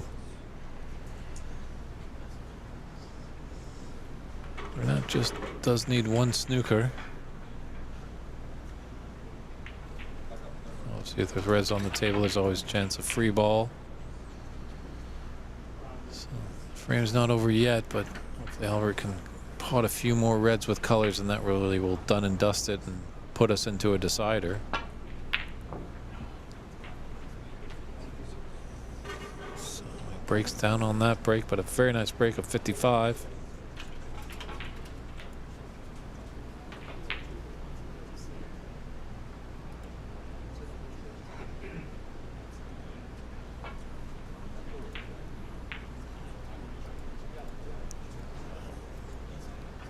It's actually the correct score line there.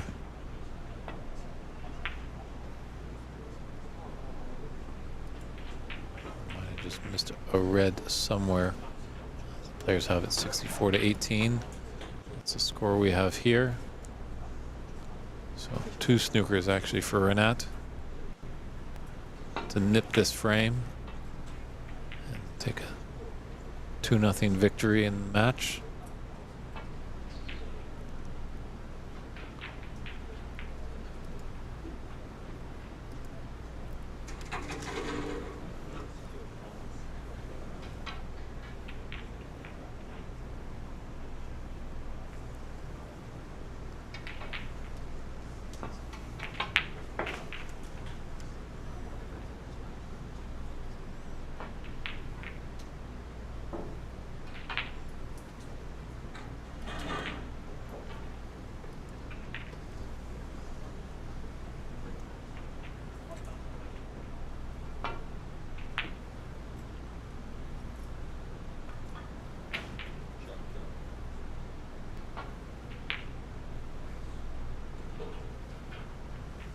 Oh yeah, my bad. Thank you, Nick H. It's been a long day. Arithmetic was a little off there. That's the difference is 46, and there's 51 on the table, so Renat does not need a snooker, so that's why they're in a tense safety battle here.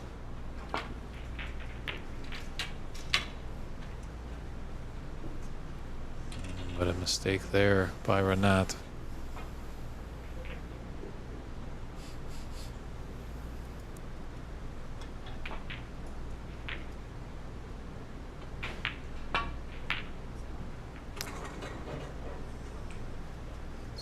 Roll up. Just came out because of the nap. Did it come out enough? Looks relatively easy on our TV screens, but definitely when you're down on it, could be quite a thin cut there.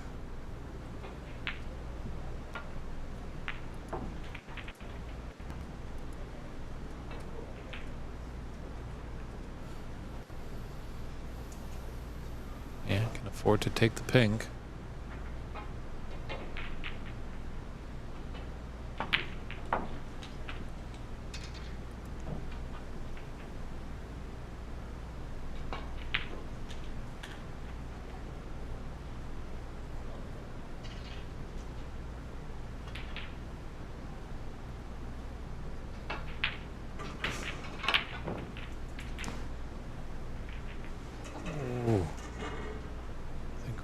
Going to be all right with pinks.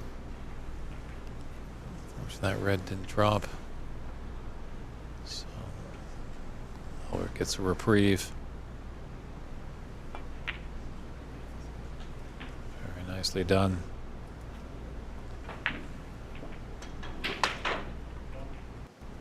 Now, my friends, we are in the snooker's required stage.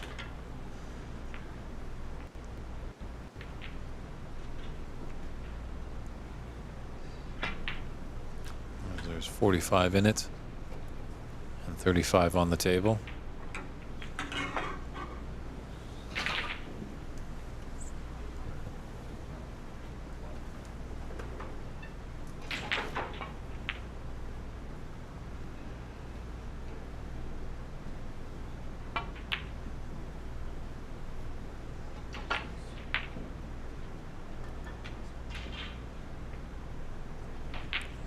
Potential that free ball with the last red on the table.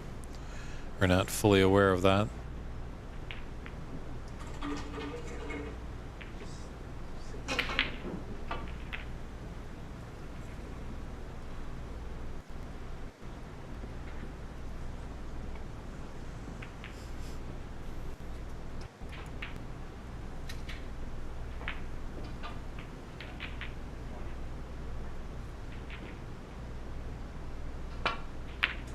Ooh, that's a statement shot right there by Albert. Kind of playing a little bit with house money, as his opponent does need some snookers to get back in the frame. Makes him relax a little bit on that. But that's a concession by Renat Danka, so Albert Kenny takes that second frame, and we're going to be going to a decider. We'll just pop over to our other featured table between Charlie Brown and Sargon Isaac. Looks like Charlie Brown took the first frame. They're just getting warmed up in the second frame. Hopefully, as maybe the conclusion of the Albert Kenny Renat Danka match, we will jump over to this match again. Hopefully, we can get a good score line for you and keep you up to date there. It's always tough in the latter parts of the turns to get so many great matches.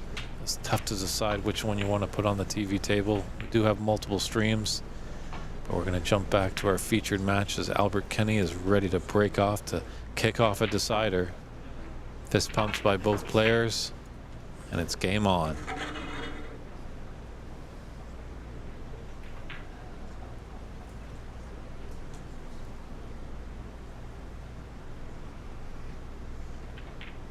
Yeah, if this match is a sign of what we're going to see in the knockout phase, I don't think I'm going to be able to sleep tonight with excitement.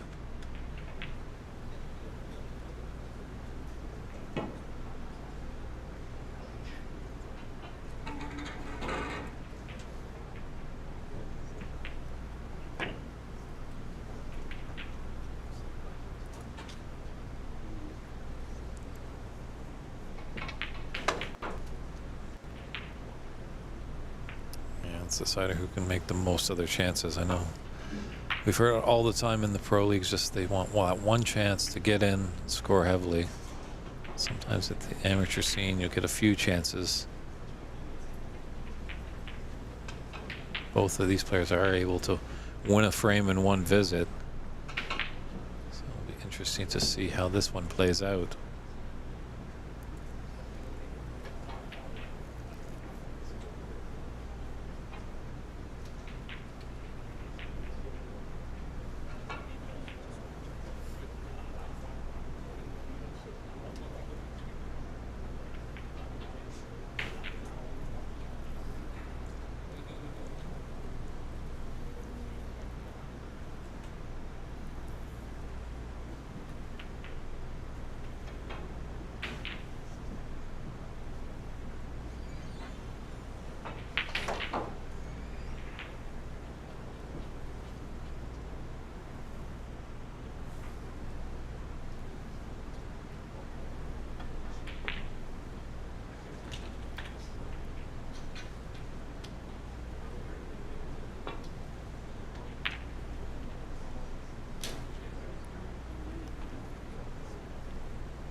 Left Renat a chance, not the easiest chance to get going, but nonetheless a chance.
Red on the right, he can stun it into the red on the left, stun it in the top left corner.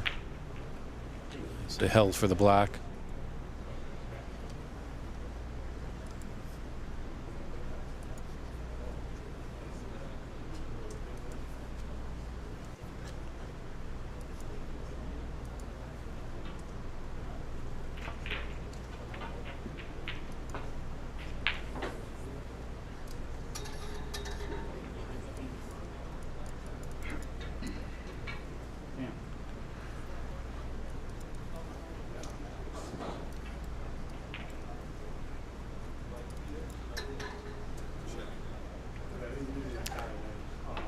Apologies, the scoring system has frozen again.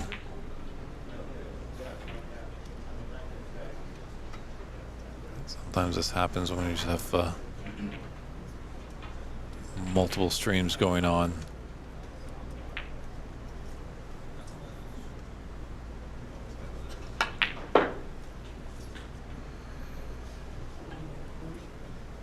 Hopefully we'll get it updated as soon as possible, but just with the computer frozen, there's nothing I can do right now. Just enjoy it with you guys as well.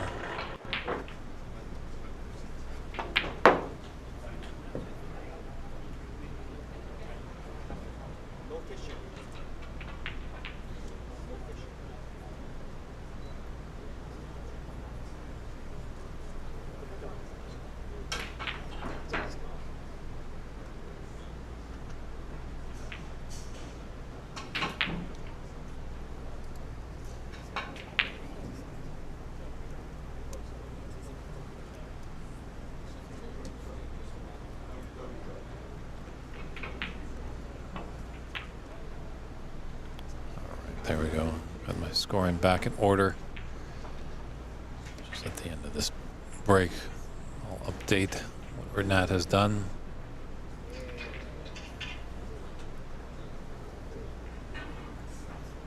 These machines have been working hard all weekend long. Sometimes they need a coffee break.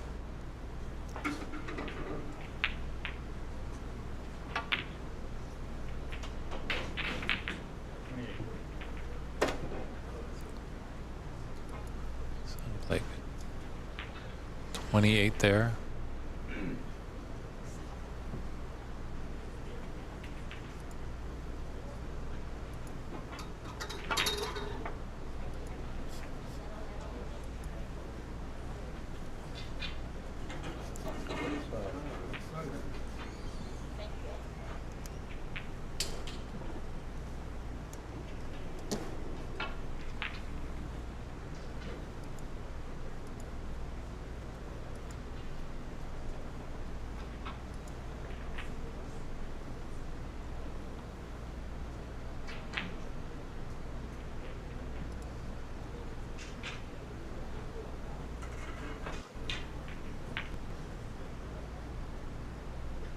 Just waiting for Sargon to take his shot on the opposing table.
This is correct. Renat has a 43 break right now.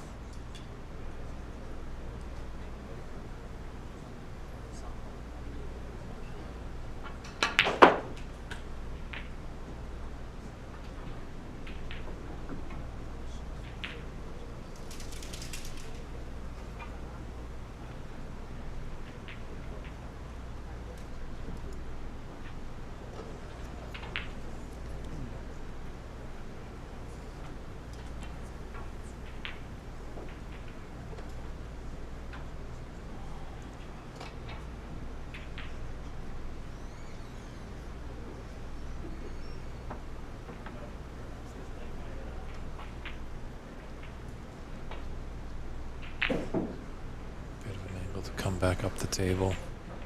Oh, that is just tough bridging going through there.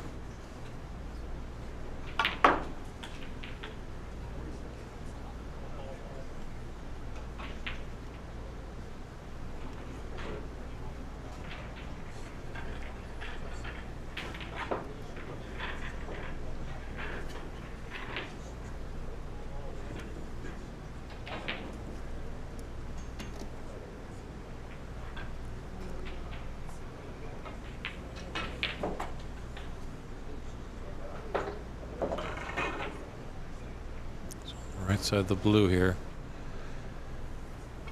Taking every shot now with utmost care, knowing that this could definitely be a great chance for him to win frame and match.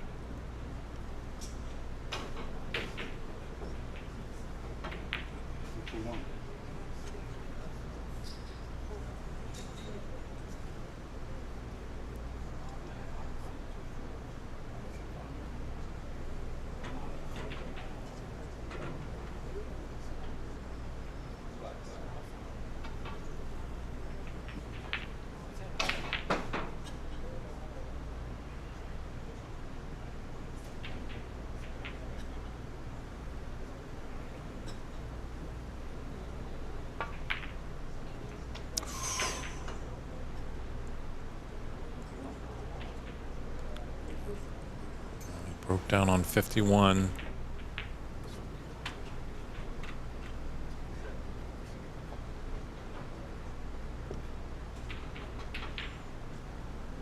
Let's see what Albert can do.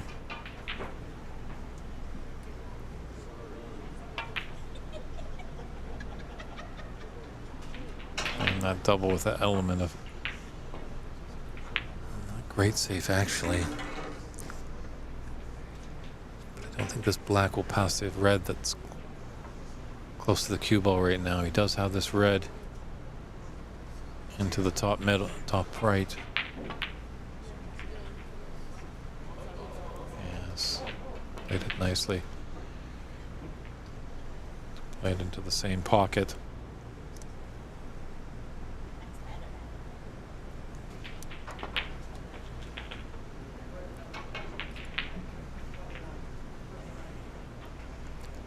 Renat slowly inching towards the winning line.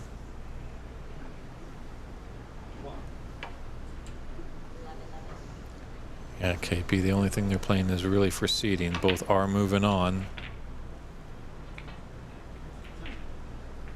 Maybe just a little mental edge, maybe, moving into the knockout phase.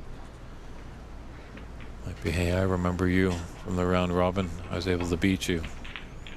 So.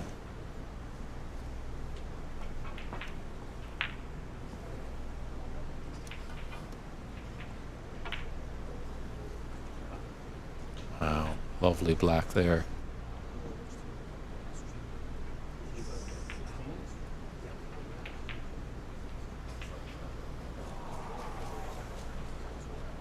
Yeah, he is a former pro player, Albert is, but he's handed in his pro card, so his status now is amateur, allowing him to play in this tournament, as it's a tournament only for amateurs only.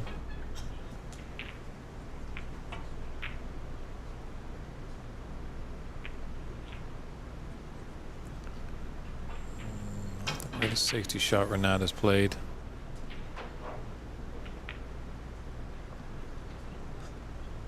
$67 in it and 67 on the table. This would be the break of the century, I think, here, if he's able to get a 67 and force a black ball respot.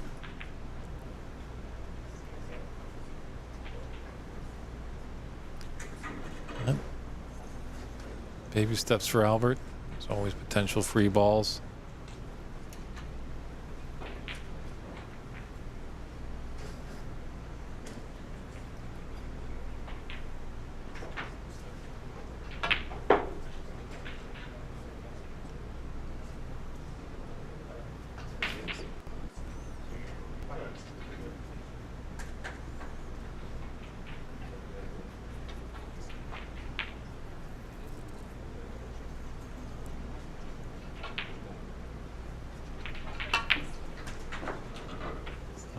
Great double there. I don't think Albert's going to go quietly. Good to see. He's got that red. Well, but it was a bit straight, I guess, on that black. Had to really draw back for it.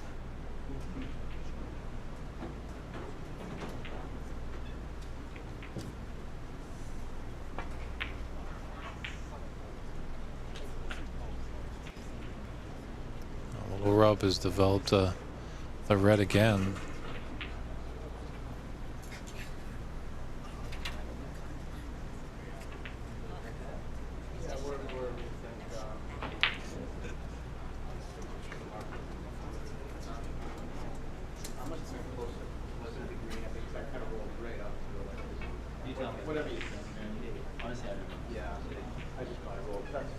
No, KP, there was no Calcutta in this. Not that I was aware of. I might have done something when I was not in the room on Thursday night.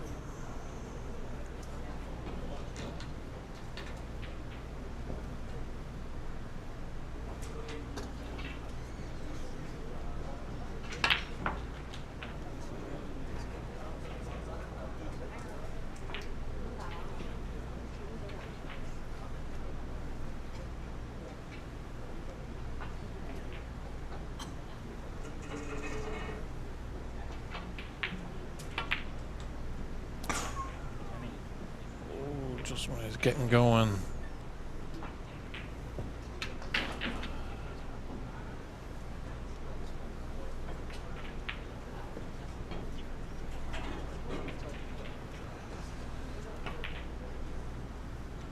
Should seal frame and match here. There they do. That red went in. The handshakes there. A great battle. I'm looking forward to seeing both these players in the knockout phase. But Renat Danka has a clean sheet in his round robin grouping phase. Albert Kenny dropped one, but both strong competitors. Albert Kenny does have the high run of the tournament so far at 100. And we're just going to jump over to table 4 and see how Charlie Brown and Sargon Isaac are doing.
C1, C8. Okay, good. Yes.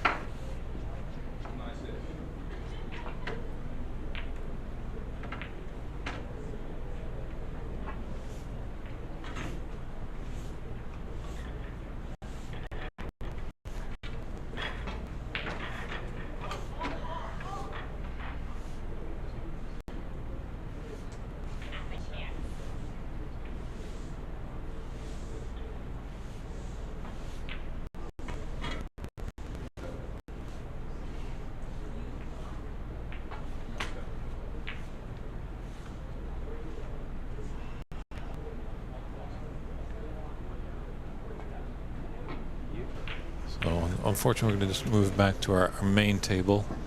But we'll kind of stick around here. Just going to get everything dialed in for our next featured match.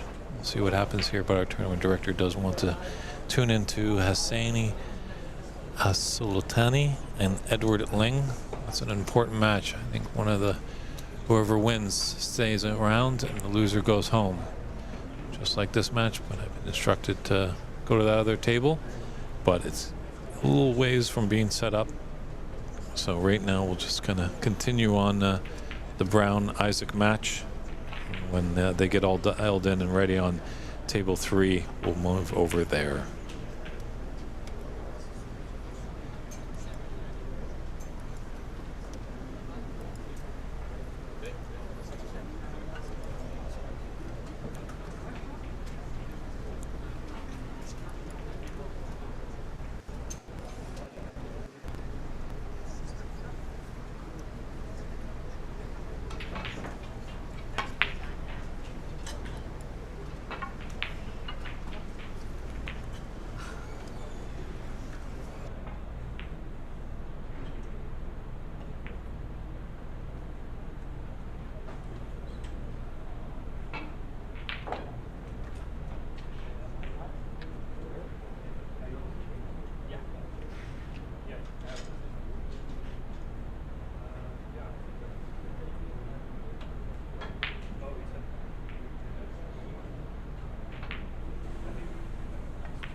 What's the second?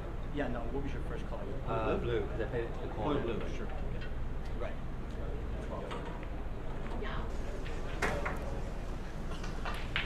Okay, we're just going to stick around at the Charlie Brown Sargon Isaac match. Charlie Brown took the first frame. Not sure what the score is in this match, but I've been instructed by our tournament director that we're going to go back over to our main stream table for a do or die match between Edward Ling of Canada taking on Husani Assaltani. Both of those players are kind of in a do or die match as well, so a lot of exciting matches getting near the end. You know it was going to happen.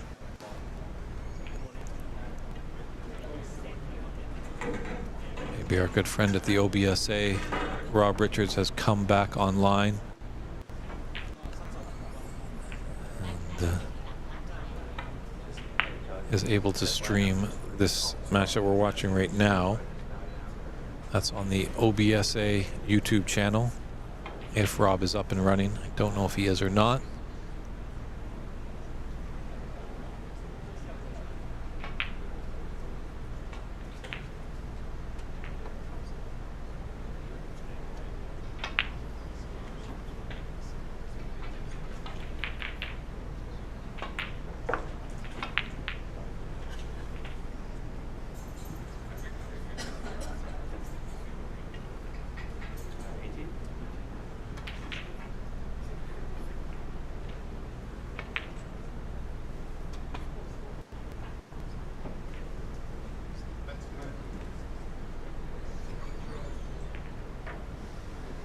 So just taking away these available reds. Want it to be a bit higher on that pink. Get the natural angle to come down and disturb some of these reds.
Pop out for Charlie. 25? Honestly, I'd love to tell you the score, ladies and gentlemen, but the vantage point I have, there's a beam right blocking their scoreboard, if you can believe it. So many apologies.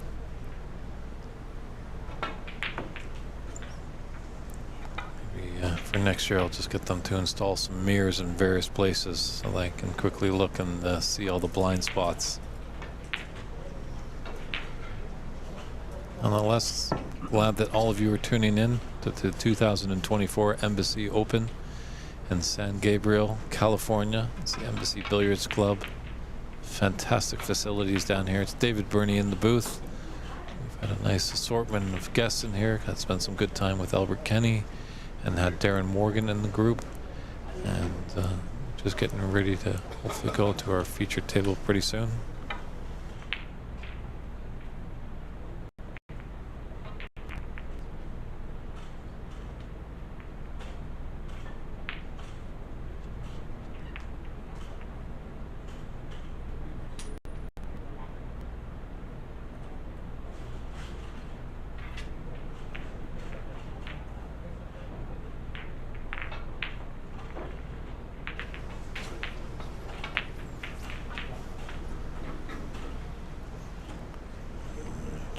little disgusted with his last shot there.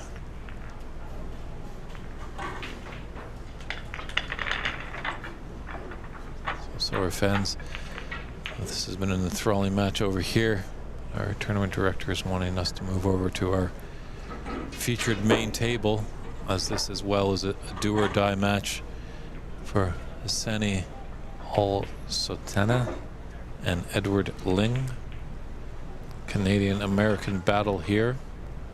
Both players shaking hands, and it looks like we're about to begin. But if I get any updates, maybe actually, you know what we'll do, which we've done before. Let's pop that little side by side. There we go. So Hulsani to break off.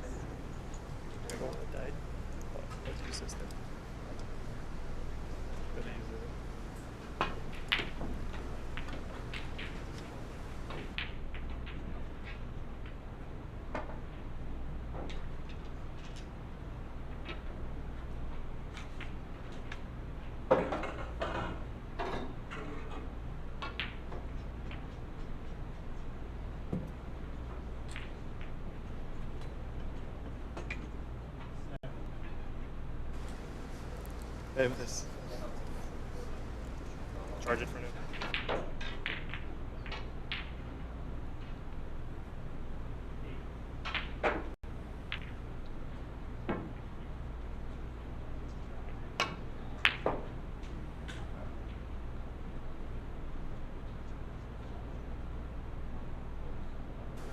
Very nice long pot there by Salsani. Or Hassani, I mean. Mixing up his first name and his given name. Hassani's getting into it here. Who knows, maybe this match might be really quick. We can go back to Sargon Isaac and Charlie Brown, but it is up there in the corner.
So Edward's got a chance here. He had some chances on his last match on the TV table.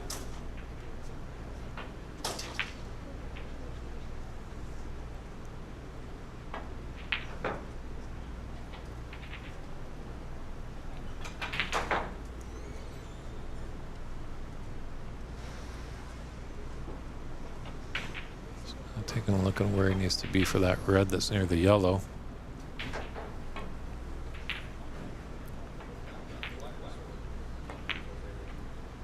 And just if you're... Ooh. It's not a usual miss there for Edward. But if you've just been tuning in, up in that top right-hand corner, that's the Sargon Isaac Charlie Brown match. They are in their second frame. Charlie took the first one. It's rather do or die for Charlie Brown. Sargon's already going to move on, so he's kind of playing spoiler. Wants to send Charlie Brown back to Canada. Hassan back to the table. Not really got anything easy to open up.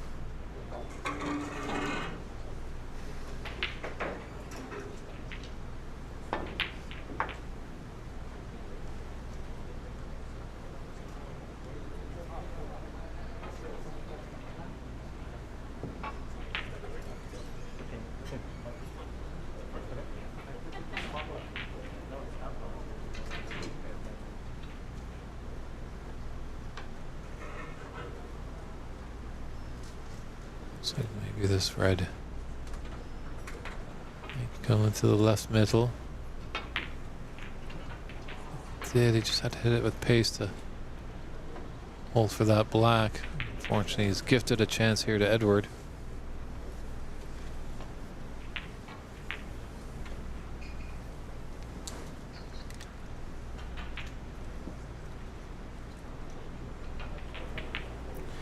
All right, we're back in the booth. What do we got action-wise? See, you got the second table on the top right corner. How close is that one? Well, Charlie took the first frame, so they're in the second one, so I'm not sure exactly how the score line is going. Looks like they're into the colors on this. So second frame. I think we did the numbers. I don't know if we talked about it in the chat yet, but someone asking, I thought win or lose, Charlie was moving forward, says Praneet Singh. Actually, there's a bit of a situation in that group, so I think it's Angus Liu has a record of 6-1 and beat Charlie Brown in their head-to-head. As of right now, Charlie is 5-1, and Sargon Isaac is 6-0. So Sargon is automatically going to the next round, regardless, first or second place, since he has a tiebreak head-to-head against Angus. If Charlie loses this match, his record will be 5-2, so Angus will advance. If Charlie wins, he's in, because he has a tiebreaker against Angus in the high break department. Wow. So the way it works out is kind of funny, but because if Charlie Brown were to win, the top three players would all be 6-1, and they would all have beaten each other in a head-to-head. So Sargon beat Angus, Angus beat Charlie, Charlie beat Sargon. So that's not the tiebreaker we can use. So we got to move on to the high break. And as of right now, Sargon has a 61 high break, and Charlie Brown has a 48. And I think Angus is not. Angus is done with all of his matches and doesn't beat a 48 in his high break. So if you were all following that, folks, basically Charlie Brown, if he loses, Angus advances instead of him. If he wins, he's in. And if he gets a break higher than 61 and wins, he'll advance as first place in the group. So it's a bit of a tricky one. But some algebraic equations that are easier than that. yeah. So what's the status of Edward, Ling, and Al-Sultani Hassanain? It seems like it's a do or die, as I've heard. Winner moves on, loser goes home, as I've understood from Short Tall. Oh, so they're fighting for the second place? Believe so. Who's first in that group? Let me check.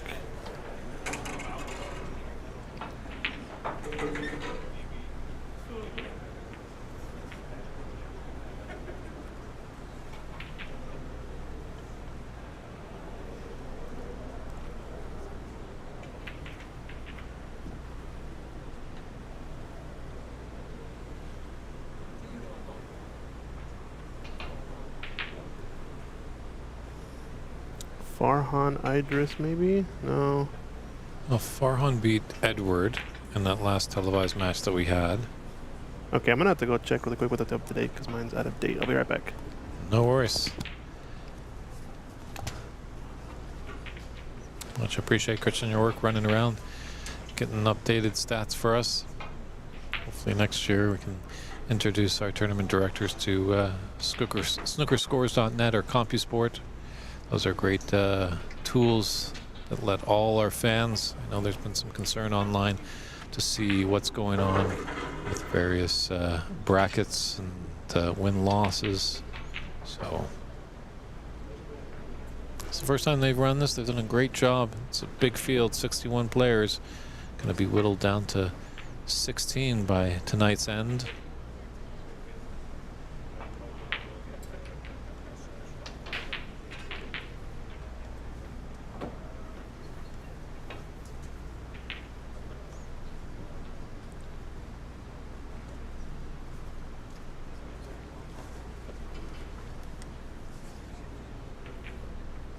All right, for checking, it looks like there's actually one more match to be played after this for both players. I think they might just be both favorites to win it. So there's a chance essentially in this group that I don't know who beat who, but Edward Ling has 1 loss. Hassanein has been undefeated. And Farhan Idris has 1 loss.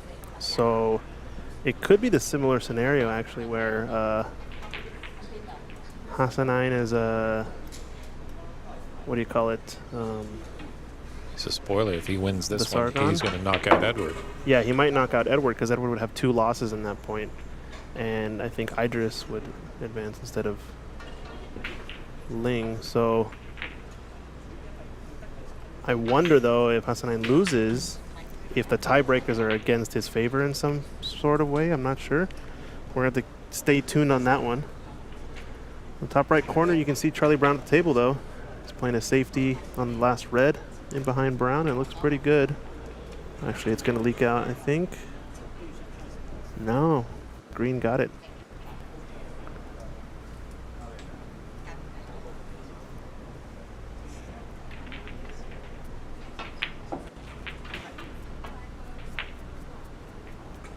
I guess in this group, it's all who Farhan plays.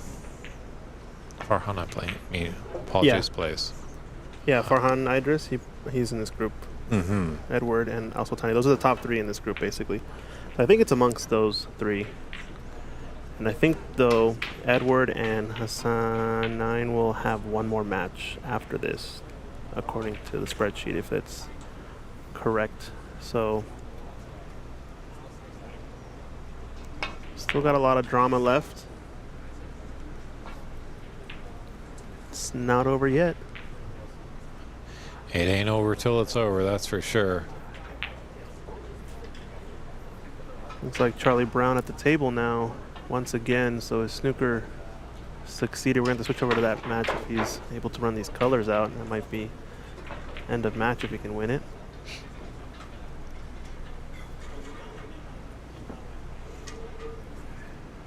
Yeah, there's going to be a lot of broken hearts at the end of the night.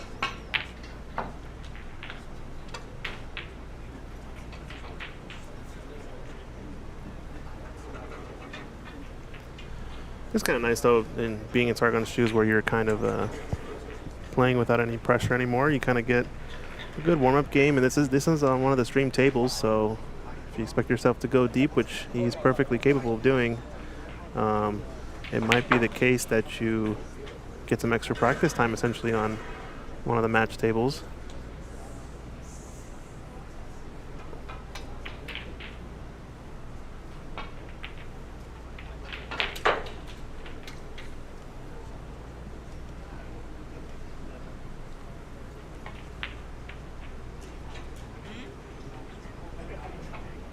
Yeah, those balls are looking quite nice there for Charlie. Thinking if he runs out, he... Yeah, let's switch over to it real quick. Oh, he's defying the tournament director. Rebel. Oh, I don't think it's a problem. We'll switch over. We'll switch back in a bit. Looking good here. It's the last 4 balls. You said he took the first frame, right? He did. Yeah, so good chance here. So the routines you practice, this long blue comes up all the time. It's not a gimme, but if you can knock it in, you're feeling good, and he's feeling good here. It's also got a 7:30 reservation, I heard, for dinner, so he's just in time. Everyone in Canada is glued to their seats right here. Yeah, I hear a lot of Sargon fans too are watching over at this pool hall back home in NorCal somewhere. You're going to see some emotion if this black drops. You think so? Nope. Just Nope, stoic. just the handshake. There it is. So Charlie Brown advances. Commiserations for Angus Liu, but he takes it down. And that's a wrap for that group. So congratulations. Sargon Isaac is going to be advancing in the first place position in that group, I believe.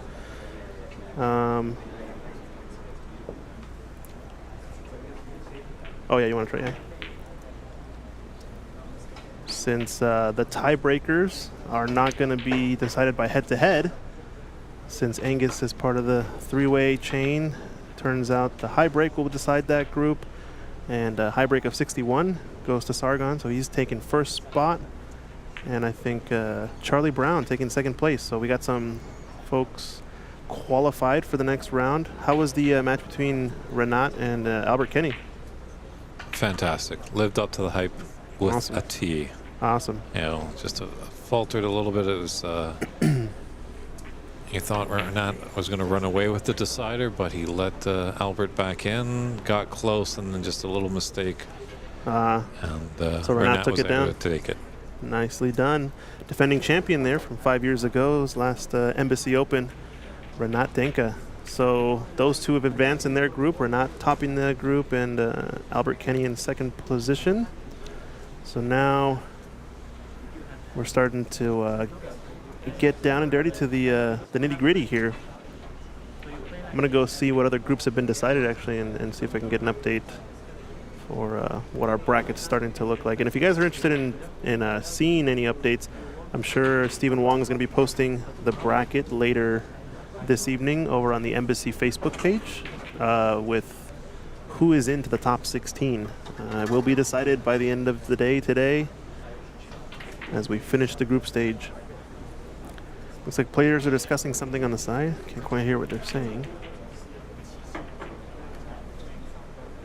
Yeah, once the break comes to a close, we'll be able to update that score correctly as we slipped away to see the conclusion of the Charlie Brown Sargon Isaac match. All right, able to really keep on top of the score.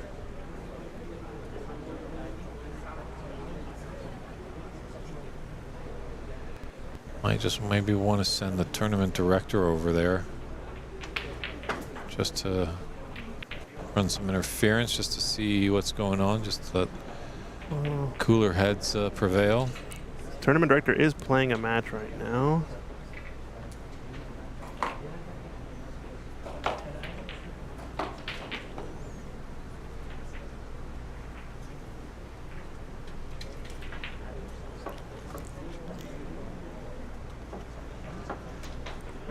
Got the thumbs up from Charlie Brown as he exits. The We'll be subtle thumbs up. seeing him tomorrow. I guess he just doesn't want to get ahead of himself. A great win there. So players are discussing something. We're not trying to figure out what. I'm sure. Where's our good friend Short Tall?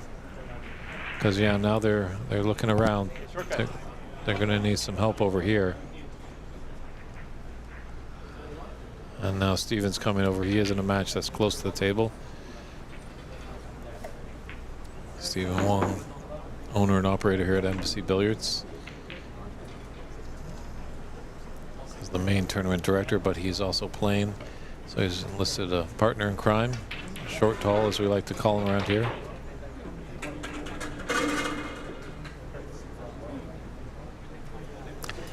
See, the tough part is here, there was probably no one before something happened.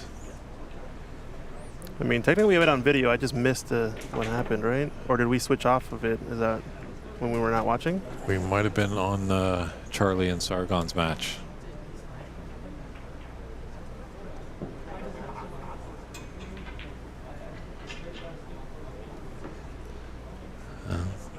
Steven's handling it quite well. I think cooler heads provide. Moving in, just being the peacemaker. Great attribute for a tournament director.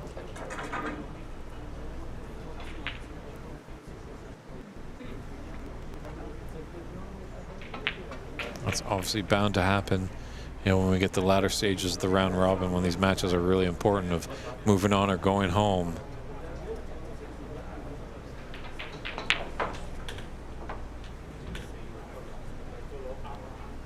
All right, we'll take a quick break here. Or I guess, yeah, we'll take a quick break. We'll be right back.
Yeah, folks, just with the issue over here on our main TV table as it stands, that Edward, who comes from Canada, usually the Canadian tradition is a player when they're at the table, they spot their own color balls, they count their own points, whereas in America it's reversed, where your opponent's usually sitting and counting your opponent's points and spotting your opponent's colored balls. So that was the disagreement, as they've lost count in points. We lost a little bit of count in points as well, because we had to go over to the Charlie Brown Sargon Isaac match just to see that conclusion. Nice there for Charlie. Thinking if he runs out, yeah, let's switch over to chance to get to the end. Oh yeah, you went right.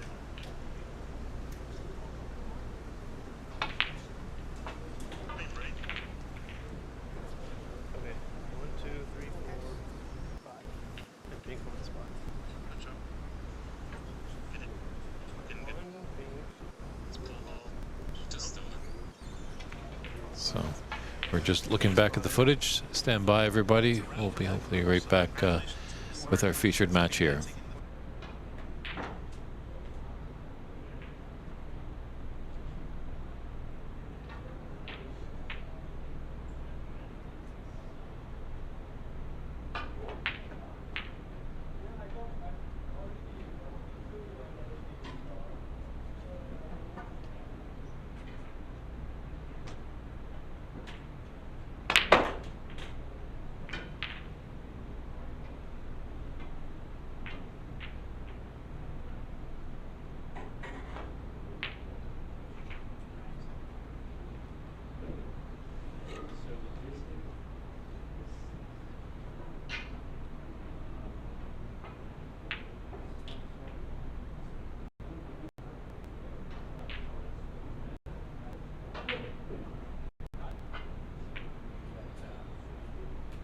So it's a 42.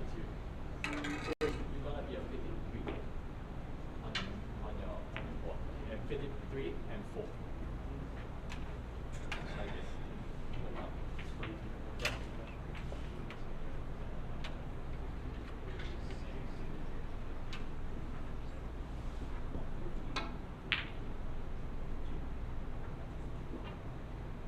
All right, we're live.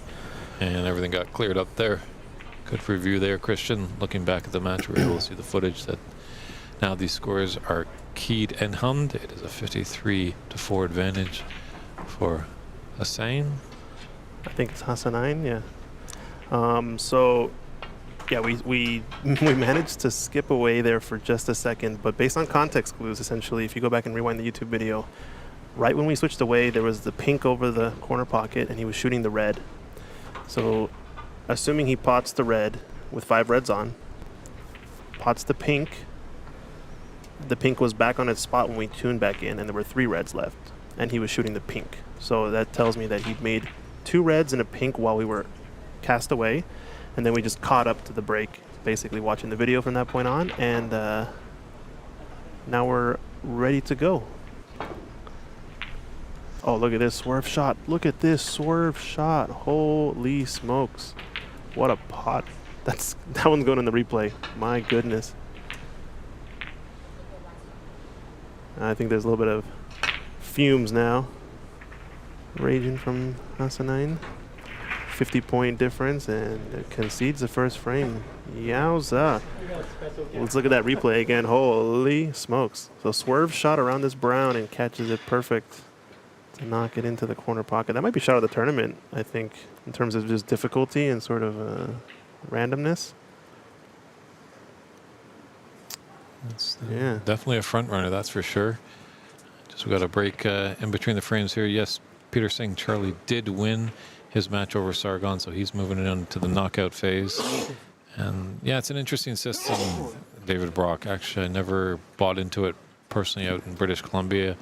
I've always felt that if you're at the table playing, you need to concentrate, and it's your opponent that's responsible for keeping score at least, and maybe retrieving the balls at times, most of the times, but sometimes a player that's on the break at the table can wave off the player if they're really close to respotting a ball. So I'm sorry, I missed one thing. You're saying that this is part of a Canadian system? Something that I've heard, like there's many different things sometimes, as well as scoring sometimes. There's some people that have a system that whoever breaks keeps their score on top on the scoring bars, and then it alternates when you break, but you're on top. I've heard of that. That's and fine. then some people just have the understanding, you and I are playing a match, and I won the toss, I elected to break, and I'm just going to stay on the top. It's just something to clarify at the beginning of the match, just to make sure both are on par. But tell me more about this Canadian system. So I understand the scoring in terms of the top and the bottom. Those are the kind of two standards you see. So it sounds like some folks are not used to counting out or spotting the balls for their opponent. It seems like some parts of Canada, I guess people, when you're not at the table, you just do nothing, shall we say, for lack of better words. Oh, I see. So if you're the one not shooting, your opponent does everything. If you are shooting, you're responsible for keeping the score in your head of what you're making and respotting your balls. Yeah. Okay. I think that's an implicit, an assumed situation from probably 99% of the players in this tournament, or 90% of the players maybe. So it's safe to say that it is strange. I do understand that there could be some sort of mind games happening where Edward may be trying to psych out his opponent or something, but that seems less likely to me in general. Yeah, you never know. There's just, we talk about, you can't break the rules, but you can bend them a little bit to get an advantage. So I don't think there was a clear... There was a mention of it that the opponent spots the balls. Wasn't there in the player meeting or no? I'm trying to think back. I don't know if it was verbal, but I don't think there was anything written. So that's the key. It should be. Yeah, it should be clearly written in writing. Yeah, it's an assumed thing by most players, so maybe that's why. But makes sense to be frustrated if you're Hasanain, I would say. I'm not sure about to the point of where it got, but as long as Edward agrees and decides to, do the spotting and counting afterwards, then I don't imagine it being a problem. Yeah, and I think it comes a point too, like if you're Hasanain, you should just ask, hey, aren't you supposed to spot the balls? And then, get to that point. But it seemed like some other stuff was going on, so I don't know. I can't speak to it. Yeah, so one of our tournament directors, short round. Short guy. He's got many short nicknames, but he's a taller guy. He's going to be now kind of just focused on this match and acting as referee. Yeah, I think this is the right call. You just diffuse all tension and then just add a referee to the match, since it seems like there's already been some issues. Just remove any sort of ambiguity. And it should be clarified too for Edward if he is not counting and spotting, and that is the expectation that he should be doing that moving forward. So, yeah. Yeah, the Sharon Black was mind-boggling. Yeah, it was a good shot. We got the replay. We might have to just put in a little skit and post it on YouTube or something, or we'll have to have it on constant replay as we break away from frames. Just put it on loop or something. Yeah, it was a pretty good shot. Yeah, that's an interesting philosophy, Mr. Brock. He believes in democracy where everybody agrees that I'm correct. True that. This is America. Yeah, David Brock, did the Americans rub off on you? Right.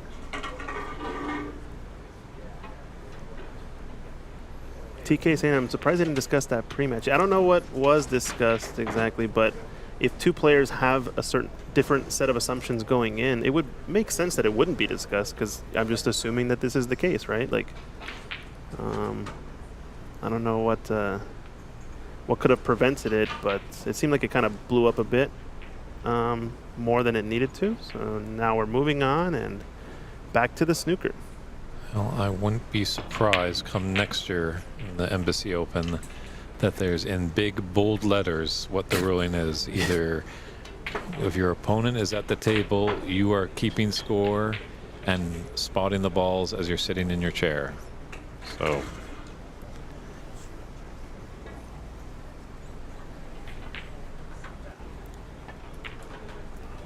it's going for this red to right middle.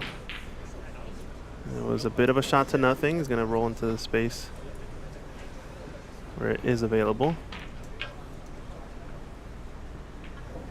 Yeah, Hassanani's got to kind of just forget that whole incident from that first frame.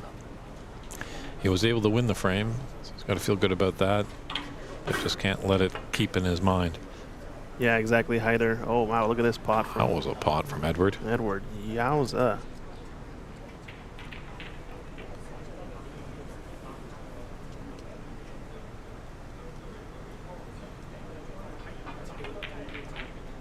Oh, man, no reward. Such a good pot, this one. Going all the way up table, slices it into the corner. Pretty impressive. It's a pretty good Larry David impersonation there, Christian. pretty impressive.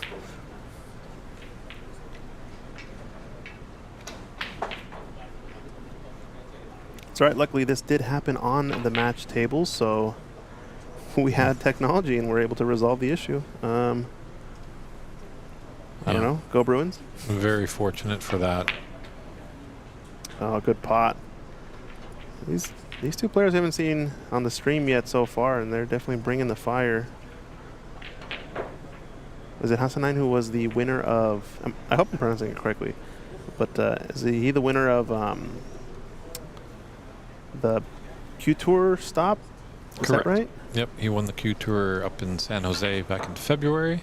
Okay. Went over to Bosnia to play in the final stage of the Q Tour. Unfortunately, wasn't successful. So he definitely knows his way around the table.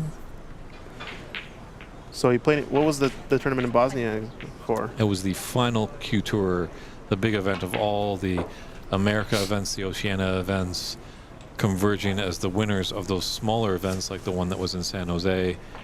They would fly over to Bosnia, and it's kind of the best of the best, if that's Is this right under PABSA? Is this under IBSF? What's the... PABSA, yes. It was at the PABSA Academy, so PABSA was covering the Q Tour. They No, have talked those up, brought those on. PABSA was the one that hosted the event that Hassanine won. What I'm asking is this event in Bosnia, is that also PABSA? Well, it's under the world body and stuff like that. Well, yeah, I'm just wondering what the world body is. Maybe we'll have to ask for some clarification because I think I'm confused as to where PABSA stops and where the Bosnia tournament starts. You know what I mean? Like, I think it's like WPBSA, I believe, is affiliated with PABSA. Thank you, David Proc. WSF, there it is. So the Bosnia tournament is under WSF. Okay. All these acronyms to learn about.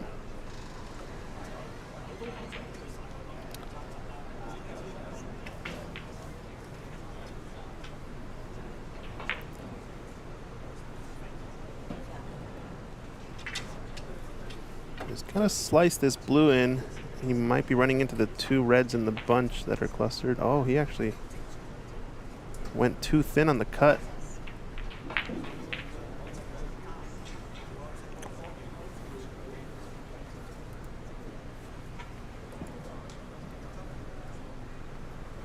Oh.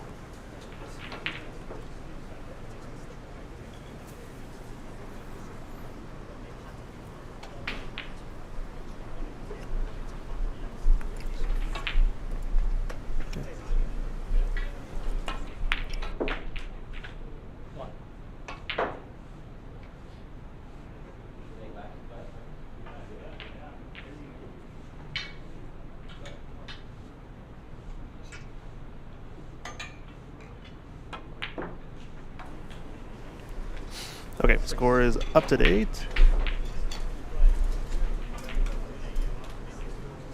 Yeah, up to date now. At break of 6 for Edward so far.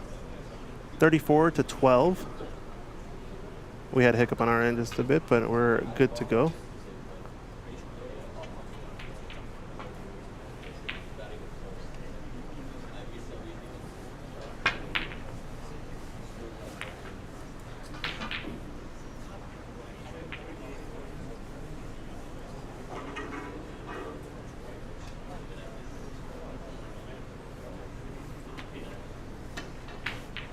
Yeah, 34-12.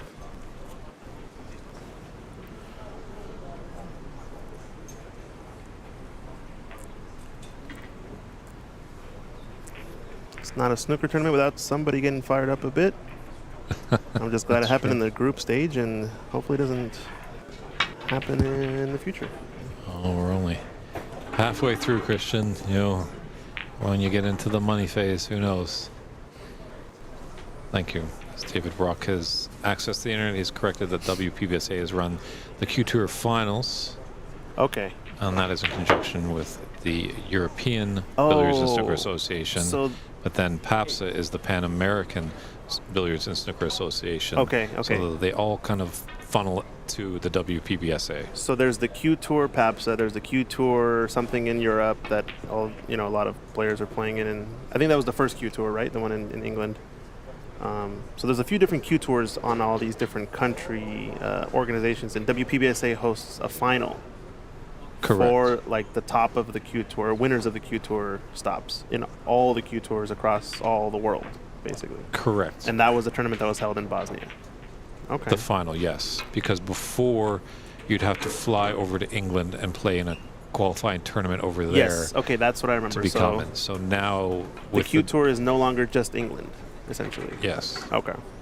With the now, the governing body has now got in touch with these smaller little groups throughout the world, and they have allowed now people don't have to fly across the world to qualify for the professional tour. Yes. They can be in their own country or very close at least. Got it. Okay. Makes sense.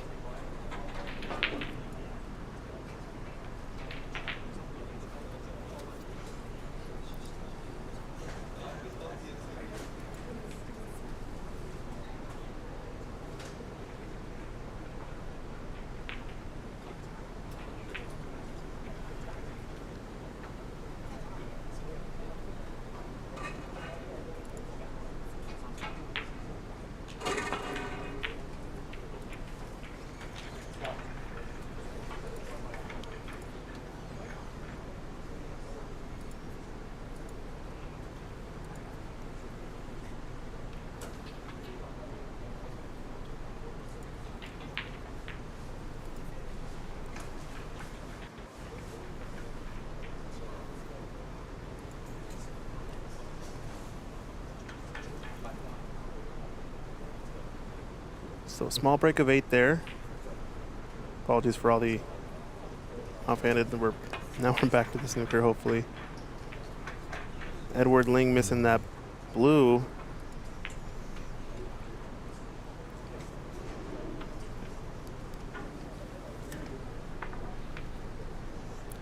That makes the score, 36-20. So decent opportunity for Hassanine. Actually, he's going for the safety here. Okay. Figure you try to force a mistake from your opponent. This is not a difficult escape around the right side of the table. It's just a matter of what you're going to end up leaving. The only risk here is to plant the black into the pocket. Pretty low percentage, so you still got to go for this type of shot. And you want to get in behind yellow if you can. And cut off the right side of the table. Hasn't quite done that.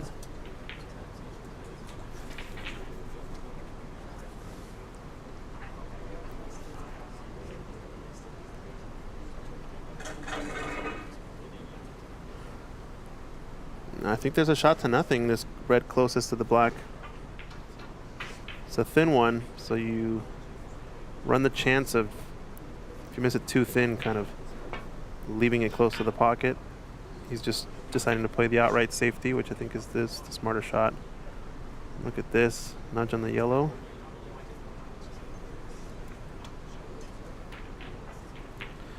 I'm saying, I believe I played Edward in Master Q in Markham. He's not playing well.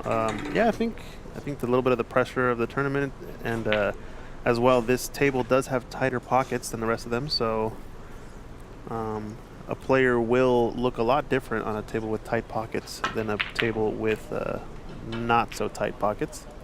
I think most of our high breaks that we've had in the tournament have all been on the non-match tables, which makes a lot of sense. Bigger pockets, a little bit more yielding to the stray sort of stray pot that might not go in on a tighter table. True, yeah. Like we did have Albert Kenny had a half century of 55 on his match with Renat, so Okay. it is possible. But yes, I think this table is probably the toughest and definitely warranted to put the final on it. Yeah, no, that's I think the intent was to make the, this is table 5 that's in the corner. So table 5 is the main match table, and table 4 next to it is the secondary match table, and they're both set to the same pocket width. Meanwhile, the rest of the tables sort of have your traditional club table size pockets. So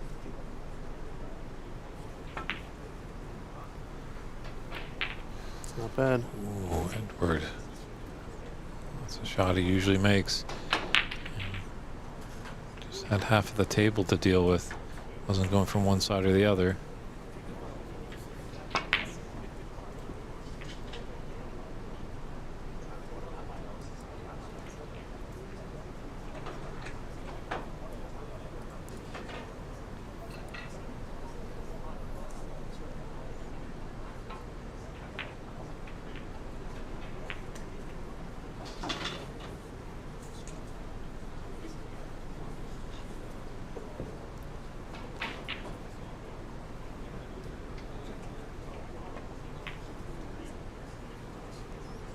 Again, Edward. Just a little off. Does have a 16-point lead, but can't keep missing all the time like that, because eventually his opponent is going to punish him. Oof, and just got okay on that, so now he has option of black or pink. I think if you're hand on the table type, you're going to just have to take the pink here and maybe stun into position for the red in the same pocket. I don't like forcing it and trying to push in around. I think he just might get there. Oh, it's close. I'm not sure if he got it.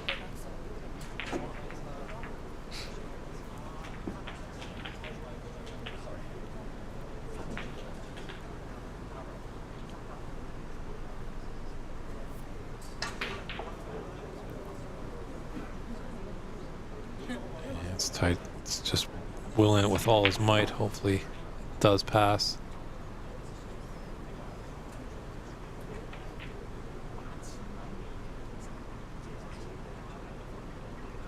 Yeah, it doesn't look like it's going to go for him.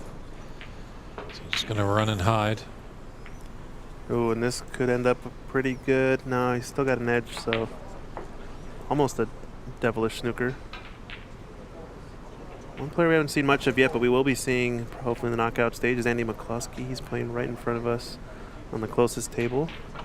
Unfortunately, I don't know if we're going to be able to get him on the live stream today, since it looks like we're getting close to almost the last few rounds of the group stage here. That was really dangerous, that thin cut there by Edward. Yeah, he kind of went for it, didn't he? I would have thought to just outright play the safety.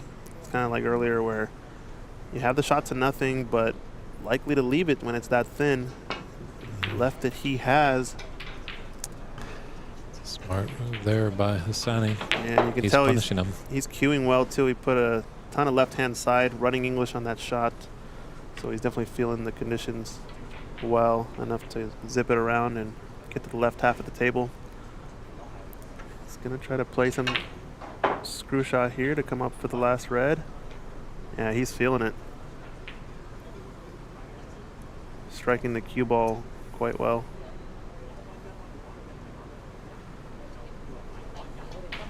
Really is unfortunate that an event like that happens, because it only hurts the whole situation.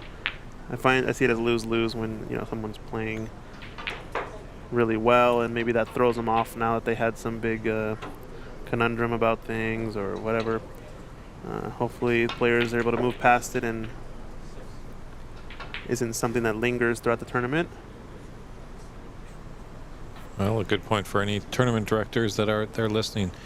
Here's a little issue that happened there, so maybe important to get that in writing in your rules and regulations when you put together a tournament.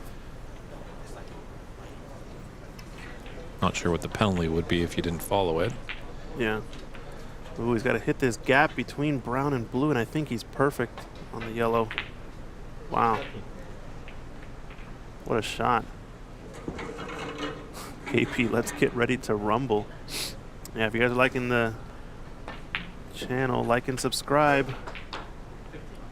We're trying to grow the sport in America, and it starts here. Getting the viewership up and getting the name out there. This is looking like a juicy chance for a clearance now. And there's no such thing as commentator's curse, all right, Dave? So I didn't jinx it. Talk to Darren Taylor about that one. Ooh, speaking of jinxes, he's come up short on this position. It should still be okay. It's got to be a little bit more diligent on this brown. It doesn't have to go now. Yeah, good shot. And as it usually stands, is you get out of position on one shot, the next one gets a little bit tougher until you hit a good recovery. I think this is the recovery shot. Blue is frame and match ball.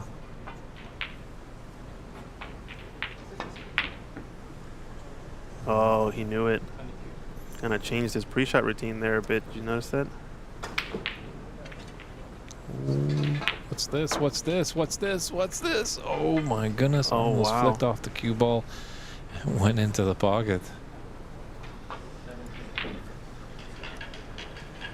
And the pink and black are nicely in their regular positions there for Edward. He's leading this frame for a while. Hassani came back, stormed back, has taken the lead 49-36. Can Edward fight back and take a frame? Was definitely rightfully his. Yeah, this would be quite the steal.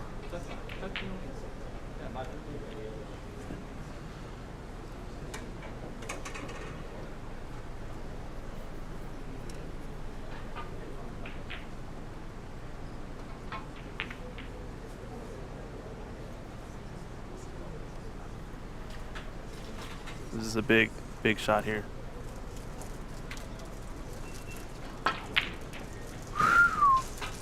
Oh, didn't get into the cue ball enough there, so we're on to a black ball game, ladies and gentlemen, and it's going to start off with a juicy one here. Is he going for this pot into the right corner, or is it safety time? Maybe the double? He's going for the pot. He's going for the pot, and he's got the pot. And that cue ball's not going to find a pocket, so we are going into a decider, ladies and gentlemen. Hope you're enjoying all this great action here at the 2024 Embassy Open.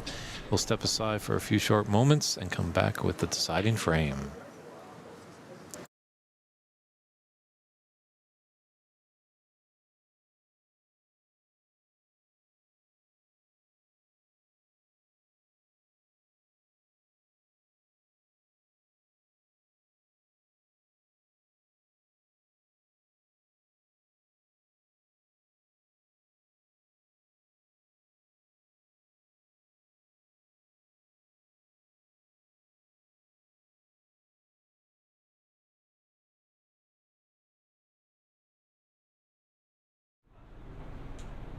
We're back here with our deciding frame. Hassani to break off. Let's see. It's been an up and down match. Lots of drama. A little controversy, that's for sure. A little scorekeeping hiccup. Always when you're doing the instructions, you know, always there's some little different rules from, you know, clubs to clubs, so it's always good to just get an understanding.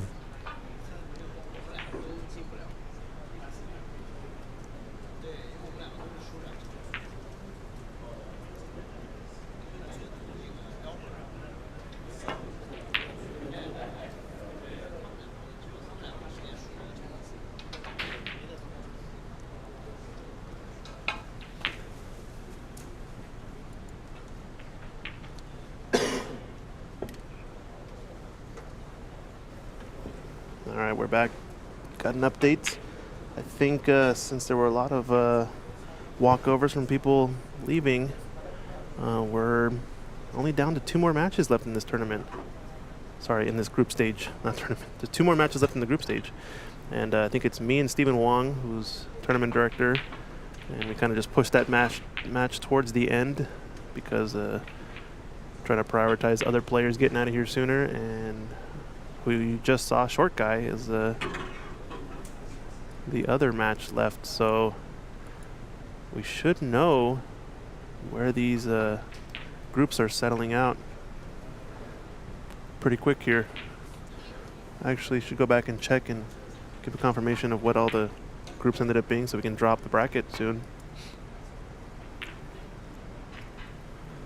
I guess there are still a lot of matches playing in the room, so. Either way, we're going to be starting at 9 a.m. tomorrow, so all the players that are moving on know that. 10 a.m. I heard update. Oh. 10 a.m. start tomorrow. Pushed yeah. it. Good to know. Good to know. So 10 a.m. everybody tomorrow. We start the Sweet 16 and the knockout phase of this great 2024 Embassy Open.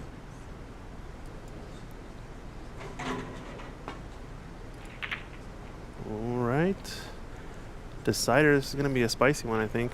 We do have a referee in place for this one as well. And I think we're going to have referees throughout the semifinals and final. I don't know about the top 8 or the top 16.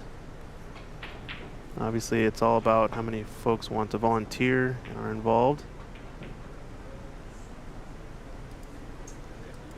Oh, this is going to end up really good for Edward. How's your luck there? That's good to see. It's too bad they couldn't even just employ a roving ref. You know, the tournament directors have a lot of work to behind the scenes and getting them hauled in. It's not the most glamorous job. It can be a little time consuming, but hopefully the tournament director could buy you a lunch or two, or maybe give you a little bit of change, because a lot of people, you know, do love the game so much that they do want to see it grow, so they don't mind coming in and just being Joe Policeman in the room. Because most of the time you're not going to get too many incidents. You'll get a few, but these players are really well versed in the rules that they'll be able to control themselves most of the time. So he's playing the slow roll-up safety here. And the only reason he's playing this shot is because of the red close to the left middle pocket. Otherwise, you might see him try to attempt that two cushion escape where he just clips off the rightmost red and sends it up table. Because even if you shoot that shot in this scenario, you could end up leaving the cue ball somewhere in the right half of the table, not far enough, and leave that red on. So choosing a bit more of a conservative snooker escape here. Watch out, black. Oh, it missed everything. So I think Edward's going to take this on just because the red does pot and the black is available to the right corner.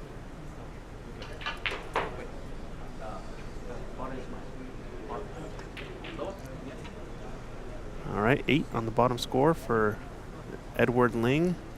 First points in the frame, and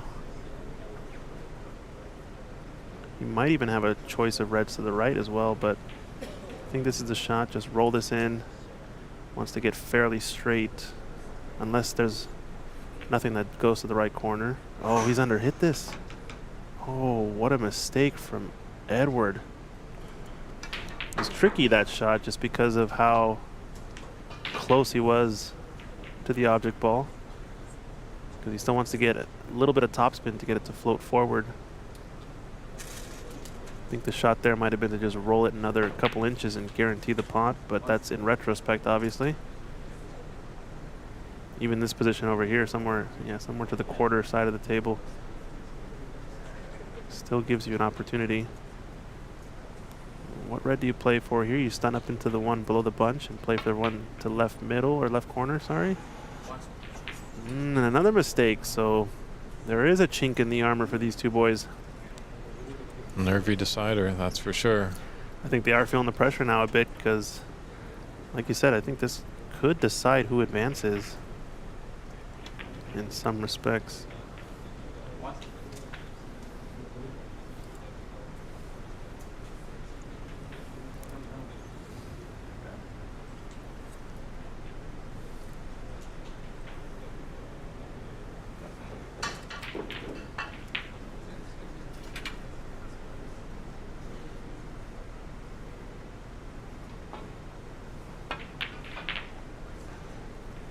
Overcut that black.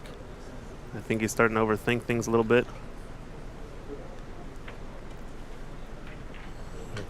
both doing their best to expand the size of that opening of that pocket, rattling in the jaws a bunch of times.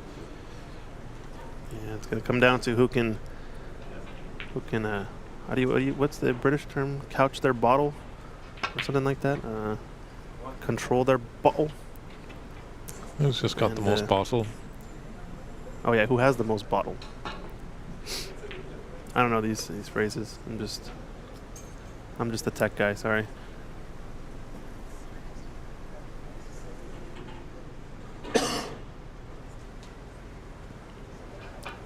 It's looking like this blue passes the red to the left middle pocket. The only problem is which side of the yellow is he going to play for, and how's he going to play it? Yeah, some mistakes back and forth from the players. I think it's just a matter of nerves now. They know what's at stake. This one frame seems like it could decide who advances. I still don't have confirmation of how exactly it's going to work, but yeah, tech guy and a fluker. That's right. Ooh. Wow, expensive. Don't know if he's going to get it back or not, but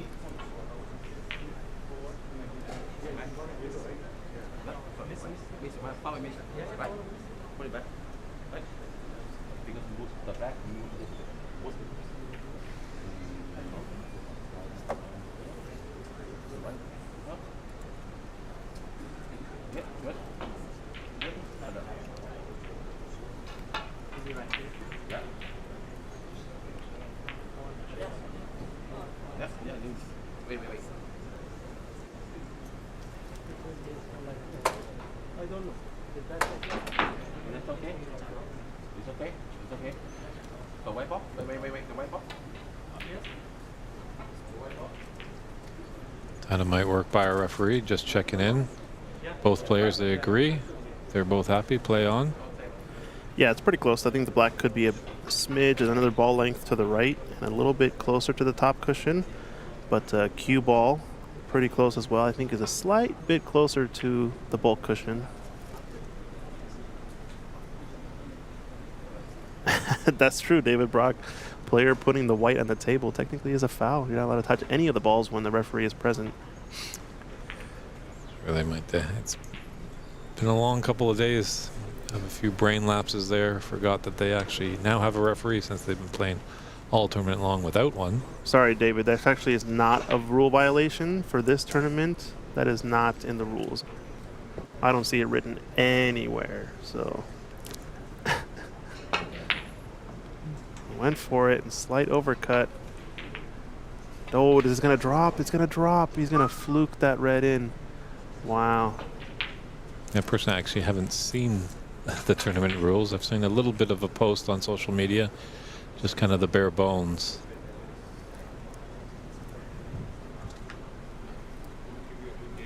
Yikes. Could this lead to somewhat of a break? Not really a lot of open reds. He's just got the one close to the black spot and the one out in the open on the left side of the table.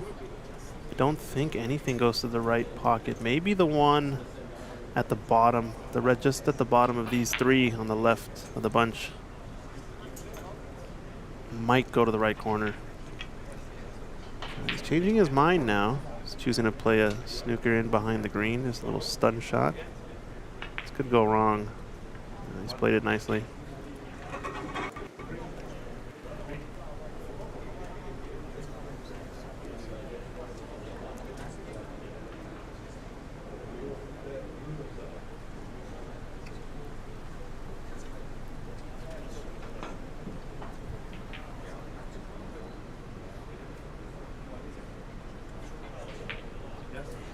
It's getting nervy in this one, that's for sure. And there you can see the patch, I think, that Hassanine's sporting. WSF and WPBSA must have some Q Tour stuff on it as well, I assume.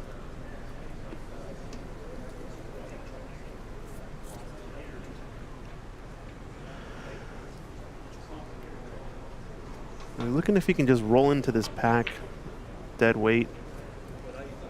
Not sure if he can get away with it and not leave the red near the black spot.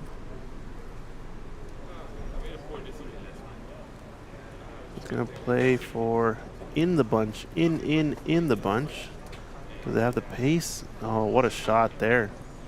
Could be a touching ball.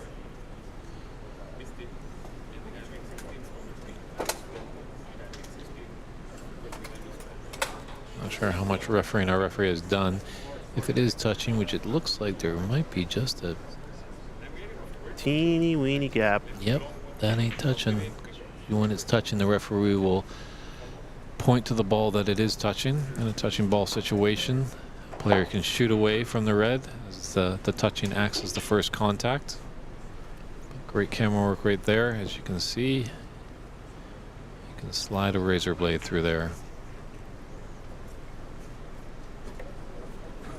Oh, I'm sorry. Whoops. Great camera work until that debacle. I'm gonna see it roll up in behind. Oh, wow. Look at this. Unfortunate here.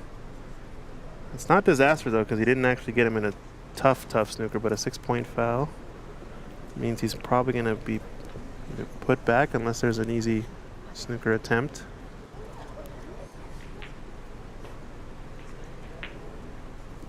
Yep. Let his opponent play on. That is one of the rules. When a foul is committed, you can play on, or you can put your opponent back in.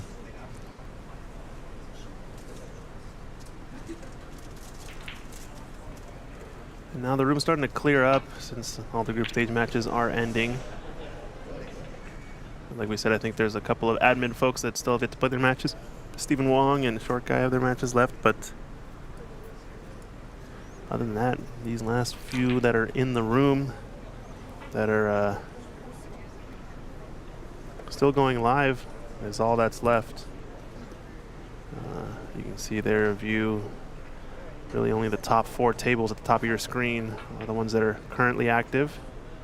They're the farthest away. It looks like Ramil at the table here on table 4. Some other folks in group B playing in the far corner. Yeah, look at that pot rifled in.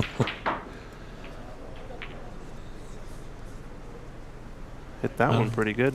Yeah, it always makes you feel a little bit good when that goes in. Straight into the heart, slaps the leather. Brown does go to left middle pocket here next, and I think the red out in the open to the right of the bunch passes the black. It's just a matter of what angle he has on this brown. I think he's might be just dead straight in or just way too straight, which is going to force him to play a mid-range shot on this red. And depending on the angle, not guaranteed to be on the black next. If you guys are enjoying, drop us a like and a subscription on the Embassy YouTube and Ox Billiards YouTube and Facebook, Twitch. If you guys are enjoying the content. And do stay tuned because we're going to be coming back live for the next couple days for the knockout rounds. It's going to be pretty good. Yep. 10 a.m. tomorrow. Pacific time is when we're starting. 10 a.m. So set your alarms for that. Yeah, great pot there. And like a good chance here for Edward. Screwed back nicely to open up some of the reds as well. So strong shot. He does have the choice if he doesn't want to elevate and take the black to shoot the pink in the top left. I just don't know what his next shot's going to be if he takes this black on. He has some of the cue ball, so he can screw back a bit. Be that red that's just with the cluster of 3. Oh, you're right. Left one. Yeah, the top of the 3 bunch. Yeah, that must go. What you do here, though, it's a pretty steep angle, so you imagine you can't avoid the cannon on the reds that form this little wall of 4 balls on the left part of the table. So how you glance off of it is everything, and you might just play this with topspin and come down for the black, maybe. Yeah, you might be able to cannon off a red, kick it down towards the black. He's gonna cluster the blue. Nope. Blue is his bailout ball here. My goodness. Yeah, someone's saying, why not pot the green earlier? That was a choice. You did get the rest and kind of look at it. I don't know if it was guaranteed to be on anything next, so it's the player's decision. They are at the table, so True. Sometimes people just, it comes down to what your comfort level is and your percentages. It's good to know what your percentage shots are. yeah, good stroke. For some, that green would have been a no-brainer. Some, it might have been the toughest shot they've ever had to play, so they avoided it. And that shot was well struck in that he didn't underhit it. Typically, you'll see a lot of beginner players try to roll that ball in because it's a little bit of a steep angle. Those middle pockets are tight, but to make sure your accuracy is there, you're going to have to still shoot it with some amount of pace. And now I think Edward needs a couple of good shots here, I think, to really open up the reds. The red along the left long rail's going to be preventing any sort of easy big breaks. But he still has plenty to deal with before that is even a thought in the mind. Two reds in between the black and pink. Looks like they pot to right corner pocket.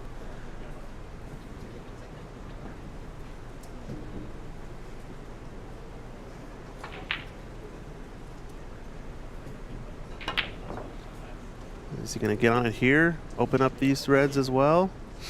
A saving grace for a red to the right middle and can hold for the pink. So Yeah, I think 27 break and still going. he really would have liked to bump those reds a little bit more full. Leave the red to the right corner on of the two in the bunch and also open up the ones that he ended up cannoning. That would have been best case scenario probably, but he still has some bailout options.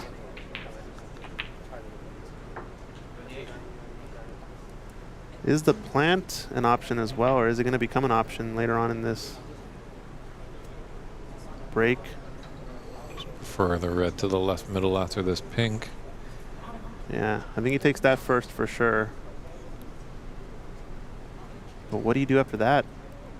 He really wanted to get in that space between these four reds so you can shoot one of them to the right corner. Now I'm not sure. He might be playing for the plant now. This is a break of 34 from Edward. Starting to pull away a little bit, but like I said, needs probably a couple more really key shots to open them all up. This shot being one of them.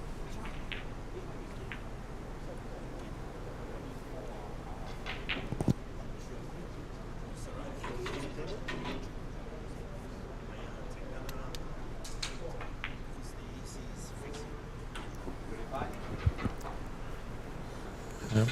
And this is nice, actually. I didn't think about having this angle on the black. If he can stun into the bottom of the two reds on the left side, about a 3/4 ball hit, he'll have a shot on the red to left middle. He can also screw into that gap I was talking about earlier, and he's bang on perfect here. So what a shot. Has put him in position.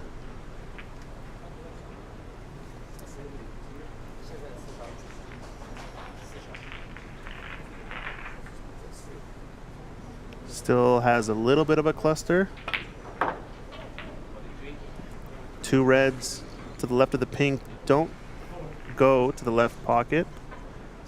So he's going to have to get into the space in behind them, but first needs to get rid of the pink between black, or sorry, the red between black and pink. It's kind of like two reds are clustered on both directions, so kind of looks like a drill almost. This is the right shot here. Yeah. This Now you're- red is his frame ball. Your three-shot pattern, you're deciding here what red you're going to be playing on next based on the color you play shape for here. So looks like he has an angle and he's pointing his cue above the pink, so he might just do a slight stun draw shot. Play up towards the left middle pocket and get fairly straight at the pink. Or maybe an angle. Yeah, slow, slight draw shot. Nice little rub on that pink. Problem is Make it a lot easier. he's too straight, I think. Or maybe just has the angle going the wrong direction to get on one of the reds. TK, he's got a half century so far, 51. If he's going the wrong direction, he could go forward 2 cushions and try to drop in behind them. He wants to be somewhere near the lone red on the left half of the table. No, he's just, okay, he was going towards him a bit, so he was able to screw back and just play a mid-range shot. This, I think, is the key shot in this run.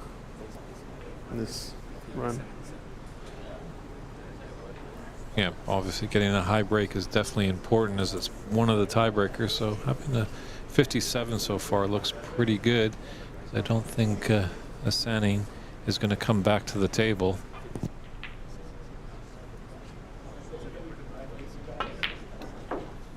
Oh, nice recovery shot there.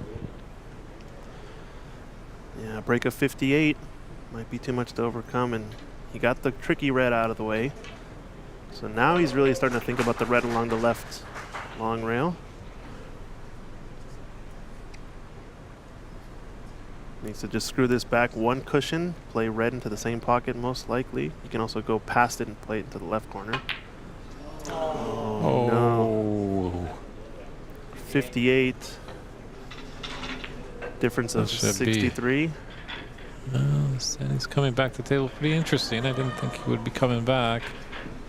You can hear in the background folks watching the stream, and they're about 8 seconds delayed, so they're cheering and then wooing afterwards, like, oh no. Yeah. And he's about 5 snookers. There's a, obviously the free ball. Maybe just getting a little bit of potting practice.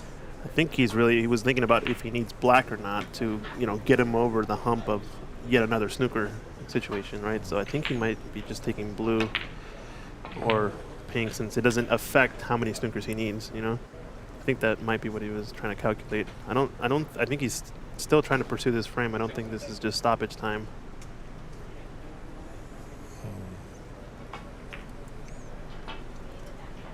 This is going to be cannoning into something. A lot of snookers that he needs, so I'm quite surprised that he is actually playing on. Yeah, it might be part of the whole debacle that happened earlier too, just trying to push however he can.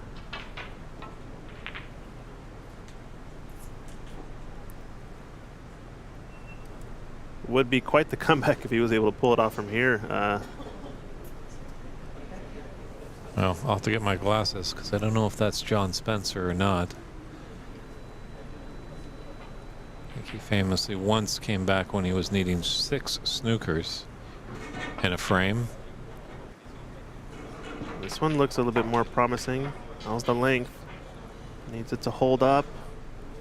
Yeah, he just got it. This looks pretty good. As long as it takes away the 1 cushion escape, or sorry, the short rail cushion escape. Seems like he is going to try to swerve at it though. So swerve and go 1 cushion maybe. Does it have the side? It does, and he's might get a snooker back in response. This is going to hold up nicely. Oh, just went a bit too far.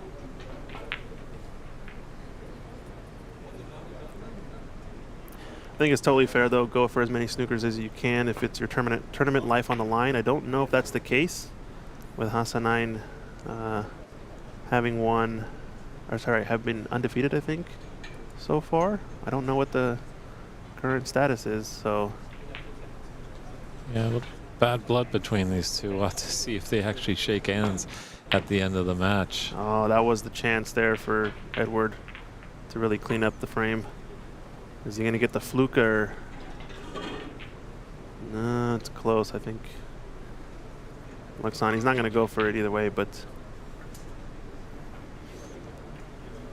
Muhammad Ali's saying, can you please get Ramil? Oh, black foul. And that's end of frame. So handshakes there. So Edward Ling takes that match by 2 frames to 1. Looks like he'll be moving on. We'll see, we don't have the standings right now, but we're getting pretty close. I'm going to go play my match now, so I don't know what the next TV table is going to be, but we'll be right back to figure it out. Well, enjoy.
Hey everybody, just before our last match tonight, we're just going to restart the stream.